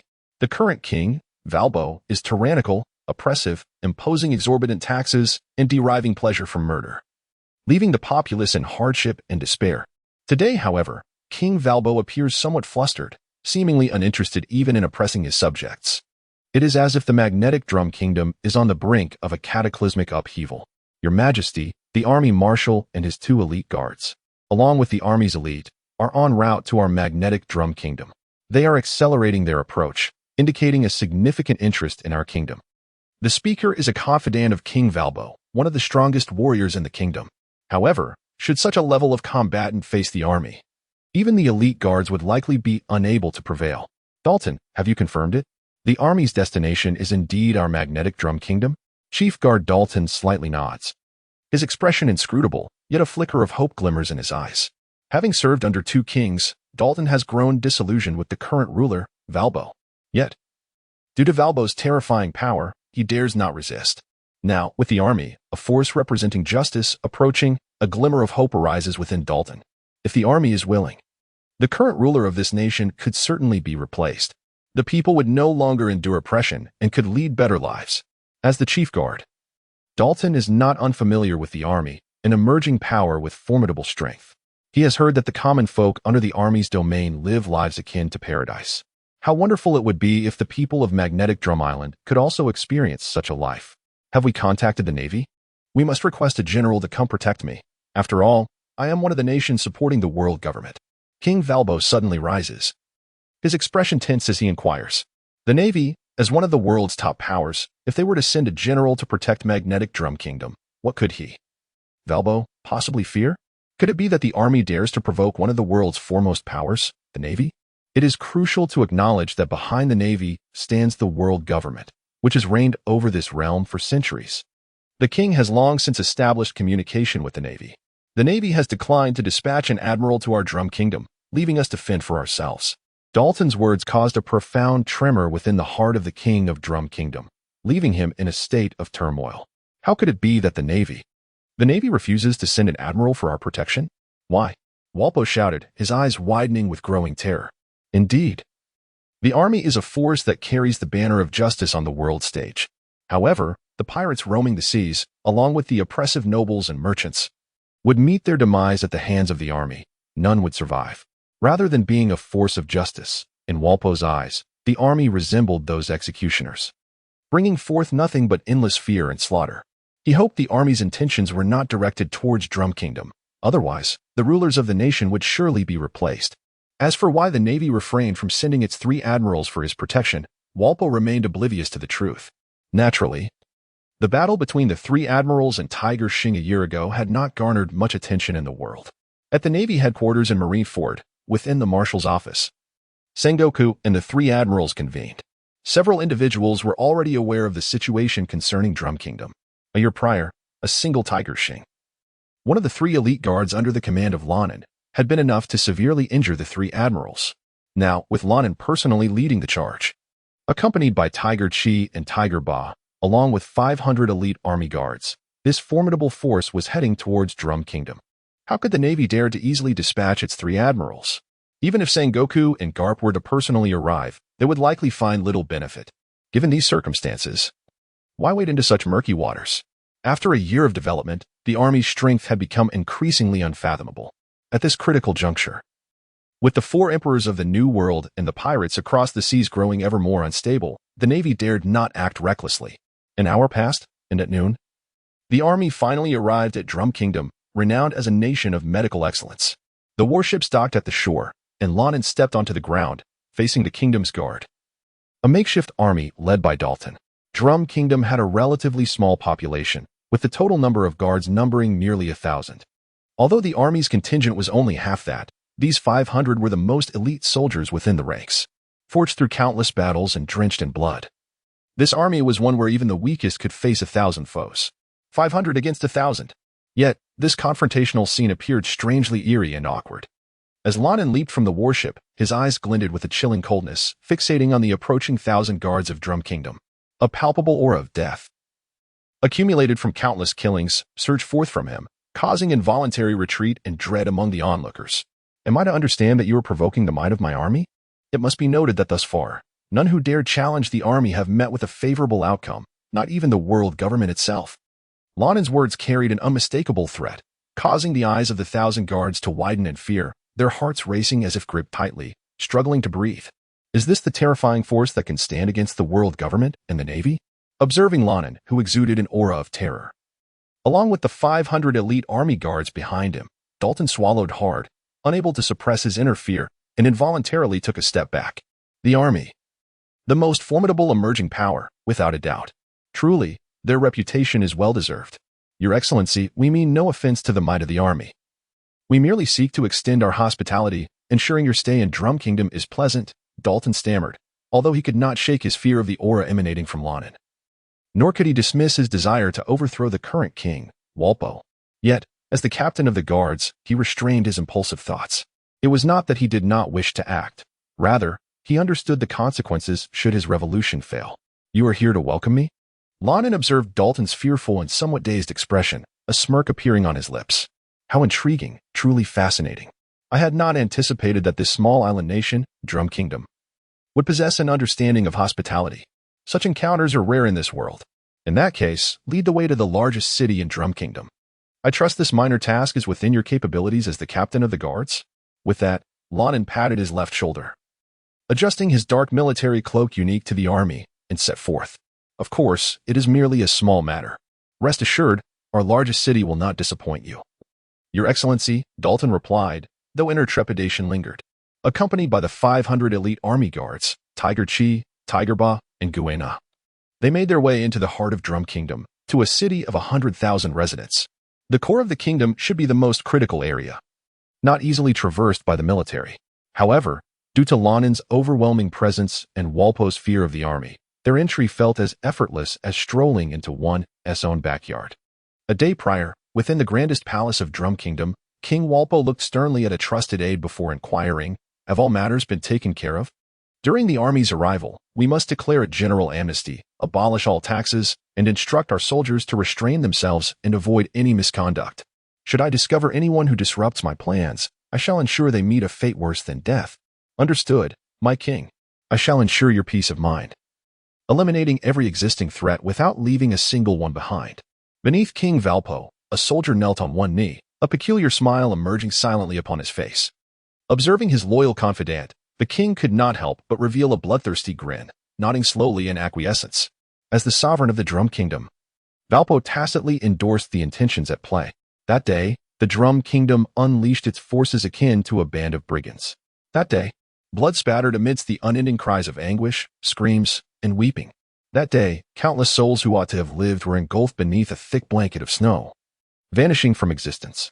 The Drum Kingdom, an entity shrouded in ice and snow, was poised to endure a merciless tempest of bloodshed. Even the once pristine snowflakes were stained with a horrifying crimson hue, appearing both bewitching and tragic. Your Excellency, 100 miles ahead lies the largest city of the Drum Kingdom, home to a populace of 100,000. Dalton stood beside Lonin, a smile gracing his lips as he slightly bowed, explaining the characteristics of this grand city. However, Lonin paid little heed to Dalton's elaboration, his brow furrowed tightly, squinting as he gazed ahead at the Drum Kingdom's largest city. For reasons unknown, even from 100 miles away, he perceived a shocking blood-red hue, reminiscent of a sunset that stained half the sky. It was eerily beautiful yet profoundly sorrowful. Accelerate the advance of the Royal Guard, Lonin commanded loudly to the 500 elite soldiers behind him, disregarding Dalton's presence. Yes, Marshal. The 500 Royal Guards responded in unison, immediately quickening their pace several-fold. Yet their movements remained synchronized, instilling a sense of dread. Even a mere army of 500 would possess terrifying lethality, capable of annihilating an entire nation. After marching for nearly half an hour, Luoning finally arrived at the city of the Magnetic Drum Kingdom, as described by Dalton, a sprawling metropolis boasting a population of 100,000. However, as he approached the city from over 100 miles away, Luoning's expression grew increasingly frigid. Upon entering the city, it felt as though he had stepped into an Arctic realm, with the temperature plummeting by several degrees. A wave of dread began to coalesce around him, for within this city, Luoning sensed an astonishing aura of bloodlust intertwined with an unyielding resentment. Furthermore, upon his arrival, he could even perceive a faint air of desolation lingering in the atmosphere. What has transpired in this city, in this nation? Even with his eyes closed, Luoning is capable of discerning the truth. The city, it seems, has recently endured a massacre. As for the reasons behind this tragedy, Luoning has formulated several conjectures in his mind. It is the army. Quickly, we must flee. The soldiers are coming. Run home, or we shall all perish. In the streets, the few souls traversing the thoroughfares were gripped by terror upon spotting Luoning and the 500 elite soldiers trailing behind him, their bodies trembling as they hastened towards their abodes. Before long, the streets were deserted. From a distance, a sudden wail pierced the air. It was the cry of a little girl, clear yet profoundly filled with despair. Listening to that distant, poignant weeping, Luoning moved towards its source. At that very moment, the 500 elite soldiers began to establish a formidable defense around the Magnetic Drum Kingdom to ensure that no intruders could breach its walls. Although this kingdom was but a diminutive entity, perhaps even weaker than the Sorrow Kingdom, Luoning had become particularly vigilant regarding battlefield defenses and reconnaissance soldiers following the incident involving the Tiger Kings. Even though he understood that annihilating this kingdom would pose no challenge for the elite forces, he pressed on. "Daddy, Mommy, Yuan is so frightened," the little girl cried. "The bad men, the wicked soldiers are coming." The delicate voice echoed in Luoning's ears, an incessant reminder of her fear. Approaching her, he beheld a porcelain-like girl, with lustrous black hair, a cherubic face, and large, tear-filled eyes that evoked an instinctive desire to protect her. Following closely behind him were Hu Qi, Hu Ba, Guina, and several elite soldiers, steadfastly maintaining their proximity. Yet, this scene only intensified the girl's sobs as she stood alone in the street. "No, please don't come closer. Yuan will be good. I won't say anything. Please don't come near." The girl stared at Luoning and his entourage, fear flooding her eyes, causing her to fall to the ground and retreat, muttering in terror.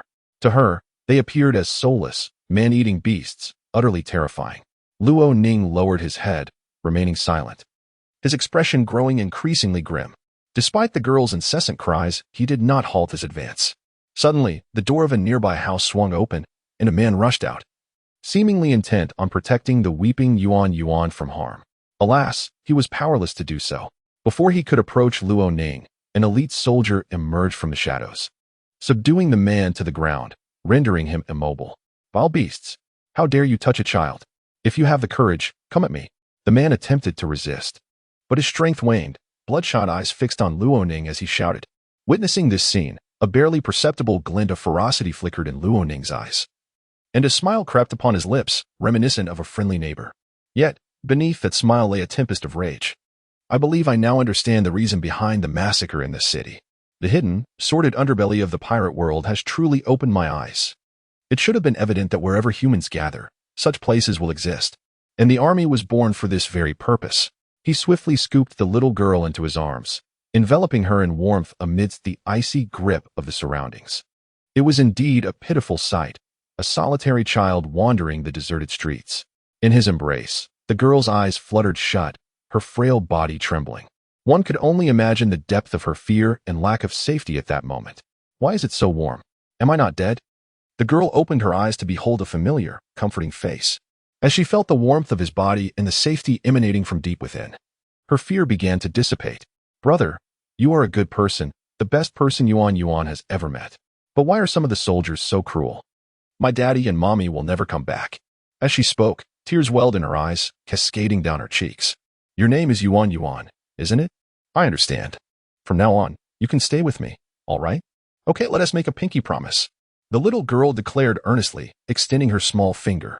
Luoning, albeit reluctantly, extended his finger to meet hers, sealing their bond.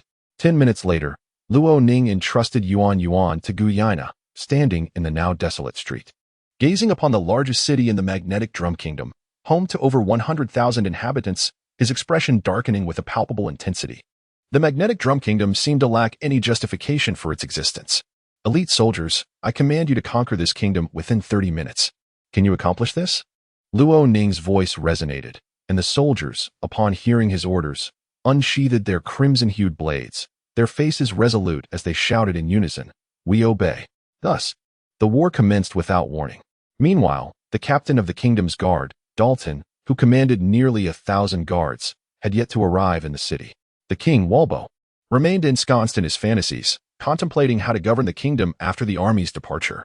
Within the grandest palace, he lounged upon a chair forged of gold, grinning foolishly.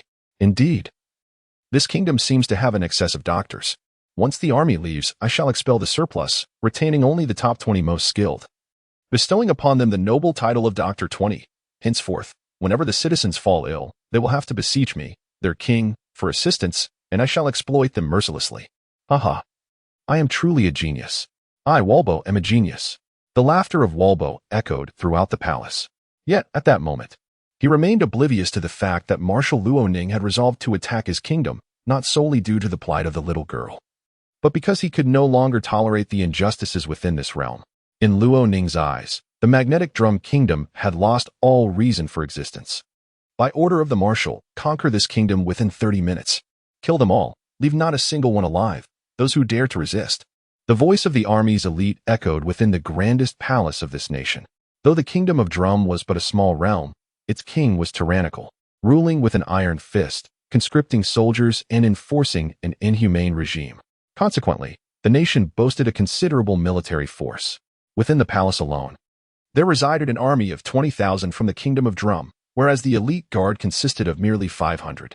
In terms of sheer numbers, the kingdom of Drum held an undeniable advantage. However, when it came to prowess, even the weakest among the elite could decimate those 20,000 soldiers with ease. Not to mention, all 500 of the elite guard had unsheathed their gleaming blades, reflecting a cold glimmer in the dim light. Inside the grand palace of the kingdom of Drum, King Walpo wore a foolish grin on his face. The atmosphere grew eerily silent. Suddenly, hurried footsteps approached from outside the palace, growing louder and more frantic. Your Majesty, urgent news. The army is attacking our kingdom of Drum. A trusted confidant of King Walpo rushed in, panic evident on his face, beads of sweat trickling down his forehead. For him, the perspiration was not merely from haste, but rather from the terror instilled by the army's formidable combat capabilities. A mere 500 soldiers were enough to force the 20,000 of the kingdom of Drum into retreat, on the brink of collapse. The so-called elite guard was indeed fearsome. Your Majesty, the army is attacking. Our kingdom of Drum may face annihilation. Below, the confidant trembled, terror gripping him as he faintly heard the clashing of weapons from beyond the palace walls. If this delay continued, within 10 minutes, the army would undoubtedly breach the Great Hall. You say the army has launched an attack on our kingdom of Drum? Upon hearing this, Walpo's heart sank, and he could not help but swallow hard as a chill spread through his limbs. Marshal Lannan of the army possessed terrifying combat prowess, and his 3 elite guards were equally formidable, accompanied by the 500 elite guards, the most prestigious and fearsome warriors in the world. Although only 2 of the 3 elite guards were present, to clash with the army's overwhelming strength with a mere 20,000 soldiers was akin to courting death. King Walpo, despite lacking shrewdness, was acutely aware of the disparity in strength between his forces and the army's. Quickly, gather the treasures of the palace, take our most elite soldiers, and let us flee. Regardless of the circumstances, I am one of the nations supporting the world government. Even if they do not seek vengeance for us, we could live freely as pirates. Walpo feigned composure, wiping the sweat from his brow as he urged swiftly. At once, my king. The confidant hurried out to mobilize the kingdom's sole elite forces, racing towards the royal treasury. Upon entering the treasury, a dazzling array of gold and jewels filled his vision. Gems, gold, antiques, and an endless array of wealth, including a devil fruit and a 36-grade sword, lay within. As he beheld this bounty, the confidant's expression shifted dramatically. In that moment, he found a disturbing calm, as if the army's pressure had dissipated. Take all that is valuable, leave the rest. We must be swift. After a prolonged silence, the confidant suddenly shouted, an evil and slightly cruel smile spreading across his face. "Yes, my lord." 1,000 of the Kingdom of Drum's most elite soldiers echoed in response. 5 minutes later, the treasury was half empty, though nearly half of the stock remained. The most valuable items had been secured. "Let us depart. While the army is occupied with those 20,000 soldiers, we shall flee the Kingdom of Drum and become carefree pirates upon the sea. What say you?" Finally, the confidant revealed his true, malicious intentions. After all, the army was currently engaged, providing them with ample time. Furthermore, even if the army broke through the ranks of 20,000, King Walpo would still be stalling them in the Grand Hall. The army's might had deeply impressed upon him after the recent battle. As for the navy and the world government, he held no hope. The army was the strongest emerging force in the world, having once slain 2 of the elders at the Holy Land Mariehua and withdrawn unscathed from the world government. This singular feat was enough to illustrate the army's terror. The navy and the world government would never wage war against the army for the sake of a mere Kingdom of Drum.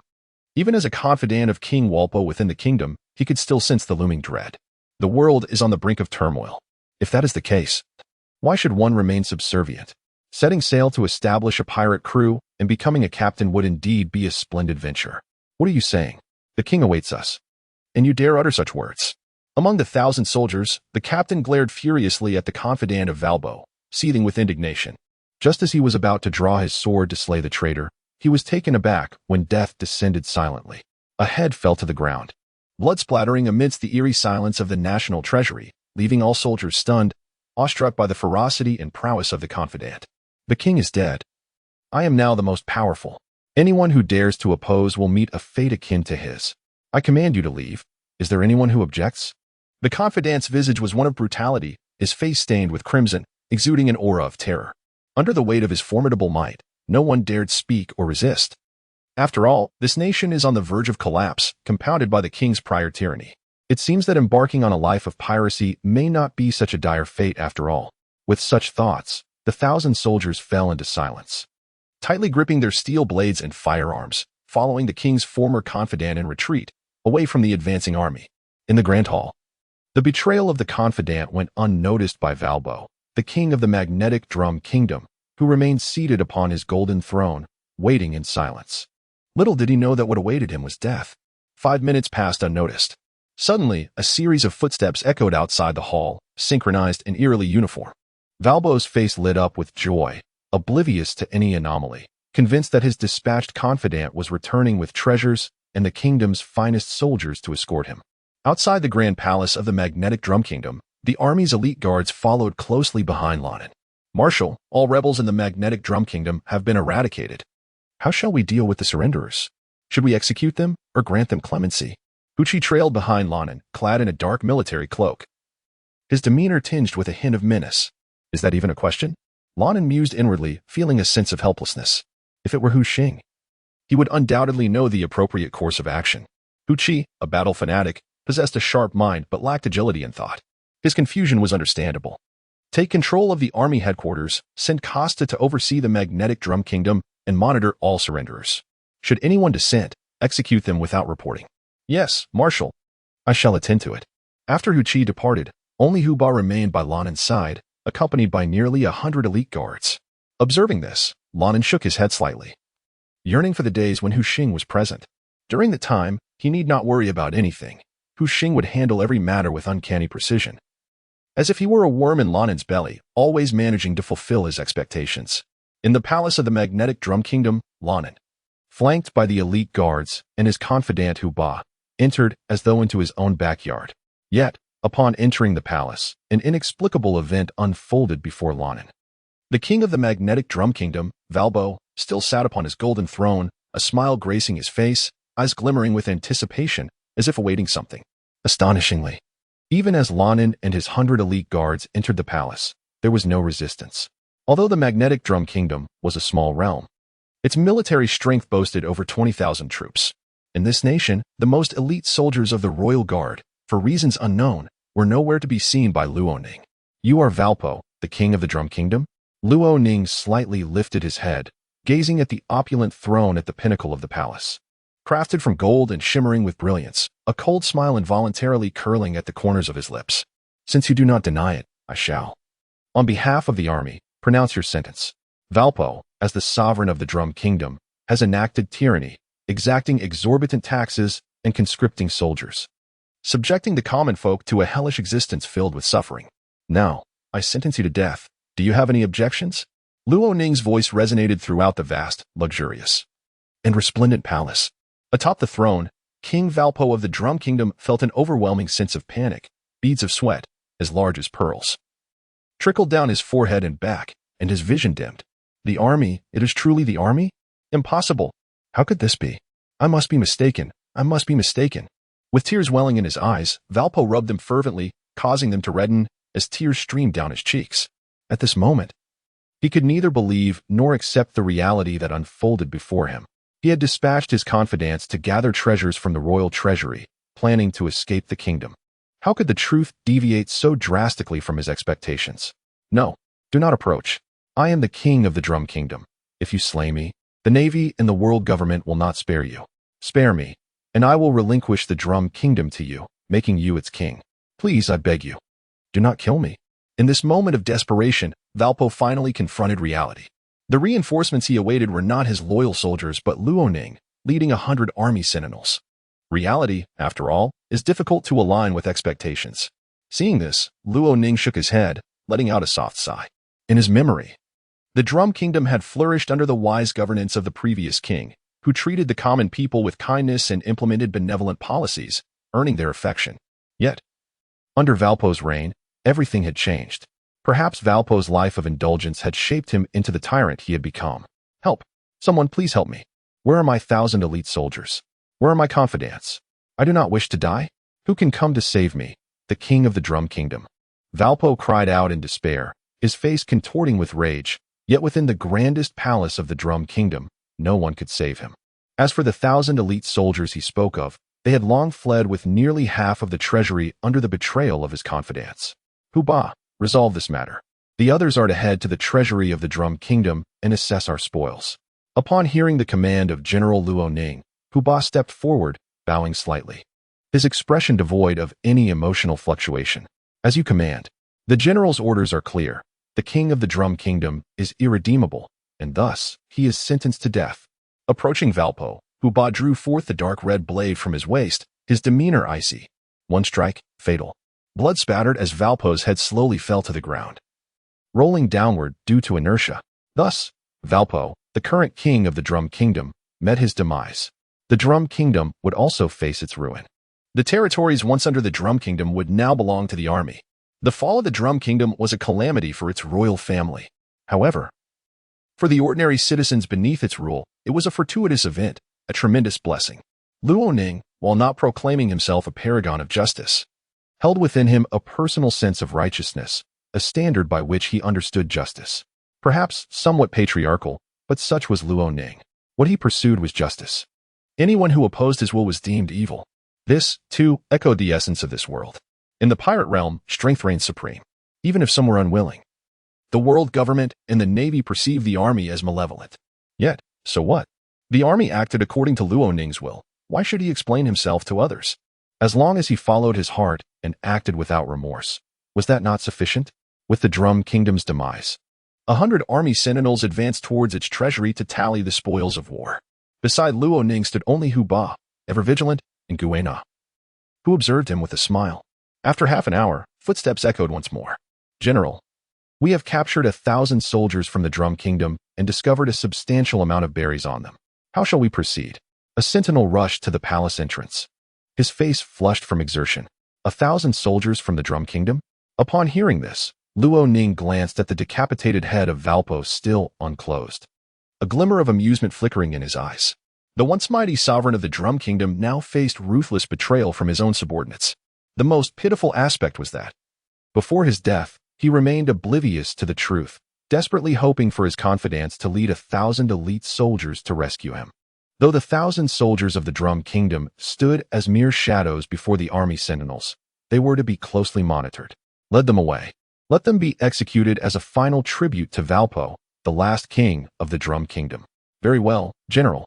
In the kingdom of Magdrum, following a decisive victory, the army emerged triumphant, claiming dominion over all territories. A third of the treasury's wealth was returned to the populace by Luoning. while the remaining two-thirds were allocated towards the advancement of the Kingdom of Magdrum. As for the governance of the kingdom, it was initially entrusted to the soldiers of the army, with plans to transfer authority to qualified professionals in due course. In one of the largest cities, home to 100,000 inhabitants, an astonishing event unfolded that left many in disbelief. A contingent of soldiers clad in dark military garb began distributing sustenance, including the staple food known as Bailey, alongside other provisions that, while not particularly palatable, were sufficient to satiate hunger. These soldiers exhibited remarkable benevolence towards the citizens, refraining from violence and patiently addressing their concerns. Notably, this military force was referred to simply as the army. The renown of the army spread rapidly throughout the territories of Magdrum and in the hearts of the people. A profound connection was forged between the army and the concept of justice. Ultimately, the identity of the rulers, be it the royal family of the Kingdom of Magdrum or the army, became inconsequential to the populace. What mattered most was the soldiers' unwavering respect for the citizens and their commitment to fostering a spirit of camaraderie. This is sufficient. Is this not the essence of our world? The Navy, the world government, self-proclaimed harbingers of justice, yet engaged in myriad nefarious deeds. The army, labeled as the insurgents by the world government, an entity that has governed the pirate-infested seas for centuries, deemed the embodiment of evil, a presence akin to that of a demon. However, in the hearts of the common people, perhaps only the army can truly be considered just. The world government? The Navy? It is better left unsaid. When the populace suffers, where are the world government and the Navy? When they are oppressed, exploited, and burdened with exorbitant taxes, where do these two forces stand? Let us not dwell on that. So, when they faced the slaughter at the hands of King Walpo of Drum Kingdom, where are the self-styled guardians of justice, the world government and the Navy? Consequently, in the hearts of the citizens of Drum Kingdom, the positions of the world government and the Navy have long since vanished. At this moment, they recognize only the army as the true bearers of justice, a force that possesses genuine strength and agency, capable of rescuing the people from their dire straits. With soldiers who not only refrain from harming the populace but also generously distribute currency and provisions. Thus, regardless of the army's tarnished reputation in this world, in the eyes and hearts of the ordinary citizens of Drum Kingdom, it stands as a beacon of hope. In this world, only the army possesses the capacity to uphold the essence of justice, truly deserving of the designation of a military force. Within the grand city of the Kingdom of Drum, home to a population exceeding 100,000, Dalton, the captain of the Royal Guard, found himself engulfed in a haze of bewilderment. What has transpired? Has the Kingdom of Drum met its demise? Now, all territories belonging to the kingdom have fallen under the army's dominion? Furthermore, the army is poised to dispatch specialists and troops to assume control over the Kingdom of Drum in the near future? Observing the jubilant throngs of ordinary citizens on the streets, alongside the resolute figures clad in dark crimson armor, the army's elite guards, Dalton sensed he had missed a plethora of significant developments. He had never anticipated that within a mere hour, the army would have decisively conquered the Kingdom of Drum, liberating countless citizens in the process. As the captain of the guard and a trusted confidant of King Walpo, Dalton's emotions were a tumultuous blend of complexity. Yet, the events had unfolded as they had. Why linger on the intricacies? After all, his heart had long harbored dissent. Had it not? Gazing upon the state of the nation, Dalton finally laid to rest the heavy burden upon his chest. He approached an army guard to share his circumstances and entrusted the 1,000 guards of the Kingdom of Drum, under his command, to military oversight. He, too, fell within the ranks of those under military supervision. The army, a true embodiment of justice, had acted in ways that instilled in Dalton a sense of assurance. As he relinquished control over the military forces, a smile graced his features. The citizens under the army's protection were undeniably fortunate, a truth Dalton had witnessed firsthand. Now, the Kingdom of Drum was on the cusp of embracing a new era of prosperity and joy. Indeed, this is a matter that stirs anticipation. In truth, the king of the Drum Kingdom, Walpo, can be regarded as the most woeful monarch that Loning has encountered in the realm of pirates. Under his tyrannical rule, the army's assaults led to the defection of his subordinates. Betrayal was one thing, but the most tragic aspect remained that King Walpo, until his dying breath, continued to await the arrival of his trusted allies, who he hoped would lead 1,000 elite soldiers of the kingdom to rescue him. The army of the Drum Kingdom has forcefully taken control. Even with merely 500 army guards, seizing a nation posed no challenge. After all, the populace exhibited unwavering cooperation, showing no signs of resistance. However, at the borders of the Drum Kingdom, the defending army guards appeared to have sensed something amiss. Before the eyes of a dozen army guards, a troop of nearly 1,000 individuals, stealthily burdened with various packages, hastily fled into the distance.